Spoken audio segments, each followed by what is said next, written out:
Hello, welcome to English Literature. I'm going to be your intrepid guide as we go on a magical mystery tour of books. My name is Elspeth Green, as you might see in the little bar down there. That is a real name, believe it or not.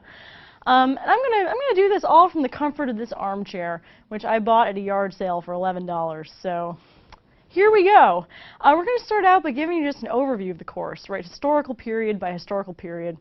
First, we should probably get this out of the way. What's the point of studying literature? What's the point of studying art? Should probably talk about that so that you understand why you're doing this. In theory, right, literature reflects the values of its time, so that might be why it's important. It's a cultural artifact, right? We can analyze the people who created it, the people who consumed it. It's kind of a window into a different world, right? It might reveal truths that, I don't know, anthropology, historical stuff might miss. If we're studying art that our own time has produced, hopefully it can tell us something that we didn't previously realize about ourselves. It might not be something flattering, but hopefully it'll tell us something. With this in mind, that literature kind of refracts the culture that it comes from, studying it might be helped by having a basic grasp of, different dominant literary periods, times, when writers were writing stuff. So, because if you're able to quickly situate a text in a certain period, right, it can give you basically an easy interpretive in. How does the author you're studying kind of play next to the tropes of his time? How does he reject them? How does he use them? Is he looking backward? Is he kind of looking forward? Is he creating the next movement? And these are some easy questions you can ask that can really help you figure out what you're working on, how to proceed, and help you kind of situate your thoughts in a more general, progression of literary thinking as we go along. Before we do our rundown, we're going to give a few caveats, because nothing is complete without telling you that all of this might be wrong. We're only talking about Western literary tradition here, primarily embodied works from England, works from the United States. Other cultures obviously have their own histories and their own literatures that are very worth studying. Unfortunately, they're beyond our scope in this class, so I'm not going to muddy the waters by going into that too much in this overview. You should study that. You should not ignore cultures besides England and the United States. But in this course, we unfortunately can't go there. Second caveat is that a lot of the periods you'll see might be familiar for you if you study any kind of art, philosophy, history, politics, anything like that. This makes sense because, like literature, right, all of these other disciplines reflect their time. So they're kind of, catch-all categories for speaking about dominant cultural trends. For instance, right, we can talk about Renaissance literature, we can talk about Renaissance art, we can talk about Renaissance politics, and we're referring to the same era in all three cases. Caveat number 3, you should keep in mind that, we can talk about culture in broad swaths. We can do that all day long, and it's helpful. It's helpful for academic purposes. It doesn't always do every writer or every work justice, right? There's subtleties, there's overlap between these categories. Our survey's not going to account for that, and, exact dates for these eras are kind of imprecise, kind of subjective. People just say, oh, this is when the next thing starts. And that might not be totally representative of an author that was writing at, a bridge time area. But, we've noted that basically every author will be responding in some way to the prevailing trends of their time, right? They're going to be aware of it. They might be rejecting it. They might be going along with it. But they're going to be aware of it, and that's the important thing, is that we're not going to say that every author is the same, but we're saying that every author is at least responding to some of the same things if they are in a certain time period or a certain, or come from a certain culture. Whew! So with all that out of the way, we are going to go on with our historical survey. We're going to start with the medieval period, which is around 600 AD to 1500 AD. This looks like a huge amount of time, right? You probably think this whole lesson could be on that. Unfortunately, that is not true. This is when the Western literary tradition is really finding its feet, right? The Anglo-Saxon people are kind of getting going. Technology that propagates writing, like the printing press, is not yet invented. And so, when you think about that, it's probably not super surprising that there's not all that much notable works of art from that time, or at least works of art that we now have access to. They, either didn't get written or have been lost in sort of the annals of time. It doesn't mean there's nothing worth reading from that time, obviously, or else I wouldn't have made a segment on it. One of the most important pieces of English literature from this time is the epic poem Beowulf. Many experts think it was written sometime between the 8th and 9th century, again, because it was so long ago, nobody really knows. The story features the titular hero Beowulf. He's confronting a monster named Grendel, and then Grendel's mother, and then a dragon. And it is considered to be really the first major work of English literature that exists. It's written in Old English, which is not anything that anyone should be expected to understand, but it is sort of, a predecessor to our current language.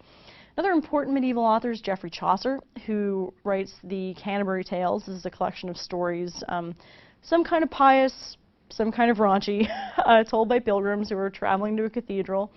And it's really a favorite of people who study literature. They love this stuff. It's full of things that then come to fruition full of sort of styles, forms that come to fruition much later. Chaucer's really a pioneer in a lot of ways. And the works of medieval period are kind of all over the place in content, purpose. There's a few important things you want to keep in mind. And the first thing is that, unsurprisingly for the time period, a lot of the works, including the Canterbury Tales, are written within a religious context, which means that they're really driven by religious motivations in a lot of cases. Second is that anonymity is a thing that you find a lot in these works. Right? We don't know who wrote Beowulf. That's one example of it. And this is because writers often didn't really want to credit themselves for creating a story. They saw themselves more as retellers than as creators, which is much different than the way that we see authors today. The third thing is that, though technically these are works of English literature, much of the literature of medieval times was written in either totally incomprehensible Old English, like I mentioned before with Beowulf, or slightly less incomprehensible Middle English. You can read that, but it's hard. And it kind of seems foreign to modern readers, and it can be hard to really access it. There's translations, so if you want to get going with it, that's a way to start. Next, we move into the Renaissance, which is 16th, 17th centuries. As its name, means rebirth, and that, implies basically what the Renaissance was all about, which is sort of a flourishing of arts, other culture that swept across Europe between the 14th and 17th centuries. The reason why we start that timeline a bit later in England, 16th and 17th, is because England kind of caught the bug pretty late. Did some fantastic things once it got there. There's prominent writers like Christopher Marlowe, Francis Bacon, even Shakespeare. He counts as a Renaissance writer. He's right in that time period. They were really writing a lot during this period, and and a lot of what they wrote is really considered fundamental to how we see English literature today. Certainly, Shakespeare is the father of a lot of genres and a lot of the way we think about literature now. In the Renaissance, we first see writers really start to think about their position in the world, independently of religious motivations, which is what we saw, in the medieval period. And Renaissance creators really value sort of the dignity of man, right, the joys of society, much more than their predecessors. And this is known as humanism. This is a huge deal in the Renaissance, not just in literature. And they also are embracing literature really as an art form. It's not just a practical way to transmit stories. It's not a way to praise God. It's a real way to make art and communicate something, different. Unsurprisingly, there's the first sort of major work of literary criticism, which is Philip Sidney's Defense of Poesy. Poesy is just a fancy word for poetry. That was created during this time. So as we get more consciousness of art of literature as art, we also get sort of the beginning of criticizing that art. So that's no coincidence. Renaissance also gave birth to the Protestant Reformation. As religious folks kind of began to question objectionable doctrines by the Roman Catholic Church. And criticism and the creation of something new was a real crucial mark of this period, right? Both in religion with the Reformation and in the works of art. And it's all helped along by the invention of the printing press, which makes it a whole lot easier to transmit ideas in writing and to transmit works of art once they've been created. So that's a huge deal in the development of English literature. Next, we've got the Enlightenment, which is 18th century, and the creators of the Renaissance had kind of begun to critique the practices of their medieval, predecessors. Their followers didn't think they'd done nearly enough. So the Enlightenment people are really into strict science, logic, intellectual discourse, really kind of breaking things down into, like, does this make sense? Enlightenment authors we remember are usually people who kind of challenge some aspect of society that we previously thought was a given, or set down a real systemic approach to how they thought society and government should be run. They either did this in fiction, or a lot of them did this in the form of essays. This gives us things like, Voltaire's Candide, Mary Wollstonecraft's A Vindication of the Rights of Women, we're going to give American writers some shout out, even though this is primarily a British course. Ben Franklin wrote Poor Richard's Almanac. Even the Declaration of Independence is kind of part of this trend towards real rationality. And even the American colonists against the rebellion against Britain can kind of be seen as a playing out of Enlightenment ideals in terms of fair governance and whatnot. I mean, it's all part of the same thing. This idea that the world should be rational, and that if something isn't rational, we should fix it and make it so. Next, we get Romanticism, which is totally a backlash against that. This is early 19th century. And Romantics are just like, no, we don't care about logic and rationality and all this stuff. We are more into nature, emotions, I mean, positive and negative emotions. You just want to be feeling something. You don't want to be like this cold scientific thing sitting in a lab, like analyzing your feelings. And when it comes to the Romantic period, the key literary figures you want to keep in mind are poets like Wordsworth, Coleridge, Blake, and Keats. They write these ballads and odes that are full of, reverence of nature, descriptions of internal moods.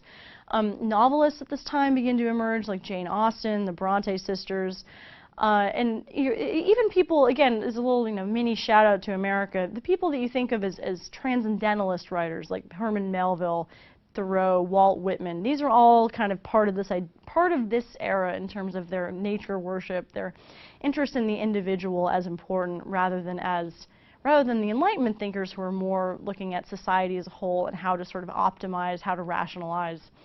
And visual art flourished during this time as well. If you think of any kind of famous landscape painting, it's most likely going to be of the Romantic era, again, because they were super into nature at this time. Moving right along, we've got Victorianism. This is the late 19th century.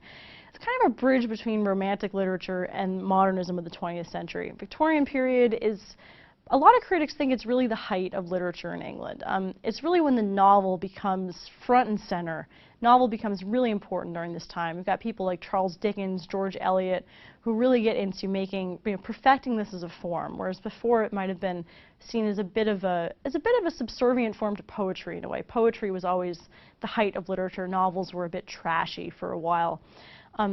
Romance in the sense of love, not in the sense of romantic literature, was really a key trope of Victorian lit. Also hard work, virtue, the idea that good people, get good outcomes and bad people are punished, that's a huge thing in Victorian lit. And we might even consider Victorian lit as a real major turning point in the development of what we see now as sort of familiar story structure, right? You can just go to a movie and see today. That's really set down during Victorian times. The familiar progression from beginning to middle to end, because like I said, the novel really comes to prominence then, and novels what movies are based on. So next, like I said, it's a bridge from Romantic to modernism. So next we get modernism. This is early 20th century. We've got, kind of through the development of literary history, we can sort of see writers start to become a bit more self-conscious about their works, about what it means to be writing, about what it means to choose a certain form over another. This is happening all throughout, but the modernists really take this idea, as far as it will go, and they create these works that are really designed to ruminate on their own position as works of art. It's this art for art's sake idea of aestheticism that we're really thinking about. Why do we make art and what does it mean? It also tends to reflect on what modernist authors really thought was a really fractured, frightening situation in the modern world, which is not a coincidence because they're writing right after World War I, which is a hugely traumatic thing happening in Europe. And more so than any generation before them, including the Enlightenment thinkers who were like really, as you remember, they're kind of rigid, rational kind of people.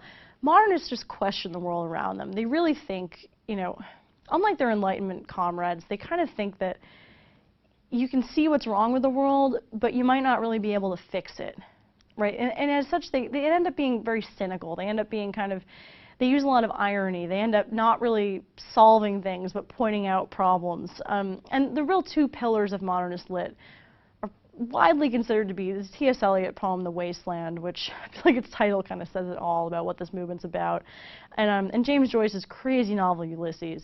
Other major modernist texts would be Virginia Woolf's Mrs. Dalloway, also To the Lighthouse, Joyce's Portrait of the Artist as Young Man, Yeats' The Second Coming. These are all really important modernist works. Next, of course, we get postmodernism, and now we're almost coming to the end, I promise. If modernists kind of broke from their Victorian forebears, really only makes sense that postmodernists are going to reject their modernist parents. But in many ways, postmodernism is kind of an amplification of modernist thought in certain ways, right? Because subjectivity, the idea that like nothing is certain and everything kind of depends on perspective, is built right into the premise of postmodernism, right? It's difficult to nail down exactly what they say because there's kind of pointing out that things can mean anything, right? There isn't any kind of unified truth. And you know, the easiest way to kind of look at this division between modernists and postmodernists is to think about it, right? To modernists, they saw that the world was broken. They saw that things didn't make sense anymore, and they kind of tried to show how things didn't make sense. Postmodernists kind of think that there's no world to break, right? Modernists think the world has lost meaning. Postmodernists kind of think that there is no inherent meaning to lose, essentially. That the point is that things are subjective. The point is that there's no central truth.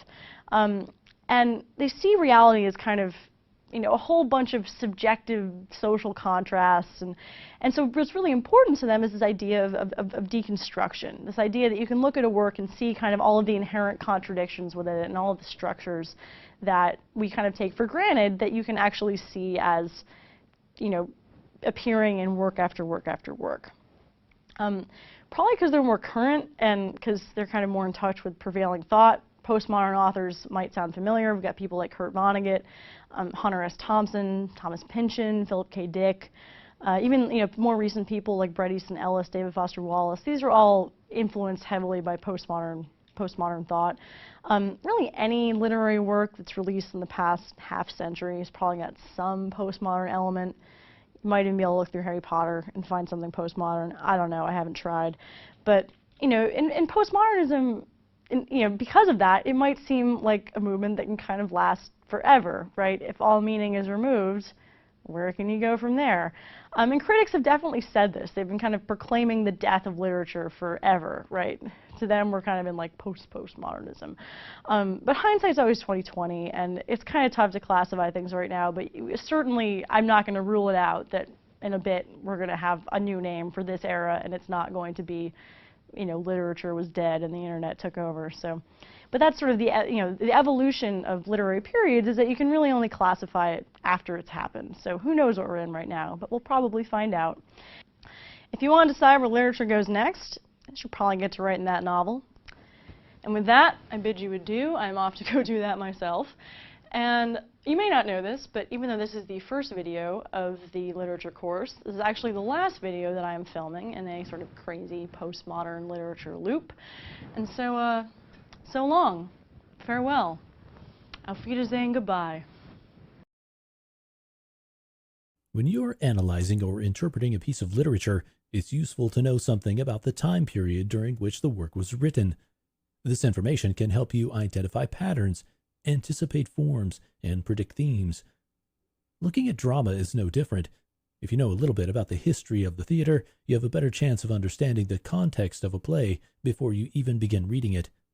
Since this is a brief history of drama, you're probably subconsciously asking yourself, when did people begin acting out plays? Well, I hate to tell you, but I don't know. Actually, no one knows for sure. What we do know is that all drama is simply an imitation of actions or ideas. So many theories suggest that the first dramatic stories were probably told by primitive tribes who would return from the hunt and reenact the events for the rest of the tribe. Over time, it may have become a ritual, and the performance might have taken place before the hunt.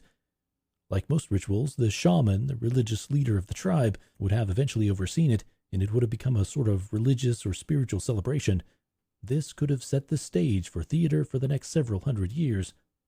And while we aren't quite sure where or how it all began, we do know that the Greeks embraced theater as a means to worship their mythological gods. In doing this, they transformed drama from ritual into a sort of ritual drama and held festivals in honor of the Greek god of wine and fertility, Dionysus. Think of this sort of like spring break in Miami. Everyone gets together in the spring, drinks a lot, dresses up, celebrates fertility, and then has a 3-day contest in which 3 playwrights would compete. Okay, that last part doesn't quite fit, but you do have excessive amounts of drunk, oversexed people spending 3 days watching plays. It's bound to get a bit rowdy. These early plays were performed by a group of men and boys called a chorus. The chorus worked as a group to provide commentary on the action of the story, but even with the introduction of individual actors, the chorus still remained in the background, acting as narrators, providing insight to the action on stage and the characters' thoughts. In fact, there were very few people on the stage in general, which meant that everyone had to play multiple parts. The drama masks that so many of us associate with the theater were used for exactly this purpose.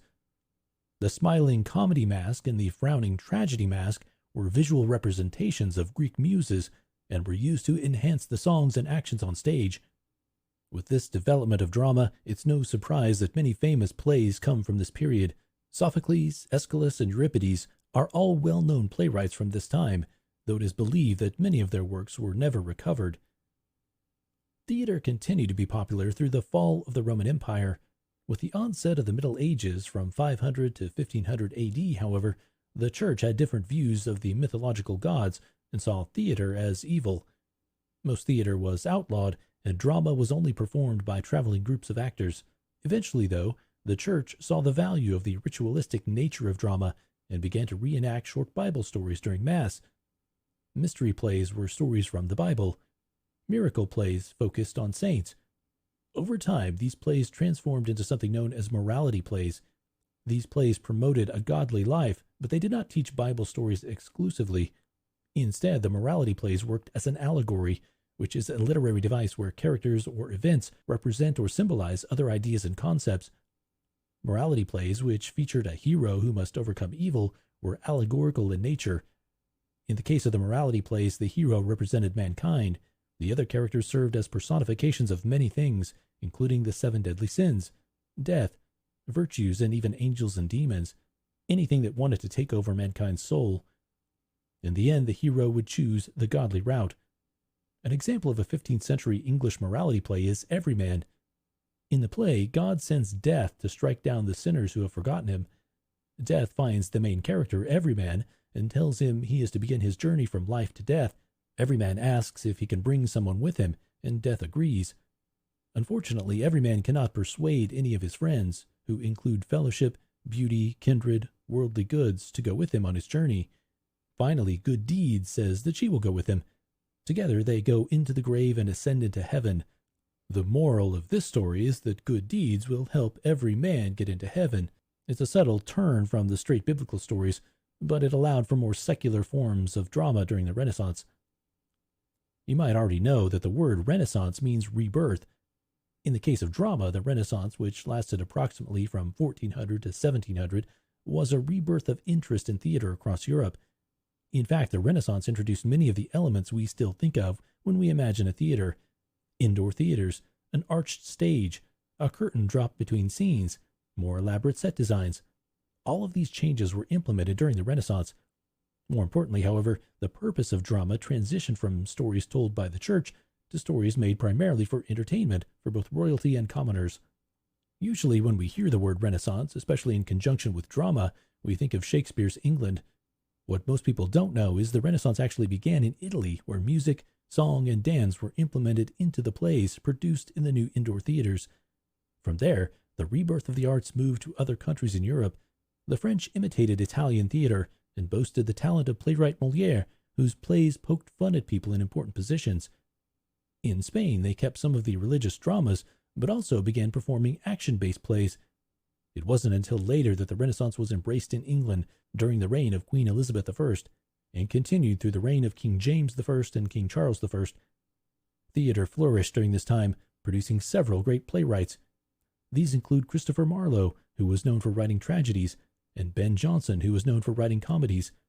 Of course, most well-known of all was William Shakespeare, who wrote both and is still popular today. Theater remained popular with a few minor changes after the Renaissance and during the Reformation when women began acting on stage. By the 1800s, however, Romanticism, which began in Germany, began to influence the content of scripts written for the stage. The typical romantic play focused on a hero who was fighting against an unjust society to maintain his rights as a human being. These plays embraced nature and the supernatural. The most popular of these was the melodrama, a play where the hero always succeeds. There was usually a battle of good and evil, complete with special effects like train crashes, horse races, and earthquakes. It was during the Romantic period that German playwright Johann Wolfgang von Goethe wrote Faust, and French playwright Alexandre Dumas produced scripts for the novels The Three Musketeers and The Count of Monte Cristo. With new scientific and psychological discoveries, people began to want more realistic stories that reflected the world around them. This transition into realism was a reaction against romantic idealism. In fact, most literature can be categorized as either romantic or realistic. Unlike the melodrama, realistic plays usually did not have a happy ending. Heinrich Ibsen's A Doll's House tells the story of a woman who leaves her husband and children in an effort to find herself. Ibsen argued that a woman could not be herself in modern society, a controversial idea at the time of its production. At first, audiences preferred the melodrama to the more serious nature of realism, but over time these plays did become popular and have remained popular even today. Eugene O'Neill, who wrote in the first half of the 20th century, was a Nobel laureate and the first American playwright to find success abroad. His realistic play Long Day's Journey into Night is somewhat autobiographical as it explores his family's struggle with addiction and loss. After World War II, several American playwrights became popular. Arthur Miller, who was once married to Marilyn Monroe, wrote the play The Crucible in response to the McCarthy trials of the 1950s. His play Death of a Salesman won the 1949 Pulitzer Prize. Tennessee Williams is another famous American playwright whose works have a more poetic quality. Williams' The Glass Menagerie and A Streetcar Named Desire are still widely read and performed. Realistic theater is still extremely popular in spite of some attempts to move away from the style. Among these attempts is absurdism. The primarily European theater of the absurd of the 1950s sprung from the belief that our existence has no purpose, and as a result, there is little in the world that is logical or rational. In absurdism, the dialogue is illogical and the actions irrational. These plays usually end in silence. Absurdist plays, while still written and produced today, are not part of mainstream theater. Minority theater, a term for plays focused on minority groups and their struggles, began finding success in the 1960s. Lorraine Hansberry was both the first African-American and the first African-American woman to find success in American theater. Her play A Raisin in the Sun shows the struggles of a multi-generational African-American family as they attempt to achieve the American dream. Minority plays continue to be written. In 1983, August Wilson wrote a series of plays called The Pittsburgh Cycle, 10 plays that explore the African-American experience. The most famous of these is Fences, which looks at race relations in the 1950s. Today, modern theater has become a mix of styles and has expanded with the use of multimedia. As we've seen, theater has changed quite a bit over time. It started with the ritualistic nature of primitive theater and continued through the ritual worship of the Greek gods. This ritualistic tendency changed during the Middle Ages when the Christian Church insisted on morality plays that showed godly heroes overcoming evil. During the Renaissance, there was a rebirth of the arts, including drama, which resulted in more modernized theaters, sets, and scripts. It also gave us the most famous of playwrights, William Shakespeare. After the Renaissance, the Romantic period introduced the melodrama, where the hero always wins. This was followed by the Realism period, in which there isn't always a happy ending. Today's modern theater uses a mix of these styles to entertain live audiences across the world. All right, so we're going to be talking about literary criticism, which means it is time for the nonfiction classes. Things are getting serious, and this is like the eating your vegetables section of the English literature course. They're good for you. Pay attention. All right. So when we hear the word criticism, right, you probably think of somebody telling you that you did a bad job at something, right? Like someone's giving you constructive criticism, but they're really saying, they kind of give you like a sentence about what's like, you chose a good font, but your writing is crap. Like, that's like people's version of constructive criticism. It's annoying. But if you're told to think of criticism sort of in a more artistic sense, your minds might leap over to someone maybe like Roger Ebert, right? Famous movie critic. And his job basically amounts to giving movies a thumbs up or a thumbs down. And, it kind of, if you think about it in that way, right, criticism starts to seem pretty secondary to art itself, right? It's about art. It's in response to art. And in many cases it is. And in many cases, like, the kind of criticism that we're exposed to is like that. But what we call critics in general are probably more accurately described as reviewers, right? And particularly in literature, this kind of impulse to review, because everyone has an opinion, right, and they want to share it. The impulse to review things actually starts to develop into a genre kind of all its own called criticism, which actually starts to have kind of as much of an influence on art as art has on it. So that's sort of, it kind of becomes its own monster in a way. And I think the food reviewer in the Pixar movie Ratatouille actually gives a really kind of surprisingly nuanced take of criticism's role in art. And so I'm just actually going to read that to you because I love that movie and I think this is such a good speech. And bear in mind, he's writing this review after being fed a meal prepared by a rat, so just context. And what he says is, "We thrive on negative criticism, which is fun to write and to read. But the bitter truth we critics must face is that in the grand scheme of things, the average piece of junk is probably more meaningful than our criticism designating it so. But there are times when a critic truly risks something, and that is in the discovery and defense of the new." And so, just kind of let that marinate a bit. It's no accident that sort of the genre of literary criticism starts to evolve alongside movements like modernism in the early 20th century avant-garde work, which was kind of self-consciously about making things new. That's Ezra Pound's sort of famous statement about modernism, make it new, right? And if criticism kind of becomes important in the defense of the new, we can see how those would kind of, evolve alongside each other. And the new criticism, and actually is called that, new criticism is what they call themselves at that point. It isn't just about saying thumbs up or thumbs down. More purely stated, criticism is interpretation. You look at a text and you kind of argue about what you think it means, right? What you think its themes are, what you think its maybe philosophical arguments it puts forth. And they also try to understand sort of how a text does what it does, so how it makes you feel a certain way, how it describes whatever it describes. And the 20th century literary theory has kind of developed into like a system all its own for doing this. There's a bunch of different branches of theory that all kind of have different ways of approaching texts and making arguments about them. And criticism has been around in one form or another since ancient Greece, because like I said before, like we love to tell people what we think of stuff. So as you might expect, right, literary theory kind of covers a pretty broad spectrum of thought. And you might remember the idea that like certain texts, right, certain classic texts, that everyone can have their own interpretation is sort of an old standby about that. And this is true in one sense, and you probably encountered this in English class and it annoyed you, right? This idea that this book can mean anything, or how could the author possibly have meant all of these things to be in here? And literary theory is kind of devoted to, in a way, figuring out how to do this systematically in a way that it's not just random. You can't say anything about a text, but you can say sort of, if you can back it up, in certain ways, then you can say what you want. It doesn't necessarily have to be there, but you can argue for it, is essentially what criticism is trying to do. A bunch of different schools of thought to do this. There's a few general kind of points we can make about theory in general. Like we said before, we say it again, criticism does not imply a value judgment. That's really important. It's not saying thumbs up or thumbs down.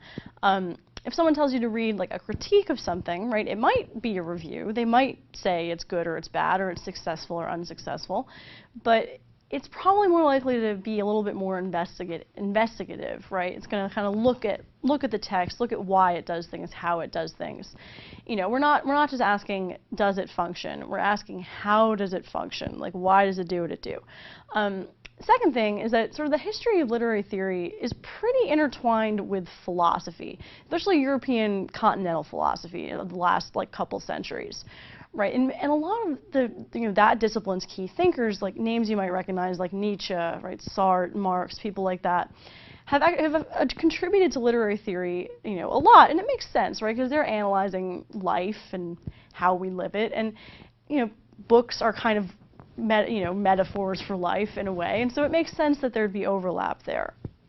Third main point is that though some people might disagree, right, prevailing thought about this is that literary theory isn't just confined to books, right? Most people kind of tend to argue that all things in the world can be read and examined as a text, right? So you can do novels, plays, like familiar stuff like that. You can do rock and roll records. You can do historical events. You can maybe do other people, right? In some cases, with psychoanalytic theory, it actually goes the other way, right? We're analyzing people, and now we start using those techniques to analyze books. And so in short, the deep, thorough analysis that's so necessary for literary theory can actually be applied anywhere. And that's sort of maybe not to like a subway sign, but maybe. Someone's probably done it. That's kind of the rule of literary theory. If you can think of an idea, probably someone's done it, which is endlessly frustrating if you're trying to come up with something new. So now we're going to go through major types of literary theory. You can, kind of shorthand call them the isms because they're all isms, I think, most of them. And if you study literary theory in an academic setting, you will likely run into some of these, all of them that we're going to cover. And so you're going to kind of want like a basic knowledge of at least like what they are, what the dudes associated with them are, and that we're just going to run right through them. So we've got formalism, which is kind of the big daddy of modern criticism. Formalism develops in Russia in the early 20th century. And a huge name associated with this is Mikhail Bakhtin. That's kind of the guy. Mikhail Bakhtin, formalism. Got it. And it comes in kind of direct opposition to the romantic schools of thought, which places value on the genius of the artist and the creator. And formalists basically seek to totally deny this value, right? They don't care about the creator. They want to throw all of their attention onto the text itself. And this interpretive shift, right, it's new in the history of literary criticism, that we just want to say, I don't care about the author. And basically, it kind of paves the way for the development of modern theory in general. Not everyone still agrees with this, but it kind of allows the development of theory as it goes. It's also true of new criticism, which is happening in England and America kind of a bit later, but it shares a lot of the basic ideas. And in new criticism, a big buzzword associated with that is close reading, which is essentially like looking at a book. I mean, not just like reading it really close to your face, but like looking at a book and like picking out details and sort of examining these things in isolation in the text, and again, ignoring the author. And these two dudes, Wimsatt and Beardsley, William Wimsatt, Monroe Beardsley, are important guys for that. They write this famous article called The Intentional Fallacy, and the intention refers to the author's intention. So what they're basically saying is that whatever the author meant to do does not matter. You can say whatever you want as long as it's in the text and you can back it up. So this kind of paves, in this, if you've ever been sitting in English class and thinking, oh my God, this can't possibly meant, yellow or trees or canker sores or squirrels to symbolize whatever my teacher is saying it symbolizes. No, the author might not have meant it to do that, although some were pretty good about being specific about what things meant. Like if you ever read anything by Vladimir Nabokov, who's the Lolita guy, he is amazing in terms of what he has planned out. But, yeah, your teacher might be talking about something that the author didn't intend. The author might not have meant squirrels to symbolize death.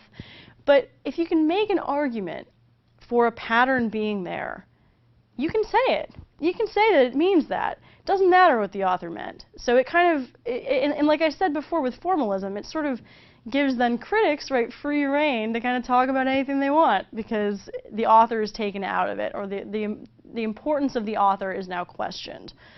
And it kind of lets you say whatever you want. So now we get to deconstructionism, which is associated with the French philosopher Jacques Derrida. Deconstructionism, Derrida. And he created this term deconstruction to kind of describe what he thought should be the primary endeavor of literary theorists. If the word sounds confusing, do not worry, because Derrida himself admits that deconstruction is difficult to explain. And like all of his essays were kind of trying to explain it, and it doesn't really help. You know, we read him in translation because he wrote in French.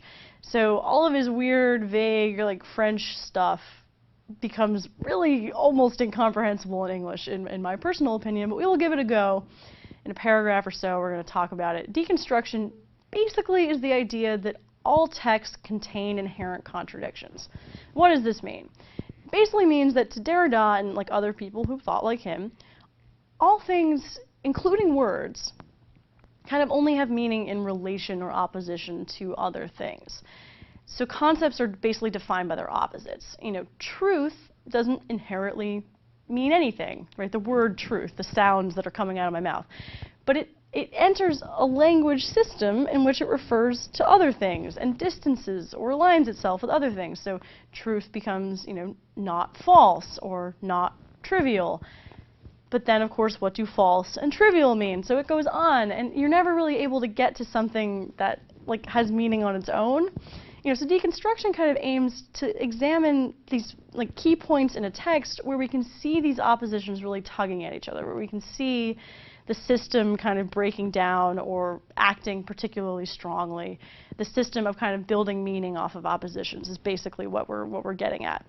And you know, some followers of Derrida kind of go on to explain this idea in a bit more friendly terms, and one of the things that his sort of, you know, disciples would say is that, you know, deconstruction looks at sort of the accidental elements of a text, the things that disturb the tranquility of a text or attempt to uncover the questions behind a text.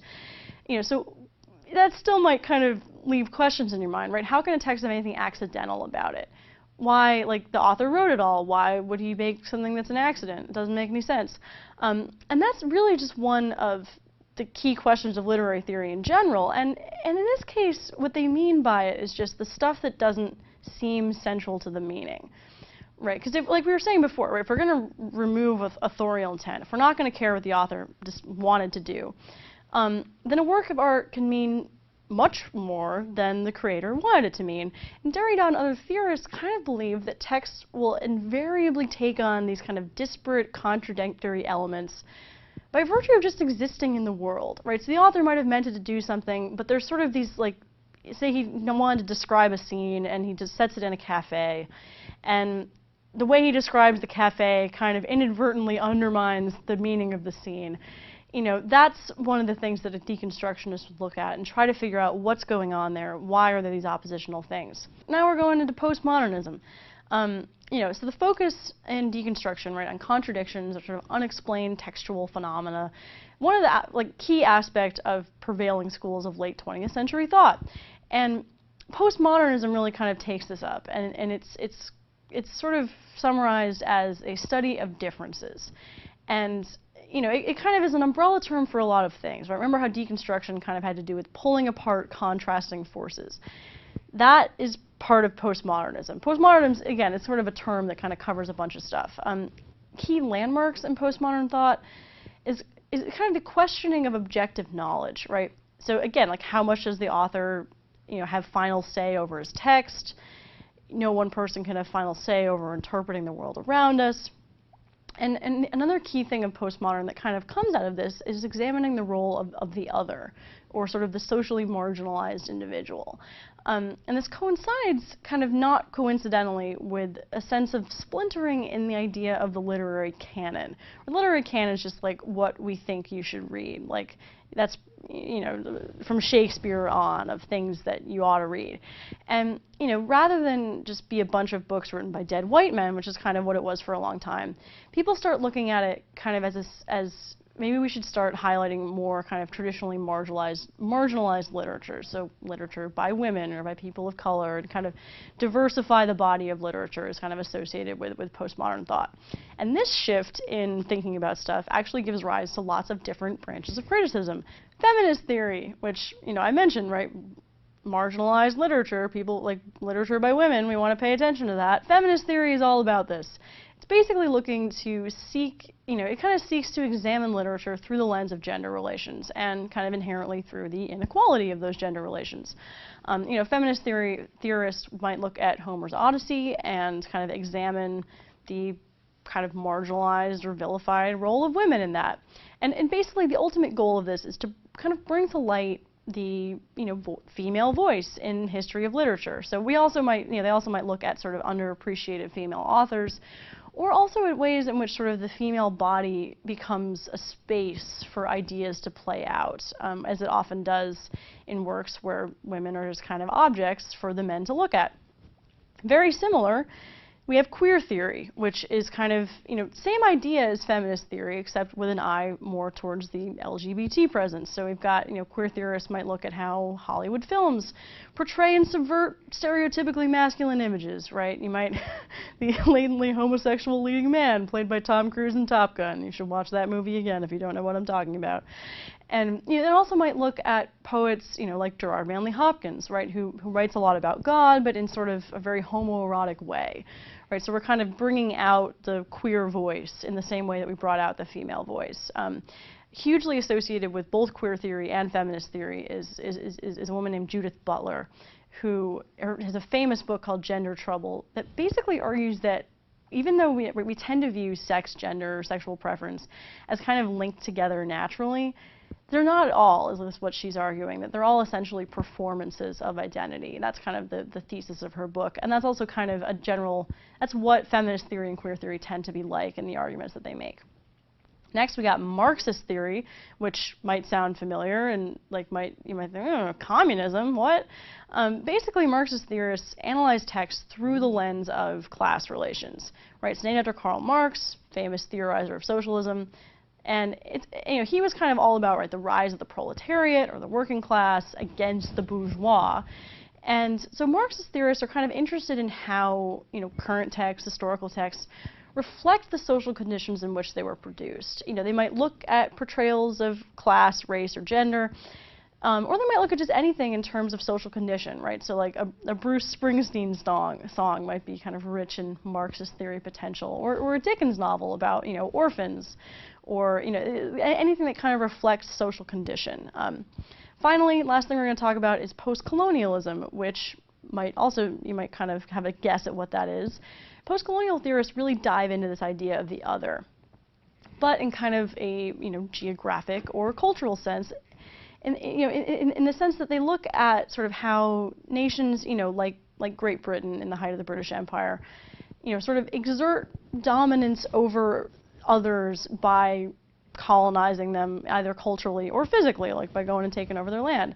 And a really key text in sort of post-colonial canon is Jane Eyre, right? Charlotte Bronte's work, where there's this insane, savage wife in the attic who's from Jamaica, and she's like living up there and she's crazy and she gets in the way of Jane trying to marry Mr. Rochester.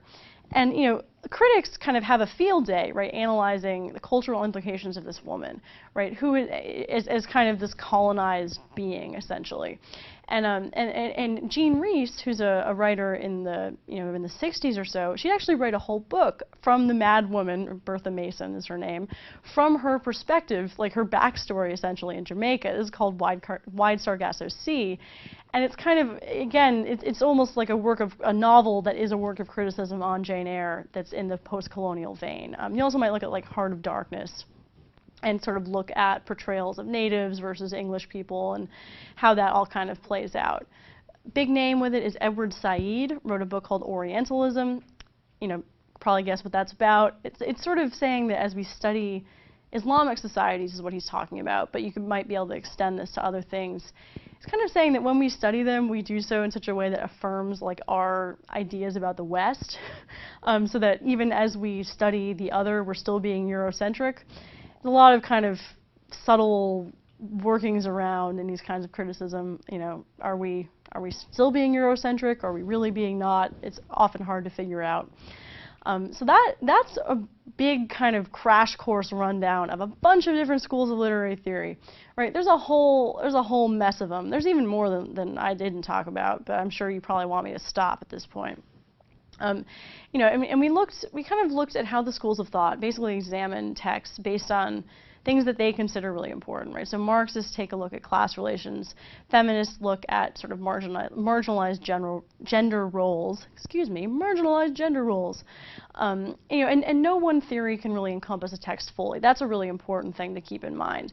You know, you don't want to just embrace one and not look at any others. You want to kind of approach a text from multiple perspectives. You know, not all texts call for all types of reading. Some lend themselves better to, you know, like Jane Eyre lends itself really well to post-colonial analysis, maybe not so much to deconstruction, but you could still try both. And, you know, and the idea that the author's intent shouldn't be, you know, paramount. It shouldn't matter so much. That's really important. That gets going in Russian formalism and new criticism, and it kind of paves the way for us being able to say whatever we want about books. You know, and so that's kind of, you know, and it sort of develops into postmodern critics, which look at sort of inherent differences in text and the marginalized other and all these things that the author maybe doesn't intend to be there, but that are there and that we can look at. So, you know, if you want to get kind of a good into looking at texts from this kind of postmodern perspective, an easy way to do it is to just kind of look at a book and say, where does conflict exist here? What's weird? What doesn't match up? What sticks out? That's kind of, for any of these things, that's kind of a good way to get going and looking at a text and really kind of starting to think of what your theoretical perspective on it is. So yeah, that's literary theory. Analyzing literature. Kind of scary, right? It doesn't have to be. In fact, you're probably a pro at analysis already. You're analyzing text all of the time. When you read a newspaper article, dissect a cooking recipe, and even when you follow driving directions. In order to get from point A to point B in your car, for example, you need to understand the map, the written directions as a whole, as well as all of the individual parts or turns. It often helps you to figure out which areas might trip you up and from what direction of town you should approach your destination. That's all analysis is. Analyzing literature is much like reading directions. First, you tackle literature by reading it once for comprehension. Does it make sense as a whole? Do you understand the events that lead from the beginning to the middle to the end, the basic plot? Are there important parts of the puzzle that you need to recognize? Once you are steady on your feet with comprehension, you move on to interpretation, which really means filling in the pieces of the puzzle that are not explicitly stated. Look more closely at the details that fit the literary work together. Examine things like mood and tone of a scene or character motivation in a specific moment. Finally, once you feel like you've painted a clear portrait in your head through story comprehension and personal interpretation, you pull all of this information together to create an analytical statement about the piece as a whole. This can include things like theme, author commentary or choices, overall character analysis, how literature reflects a time period, etc. Really, the list of possible topics for overall analysis is endless, and not everyone will interpret the same work in the same way. It is drawing conclusions about a work based upon the story's elements, and while there's no one right way to do it, following the steps in this video can help you get started until you develop a method that works for you. Don't feel intimidated. For the purposes of our work here, we will look more generally at what close reading, making connections, and drawing conclusions really means. You already do a lot of this without realizing it. You know what comprehension means. You read a literary work once to figure out how all of the basic parts fit together as a story. Essentially, it's the basic understanding of setting, characters, plot, to the extent that they are revealed. You think you can do this? Let's practice. For this exercise, we're going to keep things simple with a short version of everyone's favorite, the tortoise and the hare. The tortoise and the hare. The hare was once boasting of his speed before the other animals. "I have never yet been beaten," said he. "When I put forth my full speed, I challenge anyone here to race with me." The tortoise said quietly, "I accept your challenge." "That is a good joke," said the hare. "I could dance around you all the way." "Keep your boasting until you've beaten," answered the tortoise. "Shall we race?" So a course was fixed, and a start was made. The hare darted almost out of sight at once, but soon stopped, and to show his contempt for the tortoise, lay down to have a nap. The tortoise plodded on, and when the hare awoke from his nap, he saw the tortoise nearing the finish line, and he could not catch up in time to save the race. Plodding wins the race. So these initial steps should be somewhat familiar to you already. Step 1, setting comprehension. Is the setting clear in this one? It doesn't give a specific location or time period, so this isn't initially clear. No basic setting. Step 2, character comprehension. That's easy, the hare and the tortoise. Step 3, plot comprehension. You can do this, easy. The fast hare challenges other animals to a race. The slow and steady tortoise accepts the challenge. The hare, who is confident in his abilities, decides to take a nap on the course. As a result, he loses. Nice work. Now on to interpretation. Interpreting a literary work is the point at which you begin to fill in the pieces of the story a bit more. You explore setting, characters, and plot more deeply while giving consideration to author style and language. Let's start with setting again. Look back at the story again for a minute.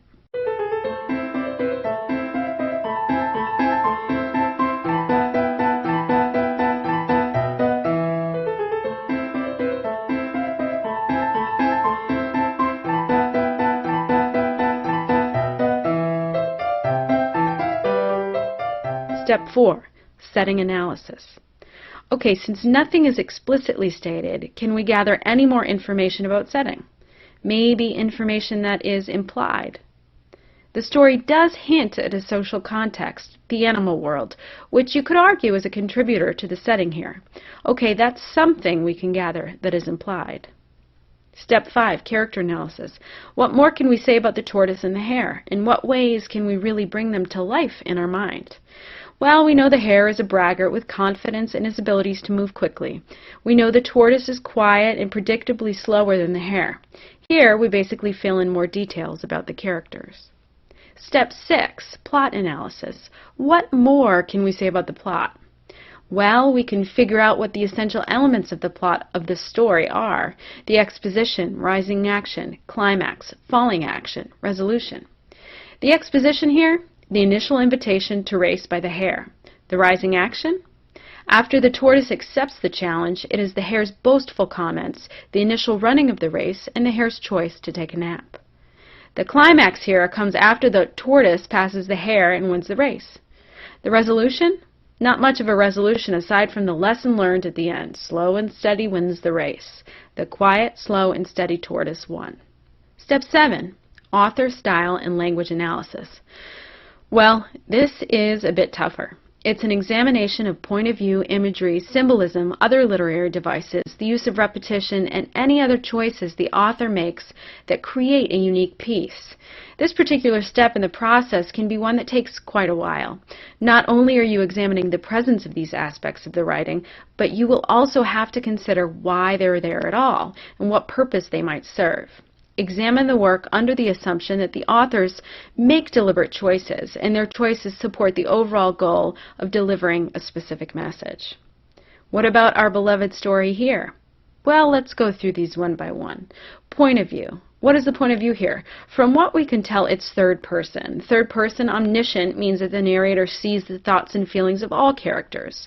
Third person limited is when the thoughts and feelings of only one character are revealed. Tough to tell here. The hare took a nap to show contempt for the tortoise. So we know that we are at least in the mind of the hare. That much, third person limited, could be argued. Imagery. This is the use of language to create vivid images or pictures in the reader's mind. Do we find this in The Tortoise and the Hare? Nope. This story is rather short and gets to the point. Not many vivid images. Symbolism and other literary devices. Here's where you have to be familiar with the rest of your literary devices. One that immediately jumps out at the reader involves the animals talking to each other. Personification. That's a start. You could argue that there are innumerable literary devices at play here as well. The use of character foil, maybe a bit of suspense, the creation of hubris in a character. What's the point of examining all this? It creates a more vivid picture for the reader while taking a close look at language and author choice. These are important steps that lead to final analysis. In the final analysis stage, you, the reader, must consider all of the elements previously examined in order to draw conclusions. The most common conclusion you can draw from a piece of literature is theme, or the overall ideas that govern the piece. Here you could say that the themes of modesty, hubris, perseverance exist, right? Are there others? Sure, you can add to the list. Because theme has more recently been defined as a kind of high-level topic, we must also take a look at what it communicates about life on a general level. This really means that you need to think about the message or moral. Our beloved story made this easy. A moral was given to us. Plodding wins the race, or slow and steady will always prevail. Can you find other messages by examining plot, characters, setting, literary devices, author style, and choices? Sure. Our friend the hare shows us that boasting will never make you a winner, while the quiet old tortoise demonstrates that anything is possible if you try. Do you see how it works? Ultimately, the last step in this process is to answer these questions. What themes govern the piece? What does the piece communicate to the reader about life? Analyzing literature can be very broad and general or very complex and narrow in scope, depending upon the purpose of the examination. But for us, using this general model will not only give you a solid understanding of a piece, but it will help you move into interpreting and ultimately analysis. To review, the first element of analysis is comprehension, or basic understanding of setting comprehension, character comprehension, plot comprehension. The next element of analysis is interpretation, or a further exploration of the stated and implied aspects of setting analysis, character analysis, plot analysis, author style, and language analysis. Remember those literary devices. The last element of analysis is drawing conclusions, or bringing everything together to support a greater theme, message, or moral about life. Make sense? It should. Think about it this way. You're breaking a story into parts in order to gain a better understanding of each part, as well as the greater whole. Like anything, literature will feel less daunting and foreign when you examine it this way. Have you ever simply listened to your favorite television show rather than watch the actors on the screen? As you might guess, you'd miss quite a bit of the story if you couldn't see where the actors were and what they were doing.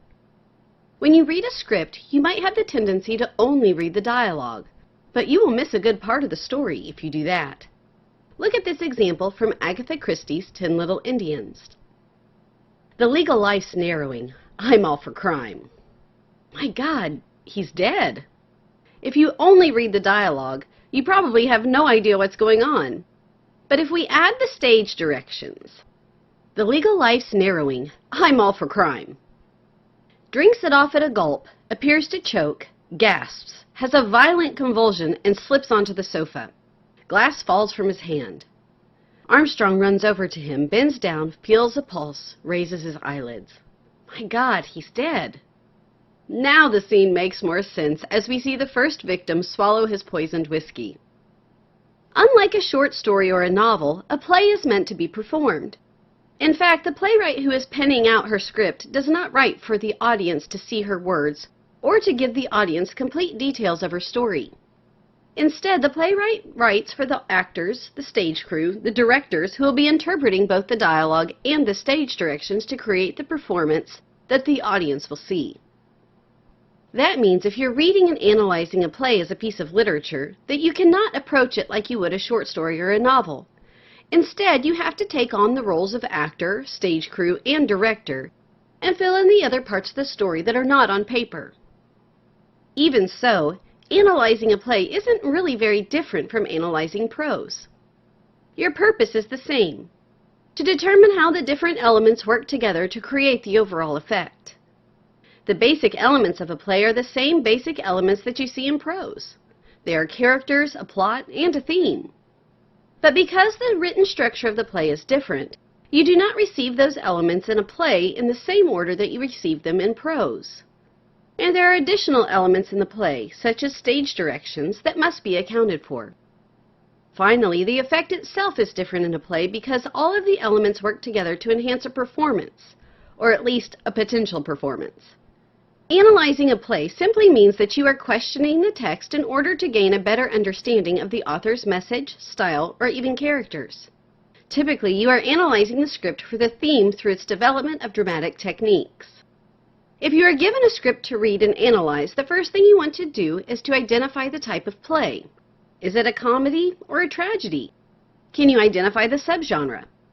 The type of play will give you insight as to what to expect from the theme, characters, and plot. The other videos in this series can help you with the details for the play types. There are two questions you ask when you are determining theme. First is the what. For example, what is the theme? Usually the theme is going to be a moral or a lesson that the characters learn. Often in a tragedy, the topics include revenge, loss, revelation, and justice. Comedy often deals with disorder in varying degrees. The next question, how, will further your analysis of the script. How does the playwright implement the theme? Usually this will be through characters and dialogue. Not only will this help you better understand the theme, it will help you discuss the playwright's style or her unique use of dramatic techniques. The other elements of analysis, the dramatic techniques, like the characters, plot, and stage directions, are all very much intertwined during the play. As you read, you need to ask yourself, how do stage directions, dialogue, soliloquies, and actions develop the characters? One of the first elements you encounter in a script is the cast of characters. And while you ultimately want to analyze for theme, it is important to remember that the characters are acting out the playwright's themes, and in some cases the characters themselves are representing certain themes. Therefore, they are always a good place to focus when beginning an analysis. Sometimes there will simply be a list of character names with a brief description of each. This can help you determine the relationships among characters as you begin reading. Each character will further be developed through the use of dialogue, or what the characters say, throughout the play. Not only will the playwright give you their speaking lines, she will often give you stage directions, the information in the script that is only meant for the director, actors, or stage crew, that indicate tone of voice and mannerisms. What the character says and how he says it will give you insight to the character's importance to the plot. In fact, the main character in the play will move the plot. The minor or less important characters will help create the mood, the general feeling that the audience has as they watch the play. Of course, this is being performed on a stage, so you do not get to hear the character's thought processes as you would in prose, even if through a narrator. Instead, the playwright uses soliloquies and asides to help the audience understand the character's motivations and concerns. A soliloquy, where a character speaks his thoughts alone on stage, or an aside, where a character on stage addresses the audience to reveal their inner thoughts, but the other characters on stage cannot hear them, are the techniques that the playwright uses for us to hear the character's thoughts. When you analyze the play, you can ask yourself, what does the soliloquy or aside reveal about the speaker, and how does it move the plot? At this point, you've asked quite a few questions about the script, and you've gotten a better understanding of how all the different parts of the script function. It's time to put everything together to create a final analysis. This final analysis explains how the parts of the script work together to create the overall effect or the implementation of the theme. Initially, you identified a single word theme, or a topic. Now you have to determine what does the author say about that topic. If you say the theme is revenge, for example, you need to be able to explain what the playwright is saying about revenge. Does she believe that revenge is sweet? Or maybe she is telling us that revenge can deteriorate a person's soul. Once you've established the what, again you move on to the how. So you need to ask yourself, how does the playwright use the characters, plot, and stage directions to develop this theme? Here, you connect your ideas about the characters, plot, and stage directions to the theme you have identified. This will finalize your analysis by tying everything together, because it clearly illustrates how the playwright uses the dramatic devices to send out her message to the audience. Because drama is meant to be performed in front of an audience rather than simply read by the reader, your approach to analyzing a play is different from that of a typical prose writing. When you analyze a play, you are questioning the text in order to gain a better understanding of the author's message, style, and even characters. Typically, you are analyzing the script for a theme through its development of dramatic techniques. There are 4 steps you can take to analyze a play. Number 1, identify the type of play. Number 2, determine the theme. Number 3, analyze for dramatic techniques. Number 4, put it all together to illustrate how the playwright uses the dramatic devices to send a message to her audience. Following these steps will help you not only gain a greater insight to both the playwright's style, but to the message as well.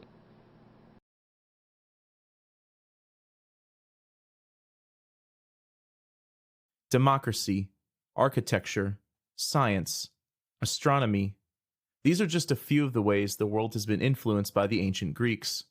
When it comes to the way people live, study, and govern, it may be argued that the Greeks harbored one of the most influential civilizations ever. Ancient Greece found its beginnings around 800 BCE near what's now southern Europe. Mountains, rugged terrain, and water separated these early people, and so they created poleis, or politically independent colonies of citizens centered around a specific city. These city-states, as they're also known, formed governments based on rule by the wealthy. They had gathering places called agoras, or marketplaces, and economies based on agriculture. They were very religious and relied heavily on the gods and goddesses for good fortune and wealth. Although independent, the city-states spoke the same language and shared many of the same characteristics, and most importantly for this time, there was a new alphabet.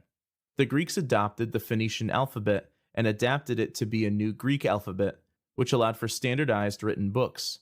Certain city-states became very strong during this period, especially Athens and Sparta. The Greek poleis also shared a religion. The ancient Greeks practiced polytheism, or the worship of many gods. The father of those gods was Zeus. Their belief in gods and goddesses helped explain the beginnings of human nature, as well as what were deemed supernatural events. Ancient Greeks believed that the gods and goddesses controlled things such as the weather, good crops, and good fortune. Ancient Greeks paid tribute to the gods and goddesses by building temples, making offerings, and hosting games like the Olympics in their honor. It was also during the Archaic period that the Greeks first organized people into different social categories. Although each city-state organized itself in a way that made sense to its people, the idea of a hierarchical social structure across the whole was largely the same. Different groups included the wealthy, usually landowners, military, foreigners, and slaves. These classifications were important not only in the organization of a city-state, but the beginnings of democracy that would come later. As independent city-states grew strong, some began to seek more power. The classical period of Greece is defined by the growth and importance of Athens and Sparta. These two city-states became very wealthy and powerful and helped defend Greece from the Persian invasion.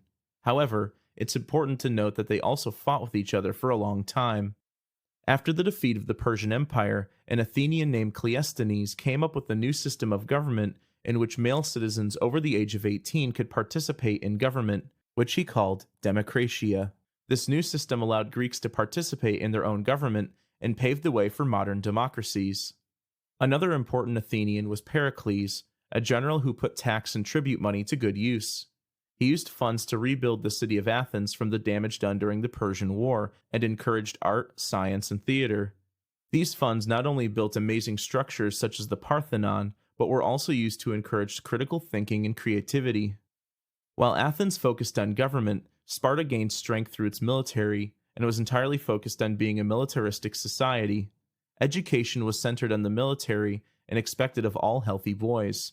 Helots, are those captured in war and made slaves, were expected to do all other manual labor. Spartan women enjoyed more freedom than other Greek women, being independent and educated. Though allies during the Persian invasion, Athens and Sparta would eventually fight each other in an almost 30-year-long conflict. Though Sparta won, Athenian culture and democracy survived, at least for a while. However, Persia remained a threat to all of Greece. King Philip II of Macedon, a small Greek kingdom to the north, wanted to conquer all of Greece, but died before being able to do so. His son and successor, Alexander, would see this done. Alexander wanted to spread Greek culture, so he and his army set out to conquer much of the known world and were successful. He founded numerous cities, one of which was Alexandria in Egypt. Although Macedon didn't have a good relationship with Athens or Sparta, Alexander the Great spread Greek culture, language, and religion, leading to the creation of a new world order and dominant culture, Hellenism. He died shortly thereafter in 323 BCE. After Alexander's death, Greece entered the Hellenistic period, which would last until the fall to the Roman Republic and the birth of the Roman Empire.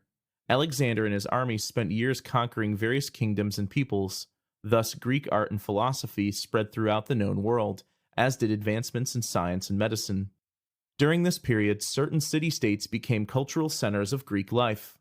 Athens once again became a center for democracy and government. The Athenian government had grown from a single assembly of men to a three-branch governmental system including a council and the courts. The assembly was responsible for making decrees, electing officials, and legislating. The Council of 500 was responsible for making sure the assembly members carried out their duties, and the courts helped to keep order in the city-state and relied on the civic duty of citizens on jury duty. City-states influenced one another, and soon similar buildings such as gymnasiums, bathhouses, and theaters became staples. Though most still had independent rulers, the culture, religion, and language of the poleis united the ancient Greeks into one civilization. However, not being fully integrated into a Greek empire or kingdom would lead to the downfall of Greece. The Greek city-states couldn't defend themselves against the growing power of the Romans, and eventually they fell. Nevertheless, much of Greek culture and tradition had already been adopted by the Romans, and so its legacy lived on. The Greeks were one of the most influential civilizations in the history of the world. Beginning in roughly 800 BCE, individual city-states became powerful and successful through strong social systems, agriculture, and trade. Though independent, these city-states were united through language and religion. In 500 BCE, certain city-states such as Athens and Sparta became very powerful. Athens through its focus on government and the arts, and Sparta through its strong military. Alexander the Great expanded on this success and conquered both Peloponnesus and much of the known world at the time. His death, however, led to more unification amongst city-states, which helped Greece flourish until its demise at the hands of the Romans. Despite this, Greece's legacy, especially through the development of democracy, lived on and continues to influence our world today. Beginning in the 6th century BCE, there was a flourishing of pre-Socratic philosophical thought in Greece that would continue through the classical period and the Hellenistic period. Many scholars argue that the ancient Greeks created the notion of philosophy itself. While ancient Greek philosophy took diverse forms as a whole, it replaced mythical explanations of the world with scientific and logical explanations. A few of the major Greek philosophers will be examined throughout this lesson. As the name suggests, the pre-Socratic philosophers existed before Socrates and were the first to develop philosophy. Thales of Miletus is considered to be the father of Greek philosophy. Pre-Socratic philosophies were diverse, but they all looked to reason, observation, science, and/or mathematics instead of mythology for knowledge of the universe. The pre-Socratics also searched for a unifying principle that both ordered nature and also explained how change occurred. The Sophists were one of the most influential groups of pre-Socratic philosophers. In general, Sophists argued that there is a fundamental distinction between human custom and nature or reality, that truth is relative and is based in one's perception of the world, and that rhetoric had the power to shape reality. Therefore, the Sophists were skeptical of humanity's ability to access objective truth. We could, however, discover how to live properly in our given societies. Sophists charged their pupils money to learn the kind of rhetoric and virtue that would prepare them to live in society. The Sophists were popular for a while, but many classical philosophers, starting with Socrates in the 5th century BCE, began to criticize the Sophist skepticism and their practice of getting paid for teaching. Socrates argued that reason, pursued through intense questioning, can in fact decipher truth. The use of reason in this way would make the soul virtuous. Because Socrates looked to reason and not mythology, he was actually considered a threat to Greek tradition and was put to death for his ideas. Though the Greek government was suspicious of Socrates, he was still an incredibly popular figure. All that we know about Socrates we know from his pupil, Plato. Plato believed that fundamental truth existed beyond our physical world in what he called the realm of ideas, and we should devote our minds to studying this realm. Plato further argued that studying this realm would produce wise rulers and virtuous citizens. Aristotle was Plato's student, but he argued that we could discover truth not just by contemplating the realm of ideas, but also by examining the physical world. Aristotle wrote on numerous subjects like political philosophy and poetry, but he is most well known for developing a cohesive system of science and logic used to understand the world. This system, in fact, is an early form of the scientific method, the same basic scientific method we still use today. He argued that when we study nature using logic, we can determine everything's purpose and cause. When it came to ethics, Aristotle argued that a happy life can be pursued through the use of reason, virtue, and moderation. The conquest of Greece by Alexander the Great, beginning in 336 BCE, marked the end of the classical period and the beginning of the Hellenistic period. While the classical philosophers were optimistic about reason's ability to lead us to truth, the Hellenistic philosophers doubted whether true knowledge of the universe was possible. While the classical philosophers focused on developing virtue as a means of living a good life, the Hellenistic philosophers instead focused on developing a way to avoid pain. The Epicureans, named after Epicurus, were Hellenistic philosophers who argued that the goal of humanity was to attain happiness by avoiding pain. They also believed that the gods did not interfere in human affairs, which meant that humans were on their own. The Hellenistic philosopher Zeno of Cyprus taught his followers, called the Stoics, that happiness was a matter of cultivating the right attitude when dealing with pain. To the Stoics, extreme emotion should be avoided altogether, and virtue could be attained by living in harmony with nature. These ancient Greek philosophers shaped the foundations of Western thought. When Rome conquered the Greek world, they adopted parts of Hellenistic philosophy, and these Hellenistic ideas spread throughout the entire Roman Empire. In the Middle Ages, Jewish, Muslim, and Christian philosophers rediscovered the ideas of Socrates, Plato, and Aristotle, and combined them with theology in order to better know God. Later, Renaissance thinkers built on the ancient Greek system of using logic and scientific thinking to understand humanity's place in the universe. Even modern-day philosophers still debate the nature of knowledge and ethics as described by these various ancient thinkers. Here is a timeline-based list of some of the important Greek philosophers, with all the dates being rough estimates. 620 BCE, Thales of Miletus begins developing philosophy. 5th century BCE, sophists become popular teachers. 470 to 399 BCE, the life of Socrates. 429 to 347 BCE, the life of Plato. 384 to 322 BCE, the life of Aristotle. 342 to 271 BCE, the life of Epicurus. 336 BCE, Alexander the Great comes to power. 335 to 263 BCE, the life of Zeno of Cyprus. Because of their incredible influence on Western thought, the ancient Greek philosophers have become staples in modern philosophy classes. We reviewed 3 major divisions of ancient Greek philosophical thought in this lesson: the pre-Socratic, the classical, and the Hellenistic. The pre-Socratic philosophers were the first to look outside of mythology for information on the universe and humanity. The classical philosophers, including Socrates, Plato, and Aristotle, were even more confident in humanity's ability to discern truth, and they developed the most comprehensive theories of knowledge at the time. The classical philosophers used scientific reasoning and logic as a way to know truth and live a virtuous life. The Hellenistic philosophers, such as the Epicureans and the Stoics, came next, and though they were more skeptical of the ability to know truth, they still sought to use reason to maximize humanity's potential.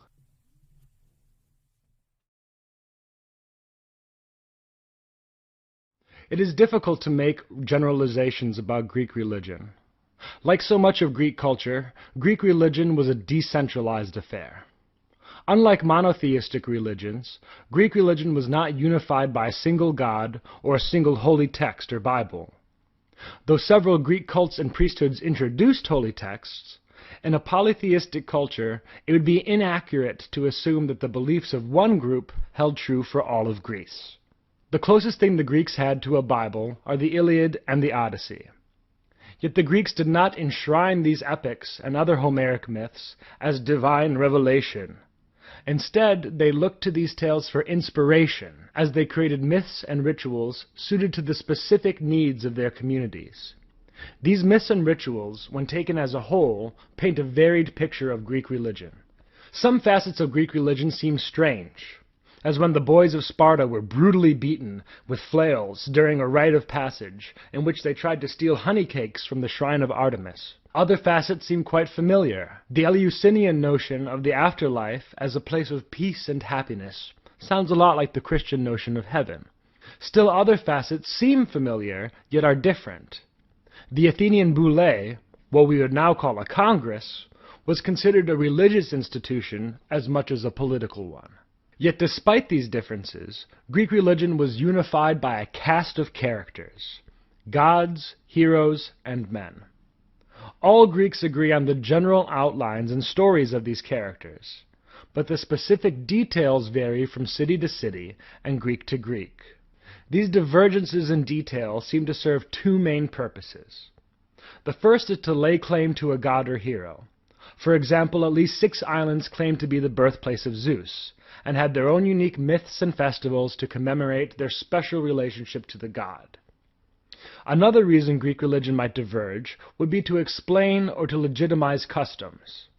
For example, the Athenians claimed to have received their custom of trial by jury from the goddess Athena, who held the trial of the mythical hero Orestes in Athens, ending the cycle of vengeance and bloodshed which had destroyed the Mycenaean royal family.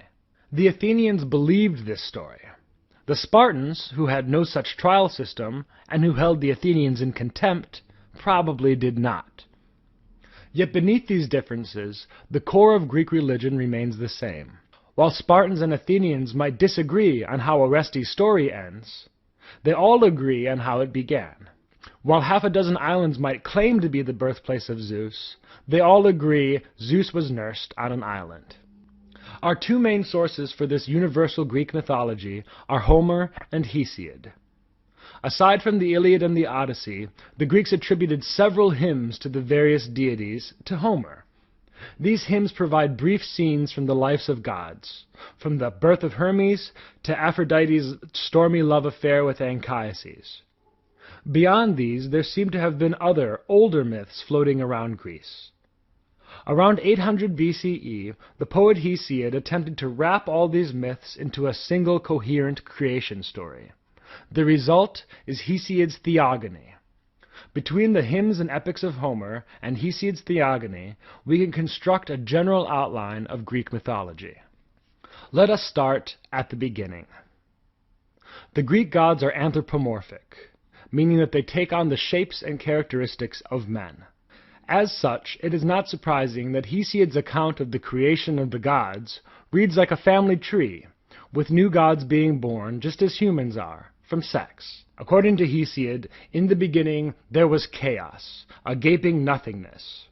From this chaos was born the basic stuff of the universe, among which was sex. Through sex, the rest of the universe was created. The sea, the heavens, the earth, then mountains and rivers, then hills and streams, and so on. This is the first generation of the gods, the stuff of the universe. Thus the world was created, yet nothing was happening. Uranos, the heaven, lay upon Gaia, the earth, and would not remove his penis from her. This was a static world. It was as if the stage was set, but the action had not yet begun. Pregnant with a dozen children, Gaia groaned in pain. Desperate for relief, she gave her son, Kronos, whose name means time, a sickle. Kronos cut off Uranos' penis and threw it into the sea. From the foam was born Aphrodite, the goddess of love. Freed from their mother's womb, the Titans burst forth and took dominion of the world. This is the second generation of gods. Like Uranos and Gaia, the Titans aren't so much gods of things as the things themselves, with a name. Where the last generation of gods were physical objects, the earth and the sky, the Titans were the forces of motion and change within the natural world. Kronos earned his name, time, by getting the universe rolling. Hyperion was the god of light, and fathered Selene, the moon, Helios, the sun, and Eos, the dawn. Memnosune was the goddess of memory, and gave birth to the 9 muses who inspire poets. Yet perhaps the most famous of the Titans was Prometheus, literally foresight, who would prove to be a great help to mankind. Yet all was not well among the Titans. A prophecy told Kronos that a son of his would one day overthrow him. Kronos responded by eating his children as soon as they were born. His wife, Rhea, understandably distraught at this situation, cried to her mother, Gaia. Gaia and Rhea conspired to hide the infant Zeus from Kronos. When Zeus was born, Rhea fed Kronos a rock wrapped in a blanket, and hid the infant Zeus on an island. Apparently Kronos is not that smart. Once Zeus was fully grown, he attacked and defeated his father. Kronos spat out Zeus's brothers and sisters, and the third generation of gods was born, the Olympians, named after their holy seat on Mount Olympus. Unlike the first two generations of gods, the Olympians are completely anthropomorphic. They are the gods of things, not the things themselves. It is the difference between worshipping the ocean and worshipping the master of the ocean. The Titans objected to the rule of these upstart Olympians and attempted to overthrow them. Yet they were betrayed by Prometheus, who told Zeus how to defeat his fellow Titans. The Titans were thrown down and chained deep below the netherworld in Tartaros. No longer free to do as it liked, nature had to bow to the will of the all-too-human Olympians. After their victory over the Titans, the children of Kronos and Rhea divided the world amongst themselves. The three brothers took the main domains.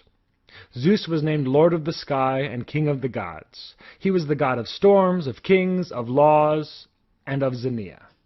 Poseidon was Lord of the Sea, and because the Greeks thought the earth floated on the sea, also the god of earthquakes.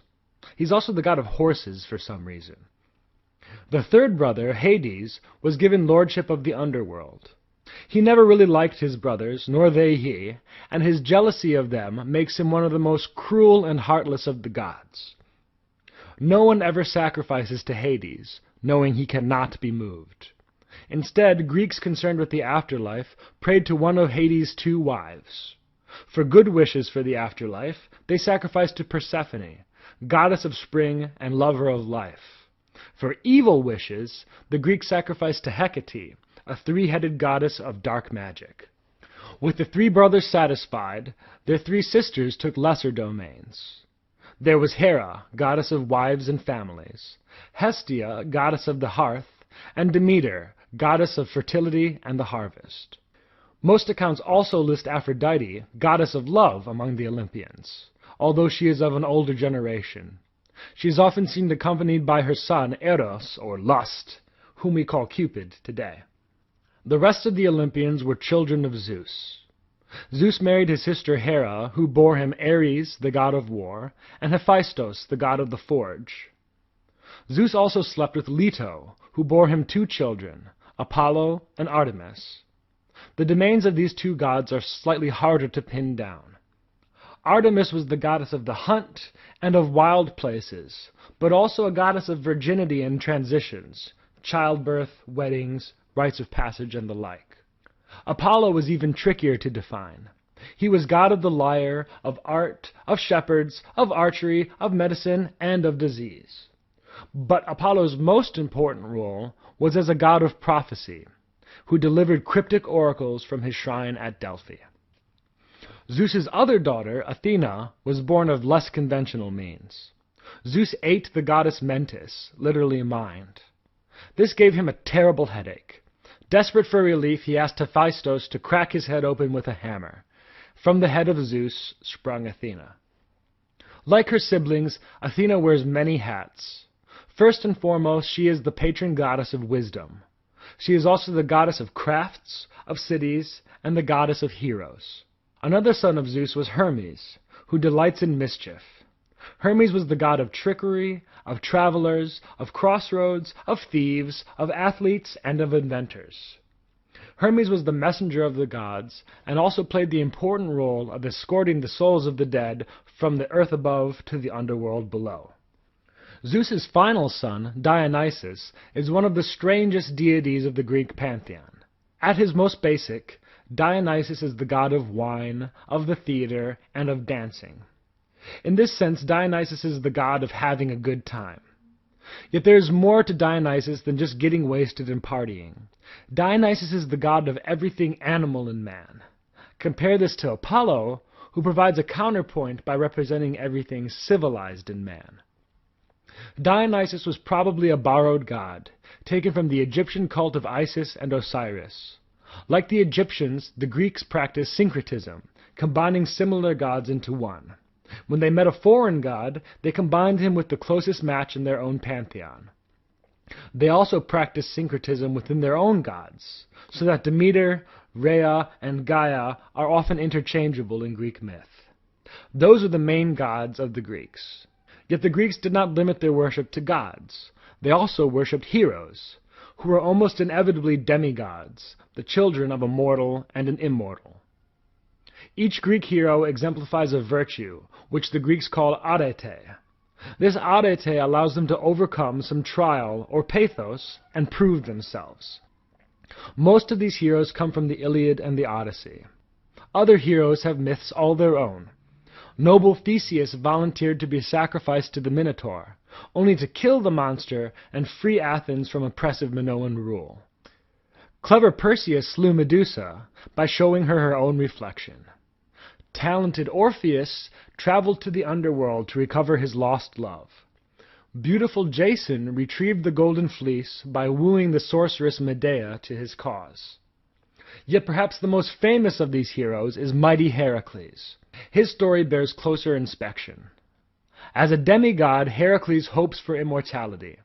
Yet as an illegitimate child of Zeus, he is hated by Zeus's wife, Hera.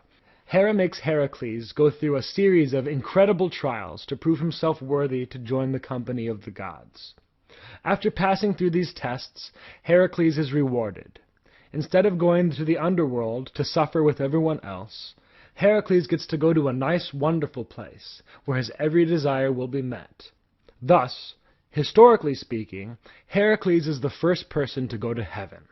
It was not until much later that mere mortals, without any divine pedigree, could hope to go anywhere but the bleak underworld. This attitude towards the average man is typical of Greek gods. The gods care about their children, and can be incredibly touchy about their particular domains. But for the most part, the gods could care less about human beings. Compare this to the Christian God, who knows and loves every one of us. To an ancient Greek, the thought of a god taking personal interest in you is more terrifying than comforting. The Greek gods, especially the Olympians, can be very cruel to humans, raping them, killing them, turning them into animals. Dionysus even arranged for a man to be ripped to shreds by his own mother.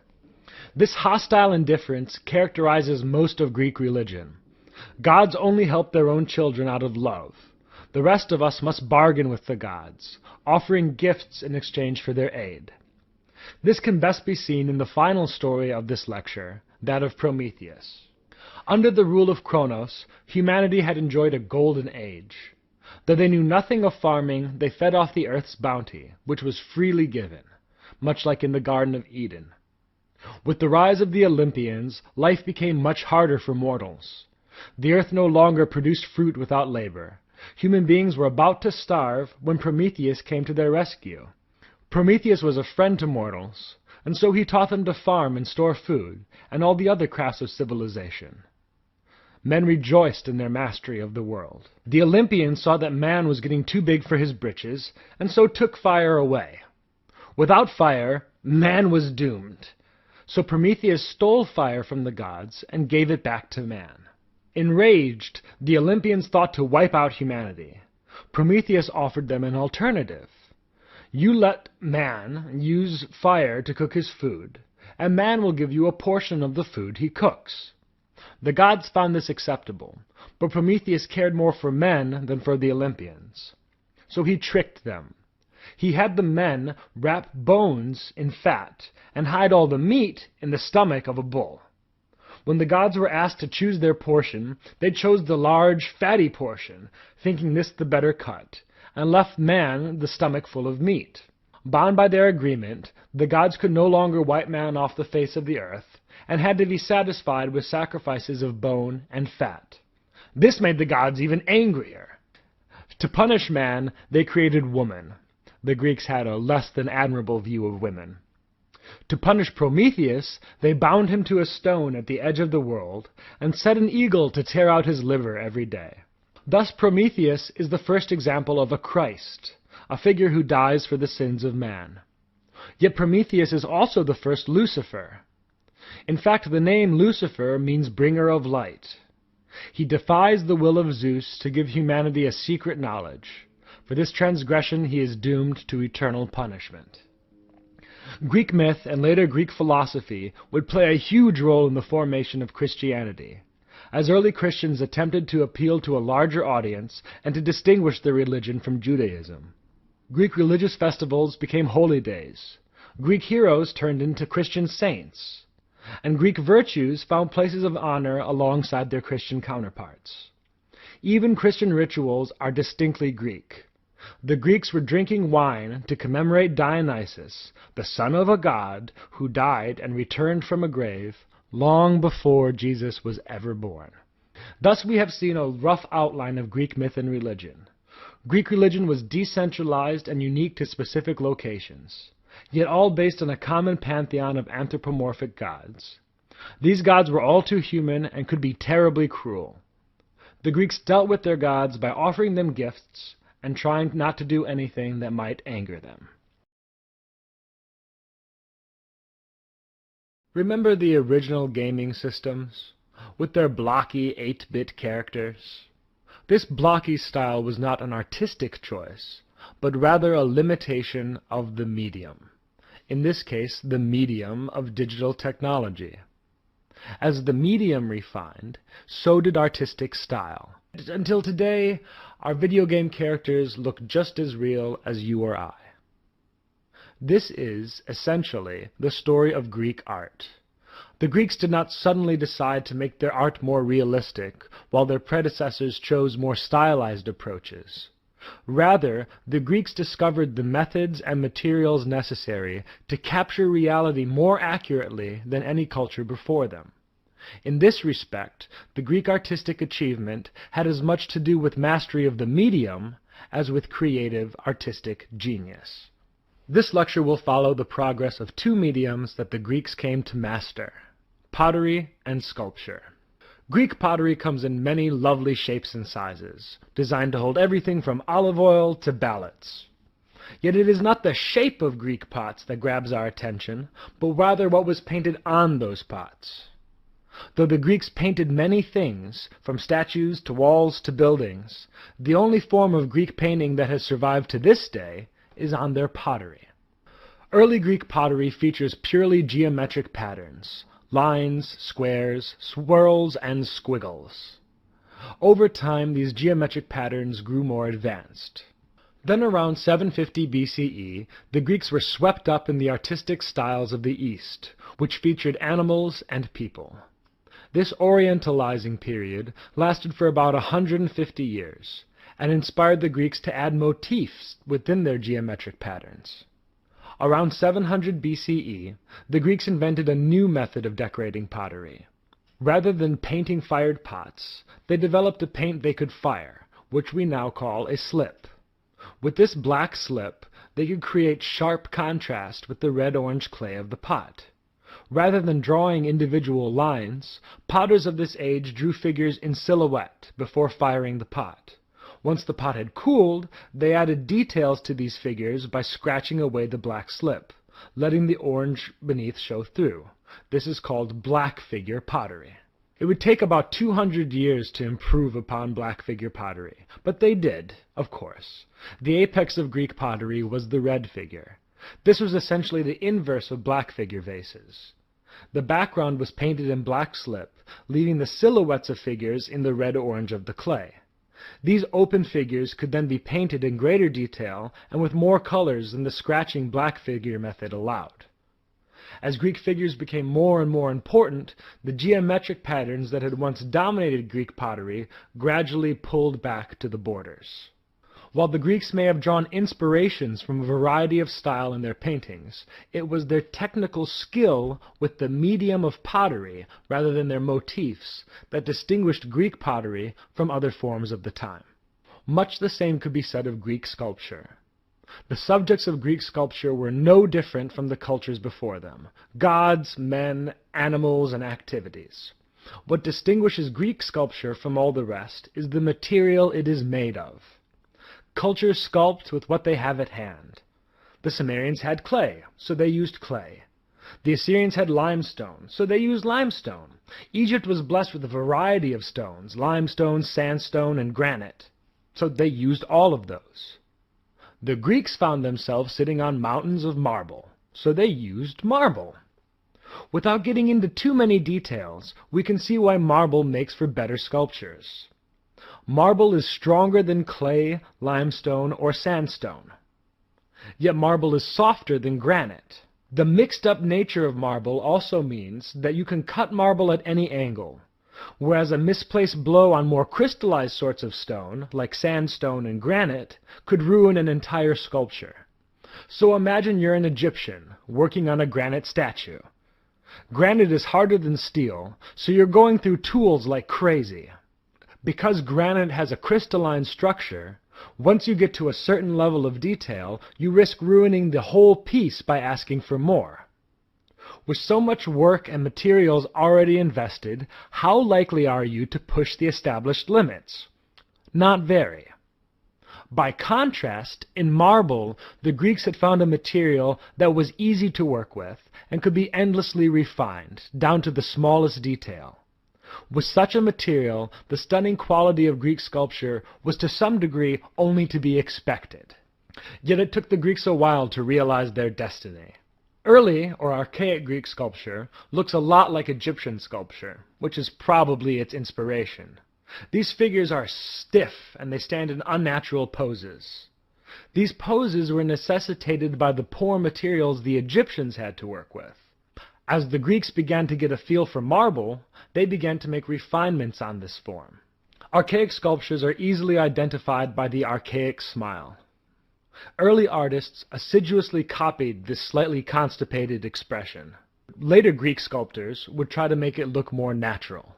This trend towards more natural poses and expressions gave rise to realism. The Greeks eventually realized that with marble, their statues could step out of their unnatural stances and set more heroic poses. We begin to see action in sculpture.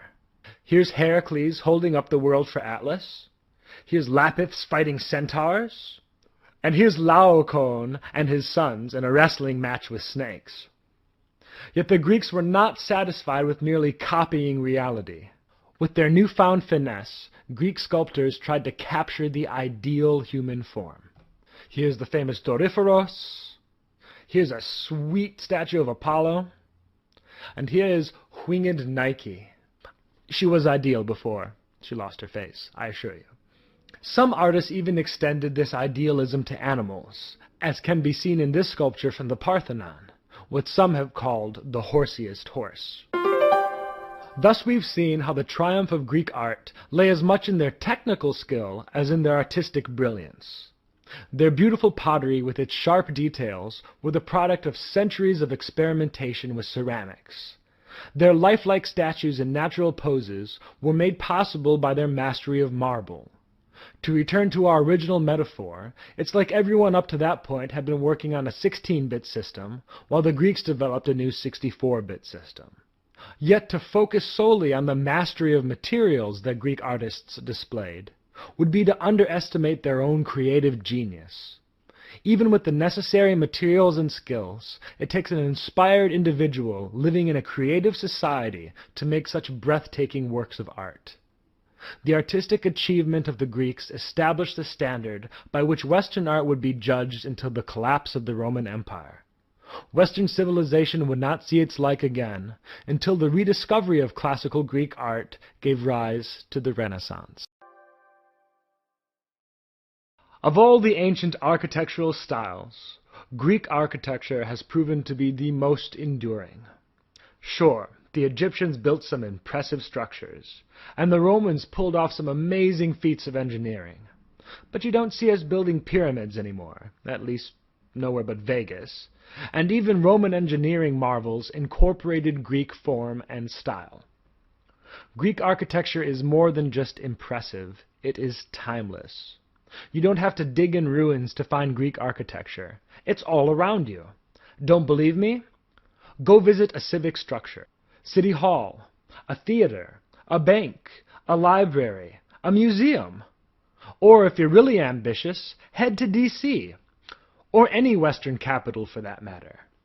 What do you see? Columns, columns, columns, columns, columns. In short, if you want a Westerner to think something is important, put columns on it. And not just any columns, Greek columns. Greek columns come in 3 varieties, or orders: Doric, Ionic, and Corinthian. All 3 share the same fluted column, or drum. Where they differ is at the top, what is called the capital of the column. And what better place to learn about column capitals than at our nation's capital? For of all the world's cities, none is more indebted to classical Greek architecture than Washington, D.C. Let us start with the Lincoln Memorial. Look at those lovely columns. These are columns of the Doric order, the simplest of the Greek columns, with a tapered disc supporting a square top. Now let's skip along to the Jefferson Memorial. See those little curlies at the top? That tells us that these are columns of the Ionic order. Let us end our tour at the Capitol building itself. See that fancy filigree at the top of the columns? Sort of looks like a very symmetrical plant tried to grow at the top. This is a column of the Corinthian order. Corinthian columns come in many forms, each more ornate than the last, but they all share the same undeniably leafy quality. There!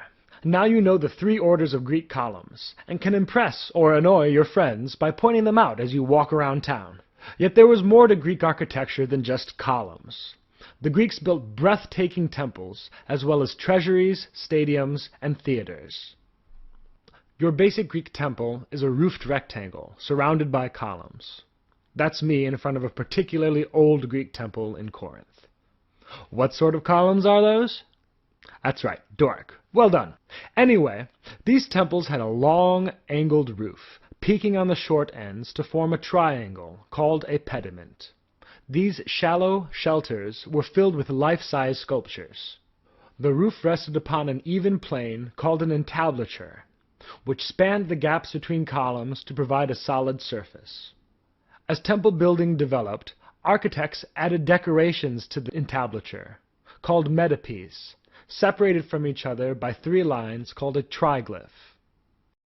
Further developments and bigger temples led to the addition of a second row of columns with a continuous decoration called a frieze running along the top. Inside the temple was a smaller enclosure called a naos, lined with its own columns. This was the holiest place of the temple, and usually housed an idol of the deity for whom the temple was built. Sometimes the Greeks would switch up column styles within the naos, putting the hefty Doric on the outside and the delicate Ionic or Corinthian within. Perhaps the most famous Greek temple is the Parthenon. The Athenians began building this temple to Athena in 447 BCE, and did not complete it until 15 years later. Like all Greek city-states, the Athenians built their most impressive temples atop the highest point in town, called the Acropolis, literally high city. The Parthenon had all the elements of a Greek temple: the columns and entablature, the pediment full of sculptures. It even had the extra features: metopes depicting a battle between centaurs and lapiths, and the second row of columns, with their accompanying frieze, depicting a civic procession of Athenians in exquisite detail. And within, the naos, recreated here by the fine folks at Nashville's Centennial Park. Big idol of Athena on the inside. Yet these images cannot convey the overall effect of this building. You simply have to be there. Standing among the columns, you see the clever tricks of the eye Greek architects used to make the Parthenon tower imposingly. You can see how they tapered the columns at the top to make the building seem taller, a trick they called entasis. As you examine more closely, you notice that there is not a single right angle or straight line in the entire Parthenon. Yet the mind expects right angles. It expects straight lines. By taking advantage of the mind's expectations, the Greek architects could make the Parthenon appear even larger than it actually was. The overall effect is one of airy grandeur. Treasuries and stadiums pop up in important Pan-Hellenic sites, like Delphi and Olympia, places where all the Greeks came to worship, meet, and compete. Stadiums provided a place to watch competitions. These stadiums were not the massive round affairs that we have today, but rather tiered benches along the side of a long track called a stade, which is where we get the name stadium. Competitors would race down the stade and back again. Here's me and some friends running the stade at Delphi. Of course, the Greeks would have done this naked, but there were ladies present. My friend Mel and I were actually arrested months later for running naked through the ancient stadium of Olympia. Apparently, the Greek police don't know a historical reproduction when they see one. Still, they were good sports and dropped us off at our hotel, though we never got a chance to recover our clothes. For all I know, they're still there, part of the historical record. Another way city-states competed at these holy sites was by making lavish donations to the god, which they housed in treasuries. Being full of treasure, treasuries lacked the airy openness of Greek temples. They were squat, strong houses with opulent facades to declare the glory of the polis that built it and hint at the wealth stored within. The form of these treasuries is often mimicked by today's banks. Yet perhaps the most distinctly Greek piece of architecture is the theater. Indeed, an archaeologist can identify a Greek colony based on little else. Greeks used their theaters for more than just entertainment. Theater was both religious and competitive, and the Greeks took theater and music competitions as seriously as their sporting events. If the Greeks had refined their engineering skills in their temples, they mastered it in their theaters. Greek theaters are an engineering marvel, vast enough to seat thousands, yet precisely designed to carry the slightest sound all the way to the back. At the center of every Greek theater lays a small stone. This is the sweet spot of the theater. That's Mel from the Olympia debacle, standing on the sweet spot of Epidaurus, home of the largest and best preserved of the Greek theaters. From that spot, even the slightest whisper resonates, and spoken words ring like the voice of God. I've been a singer all my life, and I could not resist. I stood upon that sweet spot and sang my face off, and let me tell you, no stage, no hall, no cathedral can match the acoustic mastery of the Greek theater. The Greeks left us an architectural legacy that, in my humble opinion, we have failed to improve upon. In 3,000 years, none have matched the Greek balance of elegance and power, grace and gravity. Sure, Roman arches are quite useful, and their domes defied gravity. Medieval castles can be beautiful, and Gothic cathedrals near take the breath away. Yet Roman architecture, like the Romans themselves, was always more practical than artistic. Castles are beautiful relics, and we don't build many Gothic cathedrals these days.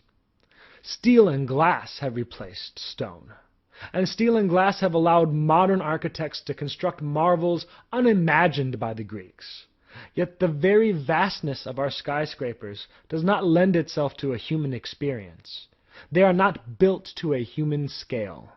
You might spy them from afar, gape upwards from their base or downward from their top, but you cannot really grasp the entirety of a skyscraper. It is simply too big.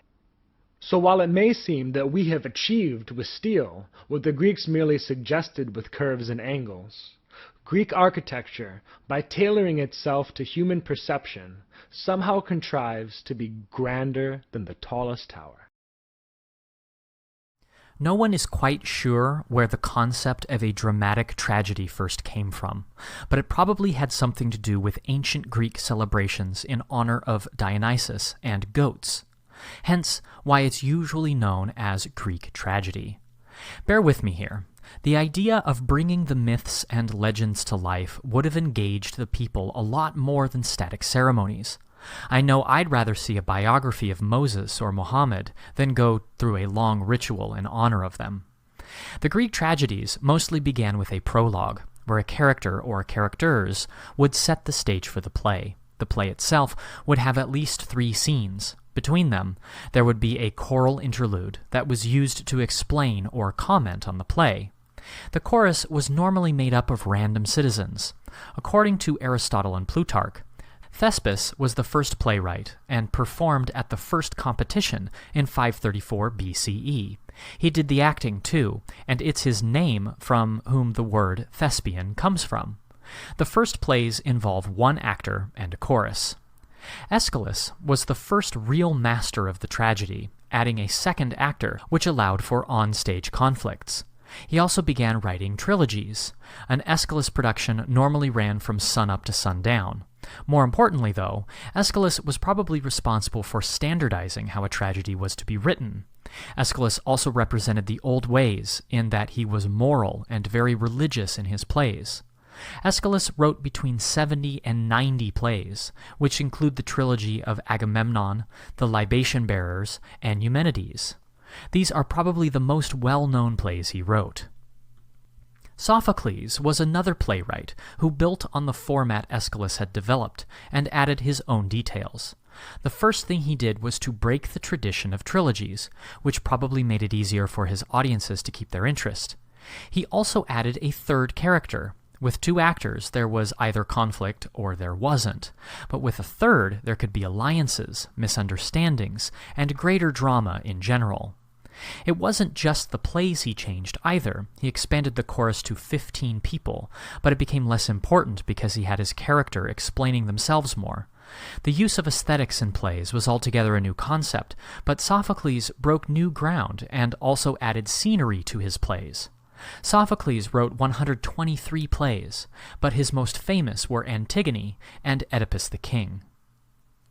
Euripides was a playwright from the era whose great addition to tragedy was his use of female leads. Whereas the male leads in Athenian tragedies had been strong and certain of themselves, with women he could portray them as more fragile. Their complexity allowed him to explore the emotions of his characters and make even more believable people in his productions. Euripides also had his actors sing monodies, in which they would talk about the troubles of other characters. That took away from the importance of the chorus.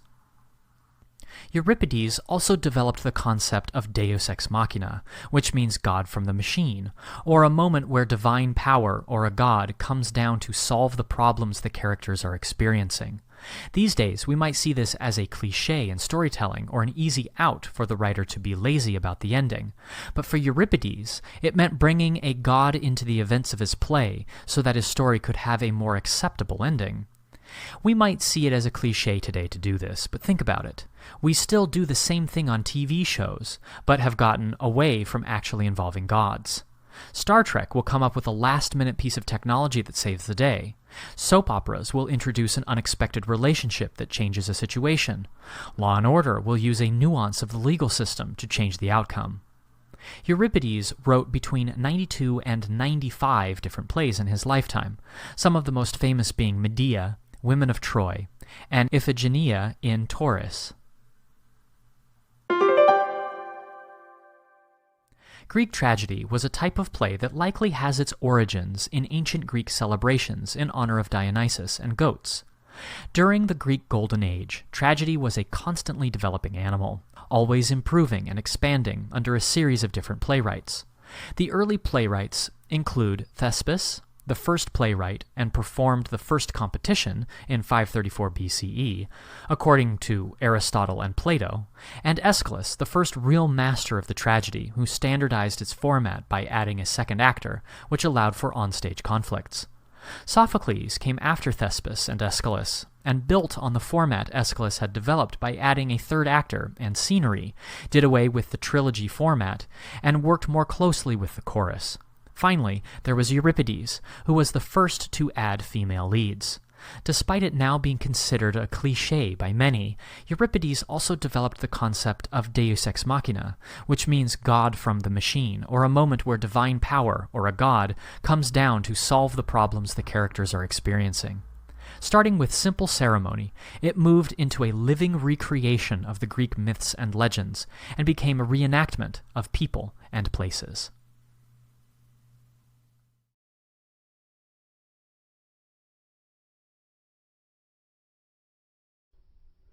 What does it mean for something to be epic?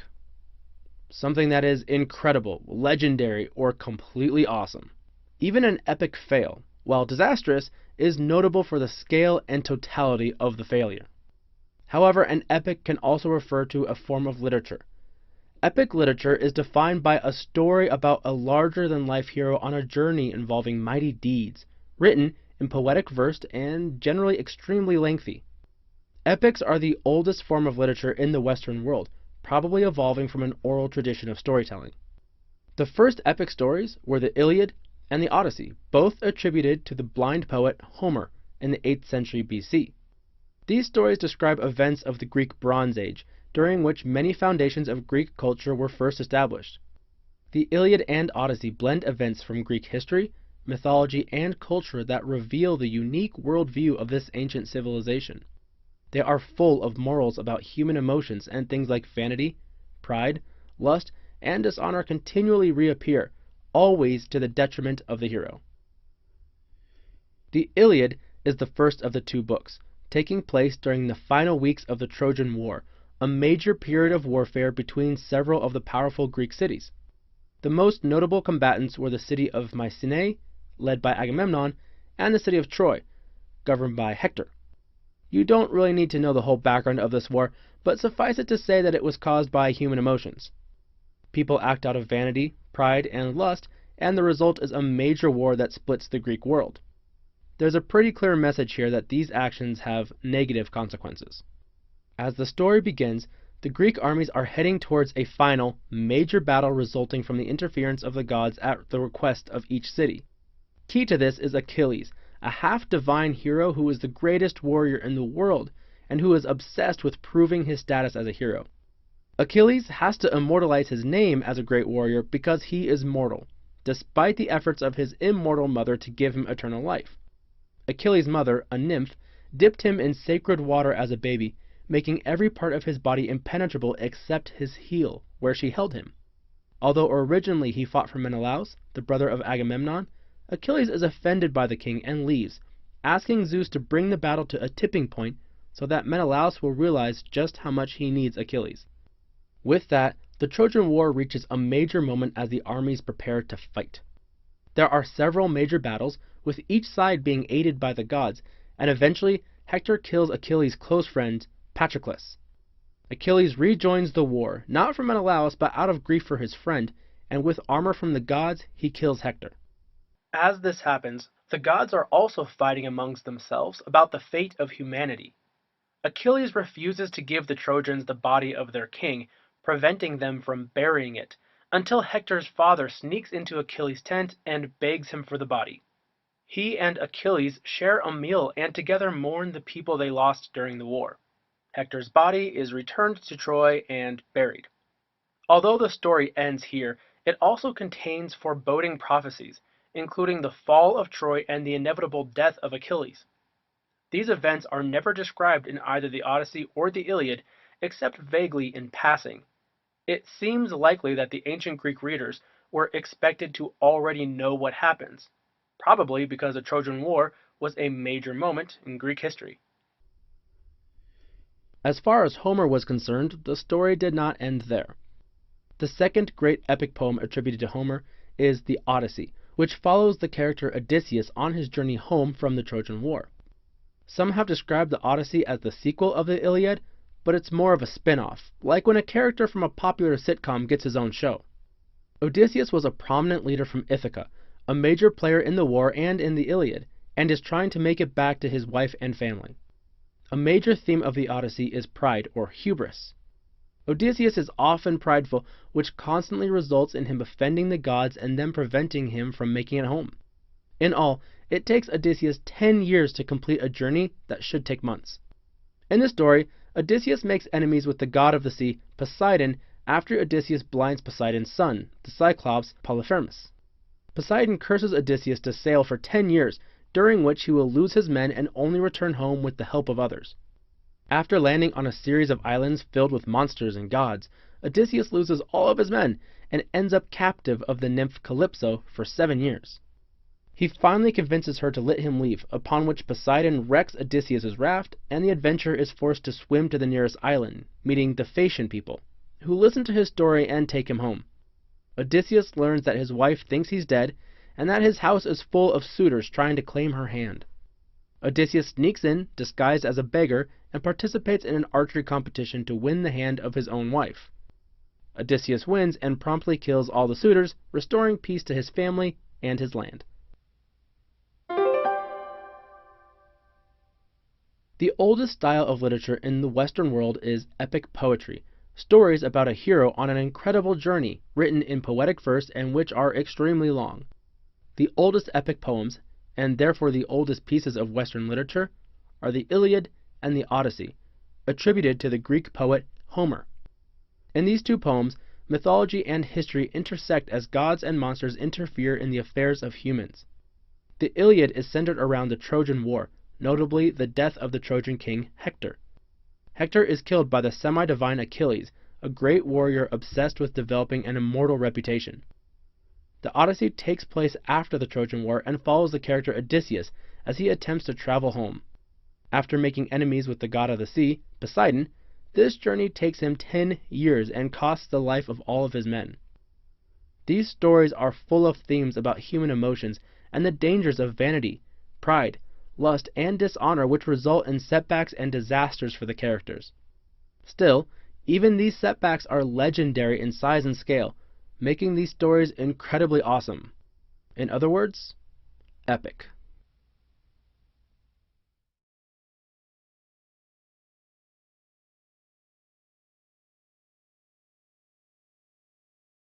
The Aeneid is an epic poem written by the Roman poet Virgil between 29 and 19 BCE. Virgil composed this epic for his patron, Augustus Caesar, the first emperor of Rome. Augustus wanted the Romans to have an epic of their own, a story that would be to Rome what the Iliad and Odyssey were to Greece. He wanted to give the Romans a glorious and ancient history, full of Roman virtue, and foreshadowing Rome's future glory. Yet Augustus's motives were not simply nationalistic. While Virgil was writing his epic, Augustus was in the process of replacing the ancient Roman Republic with a new sort of government, the Principate, in which Augustus controlled all aspects of the empire. A lot of people were unhappy about this change of events. The Republic was an ancient and revered institution. Augustus needed a way to make himself and his new government even more ancient, even more revered. This was the task Augustus set before Virgil. Write me a Roman epic, glorifying the Roman people and Roman virtue. Oh, and be sure to work me, my lineage, and my agenda into it. So Virgil set about weaving the Romans and Augustus into the mythical world of Greek epic. The result was the Aeneid. In the Aeneid, Virgil tells the story of Aeneas, a Trojan hero from Homer's Iliad. Aeneas is the son of the goddess Venus, and the distant ancestor of Augustus's family, the Julians. Virgil's tale recounts Aeneas's quest to establish a new city for the Trojan people. From the beginning, we learn that Aeneas is destined to settle in Italy and give rise to the mighty Roman Empire, to whom all nations and people look in awe and wonder. This is the will of Jupiter, king of the gods, and it is immutable. Though men or gods might struggle against this fate, they can only delay the inevitable. Thus, from the beginning, Virgil establishes Augustus's family as the founders of Rome. It is Aeneas's destiny to leave behind the rubble of the old, and lead his people to a new and glorious future. Aeneas accepts this destiny, though he does not understand it. All he knows is that this is the will of the gods. Throughout the story, Aeneas is tempted to turn from his quest by the frustration of mounting catastrophes, or by the enticement of a friendly port. Yet Aeneas accepts the suffering and hardship. He ignores the deepest wishes of his heart, and obeys the will of the gods. This makes Aeneas a very different hero from his Greek counterparts. Achilles is so selfish that he lets his comrades die as he sulks about a slight to his pride. And Odysseus left Troy with scores of Greeks under his command. By the time he got to Ithaca, he was the only one left alive. Aeneas is a different sort of hero altogether. Where Odysseus is selfish, Aeneas is selfless. Where Achilles struggles against his fate, Aeneas accepts his destiny. Yet not all the characters in the Aeneid are so stalwart and fatalistic as Aeneas.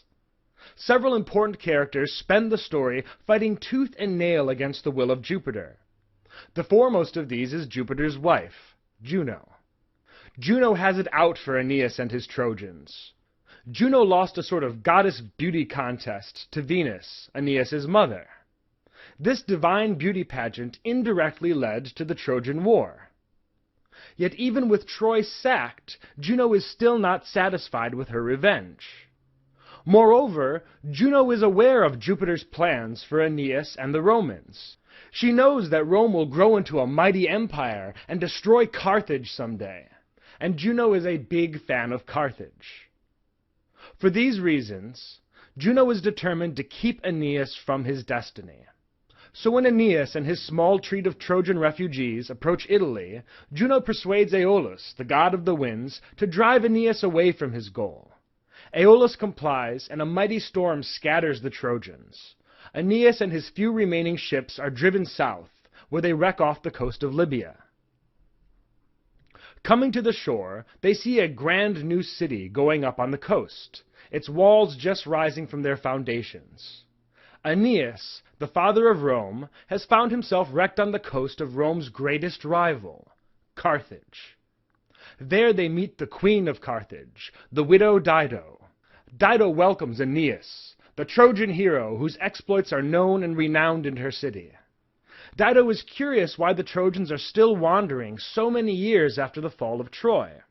So Aeneas tells her the story of their adventures. He begins by recapping the fall of Troy from the Trojan perspective. This account seems mainly concerned with explaining why the Trojans were stupid enough to roll a giant wooden horse full of Greek soldiers into their city. The trick was, apparently, a conspiracy of gods and men. The Greeks left a single man behind, Cimon. Cimon told the Trojans that the Greeks had angered the goddess Minerva by defiling one of her temples. The wooden horse was their way of getting back in the goddess's good favor. The Greeks wanted the Trojans to burn the horse to the ground, because then Minerva would shift her anger to the Trojans. What the Greeks didn't want was for the Trojans to bring the horse into the city. If they did that, Minerva would shift her favor to the Trojans, and the Trojans would conquer the Greeks in turn. This reverse psychology did not fool the Trojan high priest, Laocoon, who said, "What? Are you stupid? That thing is full of soldiers," and hurled a spear at the horse. Minerva, however, had never been angry at the Greeks. She was their ally in their trick. Minerva sent a pair of serpents who devoured Laocoon and his children, before slithering to rest beneath the shrine of Minerva. This was enough evidence for the Trojans, who obediently dragged the horse into their town.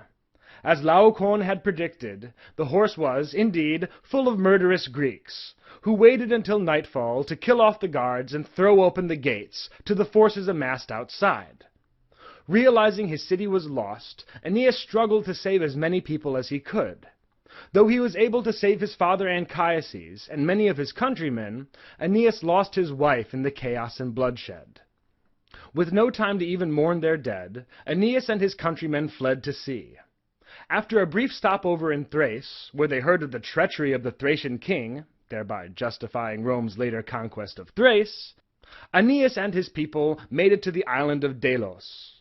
There, Apollo, the god of prophecy, told Aeneas that he must settle in the land of his forefathers. Anchises, Aeneas's father, interpreted this as a command to settle on the island of Crete, whence the Trojans traced their heritage. Yet when the Trojans settled on Crete, they were struck by plague. Aeneas's ancestral gods visited him in a dream to tell him that his true homeland was Italy.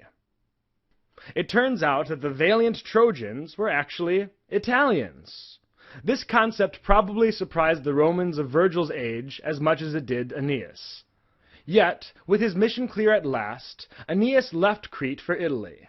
Along his path, he encountered many of the same horrors as Odysseus: the Sirens, Scylla and Charybdis, and the Cyclops. In this section, we see a clear comparison between the Greek hero Odysseus and the Roman hero Aeneas. Where Odysseus sacrificed his men to sail through the twin dangers Scylla and Charybdis, Aeneas was unwilling to make this sacrifice, and wisely sailed around. Where Odysseus left men behind to be eaten by Cyclopses, Aeneas rescued those men and took them with him. As Aeneas finishes his tale, Dido is moved by Aeneas's story. Dido is impressed by Aeneas's bravery and piety. Dido is stricken by Aeneas's beauty. In short, Dido is head over heels in love with Aeneas. Aeneas seems to return the feeling, and the two spend a rainy day making love in a cave. After this tryst, Dido assumes that they are married. Aeneas and his people will settle in Carthage and take honored places. Aeneas, however, is aware that he cannot stay in Carthage. Aeneas wants to stay, but the gods make it clear that his destiny lies in Italy, not Africa.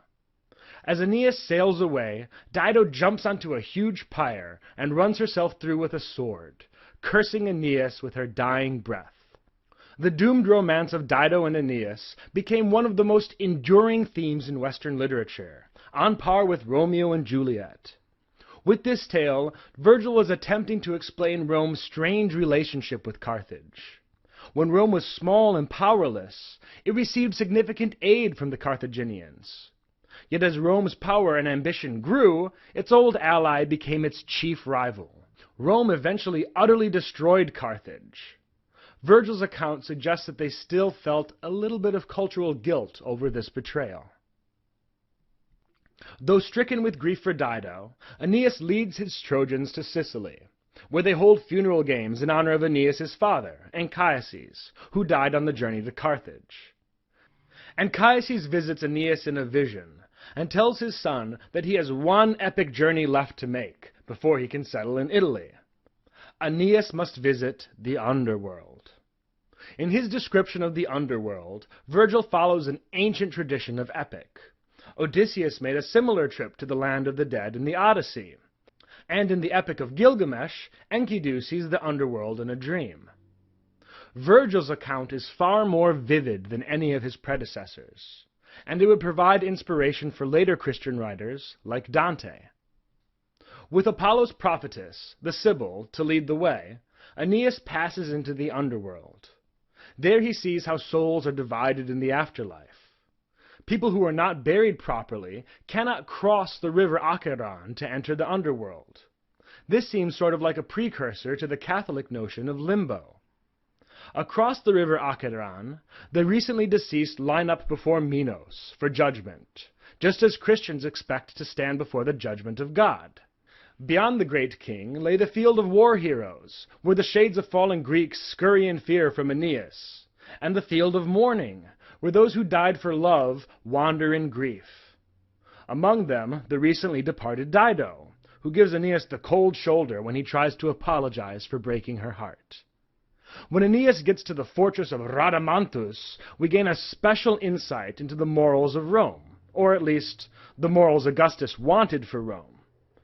As Aeneas watches people pushing boulders uphill, or being flayed alive, he asks the Sibyl, who are these sinners to deserve such awful punishments? The Sibyl replies, "Here in a prison house awaiting doom are men who hated, long as life endured, their brothers, or maltreated their grey sires, or tricked a humble friend. The men who grasped at hoarded riches, with their kith and kin not sharing ever, an unnumbered throng. Here slain adulterers be, and men who dared to fight an unjust cause, and break faith with their own lawful lords. Yon traitor sold his country, and for gold enchained her to a tyrant, trafficking in laws, for bribes enacted or made void. Another did ancestrously take his daughter for a wife in lawless bonds. All venerated some unclean, prodigious crime, and what they dared achieved. I could not tell, not with 100 mouths, 100 tongues, or iron voice, their diverse shapes of sin, nor call by name the myriad pangs they endure. Here we see the primary sins of Rome under Augustus. Sins against the family, hating your brother, abusing your father, incest and adultery. Sins against your fellow man, greed, selfishness, and refusal to help those in need. And sins against the state, treachery, installing tyrants for gold, accepting bribes to sway legislation, fighting in an unjust cause, and breaking faith with one's lawful lord. Yet Virgil's underworld is not just a place to punish the sinful. It is a place of purification. Once souls have their sins stripped away through ages of torture, they make their way to the peaceful Elysian fields, where the blessed souls reside. This makes the underworld sound a lot like purgatory, and the Elysian fields a lot like heaven. It is important to remember that Virgil's epic was written decades before Jesus ever drew breath. Christianity drew a great deal of inspiration from Virgil, and it is no surprise that Dante would use Virgil as his guide in his own account of the afterlife, the Divine Comedy. In the Elysian fields, Aeneas is reunited with his dead father, who has a special treat for him. Before them, a line of spirits await reincarnation. Anchises informs Aeneas that these are his descendants, waiting their chance to be reborn. With the foresight of the dead, Anchises tells Aeneas the fate of each, from Aeneas' son and grandson, to Romulus, who had found Rome, all the way to Augustus, the proud emperor of a glorious empire. Now, at last, Aeneas understands what he is fighting for. He knows why he could not settle in Crete or Carthage. Aeneas sees the glorious destiny of the Romans and his progeny, and he knows that all of his struggles and suffering will be worthwhile. As Aeneas makes his way out of the underworld and toward his destiny, the epic reaches its halfway point, and Virgil changes gears. If the first half of the Aeneid was meant to be a Roman Odyssey, with travels and adventures, the second half of the epic was meant to be a Roman Iliad, with warfare and bloodshed.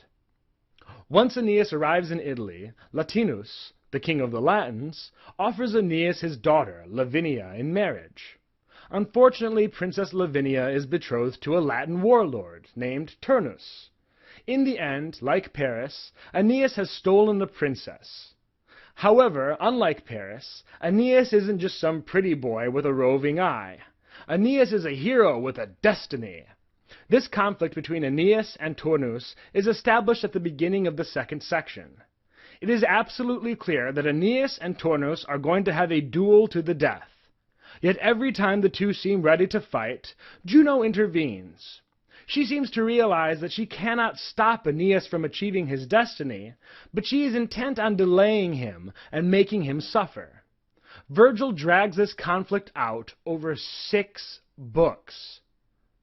Unfortunately, Virgil does not seem so inspired in this second half of the Aeneid as he was in the first. It almost seems like he's just going through the motions. As we saw above, the underlying conflict is essentially the same as the Iliad. A Trojan steals a princess. Battle ensues. Yet Virgil doesn't seem to be adapting Homer as much as he's simply copying the great Greek bard. Just like in the Iliad, the tide of the battle sweeps back and forth as various heroes take the field. Just as Achilles' companion Patroclus fought valiantly and died, leading Achilles on a killing spree, Aeneas' companion Pallas fought valiantly and died, leading Aeneas to a killing spree. Aeneas' mother, Venus, provides her son with a divinely crafted shield, worked with intricate detail, just like Achilles' mother Thetis did in the Iliad. And, just as the Iliad ends with the death of the enemy, Hector, the Aeneid ends with the death of the enemy, Turnus. Though Virgil ended the Aeneid rather lamely, he had achieved the goals set before him by his patron, Augustus. Virgil had created an epic for the Roman people, a story so like the Iliad and Odyssey that entire sections might as well be quoted, at least in the second half. Yet Virgil also showed some remarkable creativity. He turned some of these Greek heroes on their heads, to contrast the Roman virtues of Aeneas to the Greek virtues of Odysseus and Achilles. He offered the most vivid glimpse of the afterlife ever offered by a poet. And, most importantly to his patron, Virgil deftly wove Augustus's family and agenda into his story, granting Augustus's new regime the legitimacy of the ancients and the reverence of myth.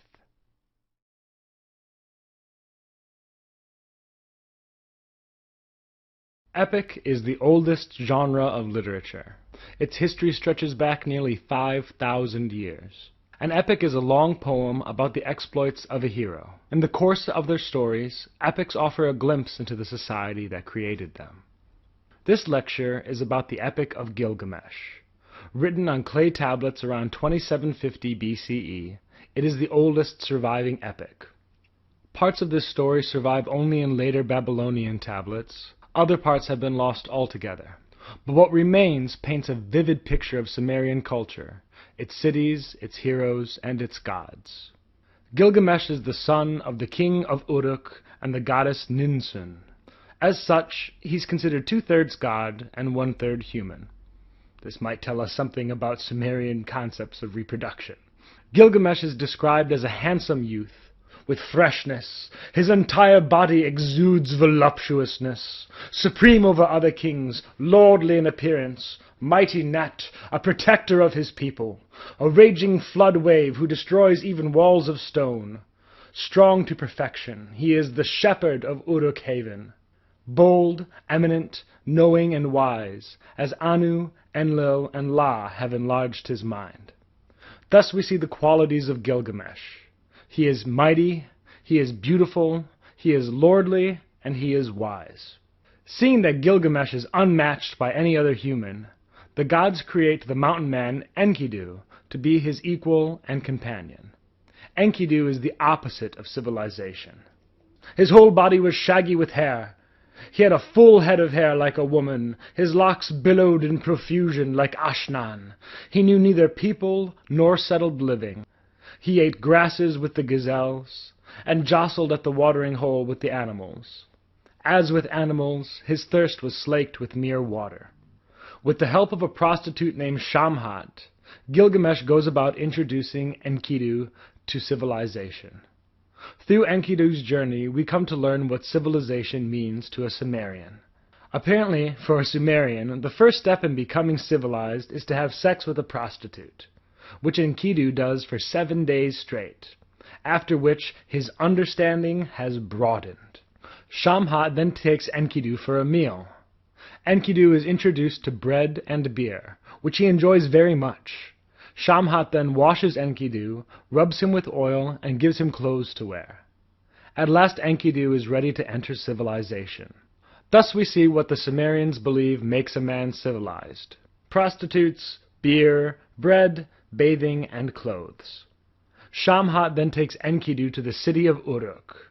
She says, "Look about, Enkidu, inside Uruk Haven, where the people show off in skirted finery, where every day is a day for some festival, where the lyre and drum play continually, where harlots stand about prettily, exuding voluptuousness. Full of laughter, and on the couch of night the sheets are spread. Behold the wall of Uruk Haven, the wall of the sacred Eanna temple, the holy sanctuary. Look at its wall which gleams like copper. Inspect its inner wall, the likes of which no one can equal. Take hold of the threshold stone. It dates from ancient times. Go close to the Eanna temple, the residence of Ishtar, such as no later king or man ever equaled. Go up onto the wall of Uruk and walk around. Examine its foundations. Inspect its brickwork thoroughly. Is not the whole brick structure, even at its core, made of kiln-fired brick? And did not the 7 sages themselves lay out its plan? 1 league city, 1 league palm gardens, 1 league lowlands, the open area of the Ishtar temple. 3 leagues and the open area of Uruk, the wall encloses. Here we see what the Sumerians believe is the height of civilization. Nice clothes, festivals, music, prostitutes again, a centrally planned city, full of beautiful ancient buildings and towering walls of baked mud brick. Shamhat brings the freshly civilized Enkidu to Gilgamesh, and the two become instant friends, and perhaps lovers. Gilgamesh repeatedly says he embraced Enkidu as a wife, suggesting that Gilgamesh prefers to swing both ways. Yet there is one step left to make Enkidu a civilized man. Gilgamesh takes Enkidu's weapons of stone and replaces them with weapons and armor of bronze. So equipped, Gilgamesh and Enkidu go on a quest to cut down the great cedar, which is guarded by a terrible monster named Humbaba. Humbaba's roar is a flood, his mouth is fire, his breath, death. With the help of the sun god Shamash, Gilgamesh and Enkidu slay Humbaba and spread his entrails over the sacred mountain. They cut down the cedar to make a door for the holy city of Nippur. On their way home, they meet Ishtar, princess of heaven, and the goddess of fertility, war, and half a dozen other things. Ishtar wants the beautiful Gilgamesh for a lover. Gilgamesh refuses her, and recounts the terrible fates of Ishtar's previous lovers. Spurned, Ishtar returns to her father Anu, the supreme sky god, and asks him to give her the bull of heaven, that it may trample Gilgamesh to pulp. Anu resists, but eventually relents, and gives Ishtar the bull. She has it attack Gilgamesh and Enkidu, who slay the bull of heaven and carry its horns home with them. The gods are furious with Gilgamesh and Enkidu for killing the bull. They must die. The goddess Ninsun and the god Shamash intercede on behalf of Gilgamesh, and the gods take out their rage on Enkidu. Enkidu dies. Gilgamesh, aware of the intercession of his mother, mourns for months that the gods took his friend, and not him. Suddenly aware of his own mortality, Gilgamesh embarks on a long and dangerous journey to find Utnapishtim, a man who was made immortal by the gods. He passes through many trials, and journeys long through impenetrable darkness, before finally coming to the banks of the Sea of Death. There he finds the ferryman, Urshanabi. Urshanabi carries Gilgamesh across the Sea of Death to Utnapishtim. Utnapishtim then recounts the tale of the flood and how he came to be immortal. We have discussed this story in a previous lecture, but it is worth noting that Utnapishtim and his family were fed on their journey through the flood by the god Shamash making bread rain from the sky, which is perhaps where the Hebrew people got the idea of manna. Gilgamesh realizes that he cannot achieve immortality as Utnapishtim did, and mourns his fate. He will return home empty-handed. Full of pity, Utnapishtim tells Gilgamesh about a sacred plant at the bottom of the sea that will revive him and renew his youth and health. Gilgamesh ties rocks to his feet, sinks to the bottom of the sea, finds and takes the plant. With his prize in hand, Gilgamesh sets off with the ferryman Urshanabi, who takes him home to Uruk. However, along the way a serpent comes and steals the magic plant. Gilgamesh is overtaken with woe, but Urshanabi comforts him. He remarks on the greatness, beauty, and majesty of Gilgamesh's city Uruk, which shall last forever. He suggests that the immortality and fame of a man's city is the closest a mortal can come to immortality. That is, in short, the Epic of Gilgamesh. Only one thing remains to be discussed, and that is the importance of dreams. Dreams and their interpretations play an important role in the Epic of Gilgamesh, as well as in later epics. Gilgamesh and Enkidu are both visited by prophetic dreams. Gilgamesh dreams of Enkidu before they even meet. His dreams are interpreted by his mother, the goddess Ninsun, to tell him that he will find an equal and friend in the wild Enkidu.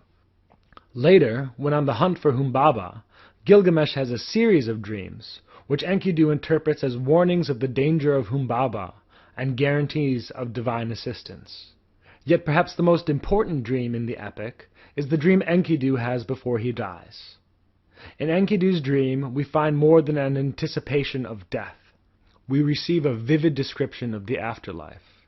This theme will reemerge time after time in the epics to come.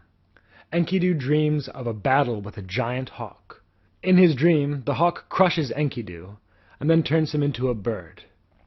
Seizing me, he led me down into the house of darkness, to the dwelling of Irkala, to the house where those who enter do not come out, along the road of no return, to the house where those who dwell do without light, where dirt is their drink, their food is of clay, where like a bird they wear garments of feathers, and light cannot be seen.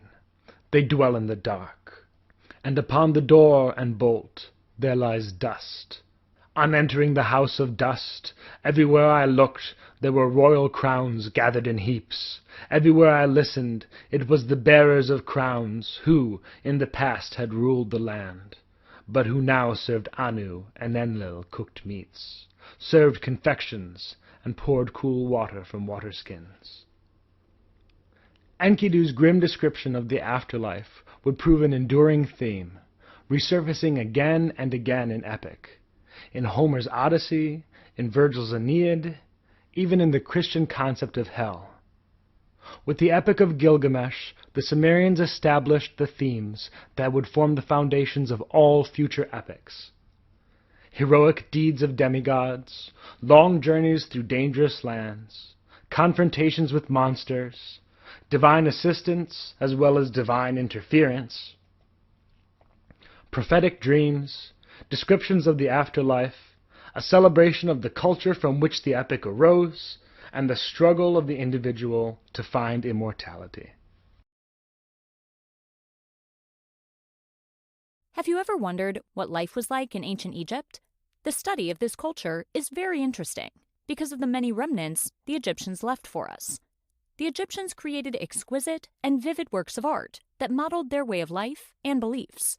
Egyptian art from this time period we will see in this lesson, stretching from 3000 BCE until around 300 BCE, has been found in the forms of pottery, sculptures, and colorful hieroglyphics in burial tombs.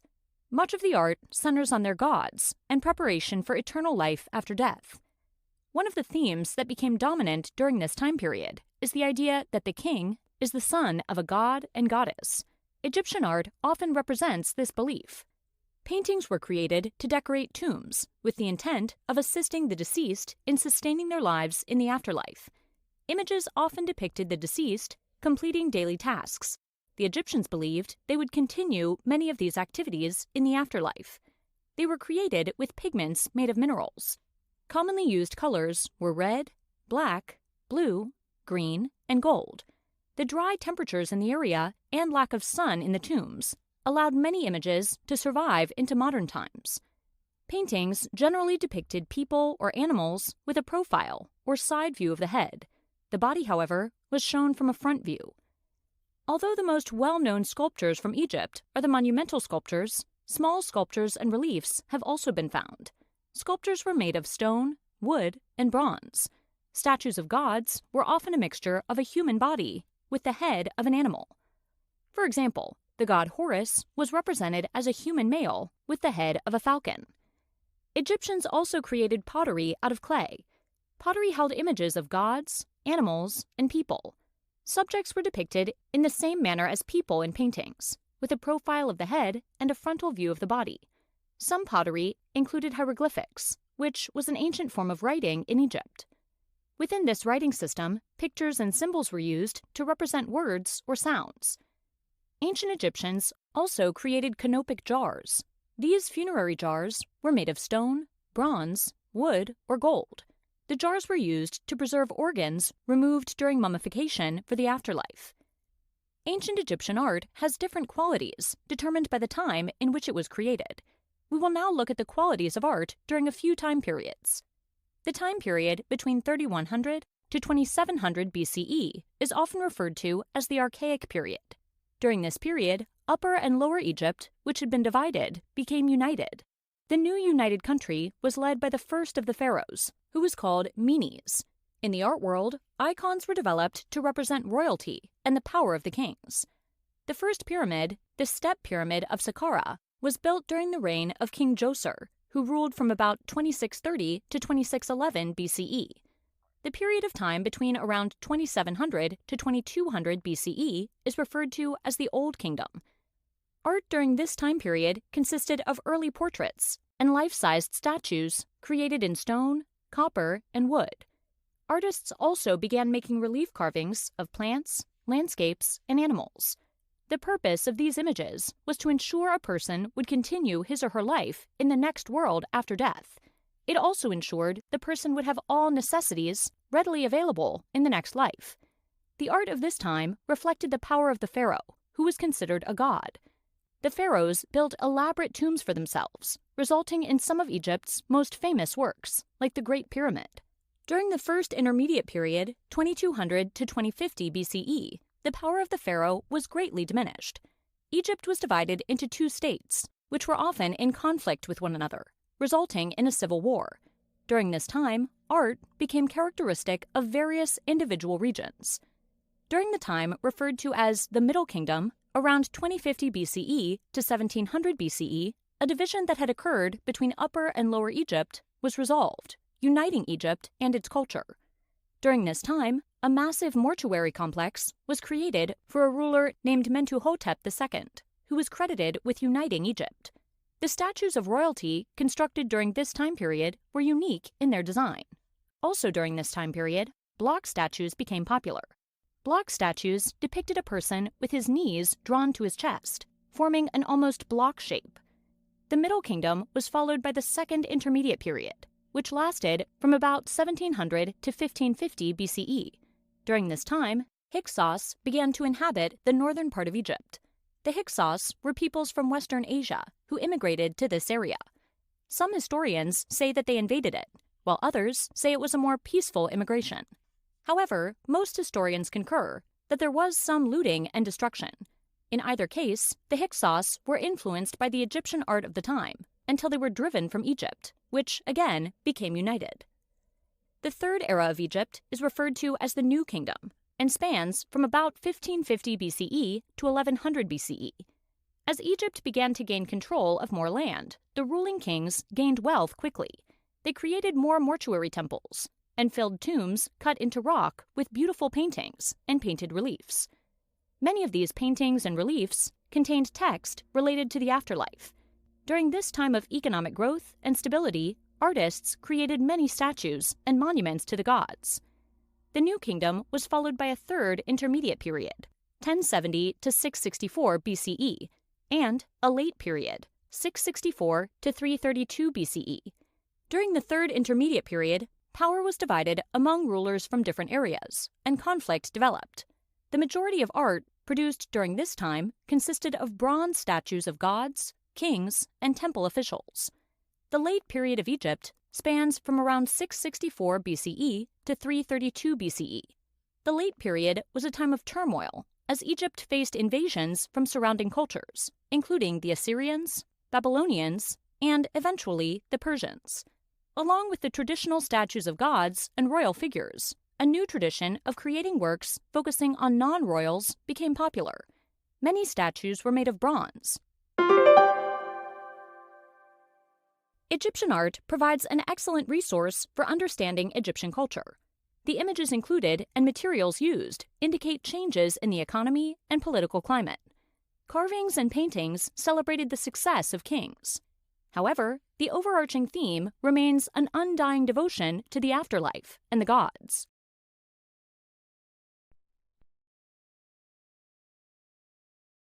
Many of us have heard of the early civilizations like Egypt and Mesopotamia. In these regions, civilization began with the invention of writing, creation of beautiful works of art, and development of urban cities.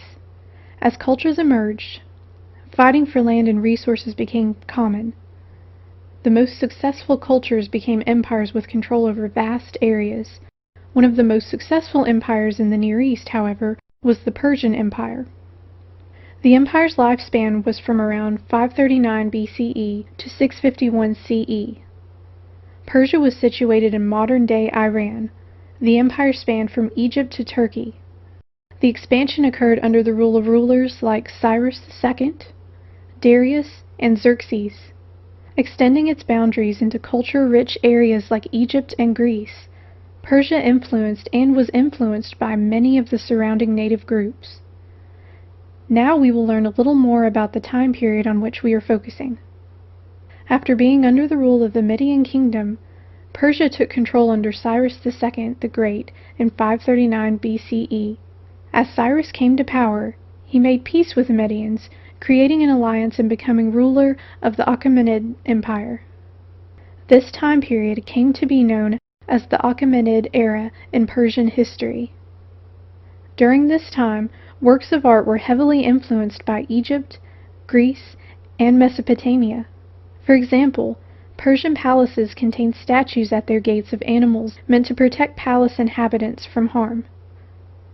Now that we know a little bit about the time period, we can learn more about architecture. Achaemenidian kings created majestic royal cities with monumental palaces. As many kings before them had done, Persians built elaborate structures in an attempt to outdo their predecessors.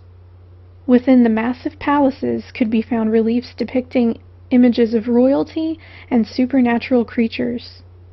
In this time span, artists developed the ability to show movement and life within their reliefs.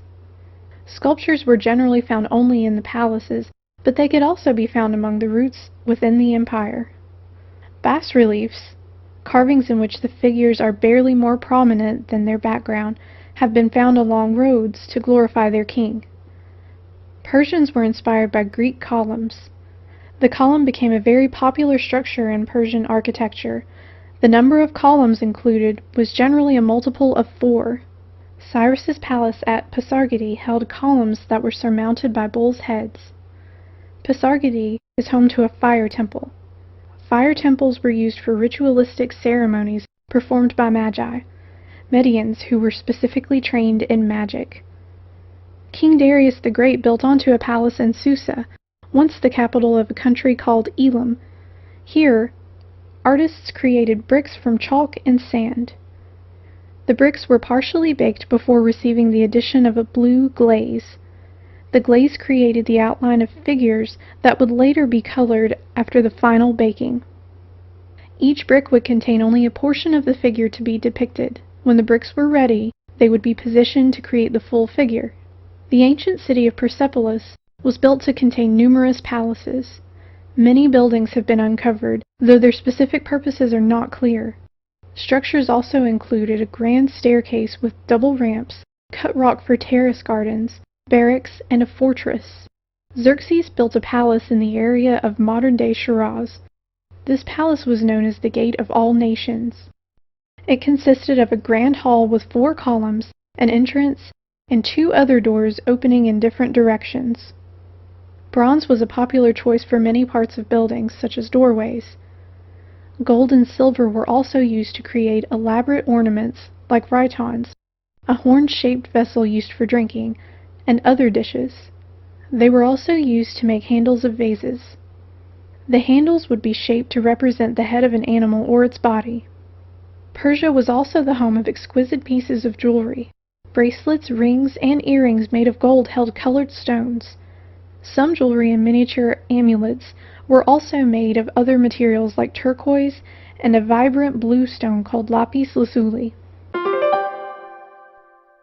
As you can see, although the Persian Empire reigned for a short amount of time, their influence on other nations was very strong. The artistic elements they borrowed from their neighbors help us understand how vast this empire was. The degree to which the Persians created their massive structure also tells us that not only were they very powerful but very proud. Architecture and other forms of artwork showcase their success in battle and as an empire. When it came to being the quintessential ancient empire, the Romans had it all. They had a massive army, built really impressive structures, and a language with such breadth and depth that it has only been in the last 100 years that some knowledge of it hasn't been mandatory for being considered educated. However, the Romans did not build all that themselves.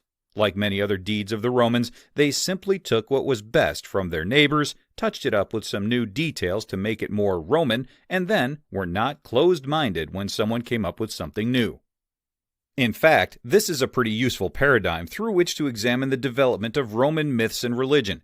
In this lesson, we'll look at how Rome's religion was transformed throughout the centuries before becoming the classical myths we still read today. Perhaps no other culture influenced the Romans as much as the Greeks. When you really think about it, this isn't a surprise. From the earliest days of Roman civilization, they always sought to take the most sophisticated ideas possible from their neighbors. In the beginning, that meant the Etruscans, which we'll come back to in a minute. But for the formative years of Roman culture, that meant borrowing from the Greeks. Luckily for the Romans, they didn't have to go that far. The Greeks had built a massive colonial presence in what is now southern Italy and Sicily, which they collectively referred to as Magna Graecia. This meant that there was plenty of first-rate Greek civilization occurring just a short journey away from Rome, and the Romans wanted in on it. As a result, eventually the Romans had adopted a great deal of Greek religion. Of course, they updated it and put a Roman spin on it, all by changing the names of many of the gods, goddesses, and other figures. For example, Zeus, the Greek king of the gods, was now Jupiter, or even Jove, depending on what myth was being alluded to. Heracles became Hercules. Some of the myths were even adopted with little more than a name change. Of course, the Romans would not have thought of themselves as having worshipped Greek gods. Instead, they were Roman gods.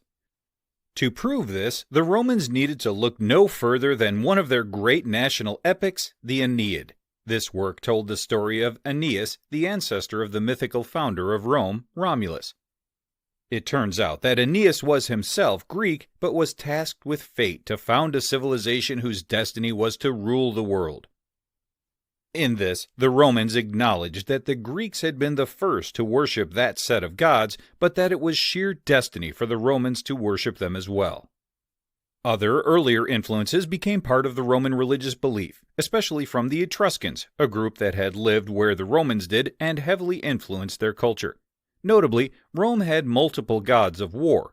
Of course, there was Mars, who showed up in all the myths, but there was also Janus, a two-faced god who was believed to assist Roman armies on campaign. Also, there were the Vestal Virgins, who were loosely linked to the Greek pantheon. The Vestal Virgins were a group of unmarried women who tended to the holy fire of Rome. In any event, the Romans took what was attractive about other mythologies and made it their own. As Rome expanded, it encountered new religious traditions. Some of these became absorbed into the pantheon of Roman belief. For example, if a people had a female goddess of wisdom, then clearly this was Minerva presenting herself in a different way. Still, other religions presented themselves completely outside of the pantheon. For the Roman government, that was okay, as long as proper respect was still paid the Roman way. After all, religion was more about identification with people and less about a personal journey to the Romans. For the people, that meant that as long as they at least acknowledged Roman beliefs, they were free to pursue other paths to spiritual fulfillment. While numerous smaller groups became established during this period, such as the cult of the Egyptian goddess Isis or the Persian figure Mithras, one tradition in particular became especially common: Christianity. Ironically, Rome took a hard stance against Christianity early on, but later embraced it as its official religion. Today, it is still the world's largest religion, and it all got its start back in the Roman Empire. Taking advantage of trade routes across the Mediterranean world, the faith grew from only a few hundred adherents to being recognized as a legitimate belief throughout the empire by 313. The Romans managed to build one of the greatest empires in the ancient world, but were especially helped by their ability to construct a complex pantheon of deities. Of course, much of this was heavily influenced by the Greeks, whom the Romans had frequent early contact with from Magna Graecia, the Greek colonies in southern Italy and Sicily. However, the Romans also were influenced by the Etruscans, a group that lived in central Italy before the Romans and introduced Janus, a two-faced god of war, as well as the Vestal Virgins, a group of women who guarded the holy fire of Rome. Additionally, Persians, Egyptians, and many other groups influenced Roman religions. Finally, however, it was Christianity that would spread to become one of the largest religious traditions in the Roman Empire.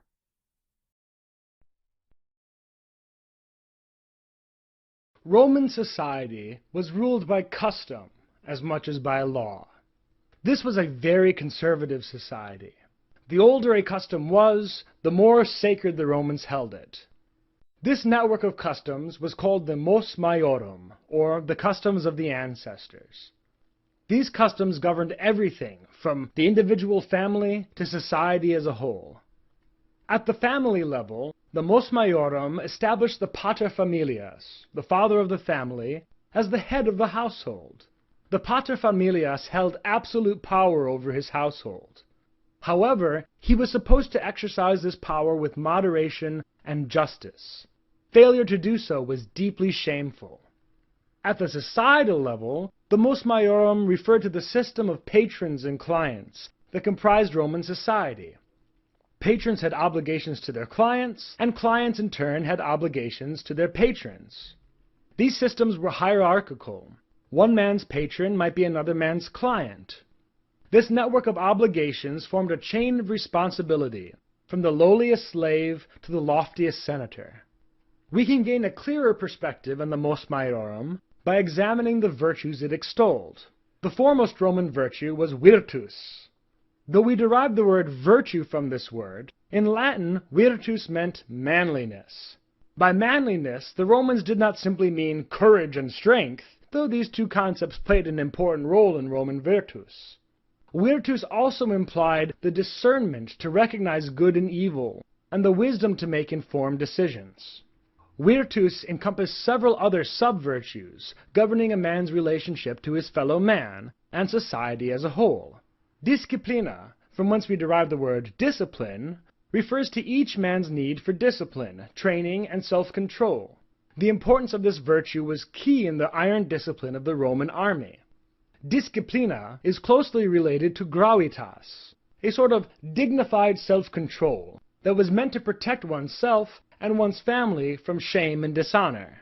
Also closely related to disciplina is the virtue of constantia, which is the source of our word constancy. This virtue called on Romans to put on a brave face, even in the midst of terrible adversity. A virtuous Roman did not give up when he faced a challenge, nor did he let his enemies know when they had wounded him. The final Roman social virtue was fides, from which we gain the English word fidelity. Like its English derivative, fides means trustworthiness, faithfulness, reliability, and credibility. In Rome, a man was only as good as his word. Fides provided the foundations of several important aspects of Roman society, from business contracts to the obligations of patrons and clients to one another. Considering the importance of religion and morality, it is not surprising that the mos maiorum also included several virtues concerning religion. There was religio, the source of our word religion. Religio referred to the obligations between mortals and their gods, in much the same way that fides dealt with the obligations between patrons and clients. There was cultus, from whence we get the word cult. Cultus governed the performance of religious traditions and rituals. But the ultimate religious virtue was pietas, from whence we derive the word piety. Pietas means that one lives one's whole life according to the will of the gods. It is the expansion of religious practice into everyday life. A Roman with the virtue of pietas did not leave his religious duties at the door of the temple, but carried them with him everywhere, following the will of the gods in his business transactions and everyday life. Pietas was the chief virtue of Aeneas in Virgil's Aeneid, and was a virtue often ascribed to Octavian as he set about restoring the morality and religion of the Roman people. Finally, the Romans had virtues dealing with political service as well. A man who displayed all of these social and religious virtues could go far in the Roman state. The Roman virtue dignitas, from which we derive the word dignity, means a reputation for honor and virtue. After all, there's no point in being virtuous if no one knows how virtuous you are. Having achieved dignitas, a virtuous Roman would be granted auctoritas, the source of our word authority. With auctoritas came the power to govern at various levels. This power granted prestige and respect in the Roman Republic. But, just like the auctoritas of the paterfamilias, this power came with the imperative to perform one's public duty with justice, wisdom, and discernment. As Greek philosophy found its way to Rome, the Romans struggled to find a philosophical framework for their mos maiorum. They found such a framework in the work of the Stoics. Stoic philosophy originated in Greece around 300 BCE, with the philosophy of Zeno of Citium. This school of philosophy focused on the supremacy of reason over emotion. Stoics denigrated emotions as fickle, shifting, destructive, and misleading, while they praised reason as the one true path to happiness. Rather than having one's happiness depend on things that are subject to chance, like social status, wealth, or love, the Stoics thought true happiness depended on understanding the universe and one's place within it. According to the Stoics, a man whose reason aligns with nature should never be unhappy, regardless of what life brings him. The Stoics also emphasized the equality of all men, be they the lowliest slave or the loftiest emperor, and they highlighted the fact that everyone, regardless of status, wealth, or physical condition, had something to contribute to the whole. Like the two rows of teeth, upper and lower, which seem to work against each other, but actually work together for the good of the whole body. A person's importance was not determined by society, but by nature itself, which values the toil of the slave as much as the leadership of an emperor. This Stoic philosophy aligned well with the mos maiorum of the Romans, especially the social virtues. Virtus implied a knowledge of natural law, and a desire to act in accordance with it. Disciplina acknowledged that everyone had a place in society, and that society works best when everyone fulfills their role.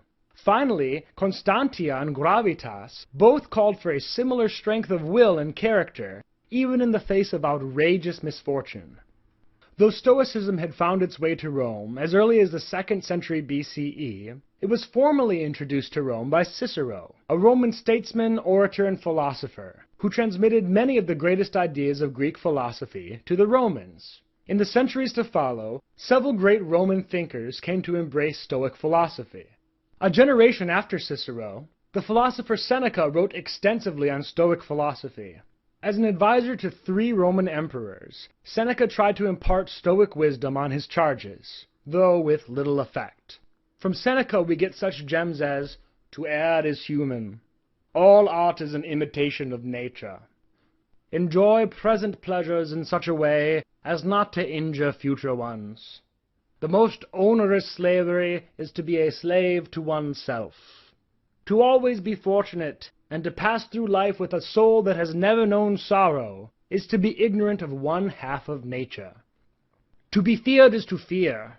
No man is able to strike terror into others, and at the same time enjoy peace of mind.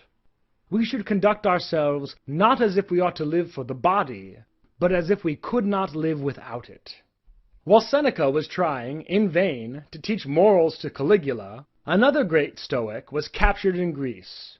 Epictetus, a former slave, wrote a great number of discourses, full of pithy phrases, which his student, Arrian, compiled into the famous Enchiridion.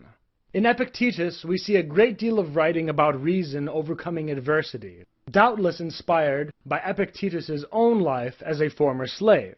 He wrote, "Difficulties are things that show what men are. Some things are in our control, and others are not.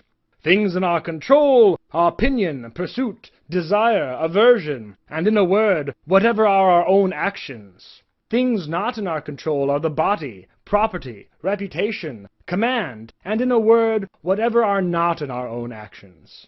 What you shun enduring yourself, attempt not to impose on others. You shun slavery, beware of enslaving others." Roman Stoicism reached its apex in the meditations of the Emperor Marcus Aurelius. Epictetus had provided a slave's perspective on Stoicism. Marcus Aurelius came at this school of thought from the exact opposite end of the social ladder. As an emperor, Marcus Aurelius had everything he could want from life. He did not need the comfort of Stoicism to help him get through life's disappointments.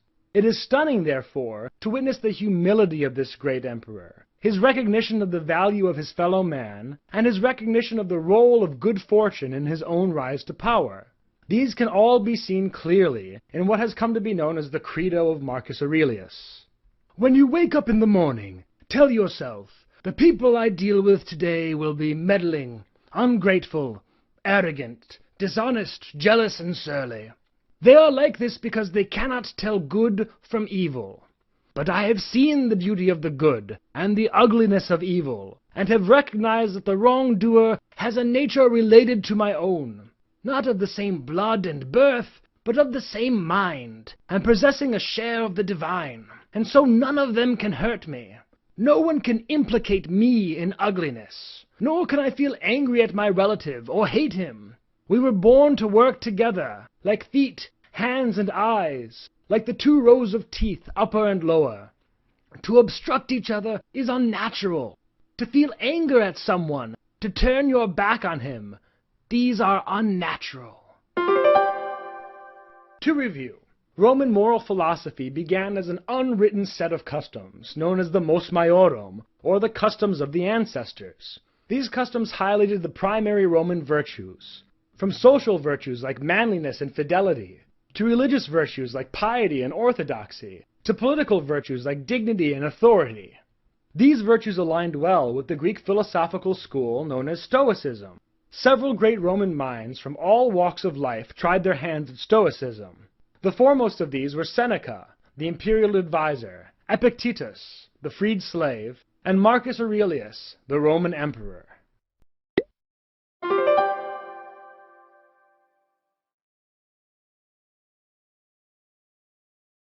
Meet Cicero, the greatest mind of his age. Cicero was a Roman politician, orator, lawyer, and philosopher. His political career spanned some of the most turbulent times in Roman history. His speeches are considered some of the greatest examples of oration to this day. His philosophy brought the Greek philosophical tradition to Rome, and, through the Romans, transmitted Greek philosophy to medieval Europe. More than 2,000 years after his death, Cicero remains one of the most influential writers in Western history. Marcus Tullius Cicero was born in 106 BCE. His father was a member of Rome's growing middle class, known as equestrians. A weak and sickly youth, Cicero was ill-suited to military service, so he sought to expand his mind instead. He learned Greek at an early age, and studied in Athens for several years. Cicero's focus on improving his mind, rather than his might, proved a wise choice. The Rome of his age would see the rise of many great military leaders, but no one of an intellectual caliber to match Cicero. Yet Cicero was not just a great thinker, he was also a great speaker. Cicero's life is an example of that age-old adage, the pen is mightier than the sword.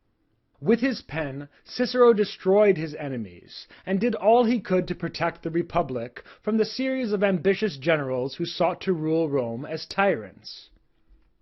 Cicero's political career began in 75 BCE, when, at age 31, he served as a quaestor for the province of Sicily.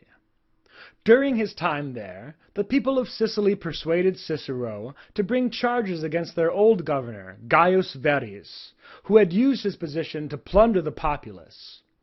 For his defense, Gaius Verres hired Quintus Hortensius Hortalus, then the greatest lawyer of his age. Cicero's case for the Sicilians was so solid, his speeches so persuasive, that he defeated Hortalus completely, earning him great fame and making him one of the most sought-after lawyers in Rome. His fame bolstered, Cicero climbed the Roman political system with surprising speed.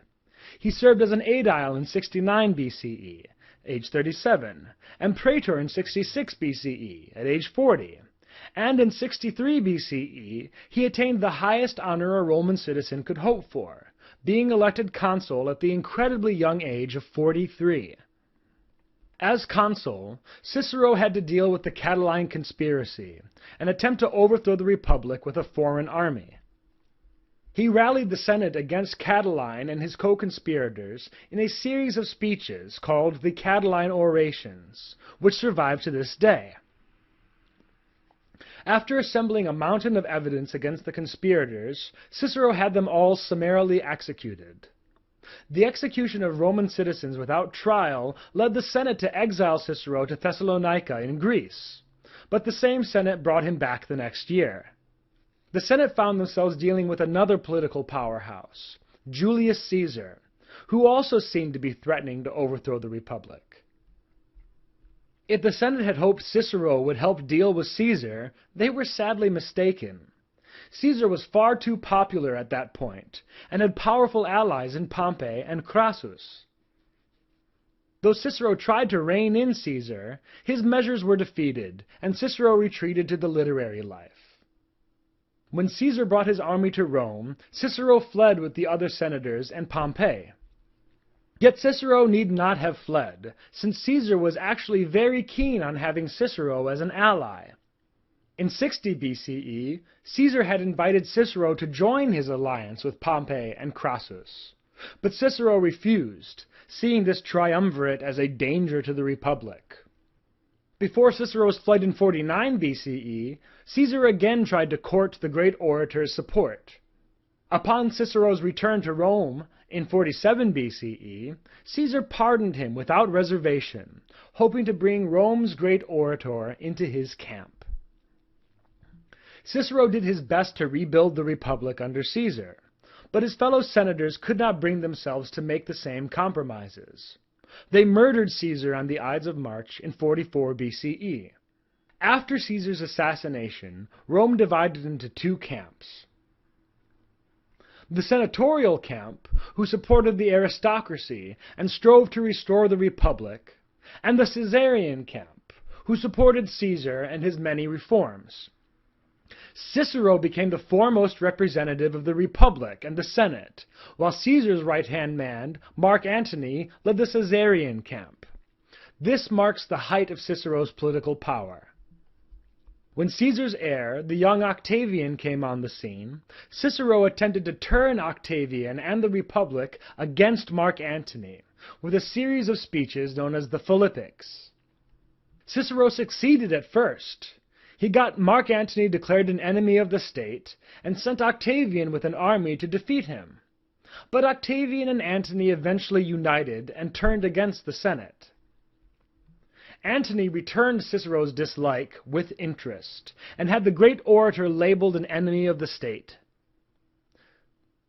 Cicero's name was added to the list of proscriptions, and in 43 BCE, Cicero was dragged from his litter and summarily executed at the age of 63.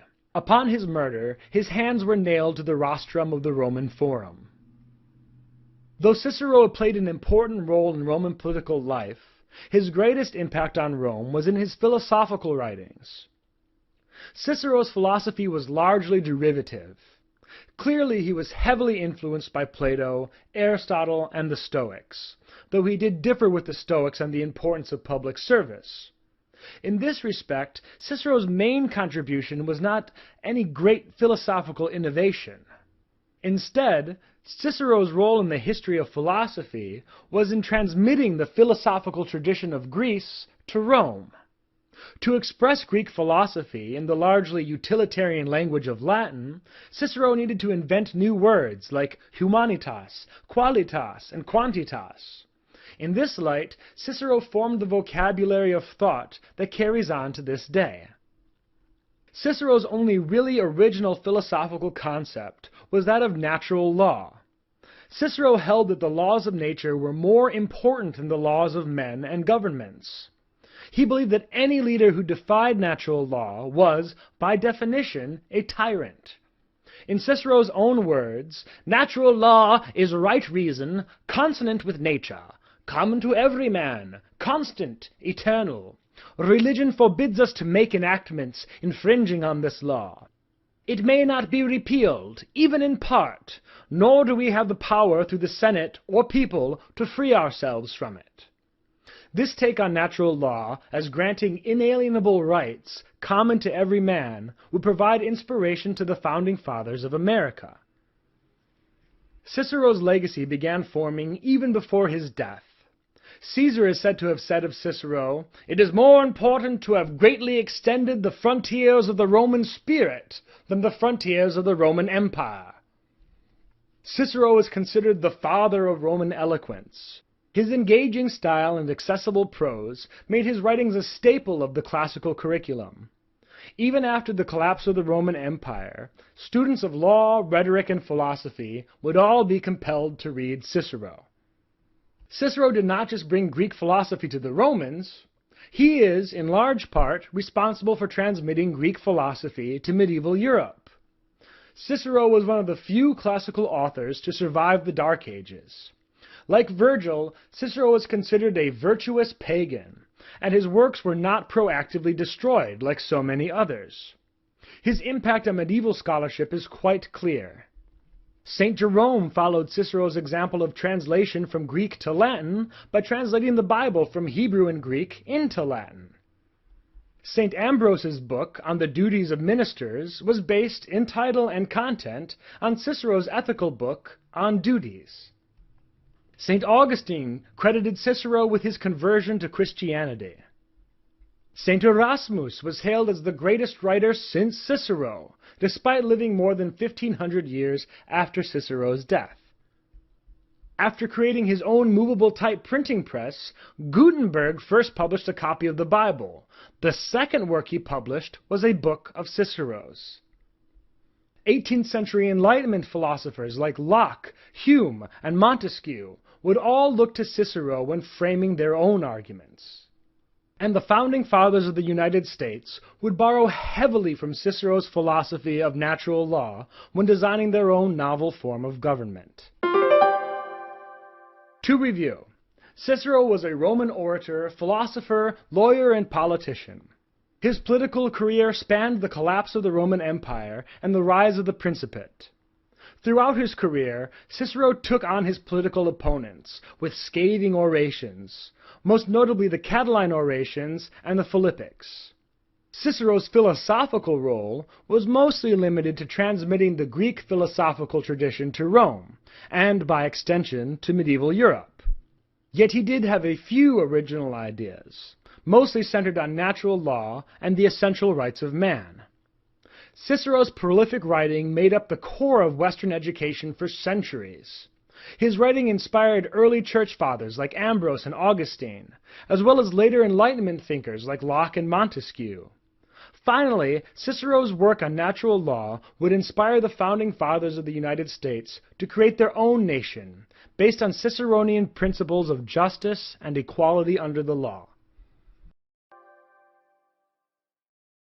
It has been said that the Greeks were architects, while the Romans were engineers. Roman architecture is very similar to Greek architecture, in style at least. When the Romans wanted to build something impressive, they looked to their Greek predecessors. The Romans used the same sorts of columns, the same sorts of sculptural decorations, and many of the same architectural forms as the Greeks.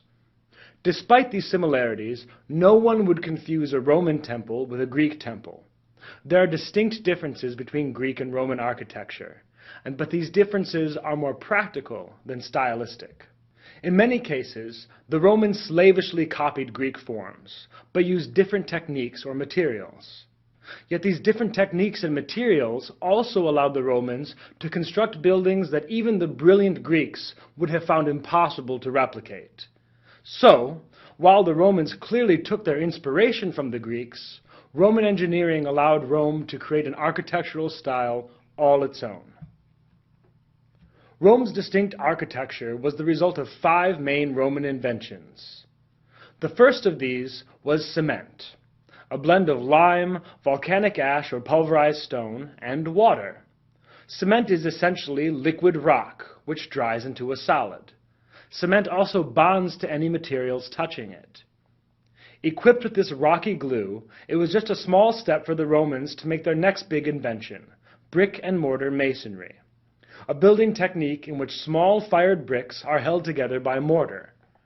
All previous architectural styles, from the Sumerians to the Greeks, depended on friction and gravity to hold their structures together. If a Greek wanted to build something huge, he had to use huge blocks of stone to build it. These huge stone slabs were expensive to make and difficult to transport. By contrast, brick and mortar masonry allowed the Romans to build large, durable structures out of small, cheap, local materials. Yet brick and mortar masonry was only one of the uses Romans had for cement. The other was concrete, a mixture of cement and gravel which can be poured into forms. Once dried, concrete was as strong and durable as stone. The implications of concrete are massive. With concrete, you can essentially make a stone of any shape and size you want. Best yet, you can make it out of minuscule materials. This is huge. Say you want to build a gigantic solid structure, like the Hoover Dam. You can't build the Hoover Dam using masonry. The water pressure would tear it apart. It must be one solid piece of stone. Without concrete, to build the Hoover Dam, you'd have to find a stone larger than the Hoover Dam, carve it into shape, and drag it into place. In short, it is impossible. But with concrete, you can build almost anything, and it will be waterproof, strong, and practically permanent. Indeed, many Roman structures are still standing 1,000 years later. And this is partially because Roman concrete, with its high volcanic ash content, is actually more durable and resistant to weathering than the concrete we make and use today. Thus we've seen how Rome's mastery of cement and its children, mortar and concrete, allowed the Romans to build massive structures out of the tiniest particles. Yet the Roman architectural achievement was not limited to material sciences. With these new materials at hand, the Romans began exploring new architectural techniques. The greatest and most distinctly Roman of these is the arch. To appreciate the arch, we must look at what preceded it. Before the arch, all doorways, windows, and bridges, pretty much every structure people could pass through, was built along the same lines: 2 posts and a lintel. Those posts might be mud brick walls, marble columns, or anything in between. But the lintel had to be made of tougher stuff. To span the gap, a lintel had to be long and solid. To hold what lay above it, the lintel had to be tough and thick. For small openings, a wooden beam might serve, but large openings required stone, and larger openings, like gates, required ever larger stones. The reason for this is clear. Though the lintel stone is long and thick, all of the pressure of the building rests on these 2 points, where the lintel meets the post. The weight above is constantly trying to break the lintel off at these points. To hold up to this, the lintel had to have a very strong shear strength, or resistance to being broken off on a plane parallel to the force. When you cut something with a knife or break it over your knee, you've overpowered its shear strength. Stone is not well known for its shear strength. The only way to make a stone lintel stronger was to make it thicker. The result was that, of all the pieces of a building, the lintel stones were often the largest and most expensive.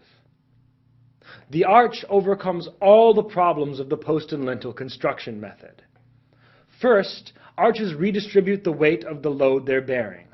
Instead of all that force resting on 2 points, the force is spread over a larger area.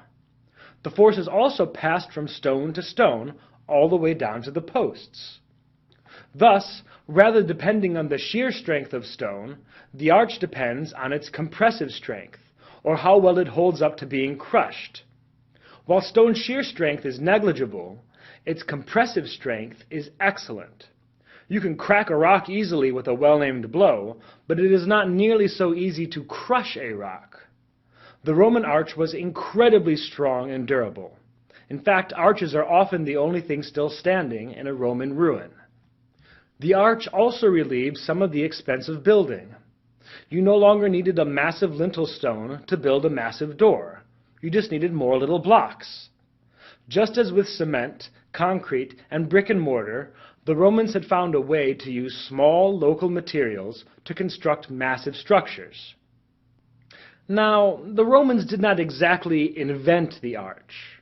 People had been using arches to hold up ceilings in tunnels and tombs for quite some time. and there may be evidence that some cultures might have used the arch to build gates in their walls. What the Romans did was perfect this underground technology and make it mainstream. The Romans used arches everywhere, and their most obvious application was the aqueduct. These huge elevated channels could carry water hundreds of miles across rolling terrain while maintaining a steady, gradual slope from their source to their destination. This scale of engineering would be impossible without the material-saving inventions of masonry and the arch. Aqueducts brought fresh running water to Roman cities, allowing the Romans to build fountains and baths even in the driest regions. Roman aqueducts are among the most enduring legacies of their mighty empire. There are many European cities that still depend on Roman aqueducts for their water. The Roman arch reached its apex in the Colosseum, a massive amphitheater covering over 6 acres of land, over 150 feet tall, and capable of seating over 50,000 spectators. The Colosseum demonstrates just how far the Romans were able to take the arch. Yet the Romans were not done with the arch. No. One day it occurred to some clever Roman that the same shape that worked in 2 dimensions could also work in 3. And from this observation, the dome was invented. Behold, the Pantheon, one of the most amazing structures ever built. Its massive dome, weighing nearly 5,000 tons, spans 150 feet unsupported and rises almost as high in the air. The interior could house a sphere 142 feet in diameter. At the height of the dome, there is an oculus, a hole nearly 30 feet in diameter, which let in light to relieve the darkness of this massive enclosed space. After the fall of the Roman Empire, later generations of architects would go mad trying to replicate this engineering marvel. A Roman could have explained it easily. Take an arch, then spin it around 360 degrees. That is a dome. Yet even if the architects of the Middle Ages could have grasped this concept, they were missing the key element, concrete. The dome of the Pantheon was literally poured into place. The Romans pulled out every trick in their books to make 5,000 tons of concrete float unsupported. They created regular square insets in the ceiling called coffers. These coffers were essentially little arches within the dome. This cut at least a quarter of the weight off of the dome. The Romans also mixed their concrete with lighter and lighter rocks as the dome rose higher, and thereby nearly halved the pressure on the bottom of the dome. All in all, the Pantheon is one of the most amazing buildings in the world. Yet not all Roman construction projects were so majestic. The Romans were also famous for building roads.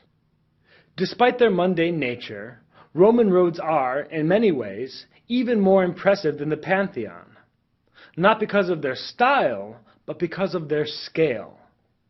At the height of the empire, there were over 53,000 miles of Roman roads. This network spanned 3 continents, from the Thames to the Tigris and beyond. But Roman roads weren't just extensive, they were built to last. Even after the collapse of the Roman Empire, Roman roads remained the best roads in the world for over 1,000 years, and were only improved upon in the 19th century.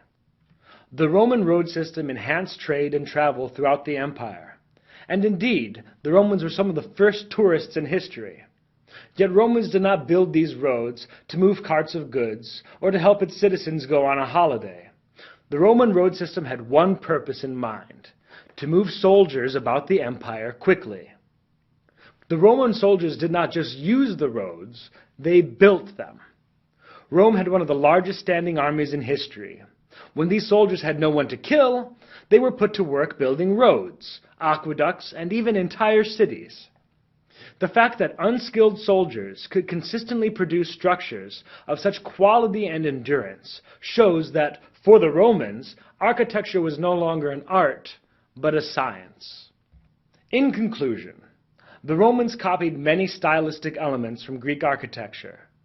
Yet, despite this borrowing, the Romans made a name for themselves as the world's most famous builders. Now, most of Roman innovation is more practical than stylistic. The Romans invented and refined new materials: cement, mortar, and concrete. These new materials were cheap, plentiful, and easily transported. The new materials also made new architectural techniques possible, most notably brick and mortar masonry, the arch, and the dome. These techniques, in turn, further economized the art of building and allowed for new amazing feats of engineering.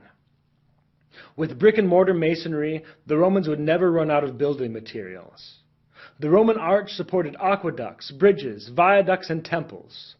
The arch reached its apex in the famous Roman amphitheater, the Colosseum. The dome, in turn, reached its apex in the amazing Pantheon.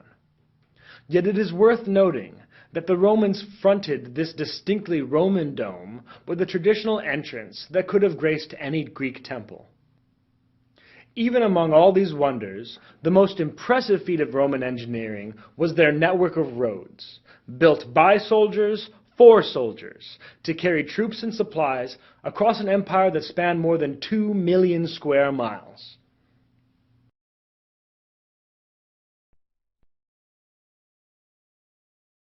Many historians tend to see Roman art as, at best, a poor copy of Greek art. It is possible that the Romans themselves shared this perspective. Roman authors rave about Greek sculptors like Phidias and Praxiteles, but they make no mention of Roman sculptors.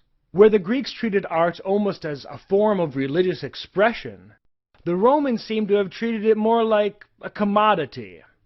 As such, Roman art is rarely as impressive as its Greek predecessors. However, despite these shortcomings, the huge demand for art in Rome, especially among the Roman elite, means that the sheer volume of Roman art dwarfs that of any previous civilization. In fact, many great Greek sculptures survive only as Roman copies. Nevertheless, the fact remains that Rome owes nearly the entirety of its artistic achievement to the Greeks. The Greeks had long since mastered the art of sculpture, creating some of the greatest masterpieces of all time. The elements of Greek sculpture, realism, idealism, harmony of form, held a great appeal to the Romans. The Romans may also have borrowed inspiration from the Etruscans, who had an artistic tradition all their own, including sculptures and murals. The derivative nature of Roman art raises some interesting questions. First of all, are Roman imitations of Greek sculptures Greek art or Roman art? This question is further complicated when we realize that Rome was a huge empire spanning many cultures. This raises still further questions. Is a mural made in Roman-occupied Syria Syrian art or Roman art? And further, is a statue made by a Greek slave in Rome still Greek, or is it Roman? We cannot begin to address these questions in this lesson. However, it is important to keep these reservations in mind as we take a look at the art of Rome. This lesson will focus on the three most popular forms of Roman art: sculpture, murals, and mosaic. Let us begin with the most Greek of these, the sculpture. Romans love Greek sculptures. They bought, borrowed, or stole vast quantities of sculpture from Greece. They also copied a lot of it, either in bronze or in marble. Yet the Romans also made this art their own, in the form of portrait sculptures and narrative reliefs. The tradition of portrait sculpture stretches back to the earliest days of Roman history. It was probably derived from the Roman custom of creating ancestral images. When a Roman man died, his family created a wax sculpture of his face, which they kept in a special shrine at home. Now, these sculptures were more like records of a person's existence than works of art, so emphasis was placed more on realistic detail than artistic beauty. As Rome grew wealthy and gained access to Greek sculptors, Roman aristocrats, called patricians, began making these portraits from stone rather than wax. Yet despite this transition, they maintained their preference for accurate rendition over artistic expression. Compare this portrait of a Roman, with its sharp realism and grave expression, to this Greek portrait head from Delos, with its expressive eyes and powerful emotional impact. The importance of these funerary sculptures to the Roman aristocracy can be seen clearly in this statue of a Roman patrician, proudly displaying his ancient heritage with the busts of his ancestors. Yet Roman sculpture was not just about revering the dead, but also about honoring the living. Important Romans were rewarded for their valor or greatness by having statues of themselves put on public display. Here's one of the earliest of these sorts of statues that we've found. And this pattern continued all the way through the death of the Republic. With the rise of the empire, we see a sharp reduction in this trend, not in the number of statues, which in fact increased dramatically, but in the number of people who got to be represented in statues. Instead of statues of statesmen and generals, we now get statues of emperors. In these statues, the realism of the early Roman funeral busts gives way to idealism. Looking at this statue, with its perfect lines and grand stature, we're not even sure if we're looking at a man or at a god. This ambiguity is not surprising, because the answer is we're looking at both. This is a statue of Augustus. Augustus was the first emperor of Rome, and was worshipped as a god. He even had his own imperial cult. Later emperors would erect similar statues of themselves around the empire, like Claudius, Hadrian, Nerva, and Constantine. Romans seem to have taken these statues very seriously. Emperors who made too many enemies in life would suffer a damnatio memoriae, a condemnation of their very memory, after their death. Their statues would be destroyed, or simply defaced, throughout the empire. With the ascent of the emperor, another form of sculpture rose to prominence in Rome: narrative reliefs depicting the emperor's exploits. Like the portrait bust, these reliefs have their roots in a much older Roman tradition. Victorious Roman generals would often commission paintings commemorating their conquests. These were often carried during triumphal parades and set up for public display. However, these paintings were never meant to be grand works of art, but rather pictorial depictions, advertising the hero's achievements. The fact that none of them have survived to today suggests that these paintings were treated like we treat posters. With the greater resources available to emperors, the art of proclaiming one's victory became much more serious, permanent, and monumental, moving from paintings on wood panels to sculpted stone. Three of the most famous examples of such monuments are the Aura Pacis, or Altar of Peace, celebrating Augustus's triumphs in Hispania and Gaul; the Arch of Titus, celebrating Emperor Titus's victories, including his successful siege of Jerusalem; and Trajan's Column, portraying Trajan's successful campaigns against the Dacians. Well, that pretty much rounds up the sculpture. Now all we have to do is look at the painting and the mosaics. We have very few examples of painting from the ancient world. Paint rarely survives the test of time, unless it's protected from the elements. Water, light, even air can reduce a masterpiece to black smudge. With Rome, we are in luck, because a few Roman cities, like Pompeii and Herculaneum, got buried in volcanic ash after the eruption of Mount Vesuvius in 79 CE. Luckily for us, a few residents of Pompeii were connoisseurs of wall paintings. Among the foremost of these were the Weti. At the house of the Weti, we can see the characteristics of Roman painting quite clearly. One of the most distinguishing features of Roman painting was the use of illusion to create depth. Roman painters used this technique to frame a painting, or to make flat walls look like alcoves, or windows, or even full-blown surrounding scenes, like this frieze from the Villa of the Mysteries in Pompeii, or this view of a garden from the Villa of Livia in Prima Porta. Yet as excellent as the Romans were at simple illusions, they still had not mastered the art of perspective, as we can see in this wall painting from Bosco Real. Just one form of Roman art remains to be discussed, and that is the mosaic. The Romans loved mosaics, and they created them with immaculate skill. Using cubes of naturally colored marble, the Romans created mosaics of unprecedented quality and detail. Probably the most famous Roman mosaic is this floor mosaic depicting Alexander the Great at the Battle of Issus. Note the exquisite detail of Alexander the Great. To review, though the Romans copied most of their art from the Greeks and Etruscans, they did make some individual contributions to the world of art as well. Their sculptures show a victory of realism over Greek idealism, resulting in sculptures that were more accurate than beautiful. Their wall paintings show a mastery of illusion and depth, though they still fall short of full perspective, while their mosaics take the breath away with their exquisite detail and shading.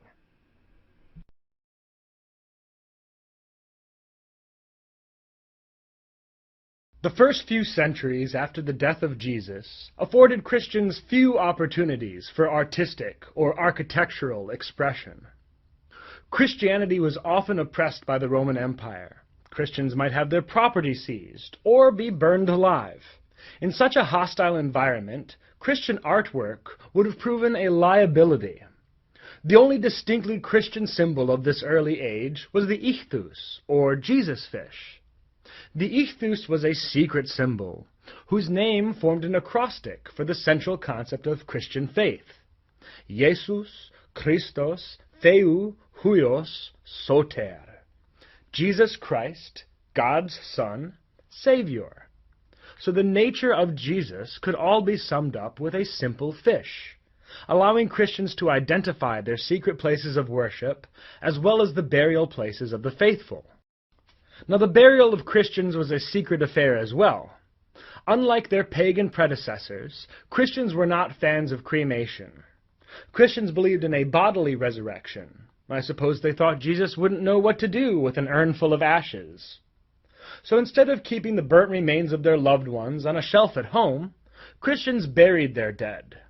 In the overpopulated Rome, with its severe lack of space, this meant Christians had to find unique places to put their bodies. So Christians tunneled into the soft volcanic stone beneath the city, and there built amazing catacombs. And it is in these catacombs that we begin to see the first traces of Christian art. Early Christians decorated their catacombs with frescoes, or paintings on fresh plaster. These frescoes are very simple and allegorical, not refined at all. This sort of primitive Christian painting copies the Pompeian style that was popular across the Roman Empire. They just reused an old style for new content. After the Emperor Constantine fully legalized Christianity with the 313 Edict of Milan, Christians began moving their burials above ground with grand sarcophagi, or stone caskets. These sarcophagi provide us with our first examples of Christian sculpture. Yet with sculpture, Christians faced a new problem. The classical world was full of sculpture, from idols of gods, to friezes, to life-sized sculptures adorning buildings. The early Christians saw pagan sculptures of gods as what they were, graven images, which are strictly forbidden by the Bible as idolatry. For this reason, sculpture took a back seat during early Christian years. Though the early Christians did make use of sculpture on occasion, they took special care to make sure that the sculpture was clearly part of the decoration, rather than an object of adoration. Therefore, early Christian sculpture avoided the life-size scale of their pagan predecessors, and almost completely avoided full statues, or sculpture in the round. Instead, Christians used shallow relief sculpture, and depicted biblical scenes and Christian allegory. Yet Constantine did more for Christianity than just protecting it from persecution. Constantine also actively sponsored the spread of Christianity through the building of churches throughout his empire. Though these churches were very plain on the outside, their interiors were bursting with colorful design in the form of mosaics. Now, the mosaic had been around since Sumerian times. The Romans and Greeks did some incredibly detailed mosaics, using cubes of colored marble. Provided with these vast spaces, early Christians took the art form of mosaic from the floor and spread it onto the ceilings, the walls, everywhere. Early Christians created mosaics of biblical narratives and symbolic awesomeness. And instead of natural stone, they used colored glass, allowing them to create vibrant colors. This glass also gives the mosaic a sort of glittery, semi-translucent quality that you really must see in person to appreciate. The figures seem to shimmer as you move about. And though the Christians generated some beautiful mosaics, the art of mosaic would reach its apex in Byzantine art to follow. Just one form of early Christian art remains to be covered, and that is the illuminated manuscript. Illuminations are illustrations to accompany a written text, usually incorporating gold leaf. This addition became possible as the ancient world shifted from the tightly wound scroll of papyrus to the bound codex, what we would call a book. The fact that papyrus scrolls needed to be rolled made illumination all but impossible, because layers of paint would crack off and fall apart with repeated rolling and unrolling. The advent of vellum or parchment as a writing surface provided artists with a much more supple surface than brittle papyrus. It also meant that the pages could lie flat rather than being rolled and unrolled. The codex arrived on the scene around 100 AD, just in time for Christians to start illustrating their favorite book, the Bible. One of the earliest surviving illuminated Bibles is the Vienna Genesis, created around 500 CE. Here we can see a naturalistic style and a strange association of place and time. The picture does not display a single event, but a whole sequence strung out along the path of the illustration, sort of like a medieval comic book. This illustration technique allowed illustrators to pack a lot of story into a very small space. To review, early Christian art started out as an underground affair. It began with decorating catacombs with frescoes. With the Edict of Milan, Christianity became legal, and wealthy Christians began burying their dead in sculpted stone sarcophagi. These sarcophagi are pretty much the only examples of early Christian sculpture. They avoided monumental sculpture, fearing it would be considered idolatry by their god. Soon after the Edict of Milan, Christianity found a new patron in the Emperor Constantine, who set about building churches throughout the empire. These churches were very plain on the outside, but the interior was coated in gorgeous mosaics.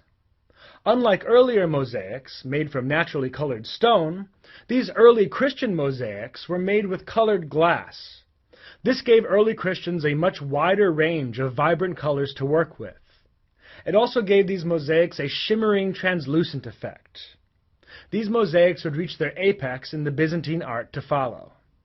Early Christians did not simply decorate the inside of their churches, they also decorated the inside of their Bibles, with beautiful illuminations, or illustrations of the stories written within. The most famous of these early Christian illuminations is the Vienna Genesis. In the 6th century CE, the western half of the Roman Empire was slowly collapsing. Classical culture was constantly interrupted by invading Germanic tribes. Rome had long since ceased to hold any real political power. Its authority was now purely religious. By contrast, the eastern or Byzantine half of the empire held together. In the Byzantine Empire, classical culture carried on uninterrupted for almost 1,000 years, until the fall of Constantinople in 1453. So, as the West descended into the Dark Ages, and Rome struggled to teach morals and manners to barbarians, Eastern civilization continued to flourish, and Constantinople became the cultural and artistic center of the early Christian world. This Byzantine cultural dominance makes it difficult for art historians to determine where early Christian art ends and Byzantine art begins. Many of the trends we saw in early Christian art find full expression in Byzantine art. For example, early Christians loved mosaics. So did the Byzantines. Early Christians built their mosaics out of pieces of colored glass, making their mosaics brightly colored, translucent, and somewhat glittery in effect. The Byzantines didn't just follow this trend, they refined it even further, creating some of the most beautiful mosaics in Western civilization. These similarities make it hard to tell whether the early Christians were following the lead of Constantinople, or if Constantinople was simply the place where these arts and techniques were unified into a coherent style. Yet similarity to early Christian art is not the only difficulty facing art historians. Providing a clear history of Byzantine art is especially challenging because so little Byzantine art survived to the present day. The Byzantine Empire went through several periods of iconoclasm, or the destruction of religious images. During these bouts of iconoclasm, countless mosaics and paintings were defaced or destroyed. To make matters worse, many of the images that managed to survive Christian iconoclasm were later covered up or destroyed by the Turks, whose Islamic faith forbade any image of man or animal. Thus, ironically, the best examples of Byzantine art can be found not in the East, where the empire had its seat, but in the cities of the West, where iconoclasm never really took off and Islam never managed to take hold. Despite these limitations, art historians have managed to piece together a coherent description of the Byzantine style. One of the clearest distinctions between early Christian art and Byzantine art is the insidious insertion of imperial propaganda into religious images. To understand where this propaganda came from and what it was trying to say, we need to take a look at the man who financed so much of this art, the Byzantine Emperor Justinian. Where the church in Rome was a purely religious body, at least for the moment, the church in Constantinople was bound tightly to the political structure of the empire. The emperor was both the head of the state and the head of the church. This combination of religious and political authority gave the emperor unprecedented power over the art and architecture of the Byzantine Empire. And no emperor exercised this power more than Justinian. Justinian constructed new churches all over his empire, and decorated those churches with symbols of religious inspiration and imperial power. As we move through our examples of Byzantine art, keep an eye out for traces of imperial propaganda hidden among the religious imagery. Nowhere is this religious propaganda more clear than in the altar of the church of San Vitale in Ravenna. Let us compare this Byzantine mosaic with one of its early Christian predecessors. This early Christian mosaic from Santa Maria Maggiore is a biblical scene. It depicts Abraham and Lot parting ways, a fateful moment in which Lot chooses the comfort of the city of Sodom and Gomorrah, while Abraham chooses communion with God out in the wild. This is a clear-cut religious tale, drawn directly from the Bible. Now let's compare that to the Byzantine mosaic of San Vitale. This mosaic isn't displaying a scene from the Bible, but rather a scene from the imperial court of the Byzantine Empire. Here we see Justinian, flanked by his retinue. Yet while Justinian is not a part of the Bible, it kind of seems like he'd like to be. Justinian is flanked with religious leaders of his empire, demonstrating his religious authority. To the side stand his soldiers, representing his earthly, imperial authority. Yet even the secular power of the military has been Christianized. His soldiers bear a shield with Christ's initials, Chi Rho. A century earlier, Constantine had ordered his soldiers to paint the same symbol on their shields to mark their devotion to the Christian God. And when we count these people up, we'll see that he's got 1, 2, 3, 4, 5, 6, 7, 8, 9, 10, 11, and 12 attendants in his retinue. Now, wasn't there another guy with 12 guys who followed him around? Oh, right. Jesus. Justinian's 12 attendants are probably a subtle reference to the 12 apostles. In this light, Justinian is equating himself to Jesus, and his authority over the state to Jesus' authority over the soul. Heck, he's even got a halo. Though both of these images are full of allegory and symbolism, the meaning behind the early Christian mosaic is purely religious, whereas the imagery of the Byzantine mosaic conveys political authority as well as religious meaning. This blending of imperial symbolism with religious iconography is but one of the things that distinguishes Byzantine art from its early Christian predecessors. Yet Byzantine art is not just distinguished by its content, but also by its style. Perhaps the most distinctly Byzantine artistic element was the religious icon. Whereas the early Christians had avoided any religious image that might be confused with an idol, the production of such religious images, or icons, became increasingly popular in the Eastern Church.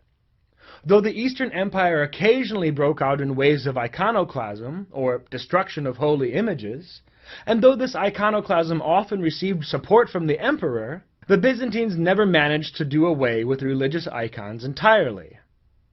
Because these icons were considered holy objects, they followed strict formal rules, and recycled the same fixed themes over and over and over again.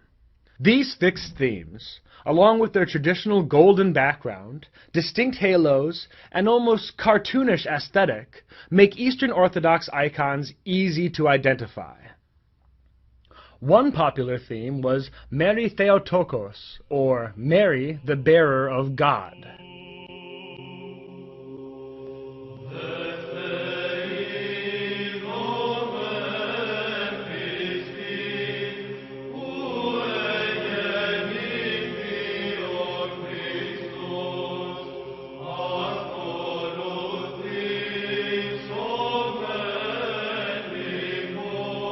Another popular theme was Christ Pantocrator, or Christ the All-Powerful.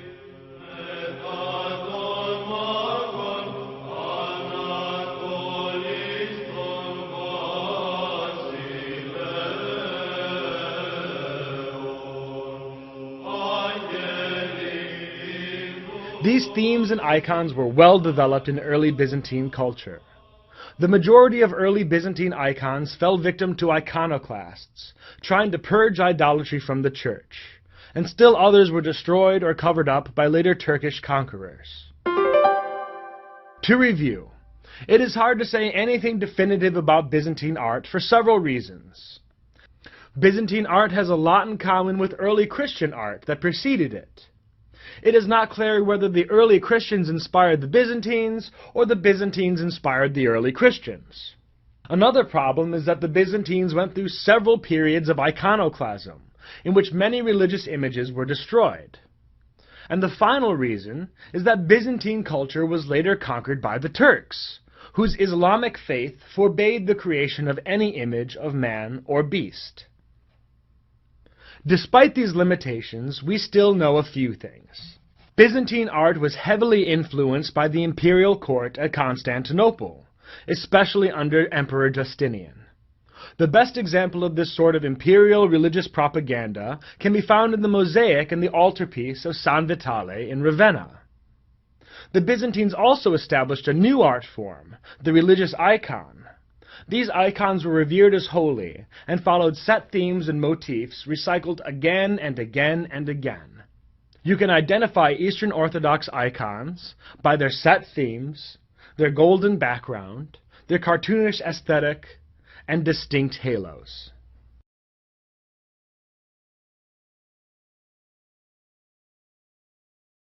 Byzantine architecture has a lot in common with early Christian architecture. This is not surprising, as most early Christian buildings were built at the command of the Byzantine Emperor Constantine. You may wonder, why don't we just classify early Christian architecture as Byzantine architecture and be done with it?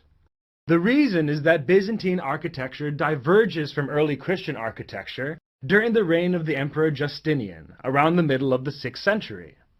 From the size and shape of their churches to the style of their decorations, the Byzantines established a style and form all their own. This style persisted in Eastern Europe for another 1,000 years, while Western Europe developed new Western styles of architecture. Before we take a closer look at Byzantine architecture, it behooves us to look at the man behind the movement, Emperor Justinian. Justinian was following in the footsteps of Constantine, the Roman emperor who converted to Christianity and elevated it to the level of a state religion. Justinian wanted to realize Constantine's vision of a united Christian empire. Yet Justinian was not content to unify his empire by force of arms. The last century had made it clear that swords alone could not hold the empire together. So Justinian took a page from Constantine's book and began an ambitious building project, constructing churches all over his empire. The best surviving example of Justinian's architectural program can be found in the western cities of the empire, which avoided the empire's eventual conquest by Islam. The most Byzantine of these western cities was Ravenna, which had replaced Rome as the capital of the Western Empire in 402. And it is in Ravenna that we find what is perhaps the best example of Justinian's imperial architectural vision, the Church of San Vitale. In this church we can clearly see the differences and similarities between early Christian and Byzantine architecture. At first glance, it is obvious that Byzantine architecture shared many of the qualities of early Christian architecture.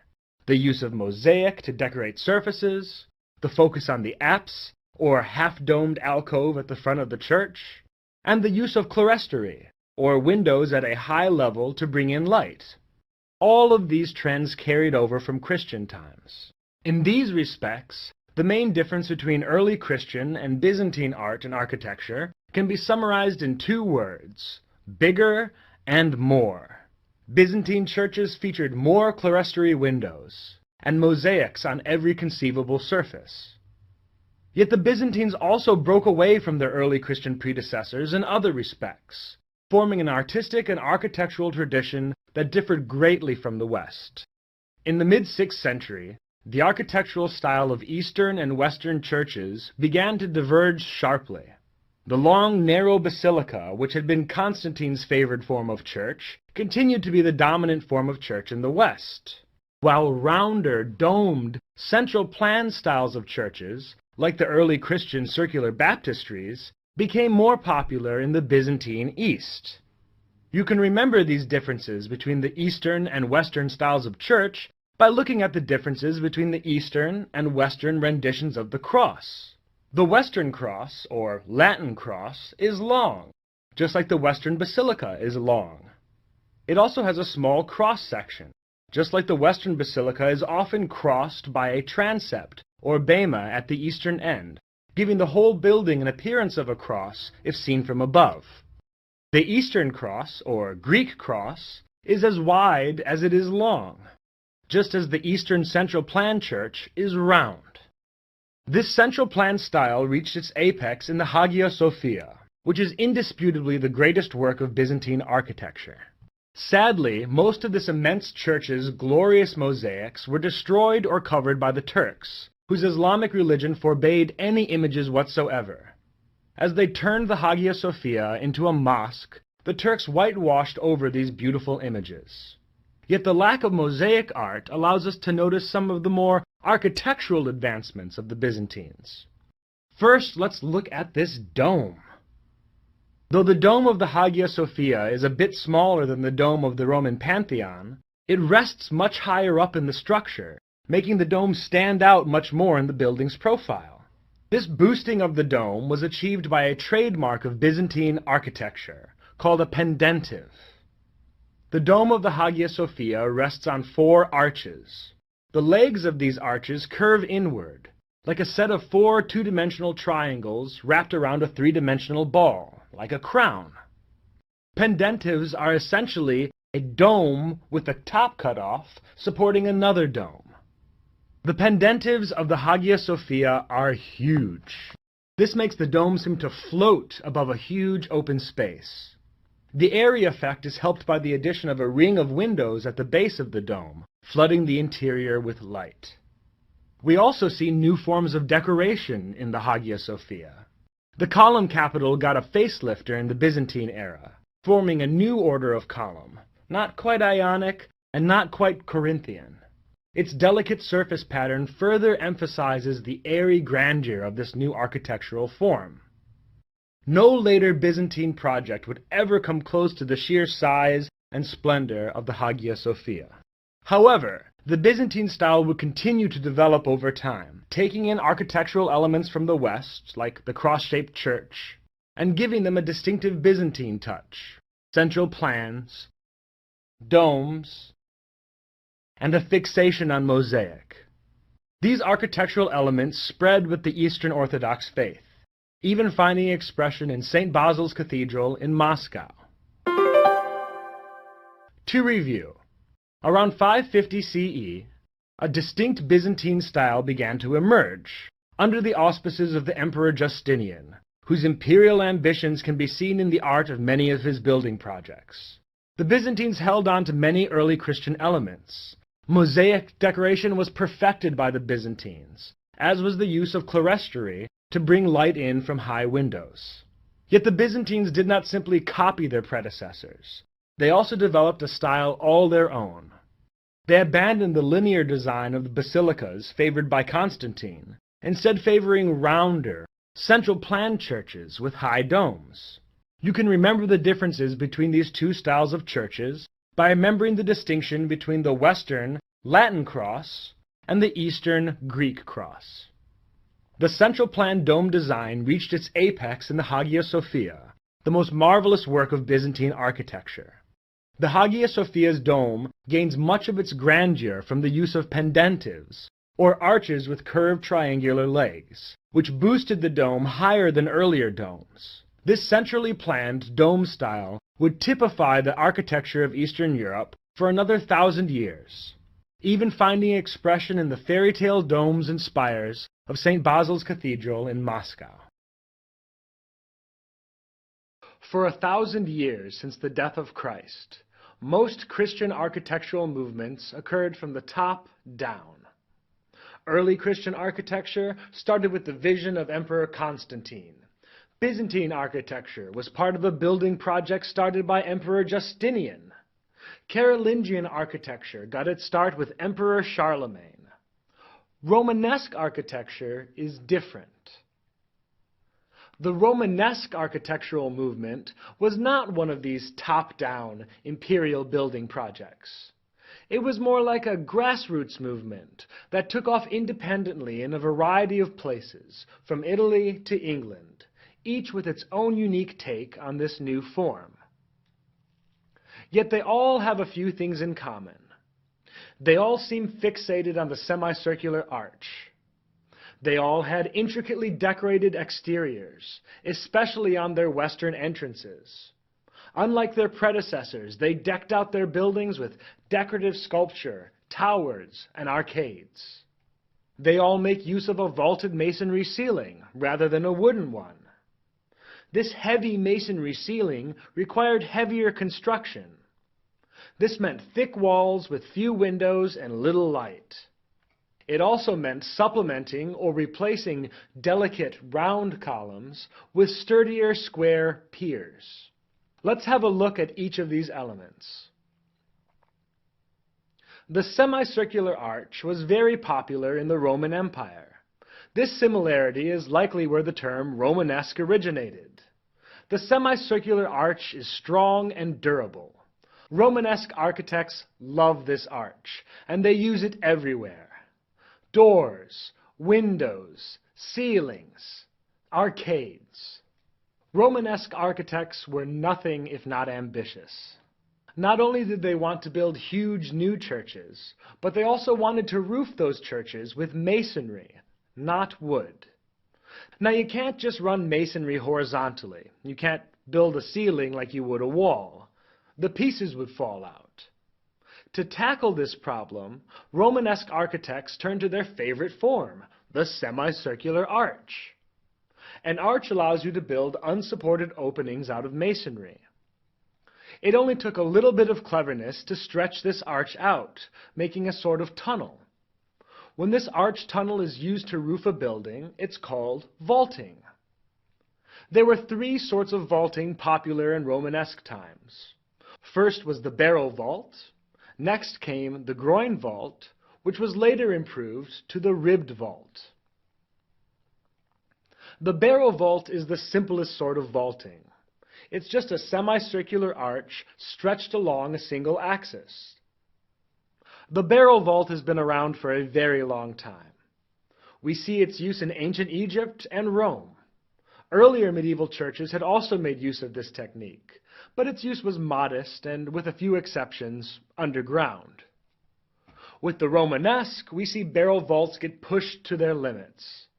So, the barrel vault works nicely for covering a long hall, like the basilicas of old. But by this time, churches didn't have just one axis, but several axes. The use of a transept, or a crossing part of the church, had become a standard in the West during Carolingian times. So what happens when two barrel vaults meet at a right angle? The solution is the groin vault. The groin vault is where two barrel vaults meet. It vaults the intervening space with a sort of square dome. The groin vault has the added bonus of setting the weight more vertically on pillars rather than horizontally on walls. Like barrel vaults, groin vaults are very old. The Romans used them in their baths and their indoor markets. Carolingians used them in their crypts. Romanesque architects made groin vaults even larger, grander, and more beautiful. Toward the end of the Romanesque era, a new form of vaulting was invented, the rib vault. Unlike the groin vault, which is essentially two barrel vaults meeting at a right angle, with the ribbed vault, you're essentially building little arch frames, or ribs, and then filling in the gaps between them. These ribs do an even better job of focusing the weight of the vaulting onto a few small places. With ribbed vaults, Romanesque architects could make their churches wider, taller, and even more impressive. Vaulted ceilings mean that there's a lot of heavy masonry hanging over your head. All that weight has to go somewhere. Romanesque architects came up with some very creative ways to handle this new burden. Probably the most mundane solution was big fat walls with few windows. Yet these fat walls severely limited the amount of light that entered the cathedral. Another solution was to alternate columns, which are good at handling vertical force, with piers, which are large, usually square supports, that are much better at handling horizontal force. This alternation might be horizontal, as at Mainz Cathedral, vertical, as at Malmesbury Abbey, or both, as at Durham Cathedral. At Durham, we also see another solution, the combination of piers with fake surface columns. So far, we've been focusing on the interiors of these churches. Yet there were other huge changes occurring on the exterior of Romanesque churches as well. Where earlier churches had plain exteriors and only decorated the interior, the Romanesque architects brought some of that beautiful interior decoration outside. One way in which Romanesque architects jazzed up their exteriors was with sculptural decoration, especially around the main entrance of the church. These round, highly decorated portals, known as tympanum, became increasingly popular in Romanesque architecture. We also see the addition of decorative statues and some incredibly fancy columns. We cover these developments in more depth in our lesson on Romanesque art. Another big Romanesque development was the building of towers. We can see predecessors to this trend in Carolingian westworks, or grand facades on the western entrance of the building. These trends really take off during the Romanesque. On the western face of the church, and at the eastern end of the church. Another sort of tower that was very popular, especially in Italy, were freestanding bell towers, known as campaniles. The most famous of these campaniles is the Leaning Tower of Pisa. At Pisa, we also see one of the best examples of the Romanesque arcade, which is a row of archways. An arcade is just like a colonnade, except with arches instead of columns. To review, Romanesque architecture was not centralized, like many of the architectural movements before it. Instead, it arose independently in a variety of locations. As a result, it is rather difficult to characterize Romanesque architecture. However, there are some trends that persist throughout these regional styles. The central fixation of Roman architecture is the semicircular or Roman arch, from which this movement gets its name. This semicircular arch was expanded to roof over entire buildings in a process called vaulting. Vaulting went through several refinements during the Romanesque age. It started with the simple barrel vault. Where two barrel vaults met at a right angle, Romanesque architects used groin vaults to vault the intersection. The limitations of groin vaults led to the development of the ribbed vault, allowing Romanesque architects to build ever taller and wider cathedrals. These heavy vaulted ceilings required heavier duty construction. The simple solution was to build big heavy walls with very few windows. A more complex solution was to replace columns with sturdier piers, which are just square columns, better at handling horizontal pressure.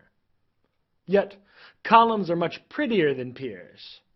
The love of columns led Romanesque architects to alternate piers with columns, both vertically and horizontally.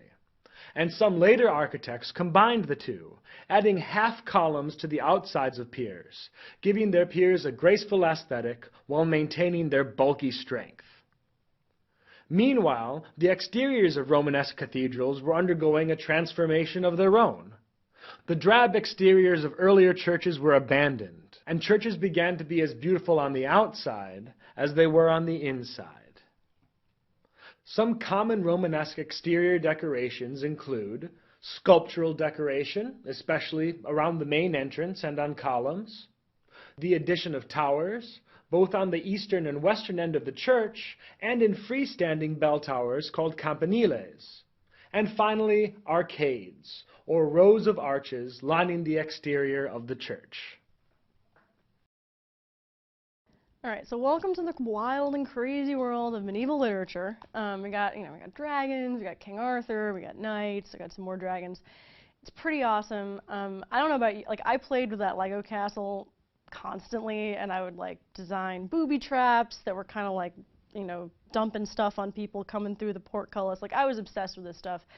And you should be too, and you should get yourself really excited. Think about all that stuff, get yourself really excited, and that should help you get through what's kind of can be frustrating but also rewarding medieval literature. All right, so we're going to start, naturally, with the early Middle Ages, and this basically starts from right about when the Romans clear out in about 400 AD. And the Romans have been hanging out there since, I don't know, 50 AD or so, and there's actually a lot of stuff in Britain that's got, that's Roman stuff. There's this town called Bath, and it's actually named after a Roman bath that was there and actually still is there. You can still go and look at it. It's kind of cool, and that's the Romans.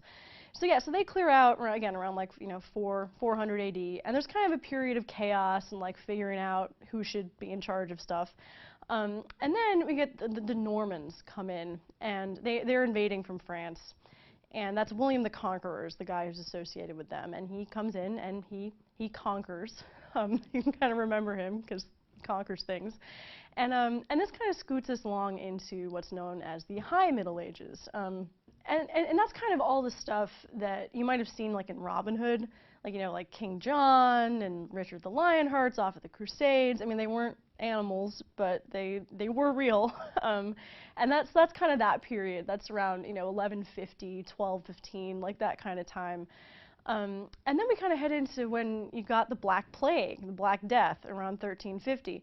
And that was I think you probably have heard of that. Tons of people died. Stuff got crazy. There were these doctors that would go around with beaks on their nose to keep out the vapors. It was weird stuff. And then a little bit, kind of around that time, a little bit after, they're fighting the 100 Years' War in France, and that lasts for about 100 years. It's 1337 to 1453. And then we're kind of moving out of the Middle Ages. In 1485, the Tudors take the throne. And then we're kind of on our way into the Renaissance, and that's the end of the Middle Ages. And you should, can I advocate this? Watch the Tudors. Don't believe it, but watch it. Anyway, side note. But so now we've kind of laid out sort of the basic sweep, and that was a lot of stuff we covered for a long period of time. We kind of laid out the general sweep of things. it's time to figure out, who was writing and what were they writing. And there were a lot of people writing, and they wrote a lot. But there actually weren't, per capita, there weren't a lot of people actually writing, I suppose, because not a lot of people were literate. And that's actually, in a lot of cases, like people associated with the church, they could read. People who were kind of, high-born could probably read. But most things, they couldn't really survive. A lot of sort of oral tradition type things couldn't really survive unless, someone who was literate wrote them down. And that's actually what's the case in the first kind of piece of medieval lit we're going to talk about. It's called Caedmon's Hymn. And it's the earliest recorded poem in Old English. And Old English is just, it's got English in it, but you aren't going to be able to read it if you try. It's super old, obviously, from the name. And it's pretty far removed from modern English. It's a foreign language, basically, to us. But yeah, so Caedmon himself, he was illiterate. So this was sort of composed, in an oral kind of way. And it got written down by a guy named the Venerable Bede, and around the 7th century AD. And he wrote it down in Latin, and so that's the reason why we have it, is because this literate guy wrote it down. And just kind of a few things about it is it's composed in something that's called alliterative verse, which is kind of an interesting thing. It's like, instead of rhyming, basically, in order to structure the poetry, what they do is they have a bunch of the words in the same, in a given line, start with the same letter. So, I mean, you've probably heard of alliteration, right? Like the angry alligator ate Andy. Like, it's basically that, but in poetry. And again, it's sort of, instead of a rhyme structure, they have this alliterative structure. And each line in this hymn, it's also got a caesura, which is basically just a break in the middle of the line, so a pause in the middle of each line. And the hymn, like modern hymns, it was about praising God. So that's Caedmon's Hymn. So moving right along, next we've got Beowulf, which we'll have a whole lesson on, but we're going to give a little, brief overview now. And, Caedmon's Hymn, we know that the guy named Caedmon wrote it, because that's what we call it. But Beowulf, we don't actually know who wrote it, so it's anonymous. We don't know the dude who wrote Beowulf. It's actually, it's quite similar in some ways to Caedmon's Hymn. A lot of Old English poetry does that alliterative verse and caesura thing. But it's also really, really long. So that's it's quite different in that respect. And it's actually, it's called an epic. That's the sort of classification of Beowulf. And it's about a guy named Beowulf who goes to help out this guy named Hrothgar, who's the king of the Danes. That's just Denmark, basically, but a long time ago. And Beowulf comes, he kills Grendel, who's been terrorizing their mead hall. Oh, not the mead hall. It's like where they hang out and drink.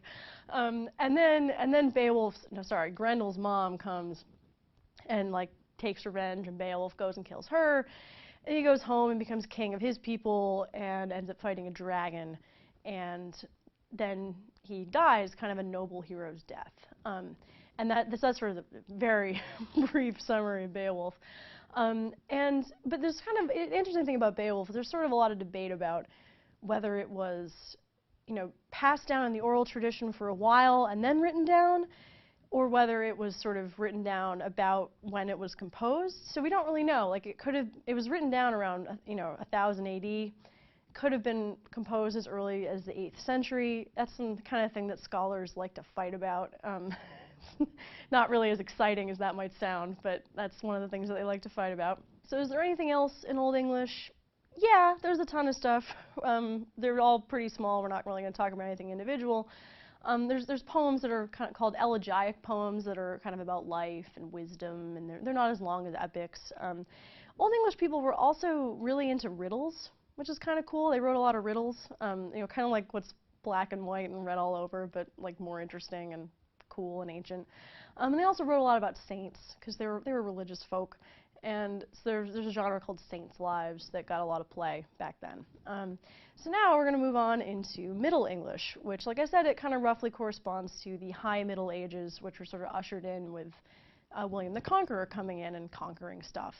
And he kind of brought in sort of like this Norman kind of Frenchy influence, and that really starts to kind of get into the language, and then we get Middle English. And this is much closer to modern English, and you can actually understand it if you like squint really hard at it. And so just as an example, there's this Nicholas anon let fly a fart. So if you take a close look at that, this Nicholas let fly a fart. Congrats, you can read Middle English. And that line is written by Chaucer, Geoffrey Chaucer, who's kind of one of the most famous Middle English writers. We have a whole mess of videos on him, so I'm not going to go into too much detail. But he was writing in the 1300s, and he's most famous for a little thing called the Canterbury Tales. It's actually kind of a big thing. There's sex in it, and violence, and farting, obviously. So it's pretty cool. But so who else wrote in Middle English? There's an anonymous guy, we call him the Pearl Poet, because he wrote something called Pearl.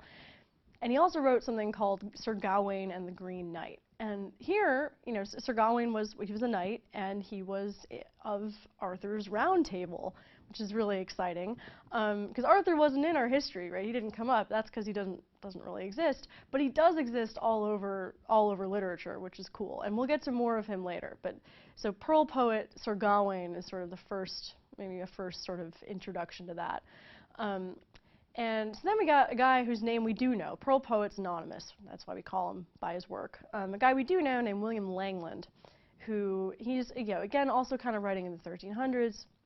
He writes an allegorical poem called Piers Plowman, which allegorical basically just means that the story is kind of a big metaphor for something else. And so in this case, Piers Plowman, the main dude, falls asleep and has a vision in which it's kind of an allegory for heaven and hell and the people on earth, and so that's kind of how it's an allegorical poem. And so then we got John Gower. He's another poet writing in the 1300s. There are a bunch of them. He's actually really good friends with Chaucer, and he wrote in lots of languages. He's most famous for a work called the Confessio Amantis, which doesn't sound like it would be in English, but it is. That title just is not, and it means the lover's confession. And so yeah, those are kind of a lot of the major dudes writing in Middle English. Some women wrote in Middle English. We're just going to knock them out. We've got Marjorie Kemp, who wrote this, she dictated this thing called the Book of Marjorie Kemp. And she was basically just writing about what it was like to be a woman in the Middle Ages, which does not sound fun. And she had 14 children, which is insane, and lived to tell the tale, obviously, which is just nuts. And then you've also got another woman named Julian of Norwich, who's she's a very religious woman. She's kind of a hermit. It's called an anchoress, is the technical term for what she was. And she didn't really go out much, and she just wrote about God a lot. And what she wrote is revelations of the divine love. And she's most famous, there's a line in it that's, all shall be well, and all shall be well, and all manner of things shall be well. And this actually ends up being quoted in a much later poem in the 20th century by T.S. Eliot. And that's sort of how it gets, again, sort of into the tradition in a neat way. So we're almost done. There's one more dude I want to talk about. Now he's almost getting into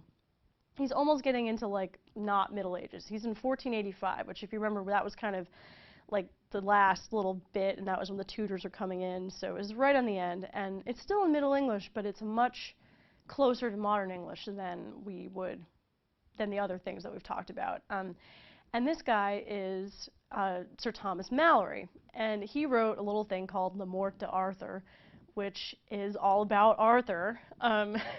And that just translates to the death of Arthur. And it's really got all of our favorite Arthurian things in it. It's got Arthur, it's got Guinevere, it's got Lancelot, it's got that little romance thing. It's got Morgan Le Fay, who's Arthur's weird half sister, and their accidental kid named Mordred. I guess they didn't know that they were half siblings, but he's their kid, which is creepy. But you get the idea. There's really, what Thomas Malory's doing is he's really collecting up all of the Arthurian legends and kind of putting them in this book. He also writes, I think, one of them totally original himself. So it's kind of a real source for a lot of the later stuff that we think about Arthur, is his compilation of Arthur legends. yeah, so we've done a lot. We've gone through kind of the basic, early to late Middle Ages transition, corresponding with sort of the Old English to Middle English transition. We've talked about Beowulf. We've talked about Caedmon's Hymn. We have talked about all sorts of Middle English poets like Chaucer and William Langland and the Pearl Poet and John Gower. John Gower, friend of Chaucer's, Pearl Poet, Sir Gawain and the Green Knight. We've talked about the women, like Marjorie Kemp, who wrote that little autobiography, Julian of Norwich, who was super religious. And then we've talked about Thomas Malory, who does the Arthurian sort of compilation hit book and tells us what we know about Arthur today. So yeah, that is kind of the greatest hits of medieval lit, and I hope you enjoyed them. Beowulf, Beowulf, we're going to talk about Beowulf. We're going to talk about Beowulf, and he's super exciting. We're going to talk about the form of the poem, we're going to talk about what happens, and we're going to talk about why we care, because it's old. It's so old. Oh my god, this is like the oldest thing ever. Scholars are like fight about whether it was composed in the 8th century or the 11th century, but it doesn't really matter for us because either one of those things is still really, really old. It's a story, it's basically written by this anonymous Old English poet, don't know who he is, and it's about some Scandinavian guys who go on some adventures, and it's called an epic poem. An epic, it doesn't just mean like totally awesome and that was epic, like oh my god it was so epic.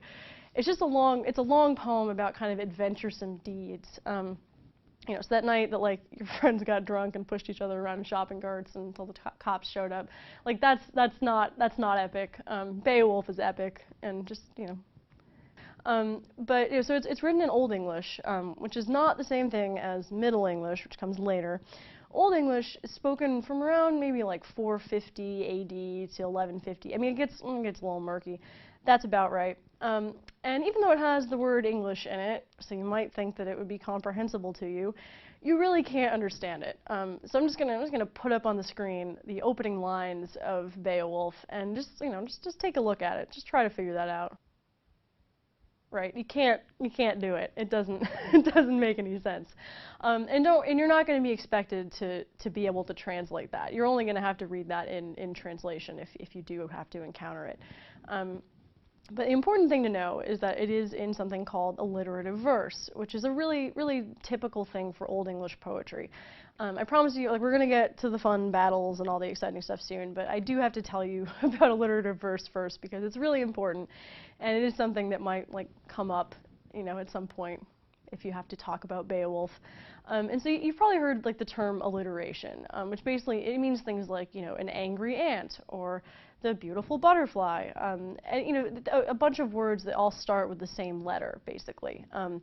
And so instead of rhyming, what Old English poets like to do as a kind of way to structure their poetry was to have a line that maybe not every word, because that would be kind of difficult, but a lot of the words start with the same letter. So people who've sort of, translations of Beowulf do try to preserve this, and so we can kind of take a look at a line and see how this really plays out in a practical kind of way. And here's, a translated line is, "The folk king's former fame we have heard of, how princes displayed their prowess in battle." So in the first line we get lots of F's, and in the second line we get lots of P's, princes, displayed, prowess. Well, so the other important thing is that the lines are kind of divided in two by something that's called a caesura, which just means break. And basically how it's organized is you have two kind of strong accents before the break and two strong accents after the break in each line. And this sometimes can be harder to see in translation, but if we look at the second line again that we read before, how princes displayed their prowess in battle, how princes displayed their prowess in battle, there's two accents before and there's two accents after, and there's that break that you can do kind of naturally in the middle. And the alliteration is kind of supposed to help us, in a way, bridge that gap. So there's things on either side that all start with that same letter. And that's sort of the basic structure, form and structure of how Beowulf is formed and structured. So what happens in Beowulf? And it's a lot of awesome adventuring. First we're introduced to the Danes, who are just a people They live in what's now Denmark. They're descendants of skilled Skeffing, that's kind of an awesome name. And he's dead, but so we're really looking at one of his descendants, whose name is King Hrothgar, and his wife Wealhtheow and all of his knights. I think that Hrothgar would be like the best cat name, personally, but that's neither here nor there. And so Hrothgar and his people, they have a monster problem, basically. There's this horrible beast named Grendel who is terrorizing their mead hall, Hurat. Scholars kind of fight a little bit about what Grendel really looks like. It's not totally clear from what they've translated. A lot of them think he's kind of human-like, with but really big, and maybe has like scales. It's kind of maybe the consensus. I like to kind of think of him as sort of an ancient day Oscar the Grouch when I picture him. Sometimes I also think of him, there's a cover, John Gardner wrote a book called Grendel about sort of the monster's point of view. On the cover of that, he looks kind of like a furry cat monster. There's an animated movie that I love the title of. It's called Grendel, Grendel, Grendel, where he is just sort of a sad-looking green monster. Then there was a 2007 movie with like a whole bunch of CGI where he kind of looks, I don't know, like a gross, I don't know how to describe that, gross person. But so however you picture him, he's ferocious and weird. He's supposed to be kind of disconcerting and strange. And he keeps killing the Danes. That's really the salient point. And they don't know what to do. He also lives in the swamp. Oh, that's important. I think that also might be why I think of him as Oscar the Grouch, because it's kind of like, trash can swamp. You can blame him for being upset about things. But so Beowulf comes in because he's kind of like a professional good guy, and he hears about this situation, and he comes in to help. And he's a gate, which means that he's from what is now Sweden. It doesn't mean that he opens and closes to let you through. And Hrothgar had helped out a long time ago. Had helped out Beowulf's dad. So he's sort of like repaying the favor a little bit, coming and helping out with this. And so Beowulf gets there, and they have a big feast. And some of Hrothgar's warriors are like a little skeptical of Beowulf's accomplishments. One of them, named Unferth, kind of brings up this embarrassing swimming contest that Beowulf had, like back in the day, that he lost. Beowulf says that he lost because he had to like defeat a bunch of sea monsters on the way, which I think might be supposed to be true. It's the kind of thing, excuses, excuses. But so they're having this big feast, and Hrothgar thinks he can do it, even if some of his warriors are a little skeptical. And late at night, Grendel turns up, kind of right on cue to be fought. He's kind of, but late, so kind of like that obnoxious friend who like turns up wasted just when you're starting to clean, and then gets all upset that no one wants to play Mario Kart with him. Grendel's kind of like that. He's turning up late at night, and Beowulf's decided that he's not going to use any weapons because Grendel isn't armed. Which to me, that seems like dubious logic to me, right? Because people don't have like monster things like teeth and claws and all that stuff. But Beowulf thinks he can handle it. And turns out he totally can, because he ends up beating Grendel. He rips off his arm, which is kind of like really like whoa, like crazy. Grendel like runs away to his swamp to die, and we think we've maybe seen the last of it. And so the Danes are like drinking and singing songs and all happy the next day. They're having a celebration. And then Grendel's mom turns up. And this is kind of like the origin of sort of like the mama bear concept, right? That like you kill the baby, and then like something even more horrible and big comes to get you because you killed its baby. That's kind of what's going on with Grendel's mom. She comes in, she like kills one of Hrothgar's favorite warriors, and then it's kind of on. Beowulf and a bunch of the Danes run off to the swamp, and they're going to go and take on Grendel's mom. Unferth, remember that doubting guy who brought up the whole swimming contest thing? He's like totally convinced now because he saw Beowulf rip off Grendel's arm. He's totally convinced that Beowulf is like a good guy. And so he gives him a sword called Hrunting, which is kind of, this is just full of fantastic names, Beowulf. So Beowulf takes Hrunting, and he's going to go fight Grendel's mom. Grendel's mom ends up like pulling him underwater where they fight, which I guess was fine if you're an ancient day person. I guess you don't have to be able to breathe. But Beowulf finds that Hrunting isn't really cutting the mustard. He can't really defeat Grendel's mom with this sword. And things are not looking good for Beowulf for a while. Like, it looks like he might lose this battle with Grendel's mom, which is one of the interesting things about the epic in general, is that, you know, it's not always clear. Like, he doesn't seem invincible all the time, which is kind of nice and interesting. But then he finds another sword, kind of down underwater. He finds this other sword that is like really awesome and is actually able to kill Grendel's mom. And then, you know, yay, hooray, the Grendel kind of part of this story is done. And so then we kind of get a little epilogue-y thing where, like, 50 years later, Beowulf goes home. So now he's back among the Gates, among the people in Sweden, and he's king. And sort of during his reign, kind of some idiot guy goes and tries to steal some treasure from a big treasure hoard.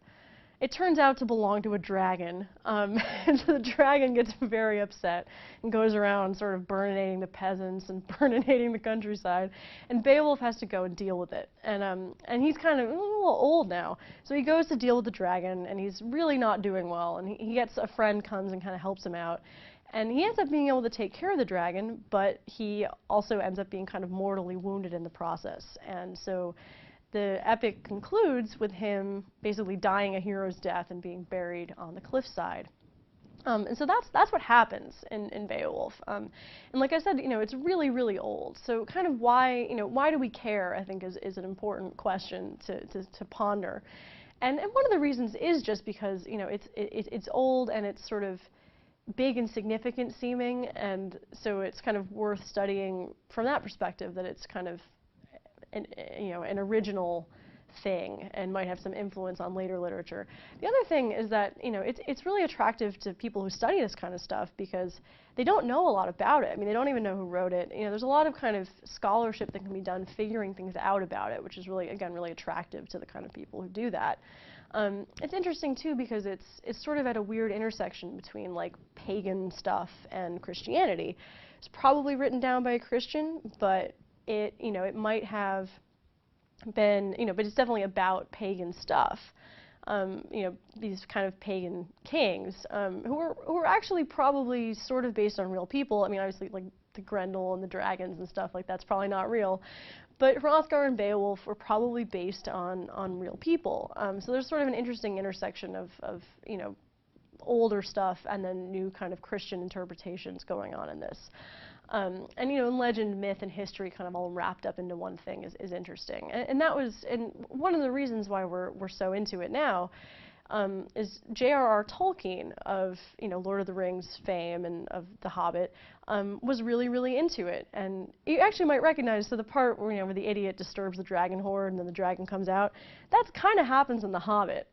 Bilbo is the thief and Smaug is the dragon, and that kind of plot ends up playing out. But what Tolkien did is he kind of delivered this famous lecture about how we really can't separate out the supernatural stuff from the history stuff. I guess that was how a lot of people were approaching it at the time. And he said, no, like this is really important that we kind of look at this all together. And that's really influenced the way that we think about it now. And his sort of work on it kind of influenced maybe the importance that we assign to it now. We definitely wouldn't have had the crazy CGI adaptation without, if we left out the magic. Although I'm still not totally sure how Angelina Jolie as Grendel's mom fit into all of that. Not totally sure. But anyway, so Beowulf, just to sum it up, it's kind of, the mother monster of English literature. It's a gigantic early epic, and scholars really like trying to figure stuff out about it. That's really fun for them. And it's pretty exciting. There's lots of stuff to inspire all sorts of adaptations over the years. Beowulf, he swoops in to help Hrothgar deal with Grendel, then he deals with Grendel's mom, then he goes home and deals with the dragon and dies a hero's death. And that is, and then just a few more important facts, written in Old English, not Middle English, in alliterative verse and with caesuras. So that is Beowulf. To Chaucer and medieval literature. Yes. Well, okay. So Chaucer and medieval lit. It's tempting to kind of think about medieval literature as kind of like boring for sure, and sort of unsophisticated, I think, is sort of a common thing that we think about it. And I had a professor in a Chaucer class once who kind of pointed out that, you know, no, they're not stupid. Medieval people aren't stupid. They're smart people. And their literature is interesting and it's worthwhile. It's just different from ours. It just looks different. They're like from hundreds of years ago. You know, they would probably judge us for Twitter, so I think we should, you know, keep it in perspective. They're doing different things, but they're just as smart, they're just as innovative and interesting as, you know, as we are. And one way to kind of really see this is if you really read and kind of get into Geoffrey Chaucer, because he's a great example of all the cool things that people in medieval lit do.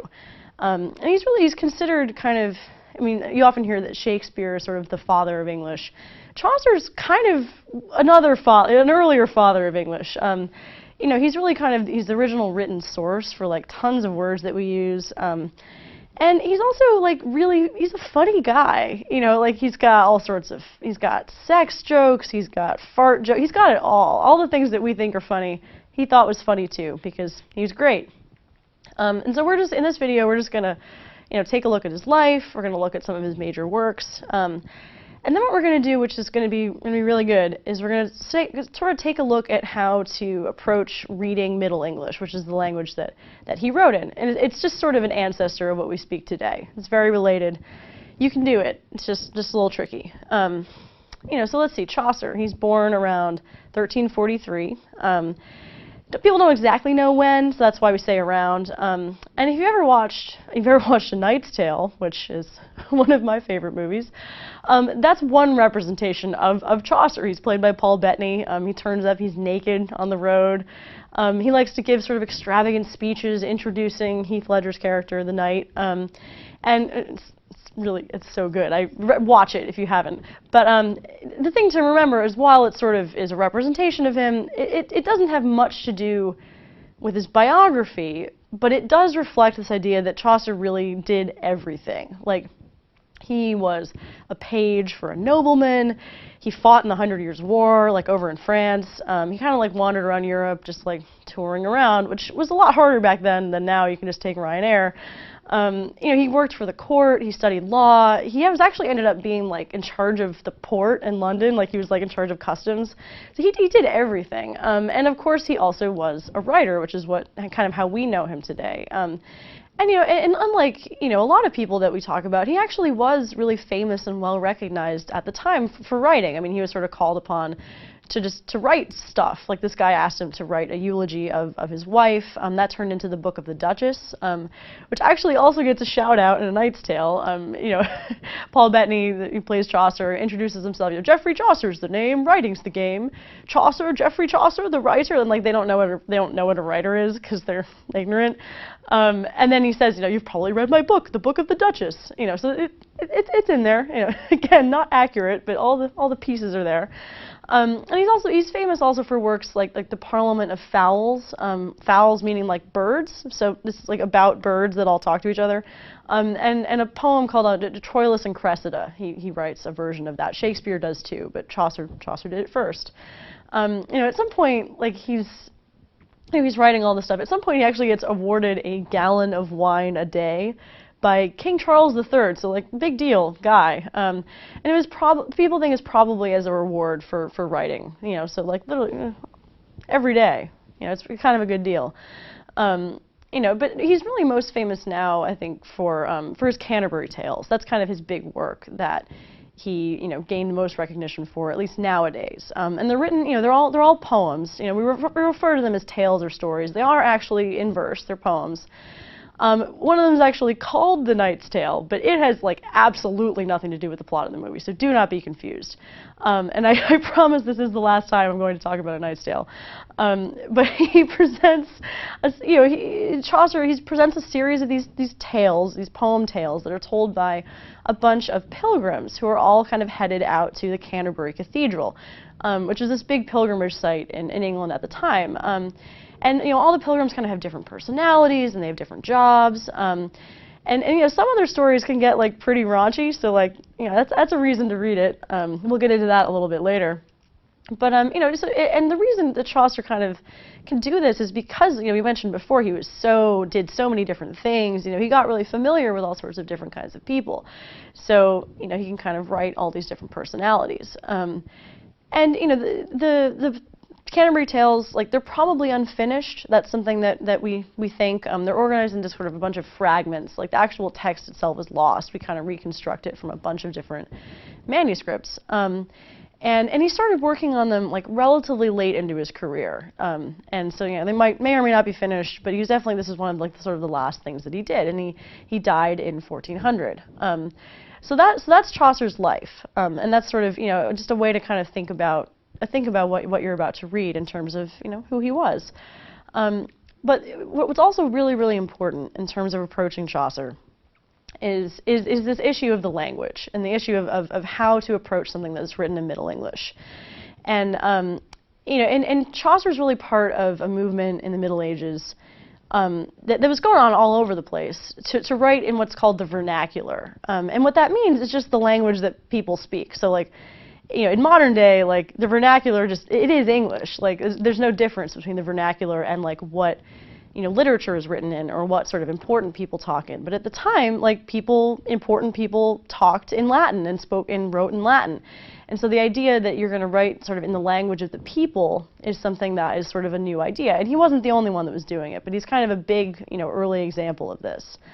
So it's also important, really important to note that his English, so this is the English of around 1100 to 1400 or so in England. It's called Middle English. So you got Middle Ages, Middle English, makes sense. It's not the same thing as Old English. This is a really important distinction. That's going to be more around 800 AD. We're kind of talking more Dark Ages than High Middle Ages. And this is a favorite quiz question, so do not be fooled. Old English, Chaucer wrote in Middle English. He did not, even though it is old, it's Middle English. Old English is a totally separate language. You can actually tell pretty easily if something is in Middle English or Old English because you cannot understand Old English at all. You just can't do it. You can look at it. It has all these funky letters in it. You know when you're looking at Old English. Just be warned. Teachers love to ask that question. So, if you can't understand Old English, you can understand Middle English. It's possible. It's a little frightening at first, but we're going to kind of go through some lines from the opening of the Canterbury Tales. It's the general prologue, and we're just going to kind of, look at it and kind of go through how to really parse it, how to kind of look at that and come out with something that you can understand. And I'll show you, it is not that hard. You can do it. We're going to do it together, and then you're going to do it on your own. So I'm just going to start. I'm going to read this, and it's going to sound a little more foreign than it looks. So it's to kind of keep that in mind. Look at the text, listen to what I'm saying. I'm not an expert in pronouncing Middle English. It's not going to sound perfect, but you'll get the idea. So here goes. One that April with his showers sota, the drocht of March hath persed to the rota, and bathed every vein in switch liquor, of which vertu engendered is the floor. So pause now and just look at the text I just read. And you see that sounded, I even kind of made an effort to make it sound a little do-do-do-do, because that's sort of the cadence of the thing. But if you actually look at the words, you can see a lot that you recognize right away, right? So you got Juan, that's probably when, April, March. Rota is root, or I just said it funny because that's how the Middle English people said it. Bathed, liquor, engendered. It just means created, but that's a word that we have now. It's just it's a fancier word. So if you're trying to parse that first line, you got Juan that April is just when that April, and that is just kind of there for extra emphasis. That's something that Chaucer likes to do. And then with his showers sota, that part's a little harder, right? Because with his seems to be with his like April's, and shores. It doesn't look that familiar, but this is a trick that you can do. If you see a word doesn't look that familiar, you try to say it out loud. So you've got you kind of mess with all different ways to say it. So you've got showers or showers, shout, and suddenly you've got something, and it just kind of clicks in your head that you've got something that sounds a lot like showers. And then, then that starts to make sense. So when April with his showers something, and sota is something that doesn't really sound like it's, I know what it means, but doesn't really sound like its modern English counterpart. And this is going to happen sometimes. And when it does, what you have to do is just rely on context. And you kind of leave it be at first. So we've got that first line now is just when April with his showers something. We don't know what it is. It could be a verb, it could be an adjective. We don't know. We're leaving it blank for now. We're going to move on. Let's move on to the second line. We've got the drocht of March. Drocht is the only weird-looking word that's here. And if you try pronouncing it, you can try making some of the letters silent. You kind of just play around with it. So you might get draught. Like, that still doesn't totally sound like something that we have. But if we look back and we go for context, we look at the first line. It's got April. It has showers. What might March have that sounds like draught? Like a drought. So that's probably what drought is. So you can kind of work it out. And then you got hath persid to the rota is the next line. Hath, you've seen that before. That's just funny English for has. Like everyone uses that. And persid is kind of hard. But you try saying it out loud. You kind of play with the vowel sounds. You get pursed, pierce. Oh, and then that's it. Pursed, pierced. It's pierced. So we've got has pierced to the rota or to the root.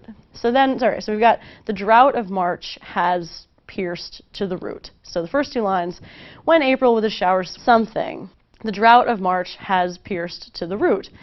And this is starting to make sense, right? It's just kind of like April showers bring May flowers is basically what he's saying.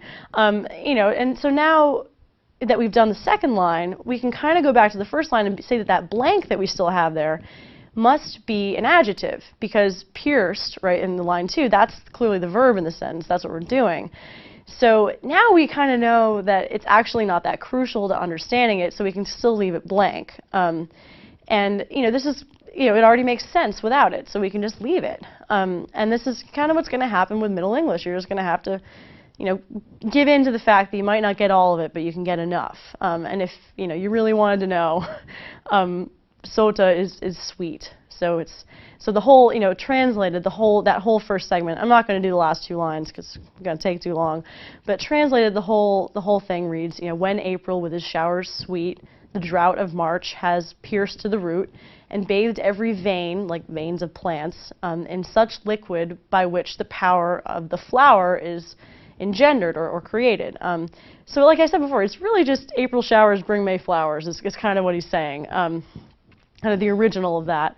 But you can see it looks like something that might be kind of impenetrable, and it certainly sounds like it. But when you really sit down with it and kind of look at the words that you know and look at context, you can do it. It is more than doable. And again, it's something that teachers like to ask you to do, so it's worth practicing. And you can do it. There's great web resources for kind of looking at side-by-side translations. So that's a way to go about it. So yeah, I mean we're wrapping it up. We're just going to kind of sum up what we said about Chaucer. Basically, an awesome dude who did everything and writes about it. So he writes this awesome Canterbury Tales that are full of all these different kinds of pilgrims. He wrote in Middle English, which is the vernacular of the time where he was living in the Middle Ages. Didn't write in Old English. That's a different language. Pro tip. Helpful hints for reading Middle English are just looking for the words that are the same. That's the first step. Running into unfamiliar words, kind of sounding them out like we did with shores and we did with drochta. If you still can't tell, you sound it out, you use context. So you figure out kind of what the rest of it is about. And if you really just don't know a word, like first of all, you might not need it. Like sota was just kind of there to sweeten it up a little bit. But you can obviously go and look it up. There are dictionaries of this. So that's something that you can do too. And if you follow these steps, you will be fine with Middle English and Chaucer. If you don't, you have been weighed, you have been measured, you have been found wanting. I couldn't resist. I had to do one more.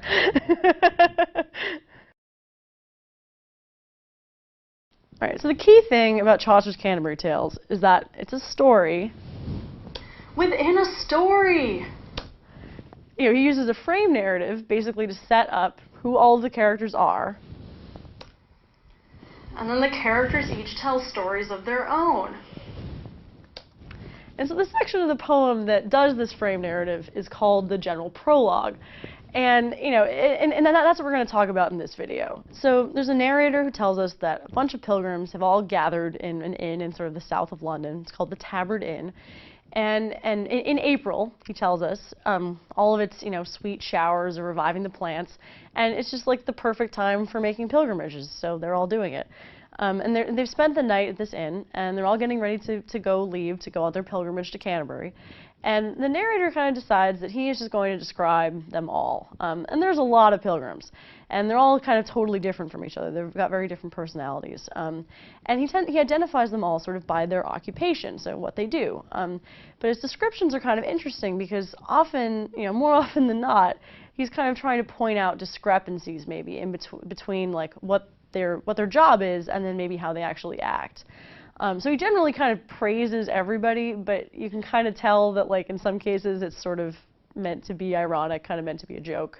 Like, oh yeah, he's really great. No, like, no, he's not. So there's a lot of that going on. And there's a ton of pilgrims, so we're not going to talk about all of them. But we'll just kind of talk about the most interesting, the most significant ones. We'll go through a few of them. And that's sort of the spirit of the general prologue, so we're just cutting some things. So we're going to talk about the knight. And first off, this is kind of fun. Knight, in Middle English, knight is spelled, you know, K-N-Y-G-H-T, and it's actually pronounced knecht.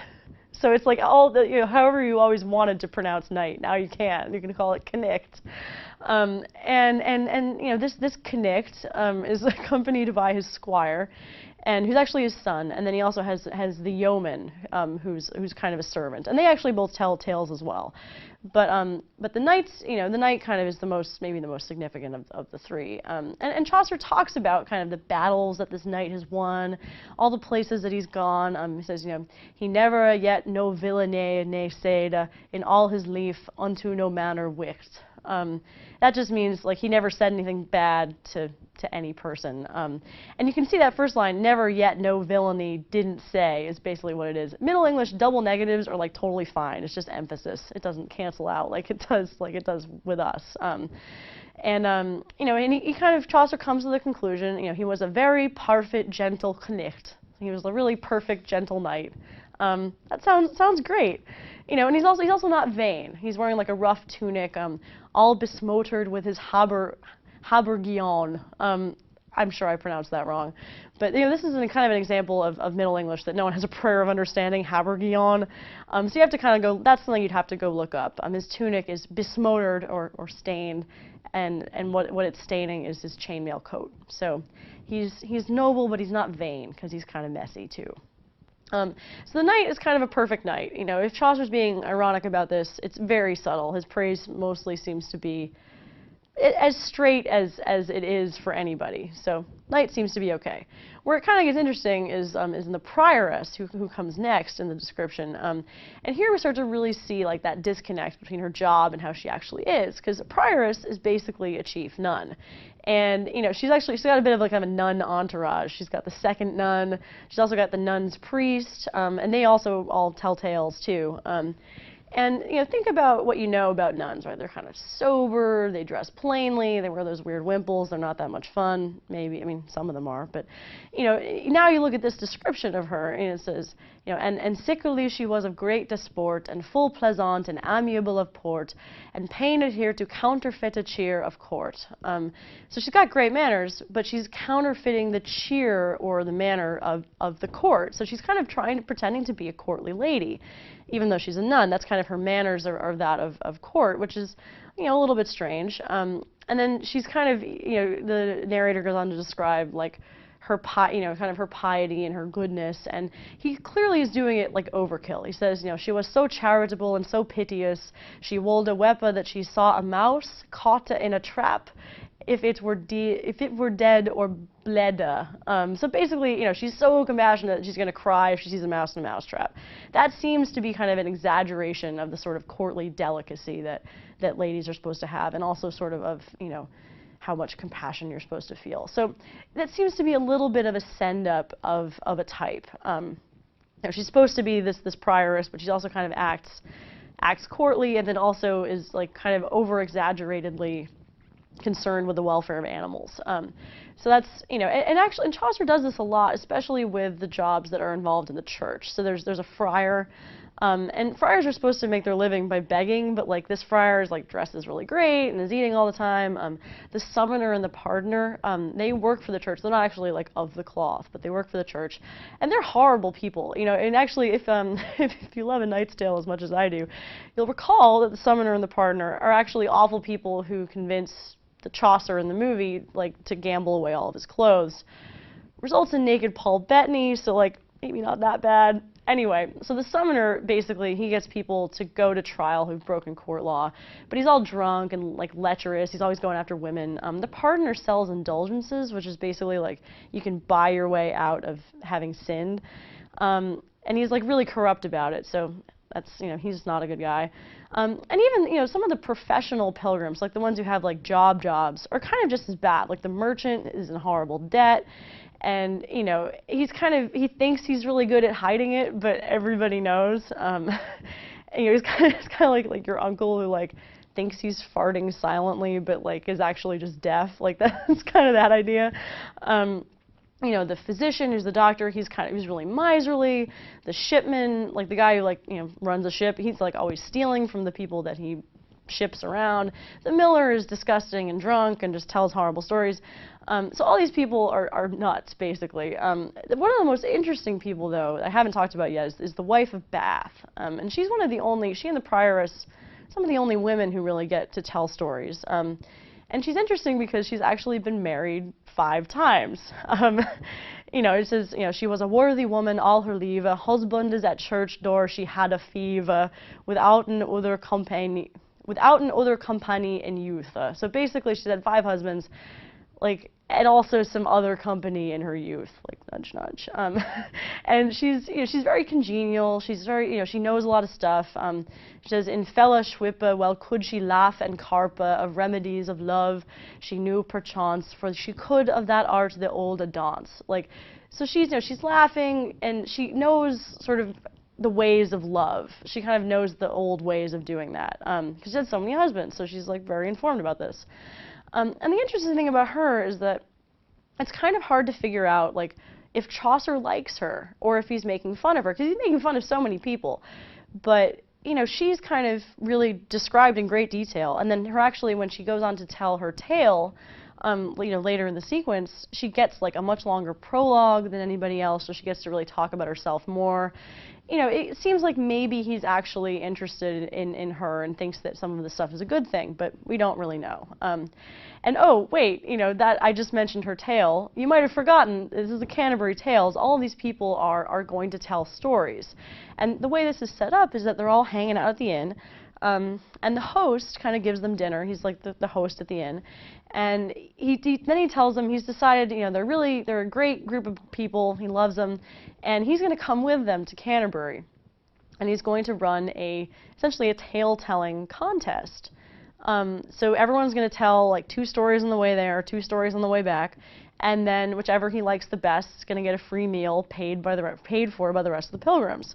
So that's kind of the setup for why they tell these stories and why then we get these stories that make up the rest of the work. It's also what makes some scholars think that the thing is unfinished, because the guy says 2 tales there, 2 tales back. There are not that many. There's a lot of tales, but there's not that many tales.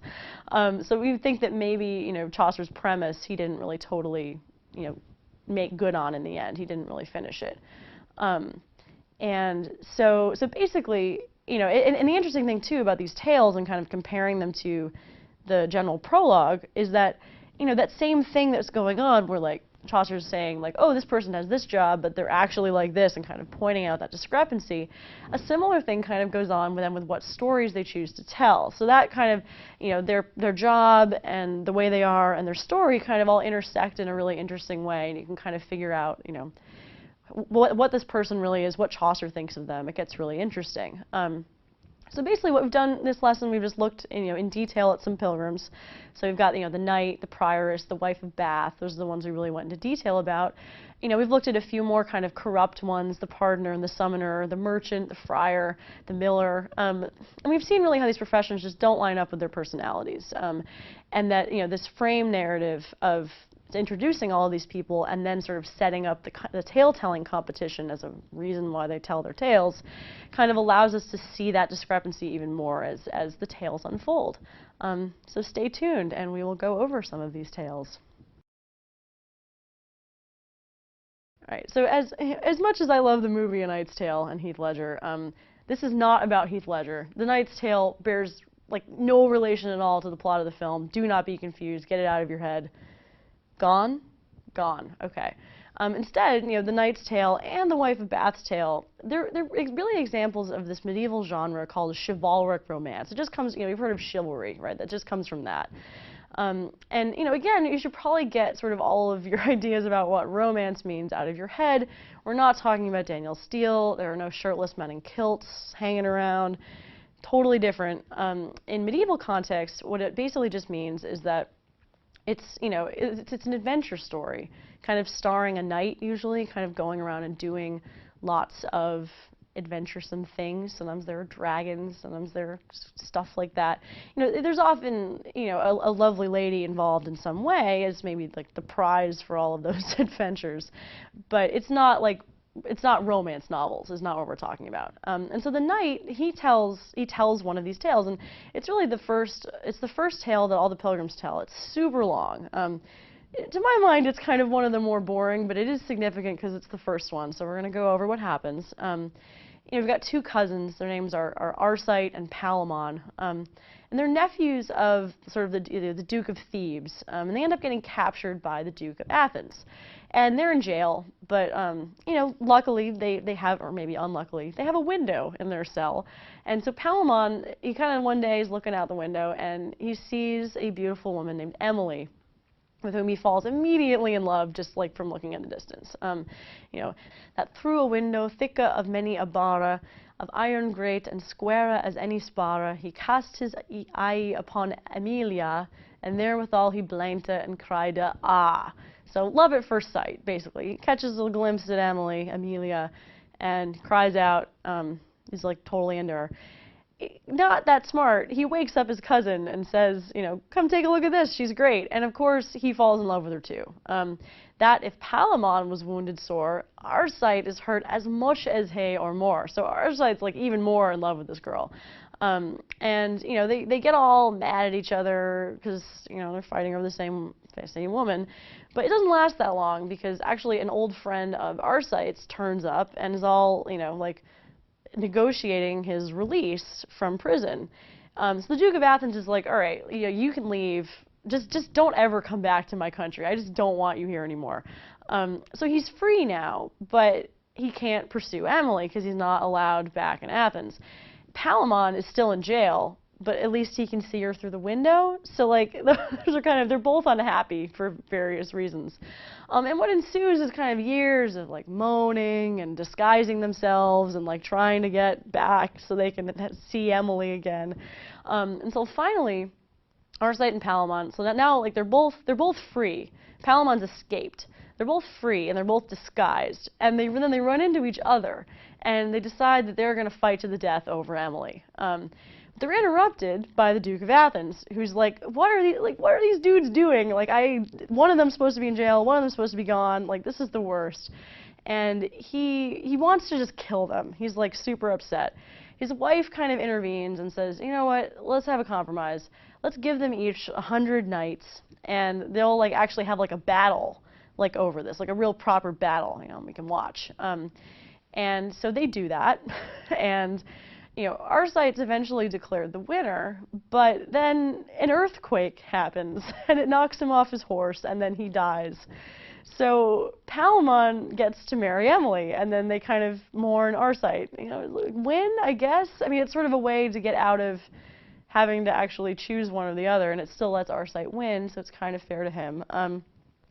But that's our first example of sort of this chivalric romance genre, and you can see, like, it does involve a woman, but the vast majority of it is these sort of, you know, battling for things and, you know, adventuring and disguising and escaping, all these other kind of things that knights are good at and that they do. So the next story, not so much, is told by the fabulous wife of Bath. She's, like, definitely wins the most interesting Pilgrim Award. She, you she had 5 husbands. She's got all this advice about love.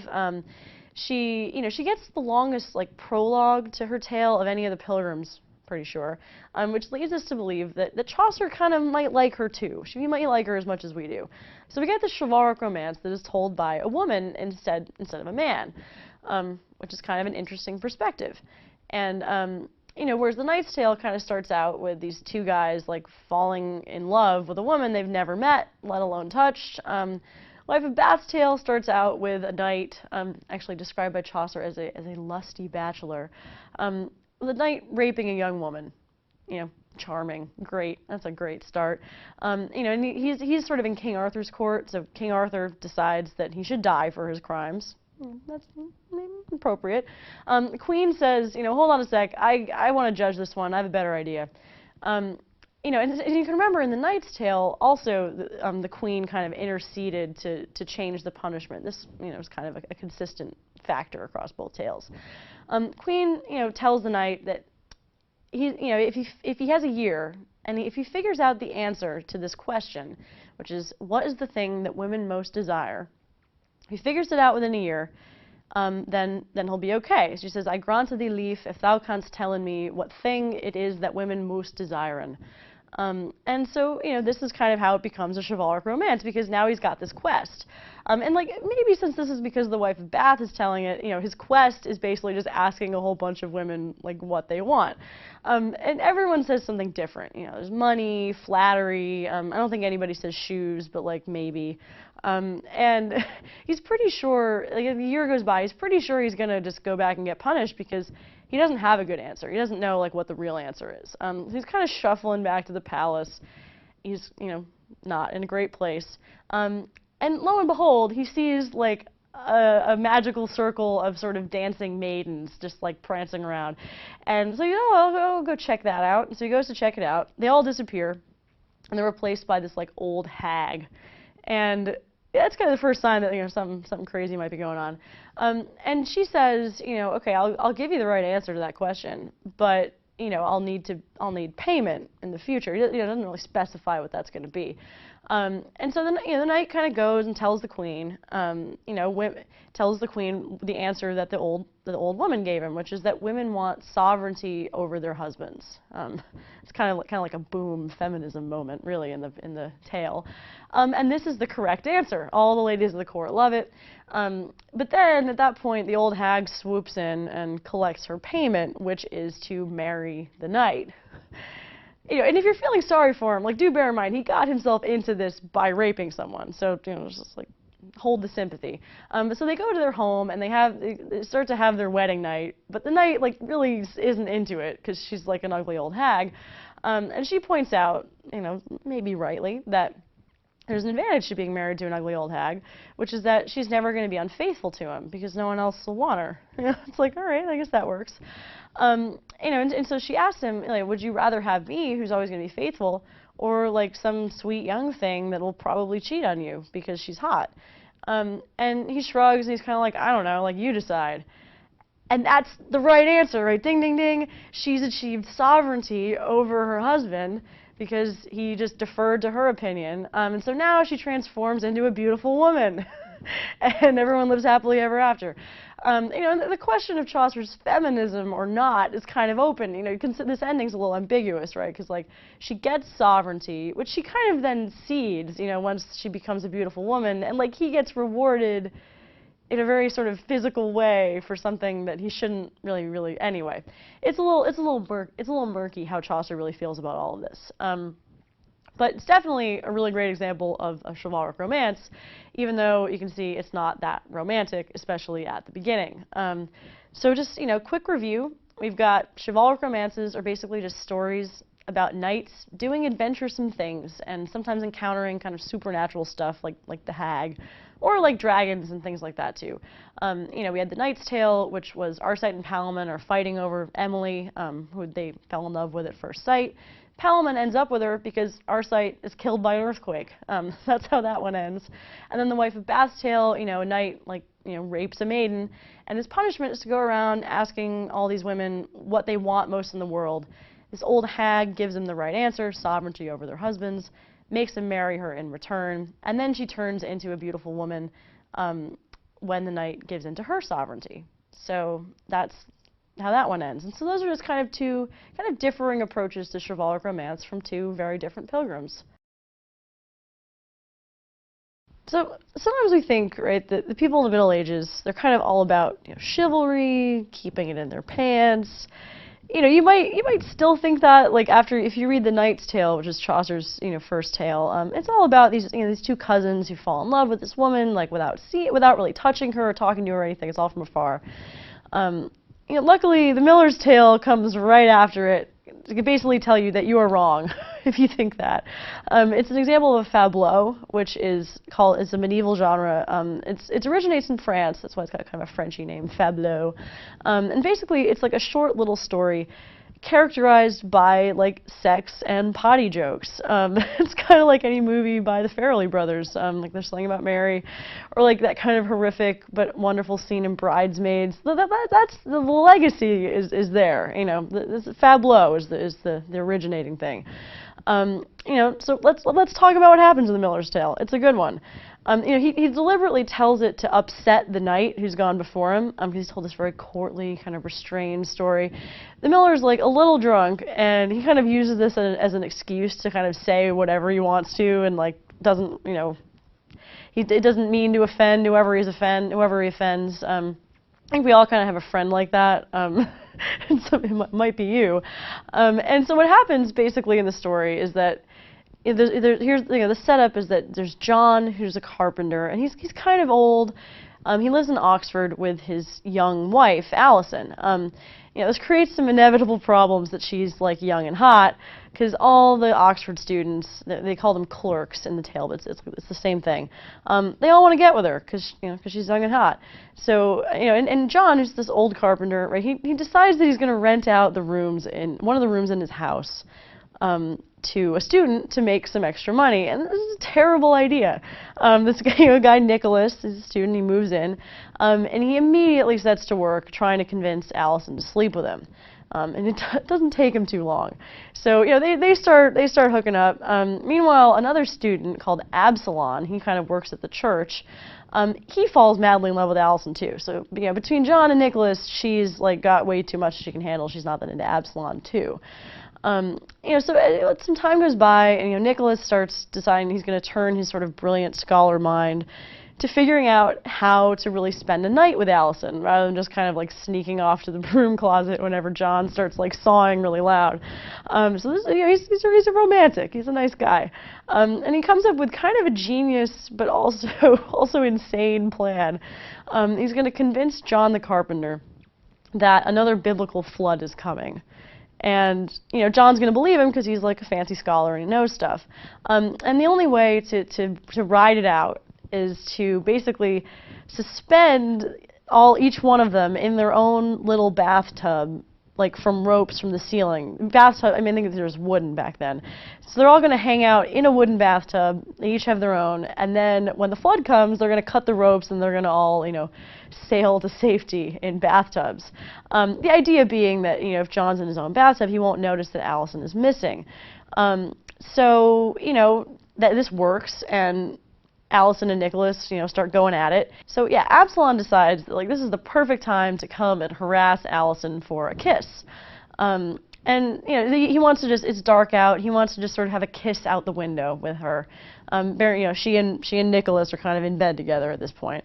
And so she kind of reluctantly says fine, but then what she actually does is she sticks her butt out the window, and he can't, you know, Absalon can't tell because it's dark, apparently. I guess it was really dark back then. And, you know, Chaucer describes it, but with his mouth he kissed to her naked erse. That's arse in modern English. Erse is how they said it back then. And Alison and Nicholas think that this is hilarious. But Absalon is predictably not that happy about it. He goes off to, like, find a red-hot poker to, like, do some damage with, I guess, when he comes back. When he comes back, he asks for another kiss, at which point Nicholas sticks his butt out the window and like lets off a big fart. And actually Chaucer describes this. He says, you know, this Nicholas non lit flay a fart as great as it had been a thunder dent. So he lets fly a fart as big as a thunderclap, is what that translates to roughly. But he gets a hot poker to the butt in the process from Absalom, who's ready this time. So he's not happy about this. He's all upset. He's in pain. He screams, help, help, water, water, help for Goddess Herta, for God's heart. And so John, who's still in his bathtub, he freaks out because he thinks the flood is coming. And he cuts the ropes on the bathtub and he crashes into the floor. The townspeople all wake up and they come and they make fun of him, and that is how the story ends. So this is crazy, right? And it's also pretty awesome. And Chaucer is full of stuff like this. The Miller's Tale isn't the only moment of levity, as it were. Because medieval people were really just as disgusting, sex and fart obsessed as we are. So in this lesson we've learned the term fabliau, which is the name of this kind of story. Everything that just happened. All the awesome things that just happened are what characterizes fabliau. Comes out of the French tradition, again, that's why it's a Frenchy word. We've gone over the plot of the Miller's Tale, which is basically just that, this old carpenter's John, his young wife Allison, has an affair with their lodger, who's a student called Nicholas. Nicholas convinces John to hang out in a bathtub to wait out the biblical flood, so that he and Allison can spend a whole night together. Absalom, who's another student, wants Allison. He wants her too, comes to the window, asks for a kiss. Instead, she sticks her butt out. He's upset, so he goes and gets a poker. Then he pokes Nicholas, and Nicholas cries out for water, making John think the flood is coming, and that's how the story ends. So that's the Miller's Tale, that's fabliau, and it's fantastic.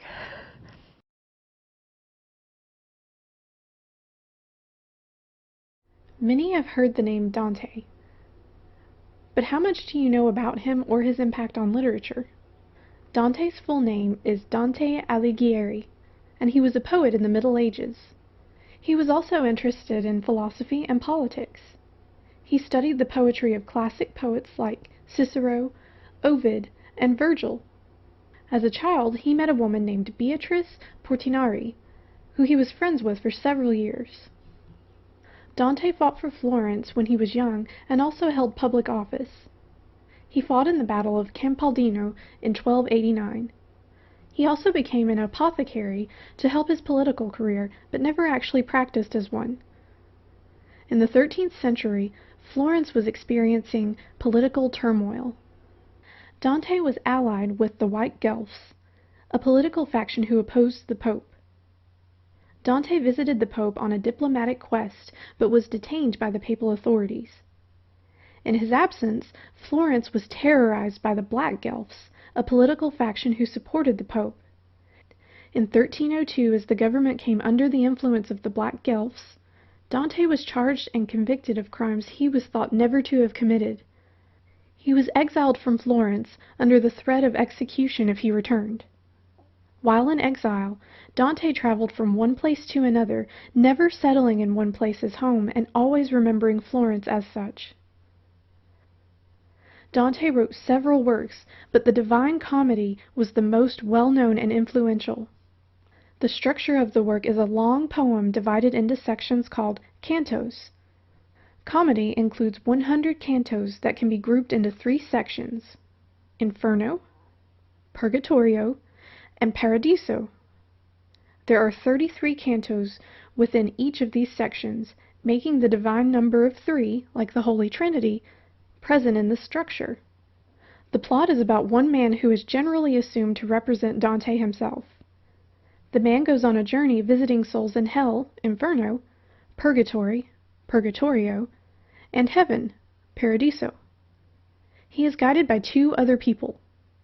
Virgil leads the man through hell and purgatory. Beatrice leads the man through heaven. The journey of the man through these places can be seen as representing Dante's exile from his home, as well as the Christian idea of man becoming distanced from God. During Dante's visit to the Inferno, he meets with souls that are damned to remain in hell. It is revealed that hell is divided into 9 circles, each with their own designated group of sins. The first circle is designated to those who are unbaptized and those who were born before Jesus lived. Other circles hold gluttonous sinners, those who commit violent acts, and those guilty of fraud. The 9th circle of hell holds traitors. Satan is here. He is a three-headed beast. In each of his 3 mouths, he is chewing on the worst sinners, Judas, Brutus, and Cassius. Because Satan's presence was already felt in the souls Dante met, his meeting with Satan is anticlimactic. After visiting Inferno, Dante and Virgil proceed to Purgatory. Purgatory is a mountain on an island. The mountain has 7 terraces corresponding to the 7 deadly sins in Catholic doctrine. As they travel through Purgatory, the 2 meet souls guilty of each of the 7 sins. As he approaches each terrace, he finds the inhabitants in various positions shouting out penance for their punishment. For example, those condemned to stay on the lustful terrace are forced to walk in fire and shout examples of chastity. At the end of his journey, Dante must walk through a wall of flames and falls asleep. Dante is led by Beatrice into heaven the day after his journey through Purgatory. Beatrice leads Dante through 9 levels of heaven where they stop to speak to souls in each. Within these levels, he meets many saints like Peter, John, and Thomas Aquinas. In the highest level of heaven, Dante sees Mary and the Holy Trinity. God shares with Dante spiritual knowledge, and Dante's soul becomes at one with God. This happy ending is the reason the poem is titled and referred to as a comedy. One of the most important impacts the Divine Comedy had in Dante's time was to develop the Italian language. Until this time, major literary works were written only in Latin or Greek. However, Dante composed this work in Italian vernacular, or common dialect. Dante hoped to bridge gaps and create a national culture by using a common language. It also helped Italian become recognized as a literary language alongside Greek and Latin. Within his poem, Dante uses knowledge from Christian doctrine along with mythology, politics, and philosophy in his conversations with various souls. The poem's popularity continued to grow and has been said to have influenced many famous writers throughout history, including Geoffrey Chaucer, John Milton, Victor Hugo, and James Joyce. Dante wrote his Divine Comedy after being exiled from his home. In his travels, he saw Italian city-states becoming more and more separated from each other. In an effort to create a common ground among people, he addressed questions common to every person. What happens in the afterlife? How do I prepare for the afterlife now? Additionally, he also published his poem in a common language understandable to any Italian. By using this language, he challenged literary traditions set by the Catholic Church, the government, and other poets. He made his poem relatable by becoming the main character and having deep conversations with souls from the lowest level of hell to the highest level of heaven. Ending with enlightenment and oneness, the poem also held a source of hope for its readers. What do you do after the fall of Rome? You party! Church style, of course. The medieval period lasted from approximately 500 to 1450 AD and was a time of heavy church influence. Music was obviously around before this time and had various developments, but during the medieval period, the use and creation of music was regulated by the church. Why could the church suddenly inflict rules on such a free-spirited art? Money and fear. The church was a main patron of the arts, including music. Many musicians were trained in the church, and the church had the financial means to buy such extravagant items like paper, where eventually music was written down. Our current system of music notation is even rooted in the developments made in the medieval church. The church was also full of God-fearing Christians who were devoted to serving God and not making him angry. And this, of course, included only making music that would align with this purpose. Because of these circumstances, medieval church music had very specific rules, including what was acceptable in chanting prayers. Chanting of this time period is called plain chant, and is sometimes referred to as Gregorian chant, since Pope Gregory standardized chant for the liturgy. It was standardized to promote unification of the churches throughout Europe, and to rid the churchgoers of their pesky pagan tendencies. Pope Gregory was actually credited with quite a few things that he may or may not have done including the dictation of these chants from a dove who flew down from the heavens and perched on his shoulder. Even his scribe didn't quite believe him and has to peek behind the screen to see for himself. In any case, Pope Gregory remains the legendary transcriber of these chants. The music itself was monophonic, meaning it was one melody without harmony, resulting in just one musical part. Monks would sing the prayers together in unison, so it sounded like this. Alleluia, Alleluia, Alleluia. You should notice that there are no background singers or instruments. Around the year 900, some simple harmony of 2 vocal parts was allowed. This was possibly because singing one part all the time is boring, or because some monks couldn't sing in tune. This type of simple 2-part medieval harmony is called organum. The harmony was made in one of 2 ways. Sometimes a drone, or low continuous note, was sung while the main melody was sung at the same time. Drones are still used often in bagpipe music today.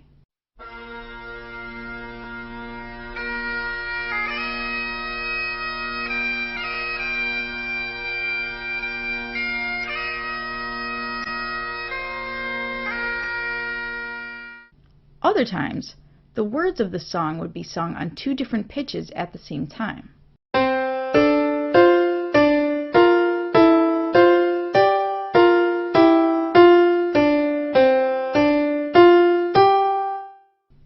One composer of mid-medieval music was a nun named Hildegard von Bingen.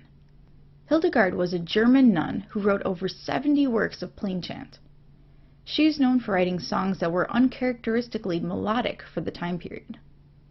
By the late 1100s, church music was becoming more and more polyphonic, with 2 or more differing parts.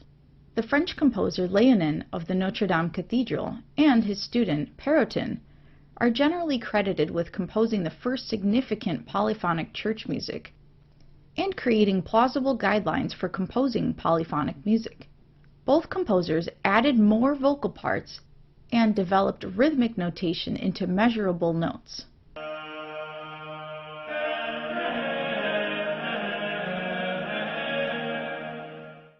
Later, motets, which were sacred songs with multiple vocal parts of varying texts, also became popular.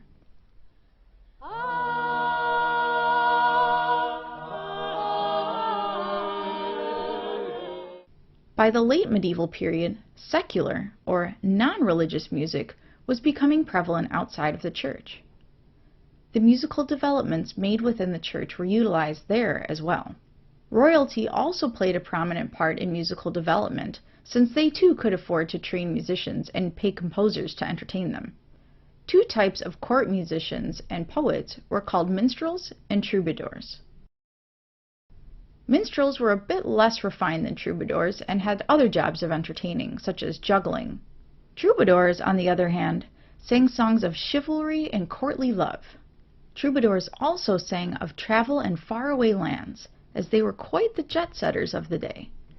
Secular songs became more and more complex, with multiple voices and instruments being used. The end of medieval period music is around the 1400s, and Guillaume de Machaut was a key composer in ushering the change of music and style. Literally one of the first Renaissance men, Machaut was a composer and poet who wrote both sacred and secular music. He is considered one of the most important and influential composers of his time. His efforts contributed to the Ars Nova school of musical thought, which encompassed more complex rhythms and polyphony of secular music. The medieval period was a time of great musical growth in Europe. While the medieval church was initially resistant to harmony, it soon embraced the sonorous qualities of polyphonic music. As the medieval period carried on, more and more secular music was created, and the great musical accomplishments were made without consideration of the church. The sacred chants of the liturgy, called plain chant, were monophonic, or made of one musical part. This eventually developed into organum and contained 2 simple vocal parts. Polyphonic music, which has many musical parts at a time, developed in the mid-medieval period and was used in progressively more complex ways, such as in motets, which are sacred songs with multiple vocal parts of varying texts. The secular music world flourished as minstrels and troubadours sang of courtly love while entertaining the royal court.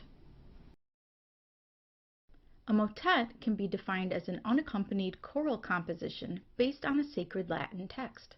There have been some exceptions, such as motets with secular text or the occasional instrumental accompaniment, but we'll focus on the most common one here. In general, motets use religious texts not used in the Mass, since by this time the Mass already had standardized music. Motets were often polyphonic, meaning there were various vocal parts sung at the same time.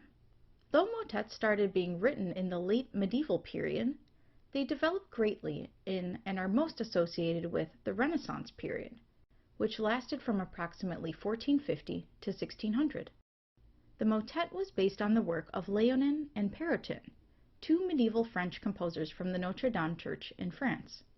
Around the 1200s, they added multiple vocal parts to what was previously a single line of church chant. The motet was even more complex, with additional vocal parts being sung along with previously existing chant. These additional vocal parts started as short repeating patterns, as is heard here.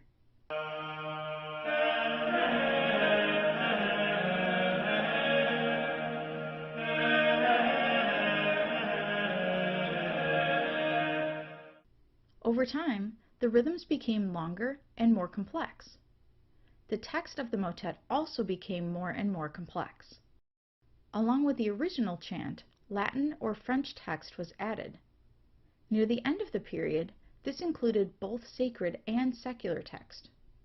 Guillaume de Machaut was a key composer of motets in the 1300s, and his efforts made great strides in reaching new musical ideas in the Renaissance. While most known for his masses, Machaut wrote many motets and influenced others. His motets stand out for their changing rhythms, longer lengths, and integration of sacred and secular texts.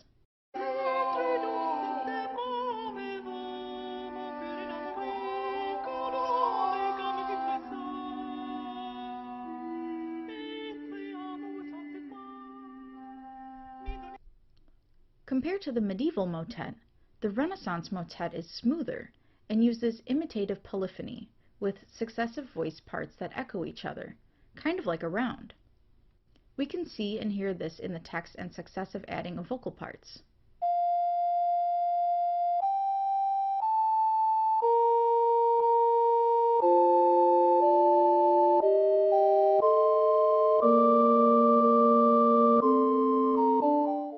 Surprisingly, the Renaissance motet is also simpler, with more singable melodies than the medieval motet.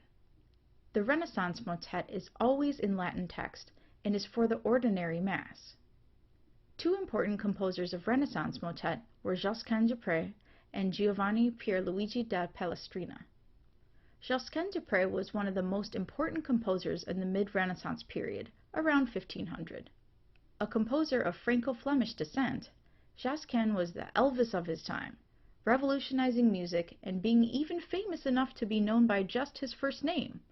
Or maybe it was just because they both had weird names. Anyway, Josquin was considered a master of church music by many, including Martin Luther, who proclaimed him as the master of notes. Josquin's innovations including making the music effectively communicate the text by stressing the correct accentuation of words. This allowed the music to enhance the text, rather than just make it sound prettier. Josquin also changed textures within a song, meaning that not all the singers sang at the same time all of the time. Instead, there would be some times when there were two singers, while other times 3 or 4 singers would be singing. He also boosted the idea of imitative voices, with imitations happening between high and low voices. One of his most famous motets, Ave Maria, can be heard here.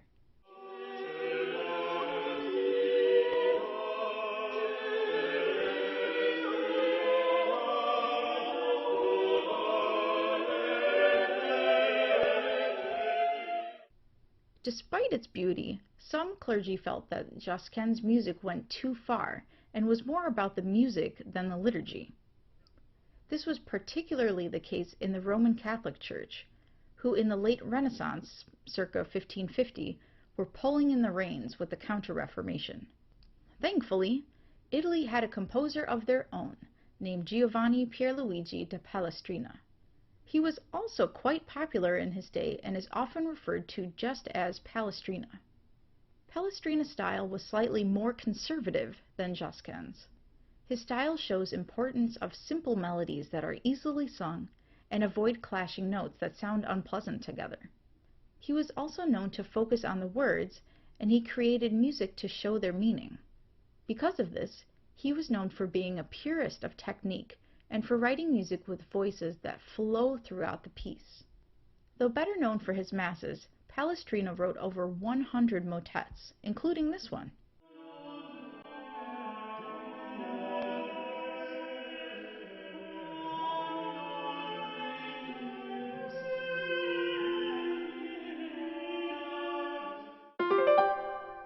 Through the mid-medieval period and the Renaissance periods, the motet, which is an unaccompanied choral composition based on a sacred Latin text, developed and flourished throughout Europe.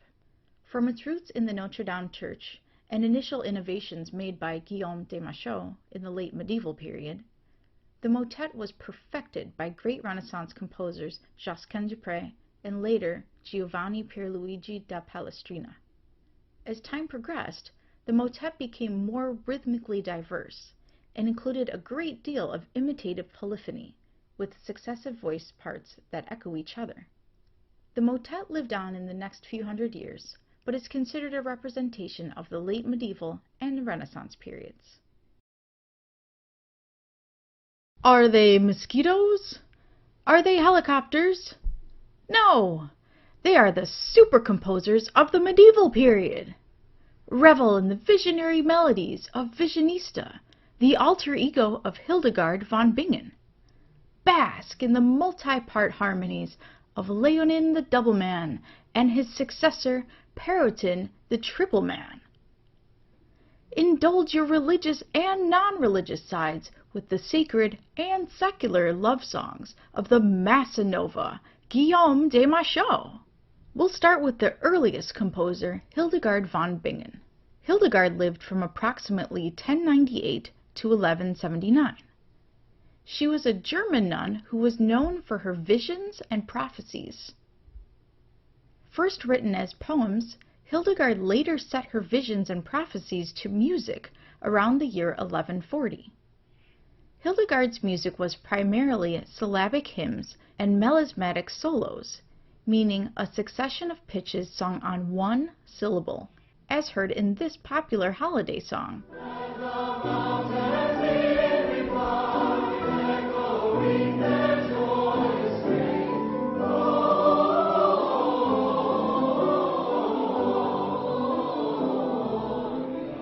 Her music is notable for many reasons. She is known for writing songs that were uncharacteristically melodic for this time period. At a time when the church had very strict rules about music, Hildegard was able to creatively integrate and extend musical techniques to compose music that was intriguing yet still fit the church's guidelines. Specifically, her use of a wide range of pitches and note leaps were uncharacteristic for the time. She used these techniques to give meaning through musical emphasis of the words. Today, Hildegard's songs are some of the best known and most recorded sacred solos. Hildegard's standout work is a musical play called Ordo Virtutum. Written in 1151, Ordo Virtutum is her most extended musical work. Meaning the virtues, the sacred musical drama is a morality play with allegorical and human characters, including the happy, unhappy, and repentant souls, prophets, virtues, and even the devil, though he was only allowed to have a spoken part. Later, in the 1200s, French composers Leonin and Perotin of the Notre Dame Cathedral drastically changed music. Leonin and his student Perotin are generally credited with composing the first significant polyphonic or multi-part church music. This is significant because it hadn't been done in church music before, and in medieval thought, anything new had to be founded on something old. This meant that any new compositions had to be based on a pre-existing composition, such as church chants. This school of thought is known as ars antiqua. In order to achieve new music while adhering to the rules, both composers added vocal parts to chants. Often, the added part was sung at the same rhythm as the original chant, creating a parallel harmony. Other times, the original chant was sung at an extremely slow pace, while a new, faster, melismatic melody was added at a higher pitch. Leonin used these techniques to write music with two vocal parts. This new type of multi-part chant was called organum. Perotin also used these techniques, but went a step further and composed for 3 and sometimes 4 vocal parts. In fact, Leonin and Perotin were so good at writing organum that they wrote the first complete annual cycle of chants for the Mass in 2 parts. The music was compiled as a book called the Magnus Liber Organi, or the Great Book of Organum. Leonin wrote the original version, with Perotin editing and adding new ideas afterwards. By the end, it sounded something like this. Near the end of the medieval period, a French composer named Guillaume de Machaut would take Leonin's and Perotin's ideas to a whole new level. He lived from 1300 to 1377. Machaut's musical career started in the church, though he also later worked in various French courts. Quite the talented and diverse individual, Machaut wrote music in both sacred and secular styles, and he was also known as a poet who wrote about love and even influenced the great Geoffrey Chaucer. Musically, Machaut is considered one of the most important and influential composers of his time. His efforts contributed to the Ars Nova school of musical thought, which was in contrast to the Ars Antiqua of Leonin and Perotin's time. Ars Nova encompassed more complex rhythm and polyphony of secular music. This meant not worrying so much about building on previously existing chants and focusing more on more polyphonic writing. He even integrated secular and sacred texts for some works, giving polyphony a new application. One of Machaut's most important works was the Messe de Notre Dame, the first polyphonic setting of the ordinary of the Catholic Mass. This is perhaps the most well-known composition of the entire medieval period. Aside from being polyphonic, the Mass also used a rhythmic technique called isorhythm, which was using recurring rhythmic patterns in successive repetitions of the melody. This seems like such a simple concept because it is used so often today, but at the time it was quite revolutionary. Part of his Mass can be heard here.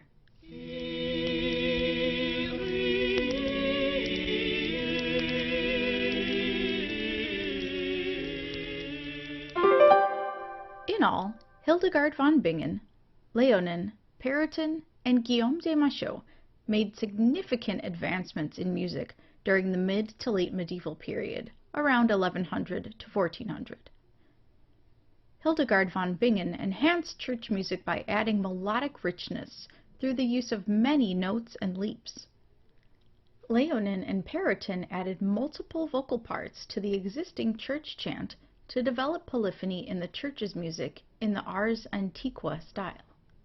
Finally, Guillaume de Machaut took these ideas and added repeating rhythms, called isorhythm, and polyphonic complexity to establish the Ars Nova style. These developments were significant in fostering musical growth and change as society moved into what would be known as the Renaissance period and beyond.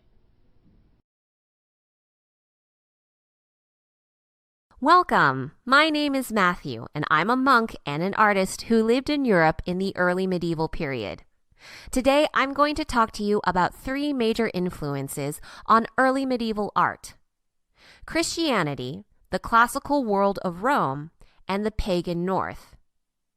To help me, I'm calling in a couple friends, Marcus, who is a Roman, and Osmond, who is an Anglo-Saxon. Together, we'll explain how our worlds met and our traditions meshed to form the unique art of the early medieval world. First off, early medieval art is distinctly Christian. Its subject matter nearly always depicts religious figures and scenes. Just take a look at a couple of these works of art. The first is a page from the Book of Kells, which is an illuminated manuscript of the Gospels that was written and decorated by hand by monks like me about 800 CE. This page shows Jesus Christ enthroned as a king and a teacher of the Word of God. He is surrounded by saints and angels as well as Christian symbols like the cross and the peacock, a symbol of eternal life. Our second work is an ivory panel carved with relief sculptures that depict the miracles of Saint Remy, including the raising of a young girl from the dead and the baptism of Clovis, who was a 5th century Frankish king. Can you see how Christianity dominates the subject matter of this art? Often, the Christian faith even determined the forms of early medieval art. Illuminated manuscripts are a good example of that.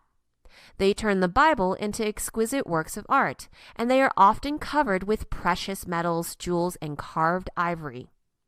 Early medieval artists also created a wide range of liturgical vessels like chalices and patens, small plates, used in Christian worship, as well as high cross sculptures that still dot the Irish landscape and, of course, decorations for many churches that often took the forms of elaborate mosaics and fresco paintings.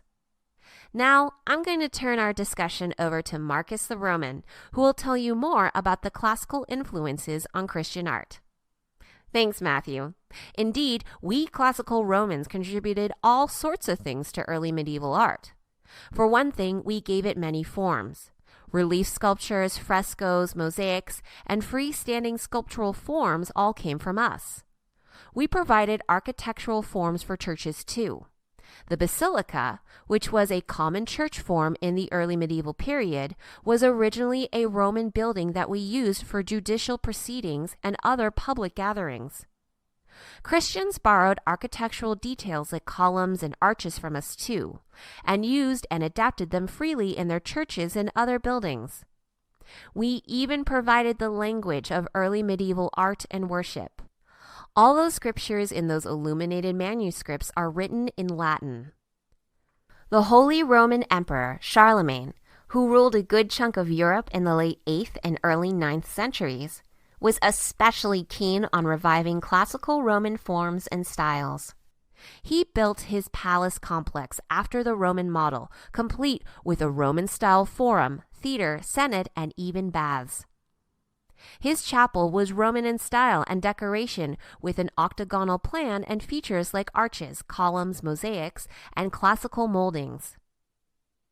Charlemagne was so taken with Roman art that he even commissioned an equestrian statue of himself so he could be memorialized like Roman emperors, who were often captured realistically seated on horseback. Finally, Charlemagne was dedicated to preserving culture, and his scholars did their best to transcribe classical and Christian texts, often in Latin illuminated manuscripts.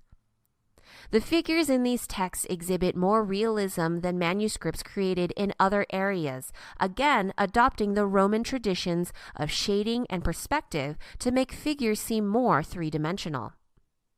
Now it's my turn. I'm Osmond, the Anglo-Saxon, and my culture on the British Isles made some important contributions to early medieval art too. Take another look at that page from the Book of Kells. Do you see all the intricate patterns in the frames and on the figures' clothing? They come from us. We Anglo-Saxons and our neighbors, especially the Celts, developed these intricate patterns in our metalwork. We love making things complex and eye-catching, and our patterns often include interlacing knotwork, serpentine, twisting and turning ornaments, and stylized animals.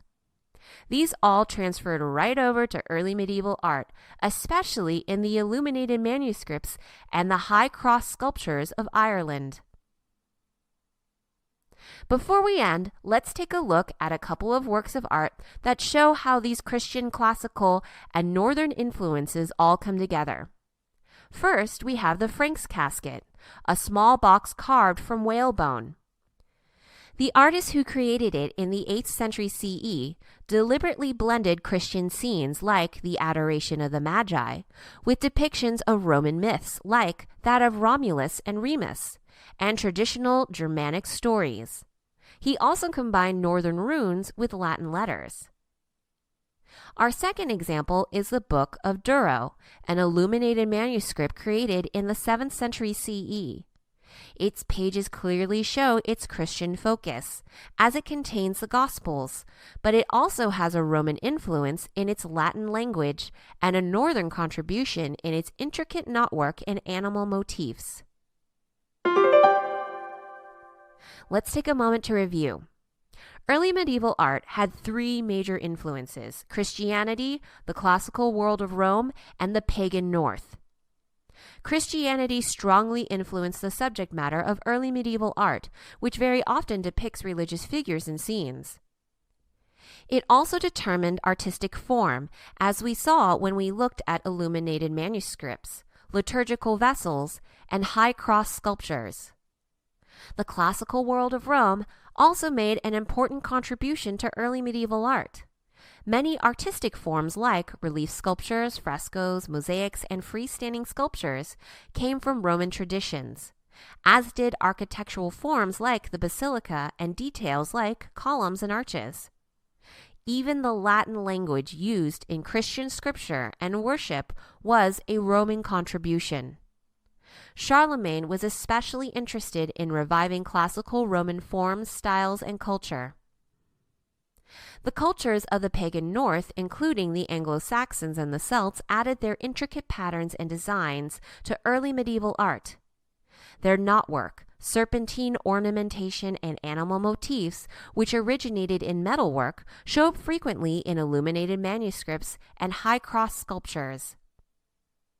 Finally, we examined two works of art that show how all of these influences come together: the Franks casket and the Book of Duro.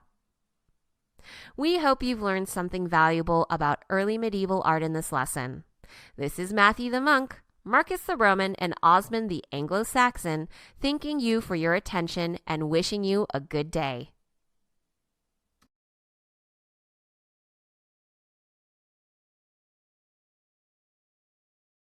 So far, as we've talked about the different genres of art, we've been talking mostly in terms of time.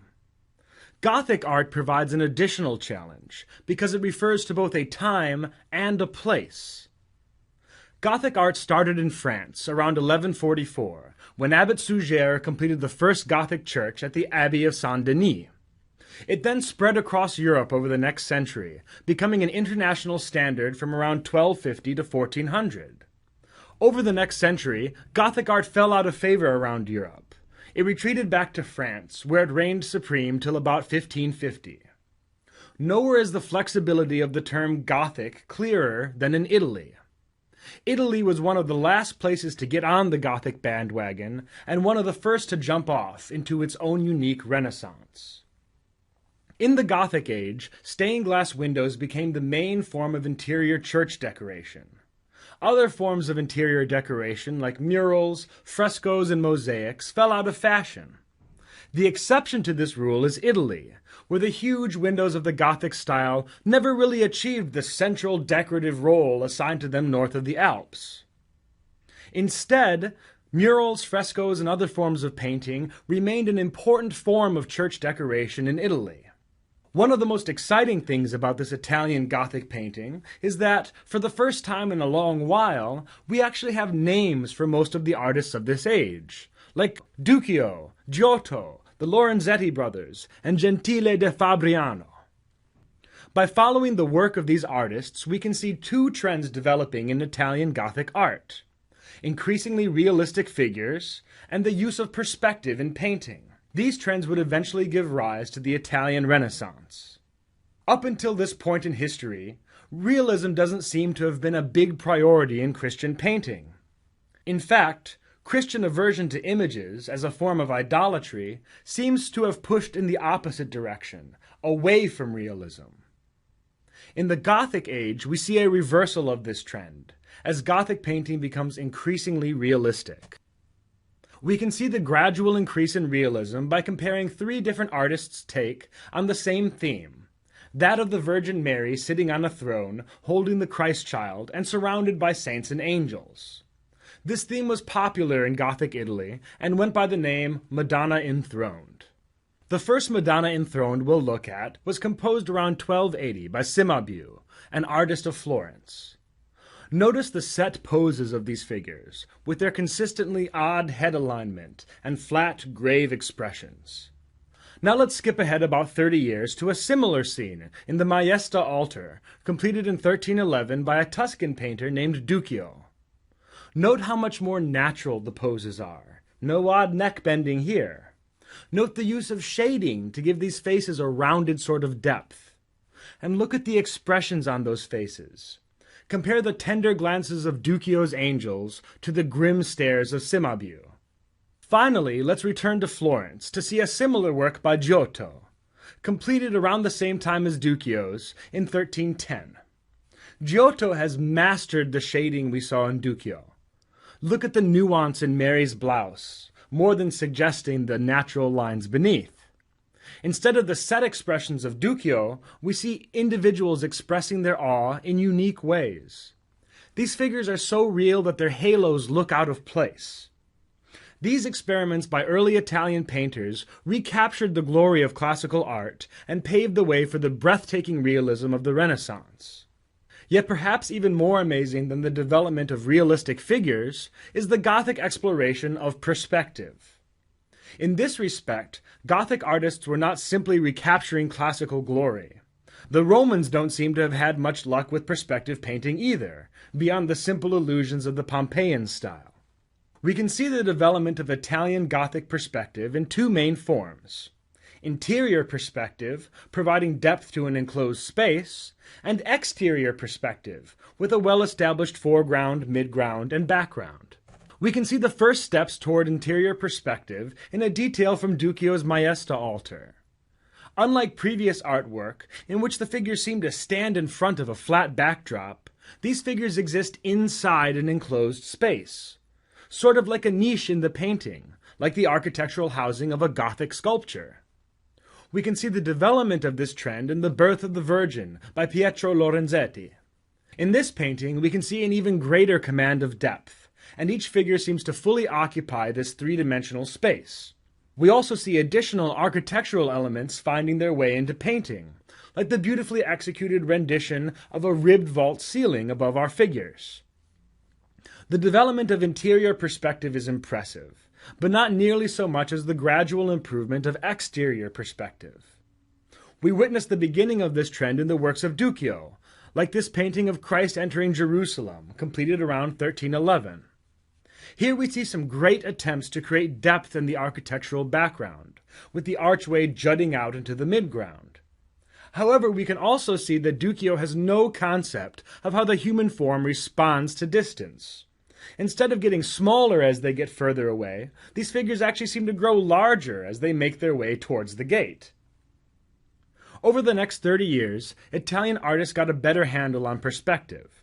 Contrast Duccio's confusion over perspective in 1311 with Ambrogio Lorenzetti's mastery of the form in his fresco The Effects of Good Government, completed in 1339. Here we see several layers of background and foreground, with figures of appropriate size helping us gauge the depth. Though some of these layers are still a bit flat, their order and distance is still quite clear. These two developments toward greater reality and a stronger sense of perspective combined, reaching their apex almost a century later in the works of Gentile da Fabriano. In his Adoration of the Magi, we see a continuous stream of very realistic people, winding its way from three beautifully rendered cities toward the humble shelter of the newborn Christ. This painting is considered by many as the culminating work of Gothic painting. While the painters of Italy were busy painting murals and altarpieces, painters in Northern Europe must have felt a little left out. The main thrust of Northern European decoration was sculpture and stained glass windows. These churches offered few places to paint a fresco. Instead of decorating the inside of their cathedrals, Northern European painters had to be satisfied with painting the insides of their Bibles. Illumination, or the art of illustrating manuscripts, remained the main form of painting in the North. These illuminations were heavily influenced by Gothic sculpture and stained glass. We can see this influence in the architectural framing of the Psalter of Saint Louis and the naturalistic stances of David and Goliath in this page from the prayer book of Philip the Fair. These illuminations must seem rather primitive compared to the masterpieces we saw in Italy. Yet the lessons learned by those Gothic Italian masters eventually found their way into Northern European illuminations.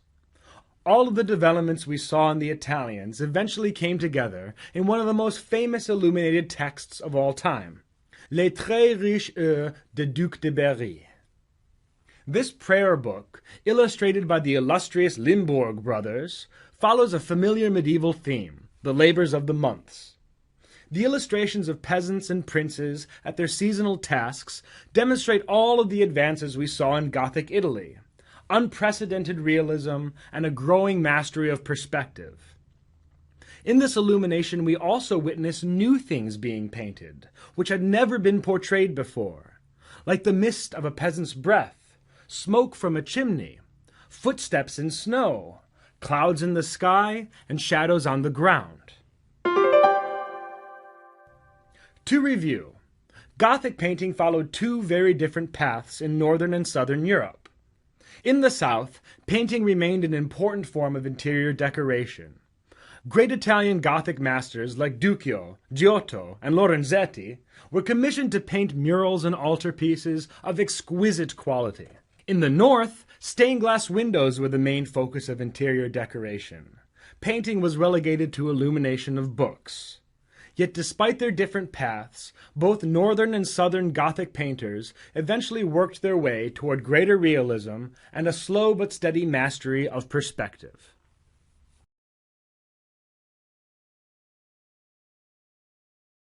In the 12th century, as Gothic cathedrals began popping up all across Europe, those in charge of decorating these fabulous structures were faced with a new challenge.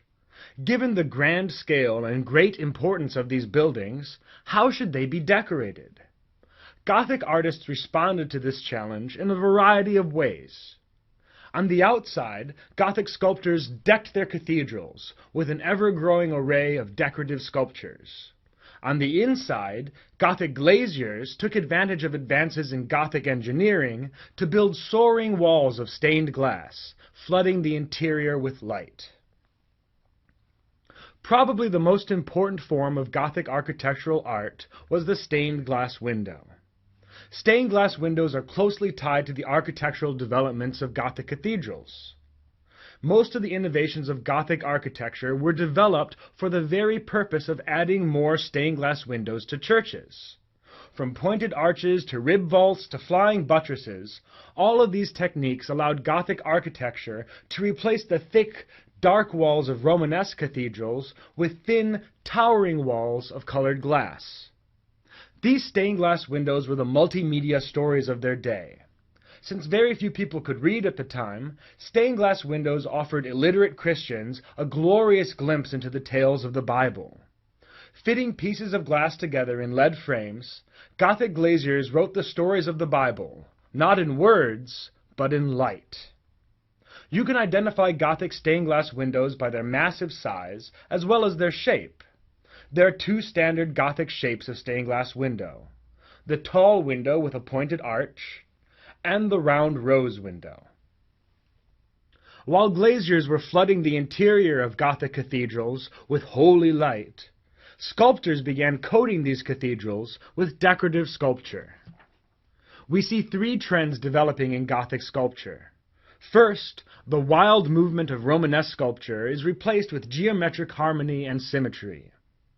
Second, we begin to see the first steps towards full sculpture in the round, or 3D sculptures that stand on their own 2 feet.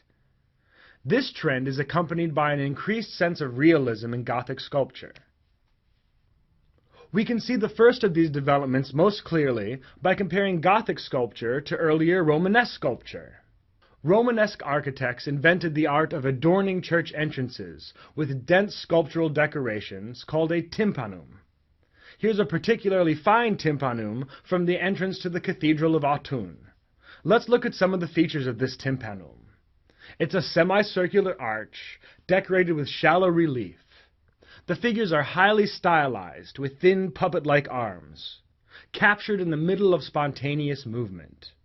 These figures vary in size depending on their placement, and they are densely crowded together to the extent that their limbs are often entangled. Now let's compare that Romanesque tympanum to this Gothic tympanum from Chartres Cathedral. This tympanum is a pointed arch, decorated with deep relief. Indeed, the figures are almost fully rounded.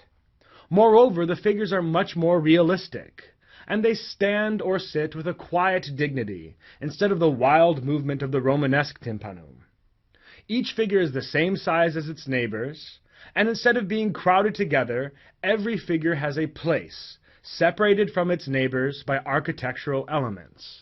Comparing these two, we can see how the chaotic wildness of Romanesque decorative sculpture gave way to the stately order of the Gothic style. We've gone from highly stylized figures of various sizes, gesturing wildly and often entangled in their dense crowds, to much more realistic, standardized figures, standing with a quiet dignity within their place in the overall architectural framework.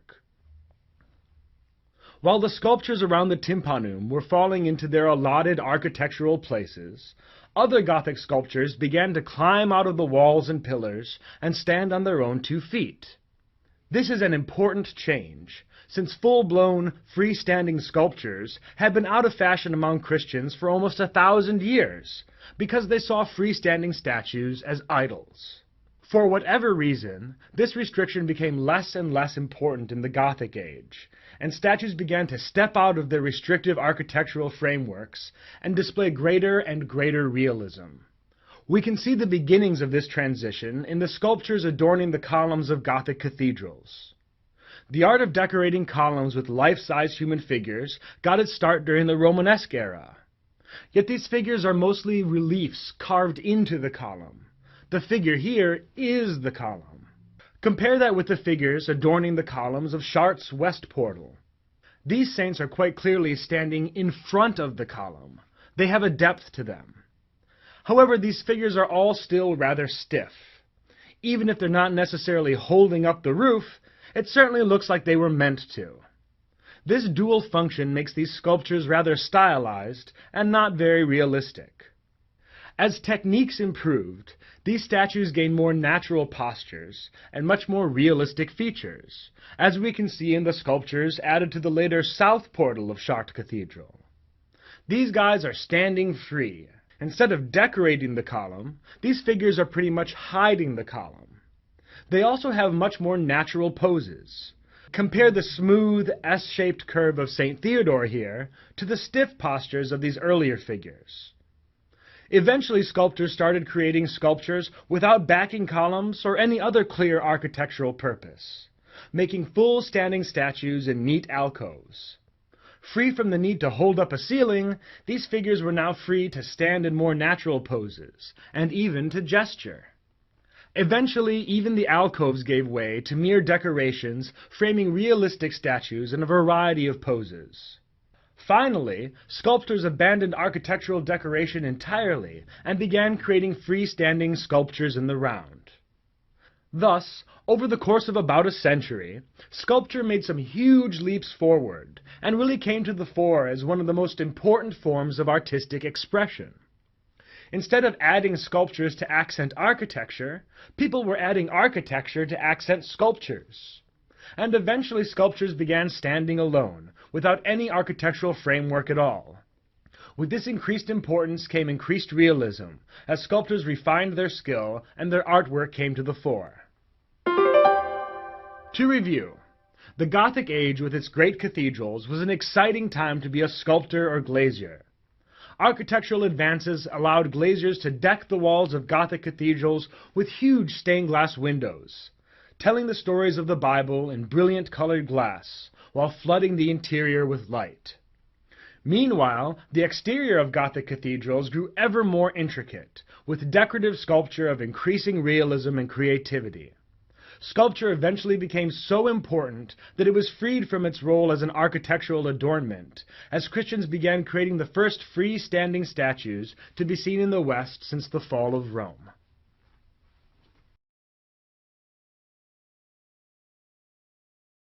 Hey, the name's Rocky, and I'm your guide through the history of sculpture. What, you've never seen a talking statue before? You better get used to me because we have a lot of ground to cover. In this lesson, we'll be talking about medieval, Renaissance, Baroque, and Rococo sculpture. Before we begin, though, let's quickly define sculpture. It's really just three-dimensional art. Some of it appears in the round, that is, freestanding. Other pieces are in relief, which means that they stand out from a base surface, kind of like a 3D picture. All clear? Then let's just jump right into medieval sculpture. Christianity was the driving force in medieval Europe, and it was also the driving force in medieval sculpture. Sculpture was actually rather rare in the early medieval period, and the examples we have from that era are mostly items used for religious worship, like altars and chalices. Sculptors in the early medieval world also enjoyed using delicate ivory to create intricate little statues of Jesus, the Blessed Virgin Mary, and Christian saints, as well as reliefs for altars. About 1000 CE, however, a new style of sculpture arose. Romanesque sculpture was bold and large. Sculptors tried to copy ancient Roman works, and in doing so incorporated Roman elements like round arches and columns. Figures tended to be rather abstract, angular, out of proportion, and sometimes even quite grotesque, as sculptors' imaginations ran wild through interpretations of biblical scenes. The tympanum, a semicircular relief often found over entrances, was a popular type of sculpture in this period. By about 1200 CE, another new sculptural style appeared on the horizon. The Gothic style attempted to soar to the heavens through the towers and stained glass windows of great cathedrals. These magnificent buildings were generously decorated with statues of biblical figures and saints that took on a very lifelike appearance. Gothic sculptors tried to capture realistic expressions, poses, and proportions, and they created figures with long, slim vertical lines that drew the eye upwards and attempted to teach the beauty and wonder of Christianity in what art historians call sermons of stone. We better keep moving right along. We've got a lot of ground to cover. And it's time to talk about Renaissance sculpture, circa 1400 to 1600 CE. The word Renaissance means rebirth, and indeed the era was about rediscovering the classical art of the ancient world and giving it a new birth. Following their ancient models, Renaissance sculptors strove to achieve harmony, balance, restraint, and realism in their works. They carefully studied the human body and tried to represent it in all its natural and individual glory. Sculpture reached a high point during the Renaissance, as artists like Donatello, Lorenzo Ghiberti, and Michelangelo created famous works including Donatello's Bronze David, Ghiberti's Doors to the Baptistry in Florence, and Michelangelo's Marble David and Pietà, in which the Blessed Virgin Mary holds the dead Jesus tenderly in her arms. Most Renaissance sculpture was still religious in its subject matter. Churches were filled with elaborately carved tabernacles, pulpits, tombs, altars, baptismal fonts, and statues. As they learned more about classical art, however, sculptors also worked in forms of the pagan past, including equestrian, horse and rider statues, portrait busts, and male nudes. Further, art wasn't just for churches anymore. The Renaissance era brought art into people's homes, especially wealthy people who could afford to commission artists to create decorations for their niches, walls, ceilings, fireplaces, and fountains, and to memorialize their faces in stone or metal. As the Renaissance progressed through the 16th century, sculptural styles changed a bit. Lines grew even longer, postures more convoluted, and designs more elaborate. Sculptors played with the anatomy of their subjects, making their limbs long and their muscles more defined. Complexity was key, and elegance and style started to take precedence over realism. This new fashion became known as mannerism. It would be easy to get lost in the marvels of the Renaissance forever, wouldn't it? But it's time to transition to the Baroque era. Baroque sculptors of the 17th century reacted against the trends of Mannerism to recapture realism in their works. Baroque sculptors had three primary characteristics. First, artists strove for technical perfection. They wanted their works to be as detailed and real as possible, right down to the textures of fabrics and armor, the natural appearance of hair, and the characteristics of human skin based on sex and age. Second, sculptors wanted to give their works a sense of dynamism or energy.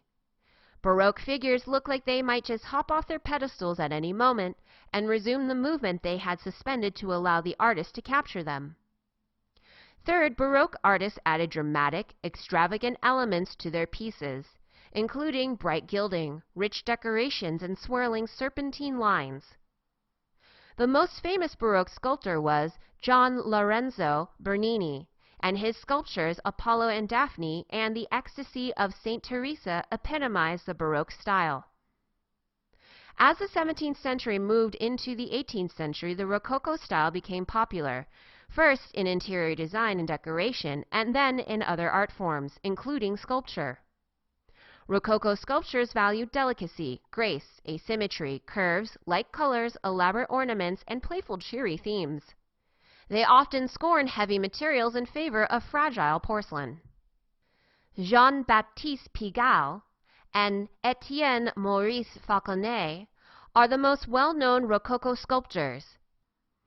Falconet seated Cupid and Pygmalion and Galante, and Pigalle's Love and Friendship exhibit the essence of Rococo style. Whew! We have come a long way, haven't we? Let's take a moment to review this history of sculpture. Christianity was the driving force in medieval sculpture.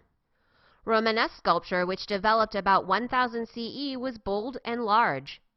It incorporated Roman elements like round arches and columns, and its figures tended to be rather abstract, angular, out of proportion, and sometimes even quite grotesque.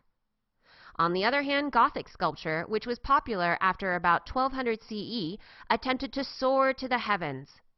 Gothic sculptors tried to capture realistic expressions, poses, and proportions in figures with long, slim vertical lines. Renaissance sculpture, circa 1400 to 1600 CE, rediscovered the classical art of the ancient world and strove to achieve harmony, balance, restraint, and realism. Renaissance sculptors like Donatello, Lorenzo Ghiberti, and Michelangelo carefully studied the human body and tried to represent it in all its natural and individual glory. Although Renaissance sculpture was still largely Christian in theme, ancient forms like equestrian, horse and rider statues, portrait busts, and male nudes were also popular. In the late Renaissance, Mannerism focused on complexity and gave elegance and style precedence over realism. The Baroque sculpture of the 17th century was all about technical perfection, dynamism, and dramatic, extravagant elements. Gian Lorenzo Bernini's sculptures Apollo and Daphne and the Ecstasy of St. Teresa epitomize the Baroque style. 18th century Rococo sculpture focused on delicacy, grace, asymmetry, curves, light colors, elaborate ornaments, and playful, cheerful themes. Sculptors like Jean-Baptiste Pigalle and Etienne Maurice Falconet often worked in porcelain. I hope you've enjoyed our journey through over 900 years of the history of sculpture. This is Rocky, the Talking Statue, signing off. See you soon!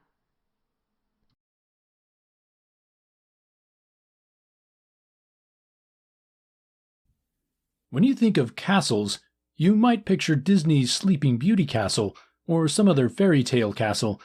But castles in the Middle Ages started out pretty modest. Castles were originally just fortresses to defend land, and it wasn't until the end of the Middle Ages that lords started building the majestic palaces you might imagine. In the early part of the Middle Ages, Europe was seeing regular invasions from Vikings, Muslims, and Magyars. Castles were built so that conquering invaders could establish and defend their territory. Castles are fortified structures with the dual purpose of being a defensive fortress and the home of a lord from which he could administer and control his lands. At the center of a castle was the keep, which was the main structure. This is where the lord and his family lived and worked, and was also the center of local administration. The keep might be surrounded by numerous walls, embankments, and ditches, all of which made it more difficult for invaders to approach. More minor buildings might also be found within those defenses, such as storehouses or a blacksmith workshop, so the lord was always well supplied, even if temporarily trapped within the castle walls.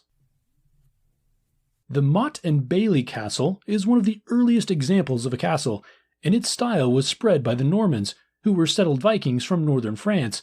Dating from the 9th and 10th centuries, these were relatively meager constructions in comparison to what we today think of as castles. Most notably, all parts of these early castles were built of wood.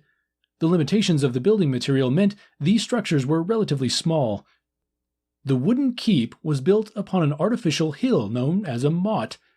The motte gave defenders the advantage of height over invaders.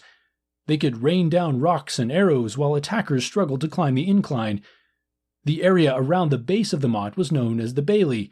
This contained the various resources the lord would find most necessary, such as barracks for his soldiers, storage areas, a well, workshops, and stables. The bailey was, in turn, surrounded by a palisade, or a wall formed from vertically erected tree trunks. Motte and bailey castles were usually modified over time into stone structures. One of the most famous castles in the world is Windsor Castle in the UK. Built 1,000 years ago, Windsor Castle began as a simple motte and bailey castle built by William the Conqueror, the Norman ruler who conquered England. However, since then it has been embellished and changed and is still a favored residence of the British royal family. By the 11th century, castles started to be built of stone. This reflected the improving economy of medieval Europe when lords could begin to afford such expensive undertakings, and stonemasons had the resources to gain the training necessary to engineer bigger and more complex stone buildings. However, the motte couldn't hold the weight of a stone keep. As such, these new castles were built on natural formations that could provide the necessary foundation. These stone buildings were also much larger than the previous wooden ones. The keep at the Tower of London is 90 feet tall, for example, and the surrounding walls are 20 feet thick. The curtain walls which surrounded stone castles commonly bore crenellations, which are barriers with vertical slits in them. This provided defenders nearly 100% cover while allowing them to fire bows and arrows or crossbows through the thin openings at advancing invaders. Castles changed as defensive strategies changed. For example, concentric castles were built with 2 or 3 walls around the keep to make it even tougher for invaders to get in. The inner walls were higher so that archers could shoot their arrows over the heads of knights defending the lower walls of the castle. Caerphilly Castle in Wales was the first concentric castle built in Britain, and the design caught on. Caerphilly Castle also featured a moat. Moats are deep ditches filled with water surrounding castles that offered another line of defense, which became quite common as well. The entrance to the castle could be vulnerable to a battering ram, so gatehouses were built which included protective towers on either side of the gate, metal-gridded portcullises, and multiple arrow slits for archers to take down intruders. Another great example of a castle with all these features is Malbork Castle in Poland, which was built in the 13th century by Teutonic knights who fought in the Crusades. Malbork features deep moats, a gatehouse, and concentric defensive walls.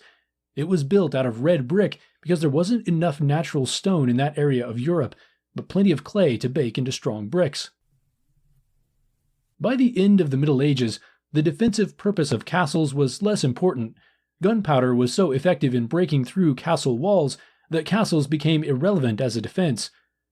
Plus, rulers wanted to show off their wealth and power, and castles were embellished to look more like palaces.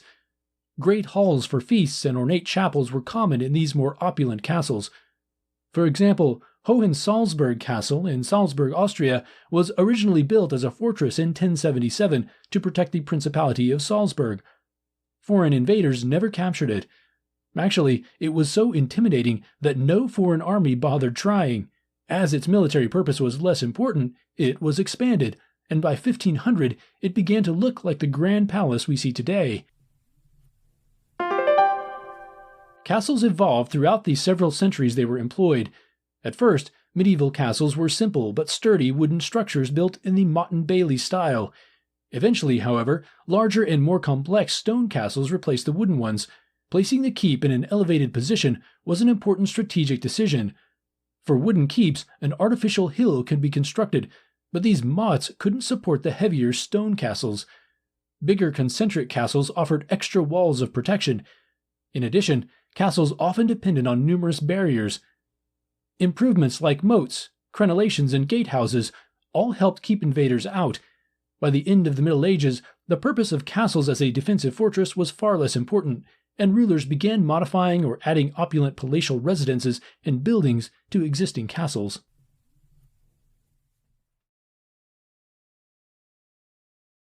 Maybe some of you have heard of a Renaissance festival. Maybe you've seen commercials for it, or maybe some of you have even been to one. If you haven't, a Renaissance festival typically involves jousting tournaments, medieval food and drink, and is basically a celebration of all things Renaissance. So what was the Renaissance? If you already know, bear with me. For those who don't, the Renaissance was a European cultural movement that took place between the 14th to 17th centuries. The word Renaissance literally means rebirth.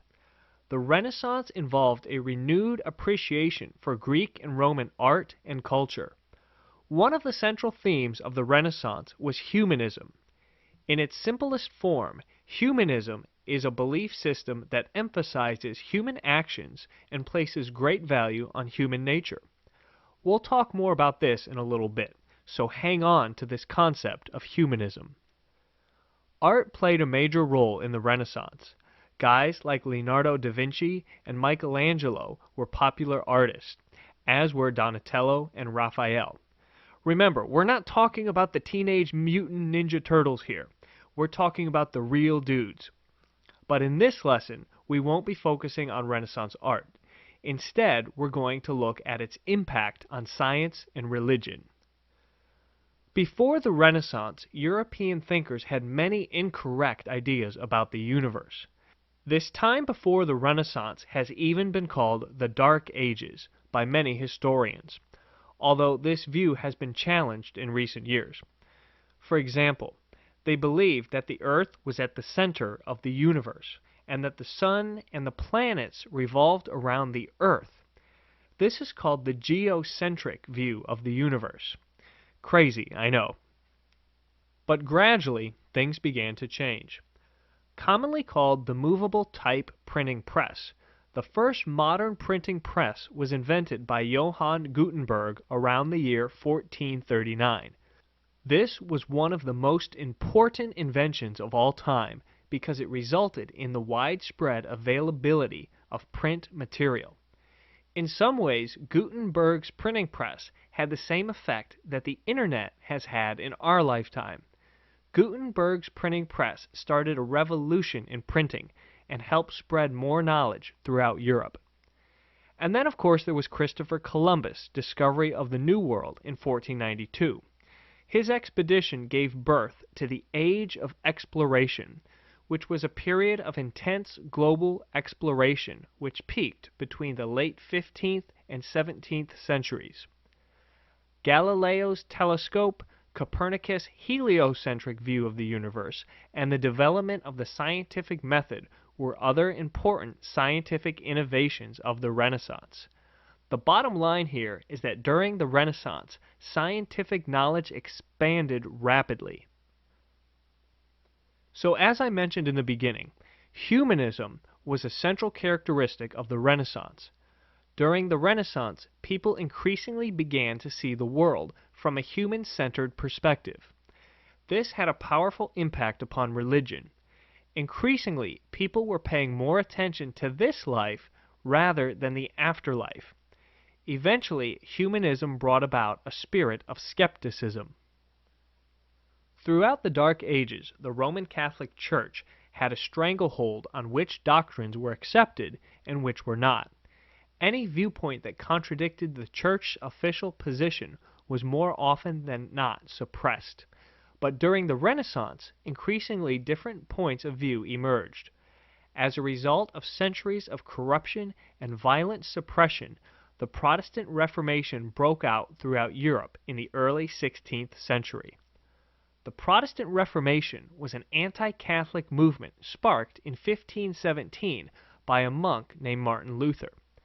Luther wrote out 95 points of disagreement with the Catholic Church in a document called the 95 Theses. He then posted this document to his town's church door for all to read. Decades of religious tension and, in some places, even conflict between Catholics and Protestants followed. The Protestant Reformation profoundly changed the political and social climate of Europe. Other leading religious figures of the Renaissance included Erasmus, Zwingli, and John Calvin. One more thing needs to be addressed. Today we sometimes think of religion and science as opposites. During the Renaissance, they were viewed very differently. During the Renaissance, they were perceived as complementary, meaning they reinforced one another. Science and religion were two separate studies, but ultimately drew attention toward the same thing, which was God. The God who was worshipped in religion was the same God who created science and who could be known through science. This was the view of many during the Renaissance. Let's review. The Renaissance was a European cultural movement that took place between the 14th to 17th centuries. The word itself means rebirth. The Renaissance emphasized humanism and involved a renewed interest in Greek and Roman art and culture. Humanism is a belief system that emphasizes human actions and places great value on human nature. The movable type printing press was the first modern printing press. It was invented by Johann Gutenberg around the year 1439. It resulted in the widespread transmission of knowledge. The Age of Exploration was a period of intense global exploration which peaked between the late 15th to 17th century.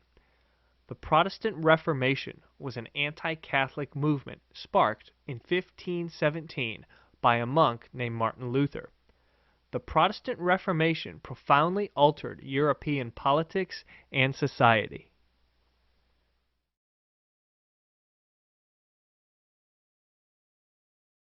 Leonardo, Michelangelo, Donatello, Raphael.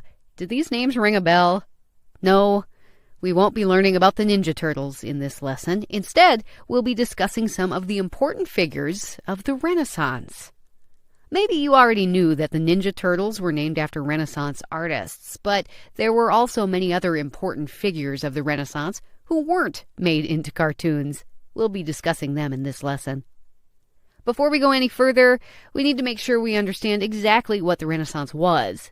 The Renaissance was a European cultural movement that occurred between the 14th and 17th centuries. The word Renaissance means rebirth. The Renaissance centered on a renewed appreciation for Greek and Roman art, culture, and thinking. One of the main themes of the Renaissance was humanism. Humanism is a belief system that stresses human actions and places tremendous value on human nature. Modern humanism tends to be anti-religious. However, Renaissance humanism was slightly different. Renaissance humanism synthesized the human themes of Greek and Roman culture like philosophy, art, and science with accepted Christian doctrine. We always hear about Renaissance art and artists, so let's mix things up and begin with some of the other important figures. Before covering the artists at the end of this lesson, just bear in mind we're not necessarily going in chronological order here.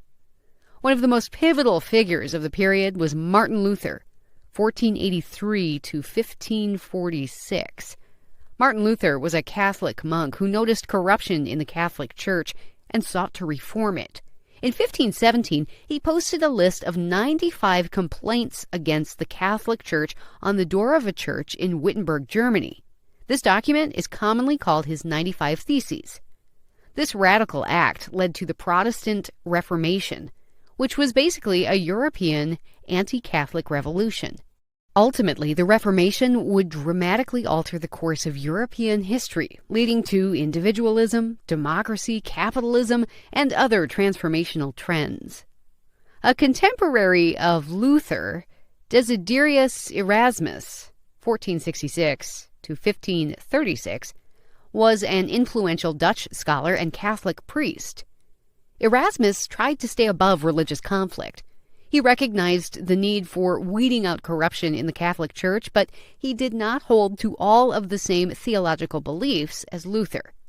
Specifically, he refused to accept Luther's view that God controlled the future through predestination. Niccolò Machiavelli, 1469 to 1527, was a brilliant Italian historian, philosopher, and politician. He pioneered new developments in political science based on humanist principles. His renowned work, The Prince, continues to be a classic of political theory. Nicholas Copernicus, 1473 to 1543, was another brilliant Renaissance figure. A mathematician, astronomer, and scientist, Copernicus is credited with formulating the modern heliocentric, sun-centered, view of the universe. See, before he and others came along, the common teaching was the geocentric view, which held that the sun and planets revolved around the Earth. Another important figure of the Renaissance was Galileo Galilei, who became famous for his invention of the modern telescope and for confirming the heliocentric view of the universe. Thomas More, Johannes Kepler, and Johannes Gutenberg were other influential figures. Okay, now to the Ninja Turtles. Art was an important part of the Renaissance, so let's look at some of the movement's leading artists.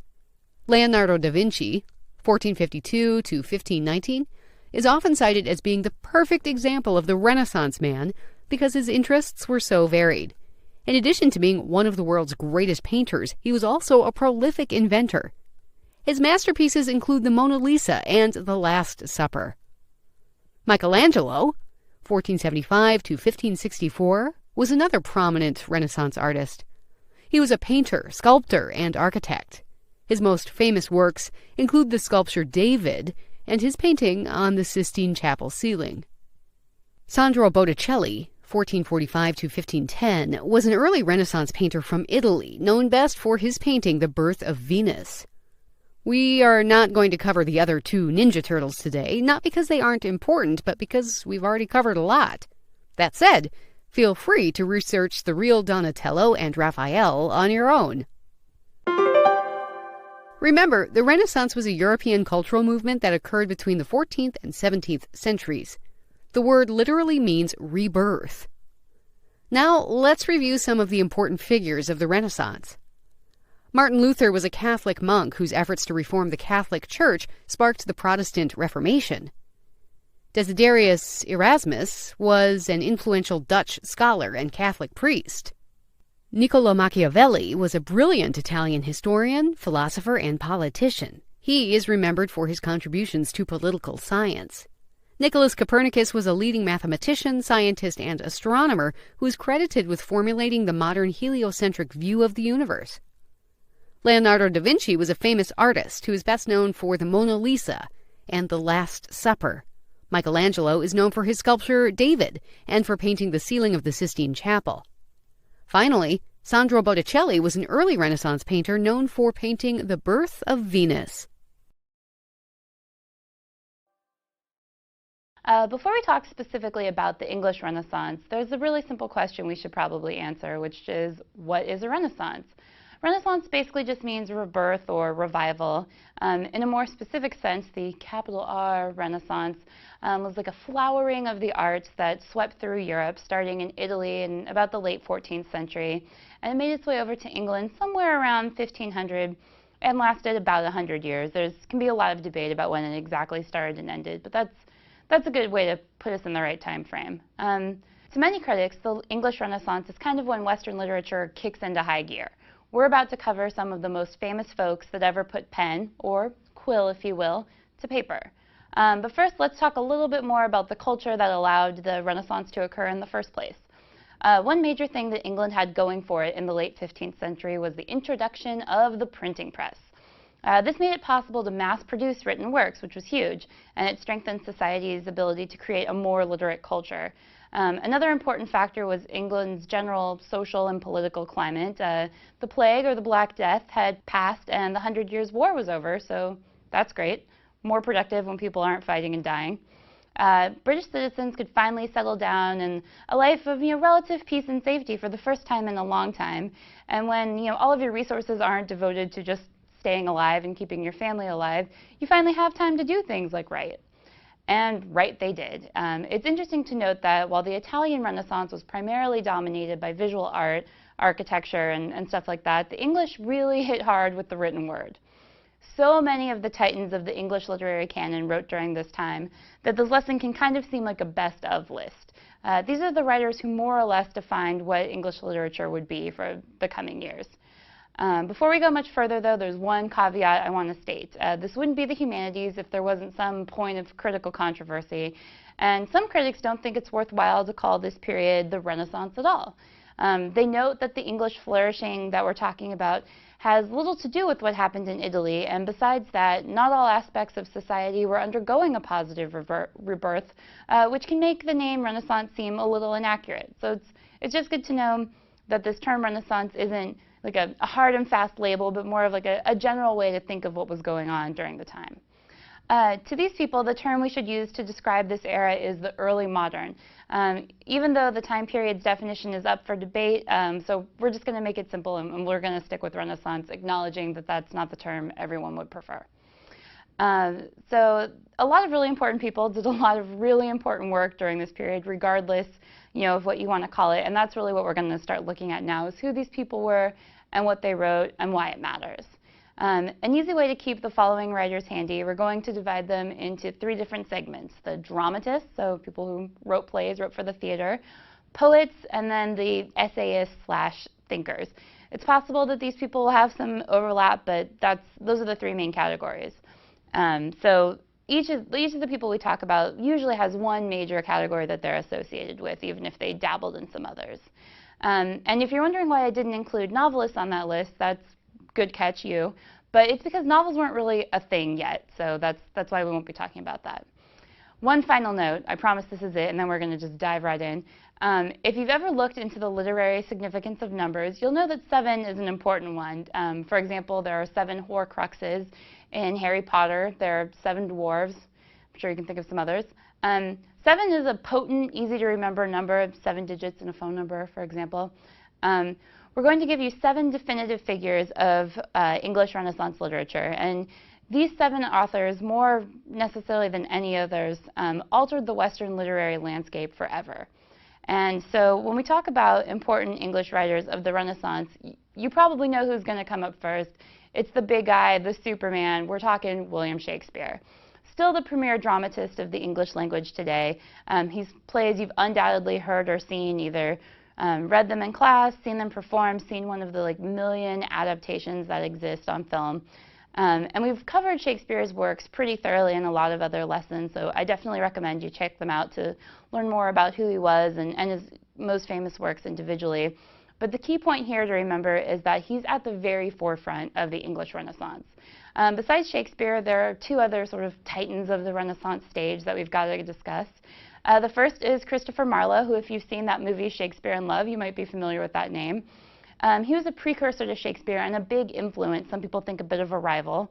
Marlowe was a figure of controversy. It's suspected that he was kind of a secret agent for Queen Elizabeth, and he had sort of a violent and mysterious death, and it speaks to the way that maybe he had been tied up in some unsavory business, Tony Soprano style. Actually, not really Tony Soprano style, but unsavory business. Of all his dramas, the one with the most lasting impact is probably the tragical history of the life and death of Dr. Faustus, an adaptation of a German legend in which a scholar sells his soul to the devil for personal gain. Spoiler alert, that never goes well. Though this is a story that's almost as old as religion itself, Marlowe is really credited as creating the first dramatized version, and his version inspired most of the ones that followed, including the most popular version of the story, the German playwright Goethe's rendition, which came over 200 years later. The third and final dramatist or playwright we're going to mention is Ben Jonson. He's a sort of frenemy of Shakespeare, and he's best known for his satirical plays. For a long time, it was thought that Shakespeare represented unrestrained and messy verbal genius. You know, he created a lot of words. He played with language in a way that people either really responded well to or really didn't.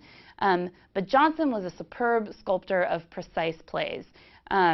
This isn't necessarily 100% accurate, but I'm trying to give you a perspective that they were on really opposite ends of the spectrum. Jonson spent a lot of time writing masques, which were elaborate stage productions performed at the royal court. He thus had a good deal of institutional success, always good to get hooked up with the royals. Some of his more noted works include Volpone. Volpone? I always say Volpone. I've never actually heard it said out loud. It's a dark satire about a rich guy putting his friends through trials to gain his inheritance. And also you should know about The Alchemist, another comedy about the ridiculous lengths people will go to pursue material wealth, kind of a theme. All right, dramatists covered, we're going to move on to poems. All the guys we just talked about wrote some poems. I mean, Shakespeare, for example, you've probably heard of his sonnets, but they're primarily dramatists. We're going to talk about people who are known mostly for their poetry.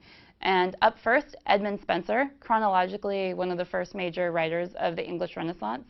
He's known primarily for his epic allegorical play, The Faerie Queene. And epic basically just means long. It can also mean important. And then allegorical usually is when one thing in a play symbolizes something else. It usually has some sort of larger moral attached to the play itself. On the surface, this is just a super long and beautiful work of poetry about knights and demons and dragons. It can seem pretty fun, but the poem also has applications to more concrete things. For example, critics believe that Spenser intended it to be praise for the then Queen Elizabeth I, not the current one. We've got a lesson on Spenser, so you can learn more about him. He's a pretty fascinating dude. Another important poet who often practiced a shorter form was John Donne. I personally really love John Donne. He was at the head of the metaphysical poetry movement, and the works of which often used clever conceits and were philosophical and spiritual in nature. In other words, they're like sonnets, love poems, and elegies, the kind of oh-so-clever verbiage you might have gotten tired of studying in school. John Donne, was a really smart guy and a super skilled writer, and he marks the first in a major breed of English poets, and his poems are gorgeous. I really recommend checking them out. Finally, we're moving on to the major essayists slash thinkers, and this guy also wrote some poetry, but he really made his splash writing about poetry.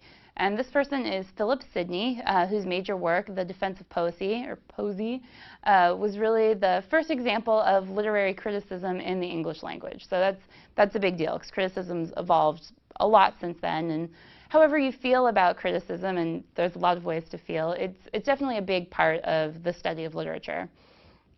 It isn't really surprising that as literature began to take on a life of its own, it's not an accident that writers would begin to think about their profession more carefully and look at what they're doing and also what their colleagues are doing with a more critical eye. And so The Defense of Poesy was Sidney's defense of the fictional arts, as you might call them, basically kickstarted this whole enterprise of literary criticism. So if you don't like literary critics, you have him to thank.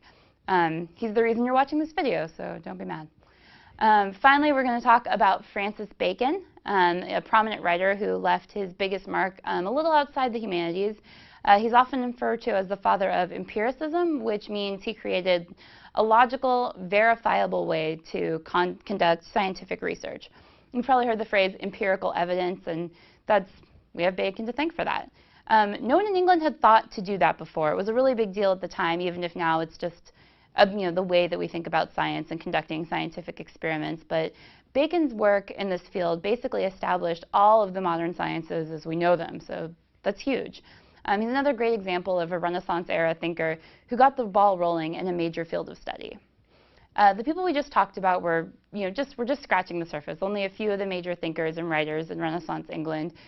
So much more happened in that period that you could spend your whole life studying it, and some people do. But for the purposes of this essay, or this video, I just want to give you a taste of what was going on then, because it was an exciting time in England. And I think the important thing to remember is that The English Renaissance really defines so much of what we take for granted when we study literature today. I mean, how would we think about plays if there had been no Shakespeare? What would we think about poetry without Donne, or science without Bacon? The scientist, not the food. Bacon's great though, obviously. Whether or not this period truly deserves the title of Renaissance is a little beyond the scope of this discussion, but it might be helpful to keep in mind that the other popular title for this period, Early Modern, for just that reason. It's the late 15th and early 16th centuries that the worlds of art and science and academia really began to begin to take shape as we know it. So it's the precursor to the way we understand these things now.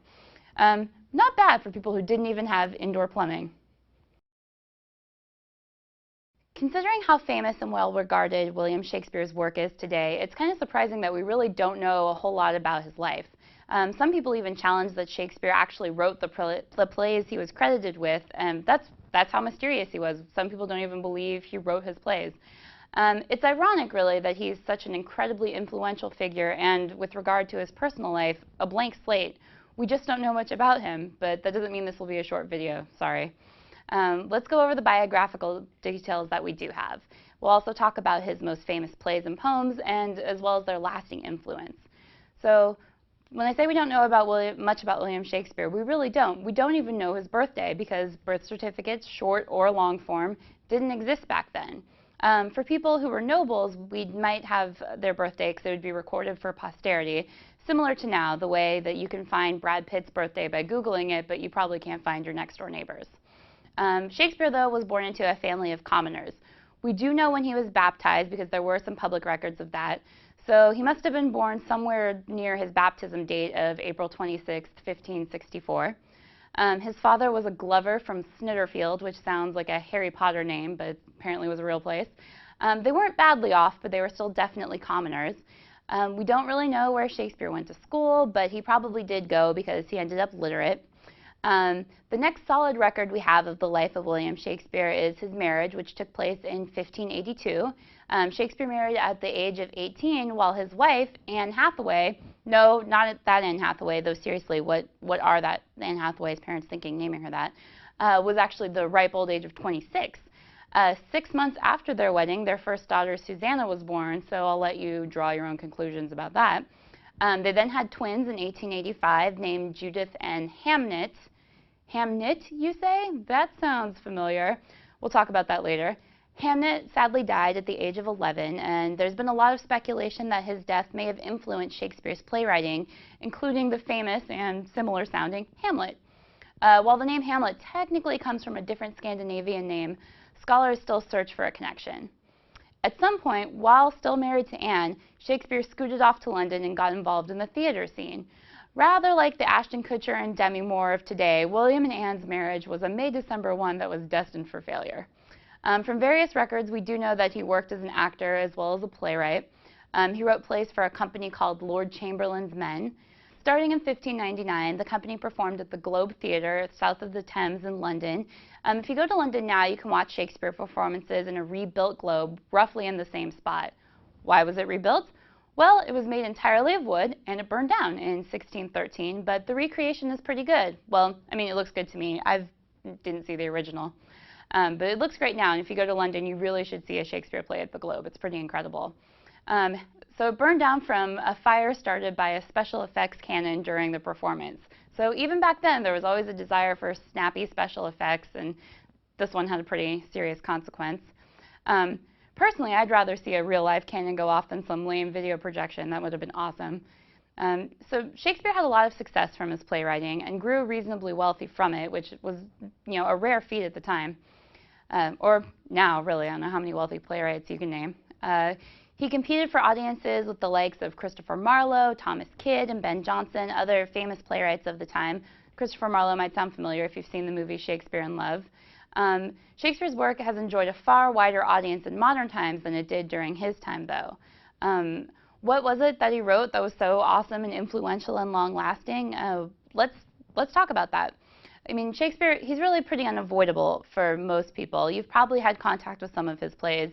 Almost no one escapes high school without having to read Romeo and Juliet, Shakespeare's famous tragedy of star-crossed lovers in Verona. And if you haven't read it, you've probably seen one of the numerous movie adaptations, or maybe even West Side Story, which is based on the plot of Romeo and Juliet. I'm not going to list out all of his plays. If you really want to know the names of all of them, you can go to Wikipedia. But I want to give you a timeline of some of his most significant works. I'll talk a little bit about each one, but keep in mind that for the really big ones, we've got separate videos devoted to them, so you should check them out. Also, you should bear in mind that scholars are divided on the dating of many of these. They're working off multiple versions and incomplete records. Shakespeare's plays didn't have copyright dates like books do now, so not all of these dates are 100% accurate. They're really a best estimate based on the evidence available. So take this chronology as a suggestion and use it for slotting the plays in relationship to each other, but don't hold on to the dates as gospel. Before we start, what did Shakespeare's plays look like when he wrote them? They tended to be written in something called blank verse. This is made up of lines of iambic pentameter that don't rhyme. What's iambic pentameter? Well, it's a 10-syllable line divided into 5 units or feet called iambs. And an iamb is just 2 syllables that go light, strong, and stress. For an example, one of the more famous lines of iambic pentameter comes from Romeo and Juliet. This is when Romeo sees Juliet in the balcony, the start of that famous balcony scene. It's, "But soft, what light through yonder window breaks." Obviously, the actors don't read it that way, but that's a line of iambic pentameter, and that's how the syllables are supposed to work together. So Shakespeare went to London in the early 1590s during the reign of Queen Elizabeth I. Scholars fight about what was the first play he wrote, but many agree that it was probably Two Gentlemen of Verona, written sometime between 1589 and 1591. Though it is significant for being maybe his first play, and definitely the first instance of cross-dressing, which Shakespeare loved, it's generally considered not to be his best work. Next possibly came The Taming of the Shrew, around the same time period, 1590 to 1591. It's another comedy and one of my personal favorites. If you want to know the plot of this play, you should watch the movie 10 Things I Hate About You. It's very similar, it's really based on it, but then go and read or watch Taming of the Shrew as well, because that's where it came from. Remember in the movie how Julia Stiles is like this cranky mean girl and she doesn't want a boyfriend, but her younger sister really wants a boyfriend, and so Heath Ledger, R.I.P., has to wear her down and make her fall in love with him. Julia Stiles plays the shrew in Taming of the Shrew, or the Catherine character, and Heath Ledger is the Petruchio character, or his name is Patrick Verona in the film. Okay, rolling right along, we hit Richard III sometime around 1592 to 1593. This is the play about a villain, Richard III, scheming to get the crown, and spoiler, he gets it, hence the kingly name. He kills a ton of people, including smothering a few children. This is an example of one of Shakespeare's history plays because it has a basis in history. Next up comes Romeo and Juliet in 1595. You probably know the drill. Romeo falls in love with Juliet, but he's a Montague and she's a Capulet, and their families hate each other. Their plan to be together goes awry, and they both end up killing themselves. A Midsummer Night's Dream is a lot more lighthearted. It's also from 1595. This involves 4 Athenian teenagers who run out into the woods to try to figure out their romantic problems. They run into some fairies who mess around with them for fun. There's also an awesome dude named Bottom whose head gets turned into a donkey's head. It's a really fun play. I highly recommend Midsummer Night's Dream. 1596 brings The Merchant of Venice. It's the first entry in cultural studies with William Shakespeare. This play is famous for the character Shylock, who's portrayed as a miserly Jew who demands a pound of flesh as a payment for a debt. It's problematic. Anti-Semitism is not cool. It's an interesting play, but you gotta take it with a grain of salt and keep in mind when it was written. An important event in Shakespeare's life comes around the same time, which is the death of young Hamnet in 1596. Shortly after that, or maybe around the same time, comes Henry IV, parts 1 and 2. The titular, Henry IV, is referred to as Hal throughout the play, just to make it confusing. And there's also a really funny fat guy named Falstaff who totally steals the show. Falstaff alone makes the Henry plays worthwhile. Another history play is Julius Caesar from 1599. You might remember the famous line, "Et tu, Brute," or "You too, Brutus." Roman Emperor Julius Caesar is brutally murdered by a bunch of people in the government, including his prior loyal friend Brutus. And saying, "And you too, Brutus," is probably the thing most people remember from it. Chaos ensues as everyone scrambles to leave Rome. Now we're coming up to the big daddy, the grand poobah, the big cheese, Hamlet, 1599 to 1601-ish. It's probably the most famous and frequently discussed play he ever wrote. It's referenced in everything, performed a ton. It's even the basis for The Lion King. It's about poor Hamlet, the Prince of Denmark, who just can't seem to make up his mind about whether he should kill his uncle Claudius to avenge his father's death. It features his mother Gertrude, his poor love interest Ophelia, hilarious old fool Polonius, and probably the most famous skull in theater history, the "Alas, poor Yorick, I knew him well" scene. It's really the first of Shakespeare's great tragedies and arguably the most well-known. Next up is one of his great comedies, Twelfth Night. Shakespeare is really on a roll in this period, 1601. Twelfth Night is wildly successful, and it features even more cross-dressing. We've got the heroine Viola, who falls in love with the Duke Orsino while dressed as a boy. Orsino loves Olivia, who falls in love with Viola dressed as a boy. Don't worry, it's all sorted out in the end, but hijinks ensue. Around this time, Queen Elizabeth I dies and is succeeded by James I, former King of Scotland. Just little historical context there. Next up, Othello, 1603, 1604-ish. It's another entry in cultural studies with Shakespeare. Othello's a Moor, or a North African, who's a general in Venice, and a lot of people don't like that because he's black and they're jerks. There's a bad guy named Iago who convinces Othello that his wife Desdemona is cheating on him. Eventually he wears Othello down. Othello believes him, goes mad, kills his wife. It's a bummer. It's dramatized in a fabulous movie called O, featuring Julia Stiles as yet another Shakespearean heroine. And it's really the second of the great tragedies. Moving right along, we've got King Lear. King Lear features an old man named King Lear who wants to divide his kingdom among his 3 daughters. He ends up banishing one daughter, Cordelia, because she doesn't kiss up enough. The other 2, Regan and Goneril, weird name, turn out to be really nasty, and again, pretty much everyone dies. And that's the third of the great tragedies. And if you're familiar with the book or the movie A Thousand Acres, it's based on the story of King Lear. Next up, we've got the Scottish play, aka Macbeth, around 1606. People refer to it as the Scottish play because it's considered bad luck to say Macbeth in the theater. Not really sure why. It features Macbeth, a Scottish lord, who tries to become king through murder and avarice at the encouragement of his nutty wife, Lady Macbeth. And it features a lot of witches and ghosts and kilts and some great monologues. A lot of fun, but also a bummer because it's a tragedy. Followed up by The Tempest in the 1610-1611 region. A lot of fun. It features Prospero, the former Duke of Milan. He wrecks a ship carrying the usurping Duke of Milan on a magical island. His weird supernatural servants, Ariel and Caliban, hang out with the shipwreckies, while his daughter Miranda falls in love with one of them. So it's kind of like the original Lost, if you will. The Tempest is probably the last play that Shakespeare wrote on his own. Henry VIII and The Two Noble Kinsmen were most likely co-written, both in 1613. Okay, I need to take a breath because that was a lot of plays, and I didn't even tell you about all of them. Again, if you want to find out the names of all of them, go look on Wikipedia. So that's a lot to remember, and I don't expect you to recite that all back to me. So what should you keep in mind after hearing this massive list of plays? I would say first that Shakespeare's works can generally be divided into 3 categories: comedies, tragedies, and histories. At this point, the timeline we've been building could become color-coded for each type of play. The lines can get fuzzy, especially in the tragedy history, because some of the tragedies have a historical base, and also what kind of history isn't tragic in some way. So the comedies are things like Taming of the Shrew and Twelfth Night. They have, fun hijinks like cross-dressing or mistaken identity, and they tend to end with a wedding, sometimes more than one wedding. Tragedies are things like Hamlet and Othello and King Lear and Macbeth, and they tend to end with pretty much everyone dying, or at least a significant number of people dying. And then the histories are the ones like Henry IV, Part 1 and 2, and the Richard III. If it's got a strong basis in British or Scottish or whatever history, it's a history play.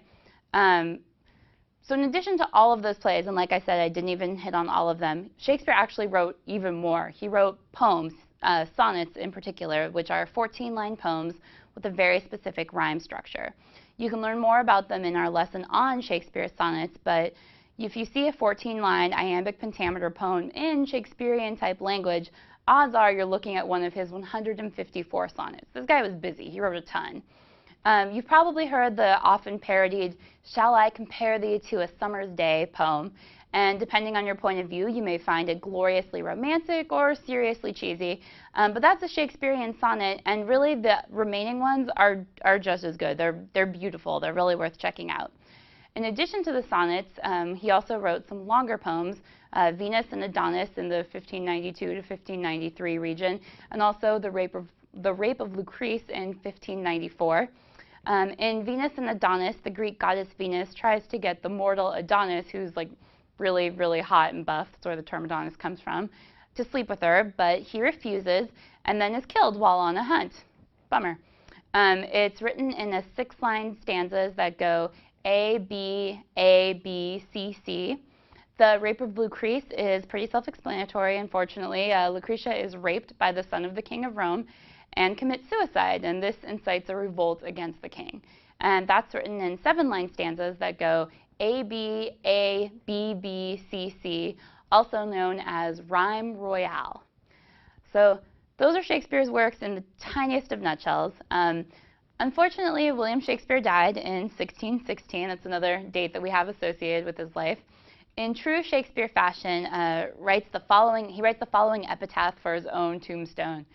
"Good friend, for Jesus' sake forbear to dig the dust enclosed here. Blessed be the man that spares these stones, and cursed be he that moves my bones." So it rhymes, and it's funny, and it's self-referential. It's everything you'd come to expect from Shakespeare. Some scientists have actually wanted to exhume Shakespeare to dig up his bones, but this seems like a terrible idea because clearly Shakespeare will curse them. So no one else has moved those stones, and you can still see his grave and the epitaph today in Stratford-upon-Avon. So if you're ever in England, go do that.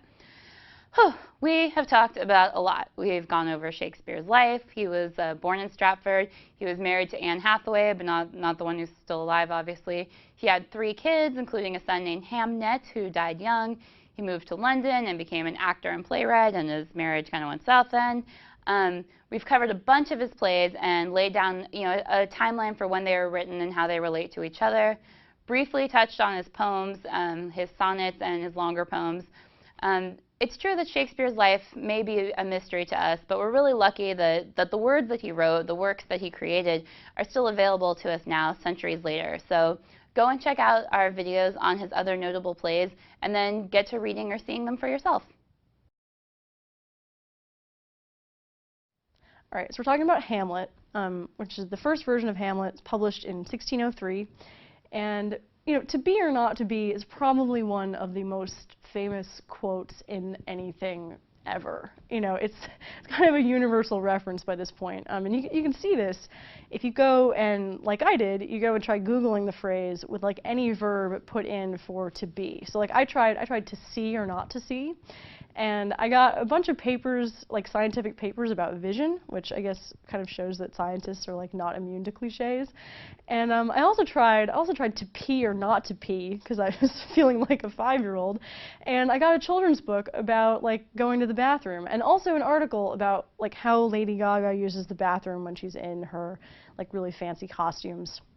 So it's basically a phrase that's kind of endlessly malleable and endlessly interpretable, and it's sort of a metaphor for Hamlet the play. Hamlet is like that too on a much larger scale.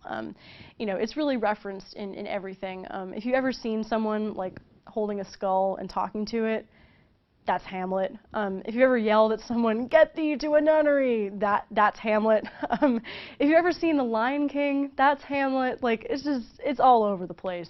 So we're gonna go over what happens, who's who, blow by blow the major events. Spoiler alert, this is one of those fun ones where everybody dies at the end. And we're going to act out some of the most famous scenes. We're going to take it to the stage and do that, so it's going to be really fun. We're also going to talk about kind of one of the major themes of the play, the idea of action or inaction, which is kind of commonly diagnosed as the root of Hamlet's problem. And we're going to dig in and figure out why it has such lasting impact. And I will put that famous kind of "to be or not to be" phrase in context, so you can make fun of it correctly. Which, don't go with "to pee or not to pee." I'm going to go with something a little more informed. So characters. who do we got? We got Hamlet is Shakespeare's longest play, and Hamlet is Shakespeare's longest part. And so he's kind of the hero in this story. He's the Prince of Denmark. Gertrude is Hamlet's mother, and she is the Queen of Denmark. And her husband, was Hamlet's father, has recently died, and Gertrude has remarried his brother, so is Hamlet's uncle, who is Claudius, who is now the new king of Denmark. And he, again, brother of the old king, married Gertrude. And then we also have Polonius, who is an advisor to the king, and he's kind of like up in everyone's business. We've got Ophelia, who's Polonius' daughter and Hamlet's kind of love interest. Laertes, who's Polonius' son and Ophelia's brother. And we also got Horatio, who is like Hamlet's buddy. So what do they do? Plot. Act 1. Hamlet is kind of your typical troubled college student. He's back home from university to Elsinore Castle, that's where they all live. And things have really gone to hell in a handbasket. He's got problems. He's upset about the whole like dad dying, mom marrying uncle situation. Ophelia might be in love with him, but her family, so like Polonius and Laertes, they're telling her to watch out because Hamlet's like way too high-born to really take her seriously. If that weren't enough, there's a ghost that looks like Hamlet's father who is wandering around Elsinore. When Hamlet goes to talk to the ghost, who's Hamlet's father, says that he was murdered by Claudius. So let's take it to the stage. I am thy father's spirit, doomed for a certain term to walk the night, and for the day confined to fast in fires, till the foul crimes done in my days of nature are burnt and purged away. List, O list, if thou didst ever thy dear father love, revenge his foul and most unnatural murder. Ghost explains that Claudius did it, and that's how the plot is kicked off. And it's also how indecision is going to rear its ugly head, because Hamlet says he's going to avenge his father, but he can't quite pull the trigger on it. So he keeps thinking that he just needs to really prove that Claudius is guilty, or kind of find the right time, or he can't just like do it. And so in this vein, he is going to pretend to be crazy so he can observe everyone without making them suspicious, which is not exactly how I would do it, but I guess it makes sense to Hamlet, and so that's what he's going to do. So when Act 2 opens, he is doing a magnificent job of pretending to be crazy. He upsets Ophelia, who complains to her dad, who kind of goes and confirms that Hamlet's nuts. And then, it's kind of interesting, some traveling players come to put on a show. And it's basically like a traveling, band, essentially, but that puts on a play instead of a show. And he gets this idea that he's going to have them put on a show that will make Claudius feel so guilty about what he's done that he'll be able to see his reaction and tell that he's guilty. So it's kind of like if you got like a band to play, I don't know, a song that you associated with the guy you have a crush on, you're going to watch his face for a reaction. Pro tip, this does not work in real life, but Hamlet thinks it's going to work brilliantly for him. He says, the play is the thing wherein I'll catch the conscience of a king. So that's, he needs to figure out for sure that Claudius is guilty. He's going to use the play. The play is the thing that he's going to use to do that. So in Act 3, this is, the play is kind of getting ready to be put on. It's not quite. And it's time for that famous to be or not to be speech. We're there. So it's before they're all going to go and watch this play, and Hamlet is characteristically worrying about stuff. And this speech is kind of thought to be mainly Hamlet deciding whether or not to kill himself, honestly, whether he should be or not be. And it's this indecision thing is really coming up again and again here. He kind of argues that anyone would kill themselves if they knew for sure that the after death was going to be okay, and it's not being sure about that stops us. So we're going to go through the speech and kind of explain a bit about what's going on. To be or not to be, that is the question. Which is nobler in the mind to suffer the slings and arrows of outrageous fortune, or take arms against a sea of troubles and by opposing end them. So he's basically saying, like, is it better to put up with life even when it sucks, or is it better to take action and kill yourself and end them, end the troubles and the slings and arrows of outrageous fortune. And he goes on, to die, to sleep, no more, and by a sleep to say we end the heartache and the thousand natural shocks that flesh is heir to. 'tis a consummation devoutly to be wished. And he's kind of reinforcing here, you know, how good it would be to die. No more heartache, no more 1,000 natural shocks. It'd be pretty good, he's saying. Then he goes on. To die, to sleep, perchance to dream. Aye, there's the rub. For in that sleep of death, what dreams may come? So the rub is that no one knows what's going to happen during the sleep of death. The dreams, which here are kind of referring to some sort of afterlife, they might be worse than what Hamlet is dealing with now, so it kind of makes him worry about it. And he goes on, so he's wondering, who would bear the whips and scorns of time, when he himself might his quietus make with a bare bodkin. So basically, like, who would go on if you could your quietus make, like, kill yourself with a bare bodkin, which is just a sword. And then he goes on, he elaborates on this a little bit more. Who would fardels bear to grunt and sweat under a weary life, but that the dread of something after death, the undiscovered country from his bourne no traveller returns, puzzles the will and makes us rather bear those ills we have than fly off to others we know not of. Thus conscience does make cowards of us all. So what he's saying there is that, who would continue to carry, the fardels, which is burdens, in their life unless they were afraid of what might happen after they die? So thinking makes you unable to end your life, because even if it's awful, you don't know what comes next, and you worry about it. So conscience, thinking makes cowards of us all. And Hamlet, as we've seen, is super into thinking about stuff. He wants to be sure before he does anything.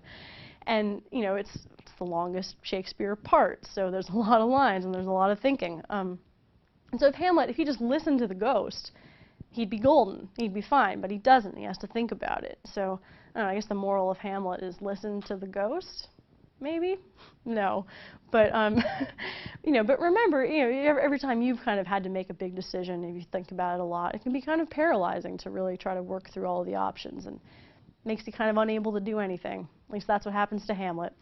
So after he gives this long speech, Ophelia turns up, and Hamlet's super mean to her. This is when he says, "Get thee to a nunnery," which is, like, not nice. If a guy doesn't call, he's not that into you. If he says, "Get thee to a nunnery," he's probably not that into you. She just thinks that he's insane. He's just not that into you. So after this, they all go down to the play. They're putting on a thing called The Murder of Gonzago in an effort to catch the conscience of Claudius.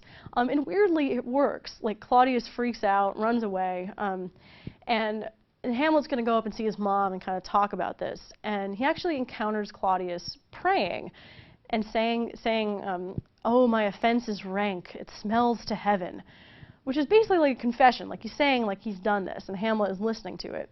And he thinks about killing him just right then, but then he's kind of worried, because if he kills him while he's praying, maybe he's going to go to heaven. Excuses, come on, just do it. But he doesn't. Instead, he goes up to talk to his mom. Polonius was hanging out. Remember, Polonius is Ophelia's dad. Polonius had been hanging out with Gertrude, talking about stuff. When Hamlet is coming up the stairs, Polonius goes to hide behind a curtain, behind a tapestry. Hamlet barges in. He's kind of guns blazing, accusing Gertrude of being like a disgusting whore for marrying Claudius, because that's her husband's brother. She kind of starts freaking out, and Polonius makes this kind of noise from behind the curtain. Hamlet thinks it's Claudius behind there, like, watching him. So he goes and he stabs through the curtain, and he stabs Polonius, and he kills him, which is, kind of a mistake. And at that point, actually, the ghost comes back and kind of tries to reassure him to keep on his course. But Gertrude doesn't see the ghost. And so that kind of raises the question, like, is Hamlet crazy? Is he just pretending to be crazy? Is the ghost really only appearing to him? Lots of questions. We don't totally know what's going on. So Act 4, things start to move pretty quickly now. Gertrude tells Claudius what happened. It's kind of not cool. And Claudius decides he's going to send Hamlet off to England, and with some old acquaintances whose names are Rosencrantz and Guildenstern, which are kind of the best names ever. And little does Hamlet know he's been sent along with orders that he will be killed when he gets to England. That's what Rosencrantz and Guildenstern are carrying, these orders. So Hamlet goes away. Ophelia is super torn up about Hamlet leaving and going insane and all that stuff, and she starts going crazy. And Also, her dad's dead. Like, that doesn't help. And her brother Laertes is really not happy, again, because she's crazy. His dad's dead. He wants revenge on Hamlet. Lucky for him, Hamlet comes back. No one really knows why. Claudius's plot must have failed. Turns out that Hamlet convinced the people in England to kill Rosencrantz and Guildenstern instead of him, so now he's on his way home. So Claudius makes a new plot with Laertes to kill Hamlet, basically. They're going to have a duel. Laertes is going to have a poisoned sword. And even if that doesn't work, they're going to have a poisoned cup of wine that they will offer to Hamlet if Hamlet ends up winning. So he will definitely be dead by the end of the duel, is the plan. And then, at the end of that act, they find out that Ophelia has actually killed herself. And this does not do anything to make Laertes feel more charitable towards Hamlet. So Act 5, we are almost there. This is a very long play. And this is the famous gravedigger scene. Where gravediggers, they're digging Ophelia's grave, because remember, she killed herself. And Hamlet's hanging out with them, and they dig up a skull. And, so we're going to take it to the stage. Whose was it? Horse and mad fellows it was. Whose do you think it was? Nay, I know not. A pestilence on him for a mad rogue. I poured a flagon of Rhenish on my head once. This same skull, sir, was Yorick's skull, the king's jester. This? E'en that. Let me see. Alas, poor Yorick. I knew him, Horatio. The fellow of infinite jest, of most excellent fancy. And so, you can see Hamlet's kind of upset because, this kind of dovetails nicely with sort of the earlier musings about death. And this is kind of a real obvious something after death that's horrifying because someone that Hamlet knew, could be reduced to this kind of anonymous skull is really deeply upsetting to him, and to us, I would imagine, too. And so that kind of is what happens immediately before now we have the big duel scene, and that's kind of when everyone is about to die. So the duel starts, Hamlet is winning, and so he's actually offered the wine, but he's kind of smart and he says no. But unfortunately, Gertrude goes and she drinks it because she doesn't know about it. And so kind of clock is ticking on body number 1. Clock is ticking on Gertrude. And then the duel continues. Laertes ends up actually scratching Hamlet a bit with the poisoned sword. Hamlet gets a hold of the sword and scratches Laertes with it. So now the clock is ticking on bodies 2 and 3. The queen suddenly realizes that she's been poisoned, and she dies. So body number 1 is down. Laertes tells Hamlet that they're both going to die because the sword's poisoned. Hamlet's kind of justifiably pretty upset about this, and this is finally what gets him able to take action. And he goes and he stabs Claudius with the poisoned sword, and he makes him drink the wine just to be sure he's going to die. So body number 4, that's Claudius, he's down. And then Laertes dies from the poison, and then Hamlet kind of tells Horatio that even though everybody is dying, Horatio shouldn't kill himself because someone needs to tell the story. And then Hamlet dies. So really, almost everybody dies. It's kind of, and that's the end. That's the end of the play. So I don't want to take up too much more of your time because it's a long play, but I'll be brief, about why this play is so important and why it's lasted. And really it comes down to that it's a great story, because it's kind of at heart like a family drama rather than a political story or a history. So it can be kind of updated and morphed into any way that you want, non-royal families, friends, lions, scars, Claudius, Simba is Hamlet, uncle kills father, marries mother, son figures it out, plots revenge. It's all very familiar. But it also gets to something really deeply problematic and relatable, which is this idea that, thinking makes us human, but it also makes us unable to act. So it's kind of at the root of Hamlet's indecision and inability to do anything. And also that kind of no matter what we do, we end up like Yorick. And there's kind of a great speech that Hamlet makes in Act 2 that sort of sums up this idea. And I will leave you with that. What a piece of work is man! How noble in reason! How infinite in faculty! In form and moving, how express and admirable! In action, how like an angel. In apprehension, how like a god. Well, the beauty of the world, the paragon of animals. And yet, to me, what is this quintessence of dust? Man delights not me.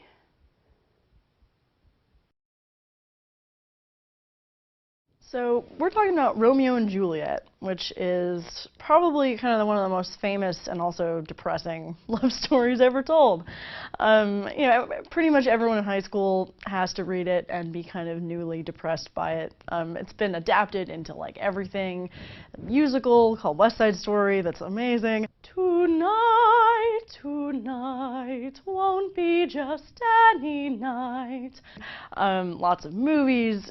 Really, any kind of movie, book, TV show that involves like people in love that shouldn't be in love, like warring families, things like that. That's all kind of coming from Romeo and Juliet and this idea of star-crossed lovers, which is a big deal in the book, basically just meaning that fate has kind of ordained that this is not going to work out. Their stars are crossed, if stars were sort of a way of reading the future, which some people think it is. So, if you don't know what happens, or if you've forgotten, you should pay attention, because all these plot lines will make a lot more sense if you can kind of like lay it over Romeo and Juliet. You'll see what's going on.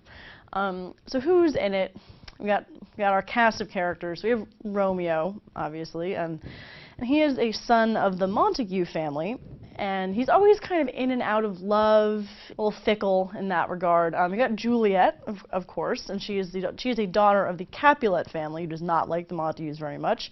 Got Mercutio, who's a friend of Romeo's. Benvolio is another friend of Romeo's. Tybalt is Juliet's cousin. He's also a Capulet. Her nurse, who's kind of like her nanny, sort of a mother figure, Juliet's nurse, and Friar Lawrence, who's kind of a little bit of a father figure to Romeo and gives him some advice. And then there's some other people, family-type people, who we will also meet. It starts with kind of a prologue. The play starts that basically outlines everything that is going to happen. And here it is. It's two households, both alike in dignity, in fair Verona, where we lay our scene, from ancient grudge break to new mutiny, where civil blood makes civil hands unclean. From forth the fatal loins of these two foes, a pair of star-crossed lovers take their life. So, did you hear it, right? That star-crossed lovers bit, that's where that comes from. That's right at the beginning. And so then the action starts. This is for a little prologue-y thing. The action starts, as all good things should, with a big street fight. In West Side Story, this is represented with like a dance battle. And it quickly gets out of hand, this street fight. And so the Prince of Verona has to kind of step in and basically stop it. And it seems like they kind of have to do this all the time. Like, things get out of hand all the time. And it's getting kind of tiresome for the people of Verona, and the prince is pretty frustrated with it all. So in the meantime, with all of this, Montagues, I think they've kind of lost track of Romeo, then they are able to find him. It turns out he's sort of been moping around about being in love with someone called Rosaline. So not Juliet at the beginning, fun fact. Rosaline's decided that she is not going to love anyone, love seemingly maybe in the biblical sense, that she's maybe going to like be a nun or something. But kind of despite her telling him this and telling him that she's not going to be with him, he's still determined to get into the Capulet feast, essentially. They're having a big party tonight because he knows she's going to be there and he wants to be able to run into her.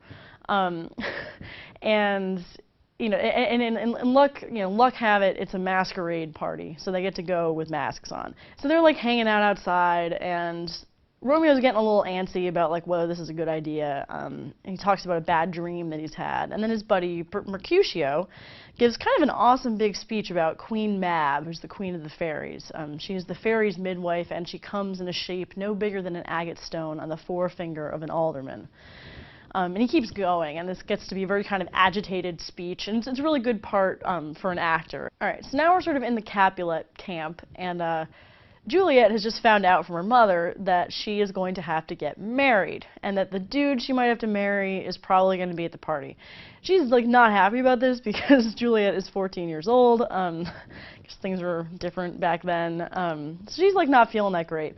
But then when Romeo gets to the party, and Juliet's there, he sees her, and the world basically stops. Like there's this, frozen moment. And they just like walk up to each other and start making out. Juliet tells him, "You kiss by the book," which I'm not so sure is really a compliment. And needless to say, Romeo has totally forgotten about Rosaline at this point, totally in love with Juliet.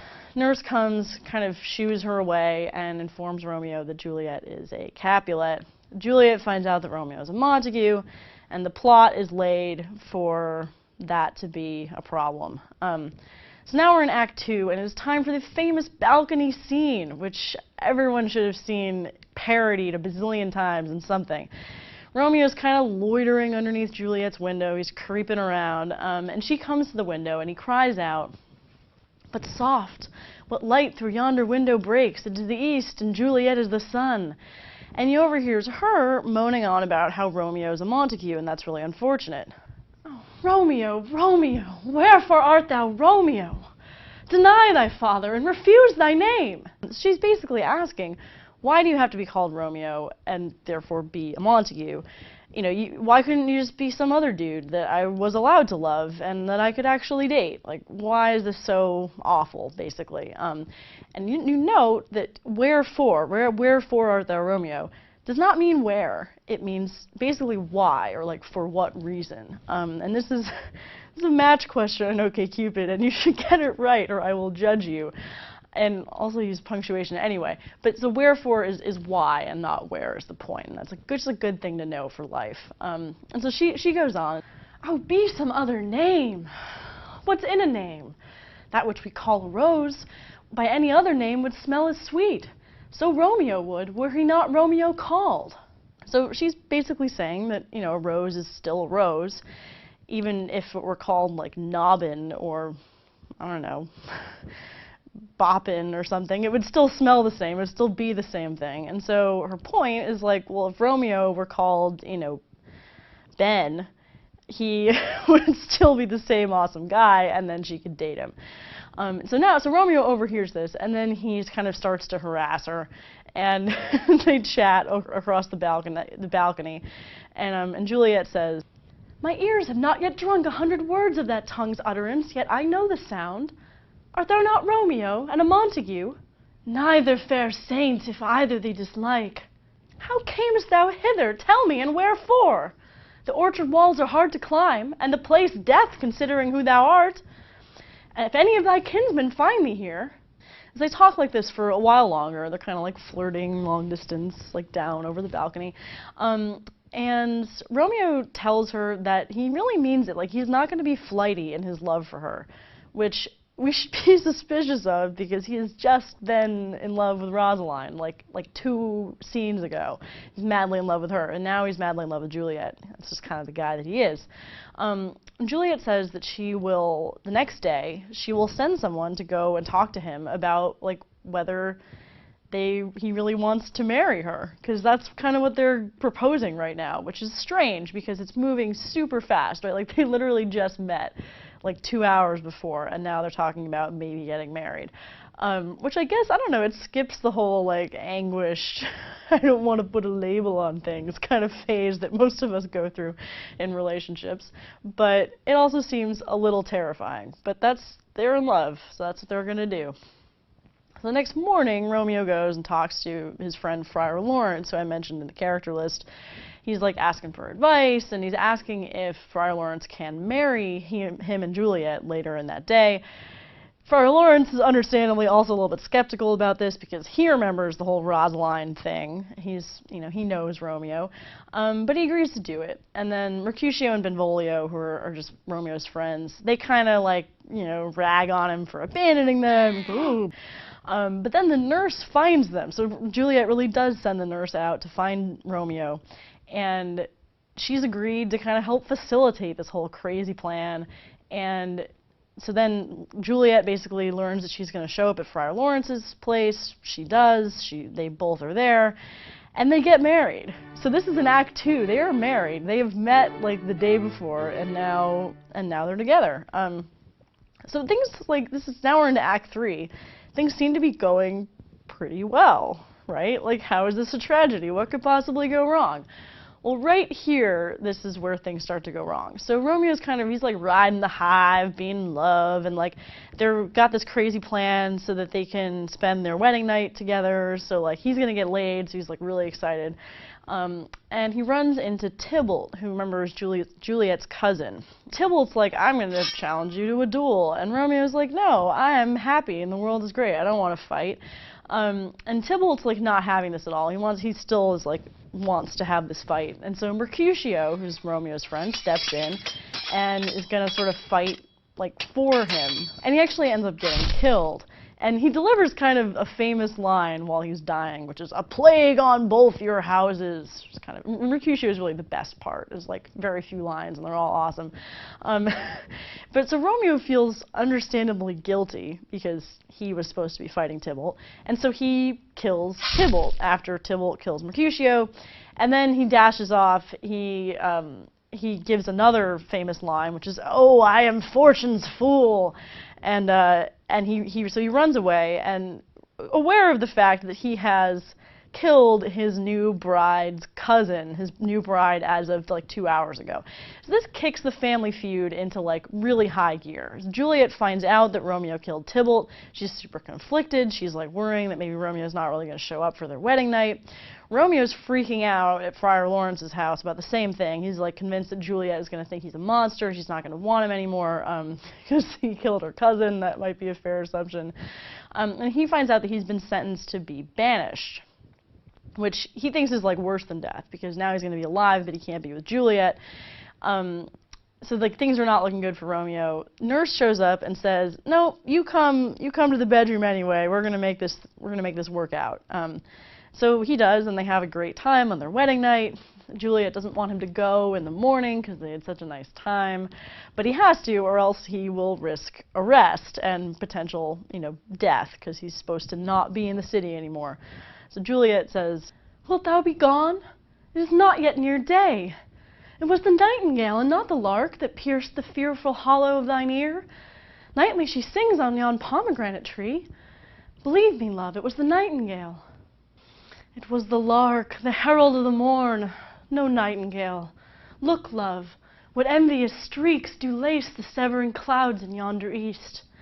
Night's candles are burnt out, and the jocund day stands tiptoe on the misty mountain tops. I must be gone and live, or stay and die." So they're basically fighting about whether it is morning or night and what bird it is that they're hearing. So Juliet's like, no, it's the nightingale, it's nighttime still. And Romeo's like, no, it's the lark, it's the morning.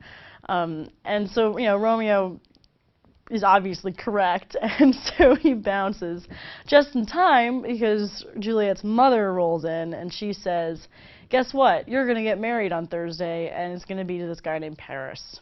So that is the end of Act 3. She has a great wedding night with Romeo, and then it turns out she has to get married again to somebody else soon.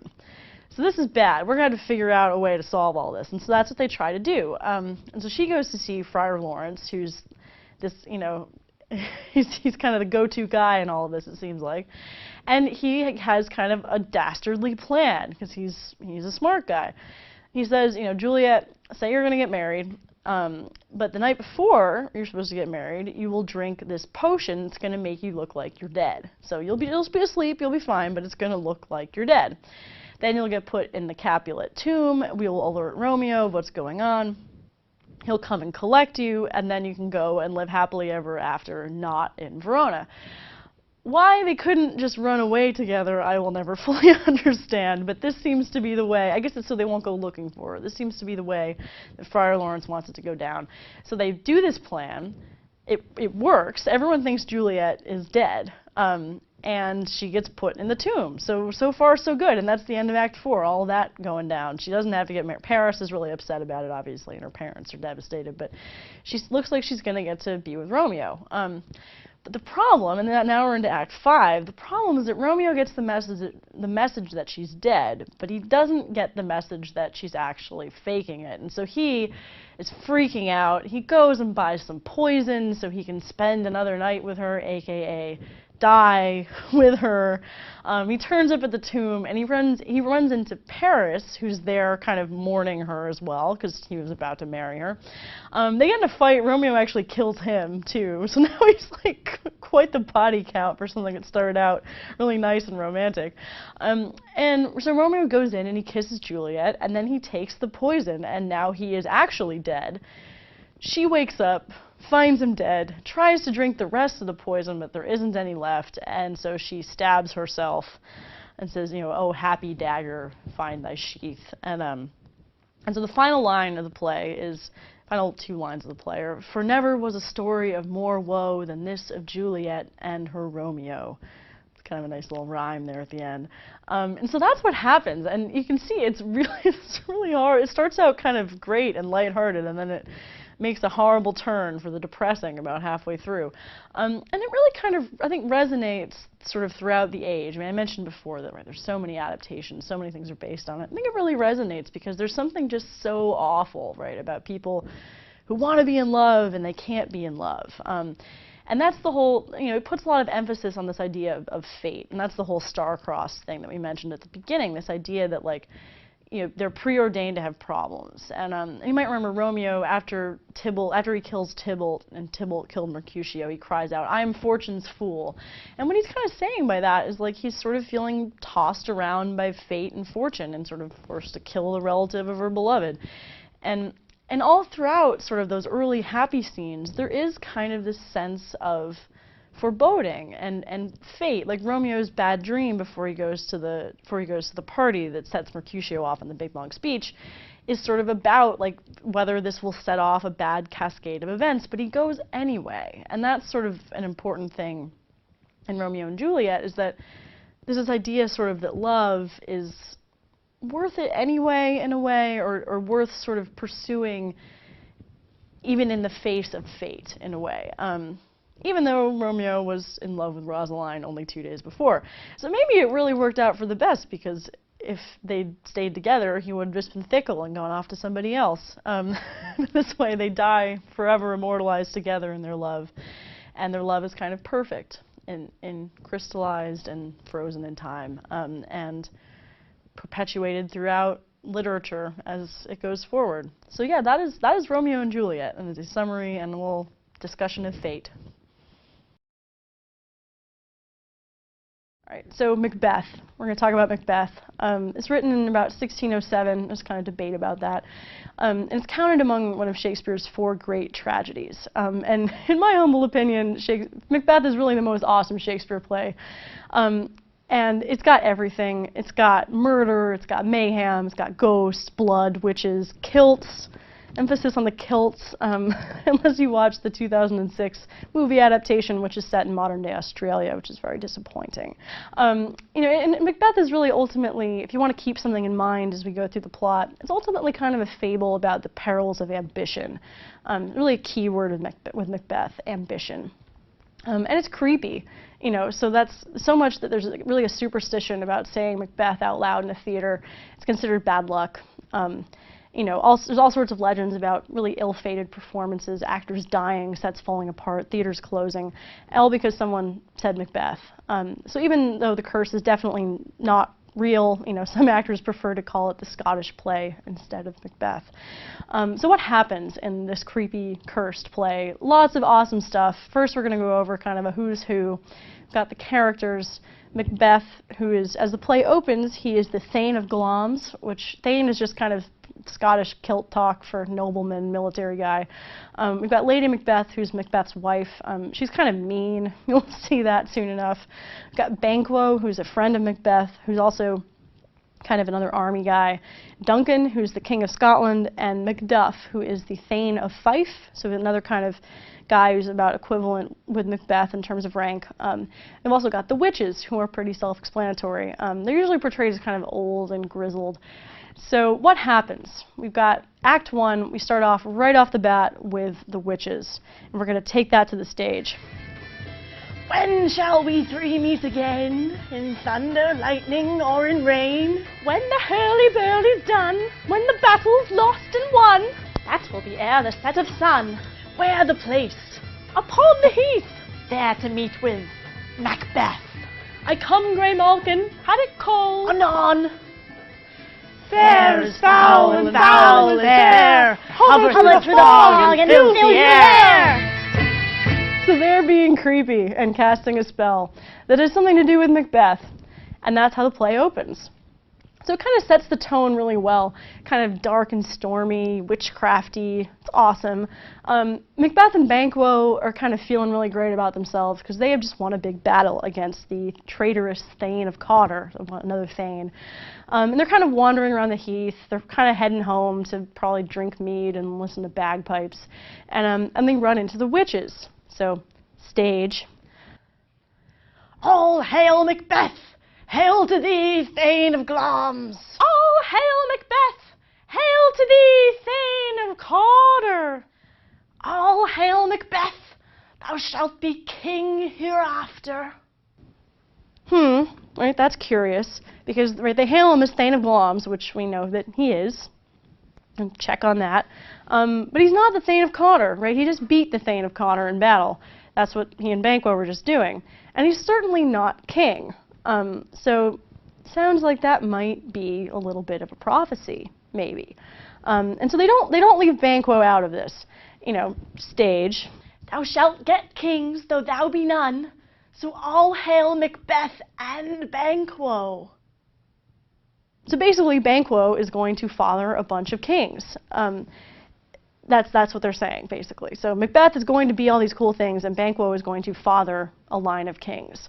They can't really get any more detail out of the witches. You usually can't when people make prophecies. They like to be a little obtuse. And Banquo thinks it's maybe not the best idea to pay that much attention to it, take it too literally. But then Macbeth actually finds out that he is going to be Thane of Cawdor because the old Thane, the one they beat in battle, is going to be executed for being a traitor. And Macbeth is going to get his title. So already, one part of that prophecy is coming true, and so the gears start turning about kind of how he's going to get to be the king hereafter.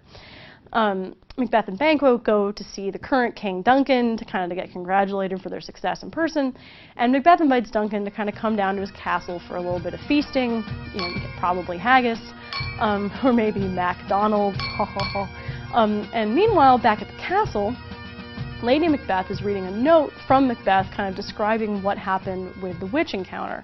And she's kind of worried that he might not really have the balls to make the whole king hereafter part happen. She says, "Yet I do fear thy nature, it is too full of the milk of human kindness to catch the nearest way." So she thinks he's kind of, ambitious, but really not mean enough to really get it done. And so a messenger comes to tell her that Duncan is on his way, and she's kind of excited because this is going to give them the opportunity they need to make that whole king thing happen. Take that to the stage. The raven himself is hoarse that croaks the fatal entrance of Duncan under my battlements.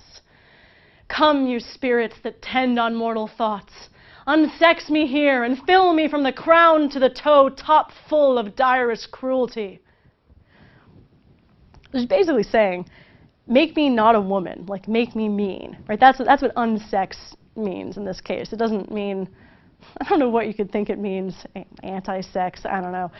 Don't make me really nasty and full of cruelty is basically what she's saying. So she can make Duncan's entrance fatal and make Macbeth king. They welcome Duncan, they discuss the plan. Macbeth's not totally on board, but Lady Macbeth kind of convinces him to do it by basically calling him not a man. And so they're going to kill Duncan in his sleep and blame it on the guards, and that is the plan. So Act 2.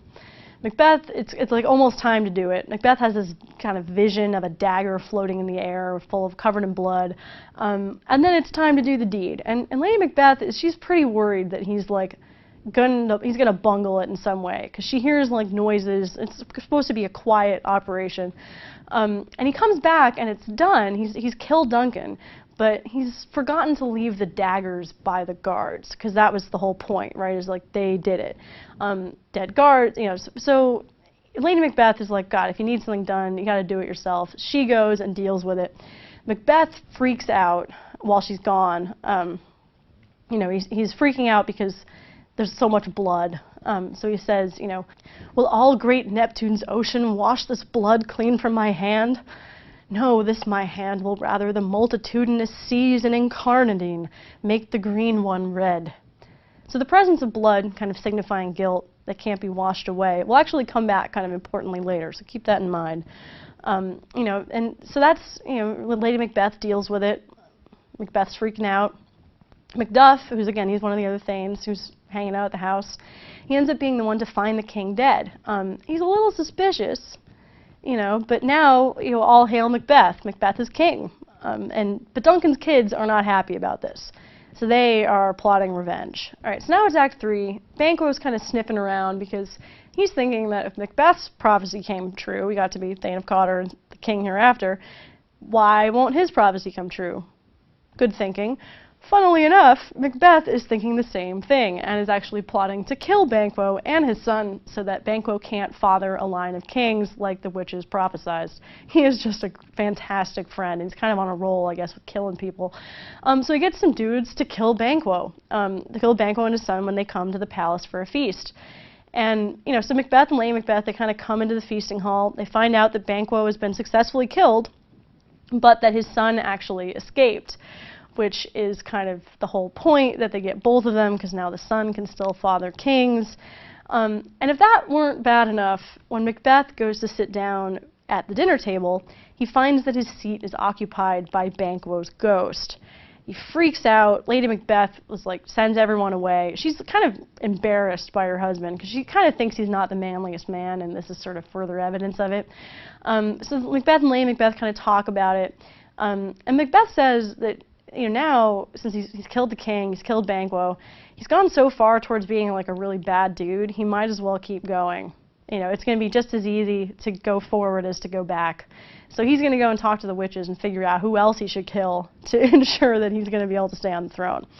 So Act 4, we've got, we're back to the witches, which are awesome. And if you remember the Mary-Kate and Ashley movie, Double, Double, Toil and Trouble, which I do fondly, or anything else that uses that phrase, that comes from Macbeth, and it's right here in Act 4. Oh my God, it's right here. Double, double, toil and trouble, fire burn and cauldron bubble.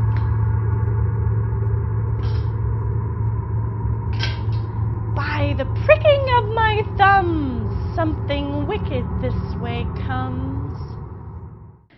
And then Macbeth turns up, and he asks what he should do. And a bunch of kind of weird, ghosty things climb out of the pot, and they tell him stuff.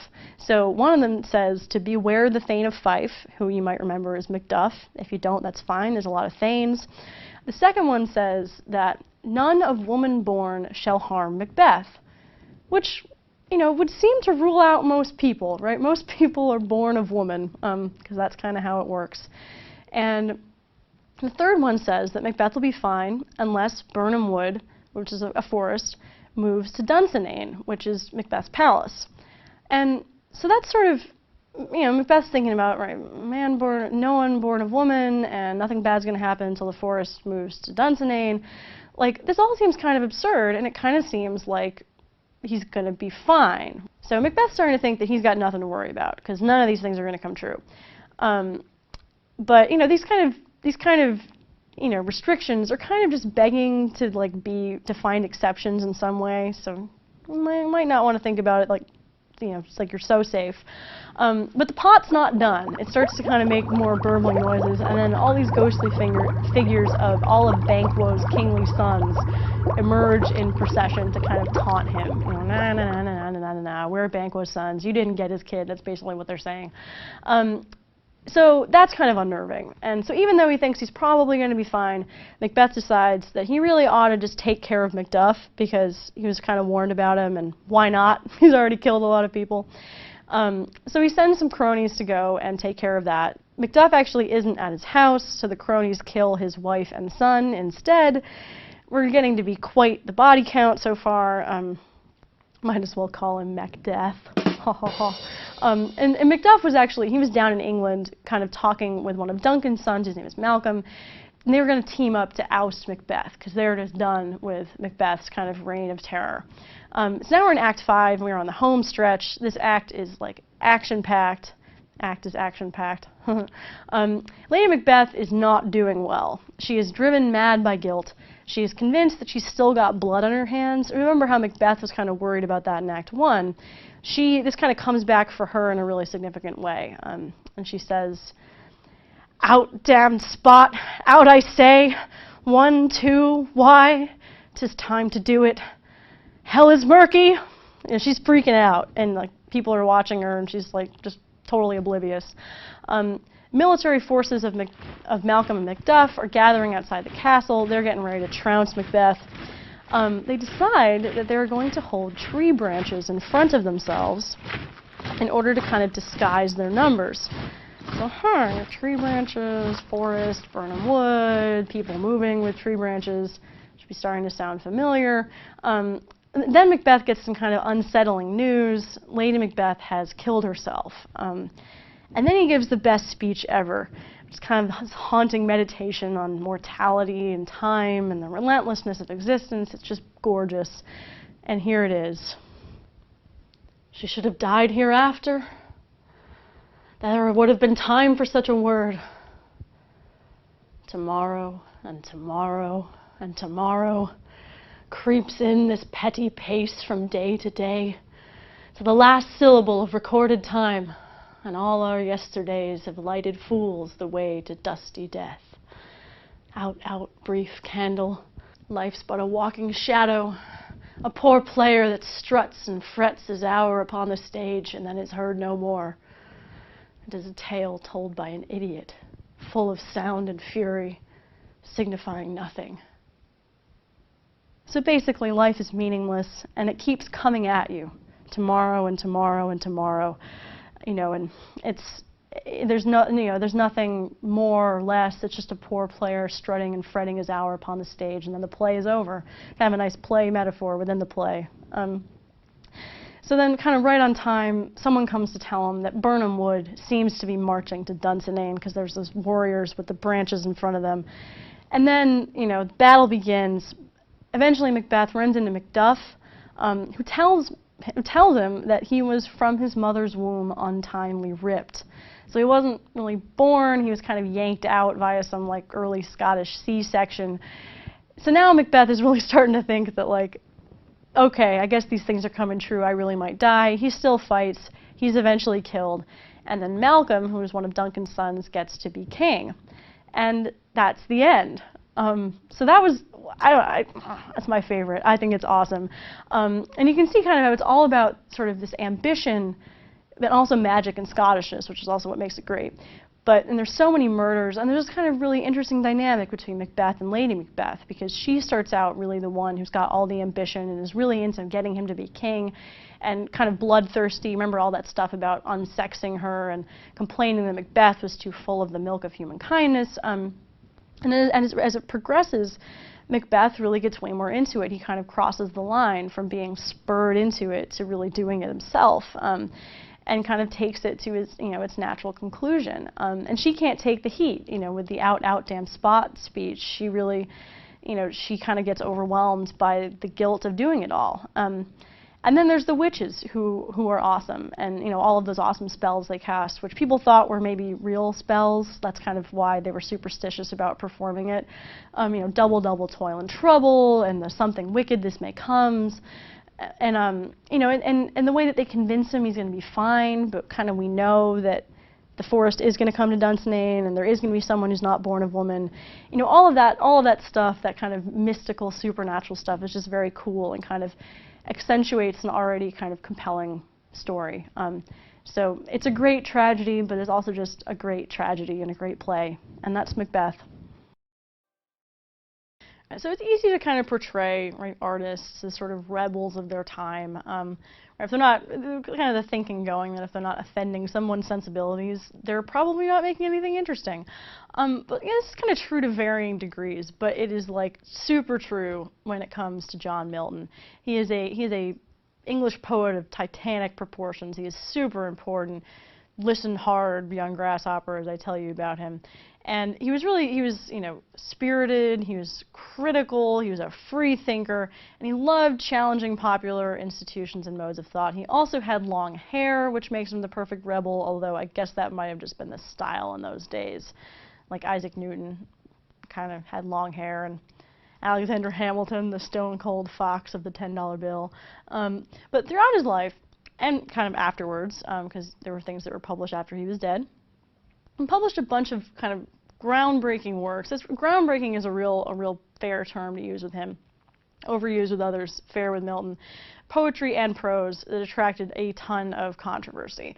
And perhaps even more controversial to kind of the anti-establishment thinkers of today, Milton for a long time was kind of working for the man, right? He worked for government. He spent his days kind of supporting, you know, the legitimate English government. He's kind of like Mel Gibson's character in The Patriot in a way, right? He's all like reasonable and mild-mannered, and then he turns into like, you know, crazy father revenge hero when his kids get killed. Except that Milton just kind of turned that way for like, well, he had a reason, but it's not quite as dramatic.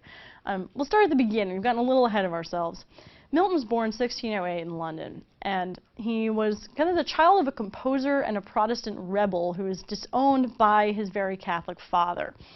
You know, back before like Christians had other religions to worry about, the Catholic-Protestant divide was like a really big important thing. I mean, even back in my mother's time, she kind of remembers knowing that like the Protestant kids went to Baskin-Robbins and the Catholics went to Carvel, and they also called ketchup catsup. Apparently, that was a thing. But you know, so now that's a little unfamiliar. But back in Milton's time, it was really important whether you're Protestant or Catholic. And from really early age, Milton was immersed in academia, right? He gets a private tutor, and then he goes to this special fancy private school, and then he gets to go to Christ's College in Cambridge in 1625. Graduates from Cambridge 4 years later. He goes on to actually get a master's degree, and then he goes on and like studies a ton on his own, which, you know, if he had, because I guess he just had an insatiable appetite for learning. I mean, if he had the internet, he might have spent time watching videos like this to educate himself. I don't know, maybe I won't flatter myself. All of this led to Milton really being kind of one of the most learned of the early English poets and writers. He had strong backgrounds in almost everything, you know, languages, theology, literature, politics. He knew it all, and he was a smart dude. And you know, the study and the traveling around had a hugely major effect on Milton's political opinions, which were kind of brought to the forefront when he got home right before the English Civil War. That's right, the English had a civil war too. It was probably very civil indeed, with tea breaks.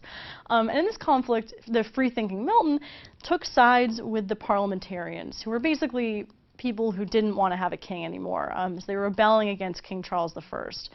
And, you know, during this period, Milton published a whole bunch of pamphlets kind of supporting parliamentarian philosophies.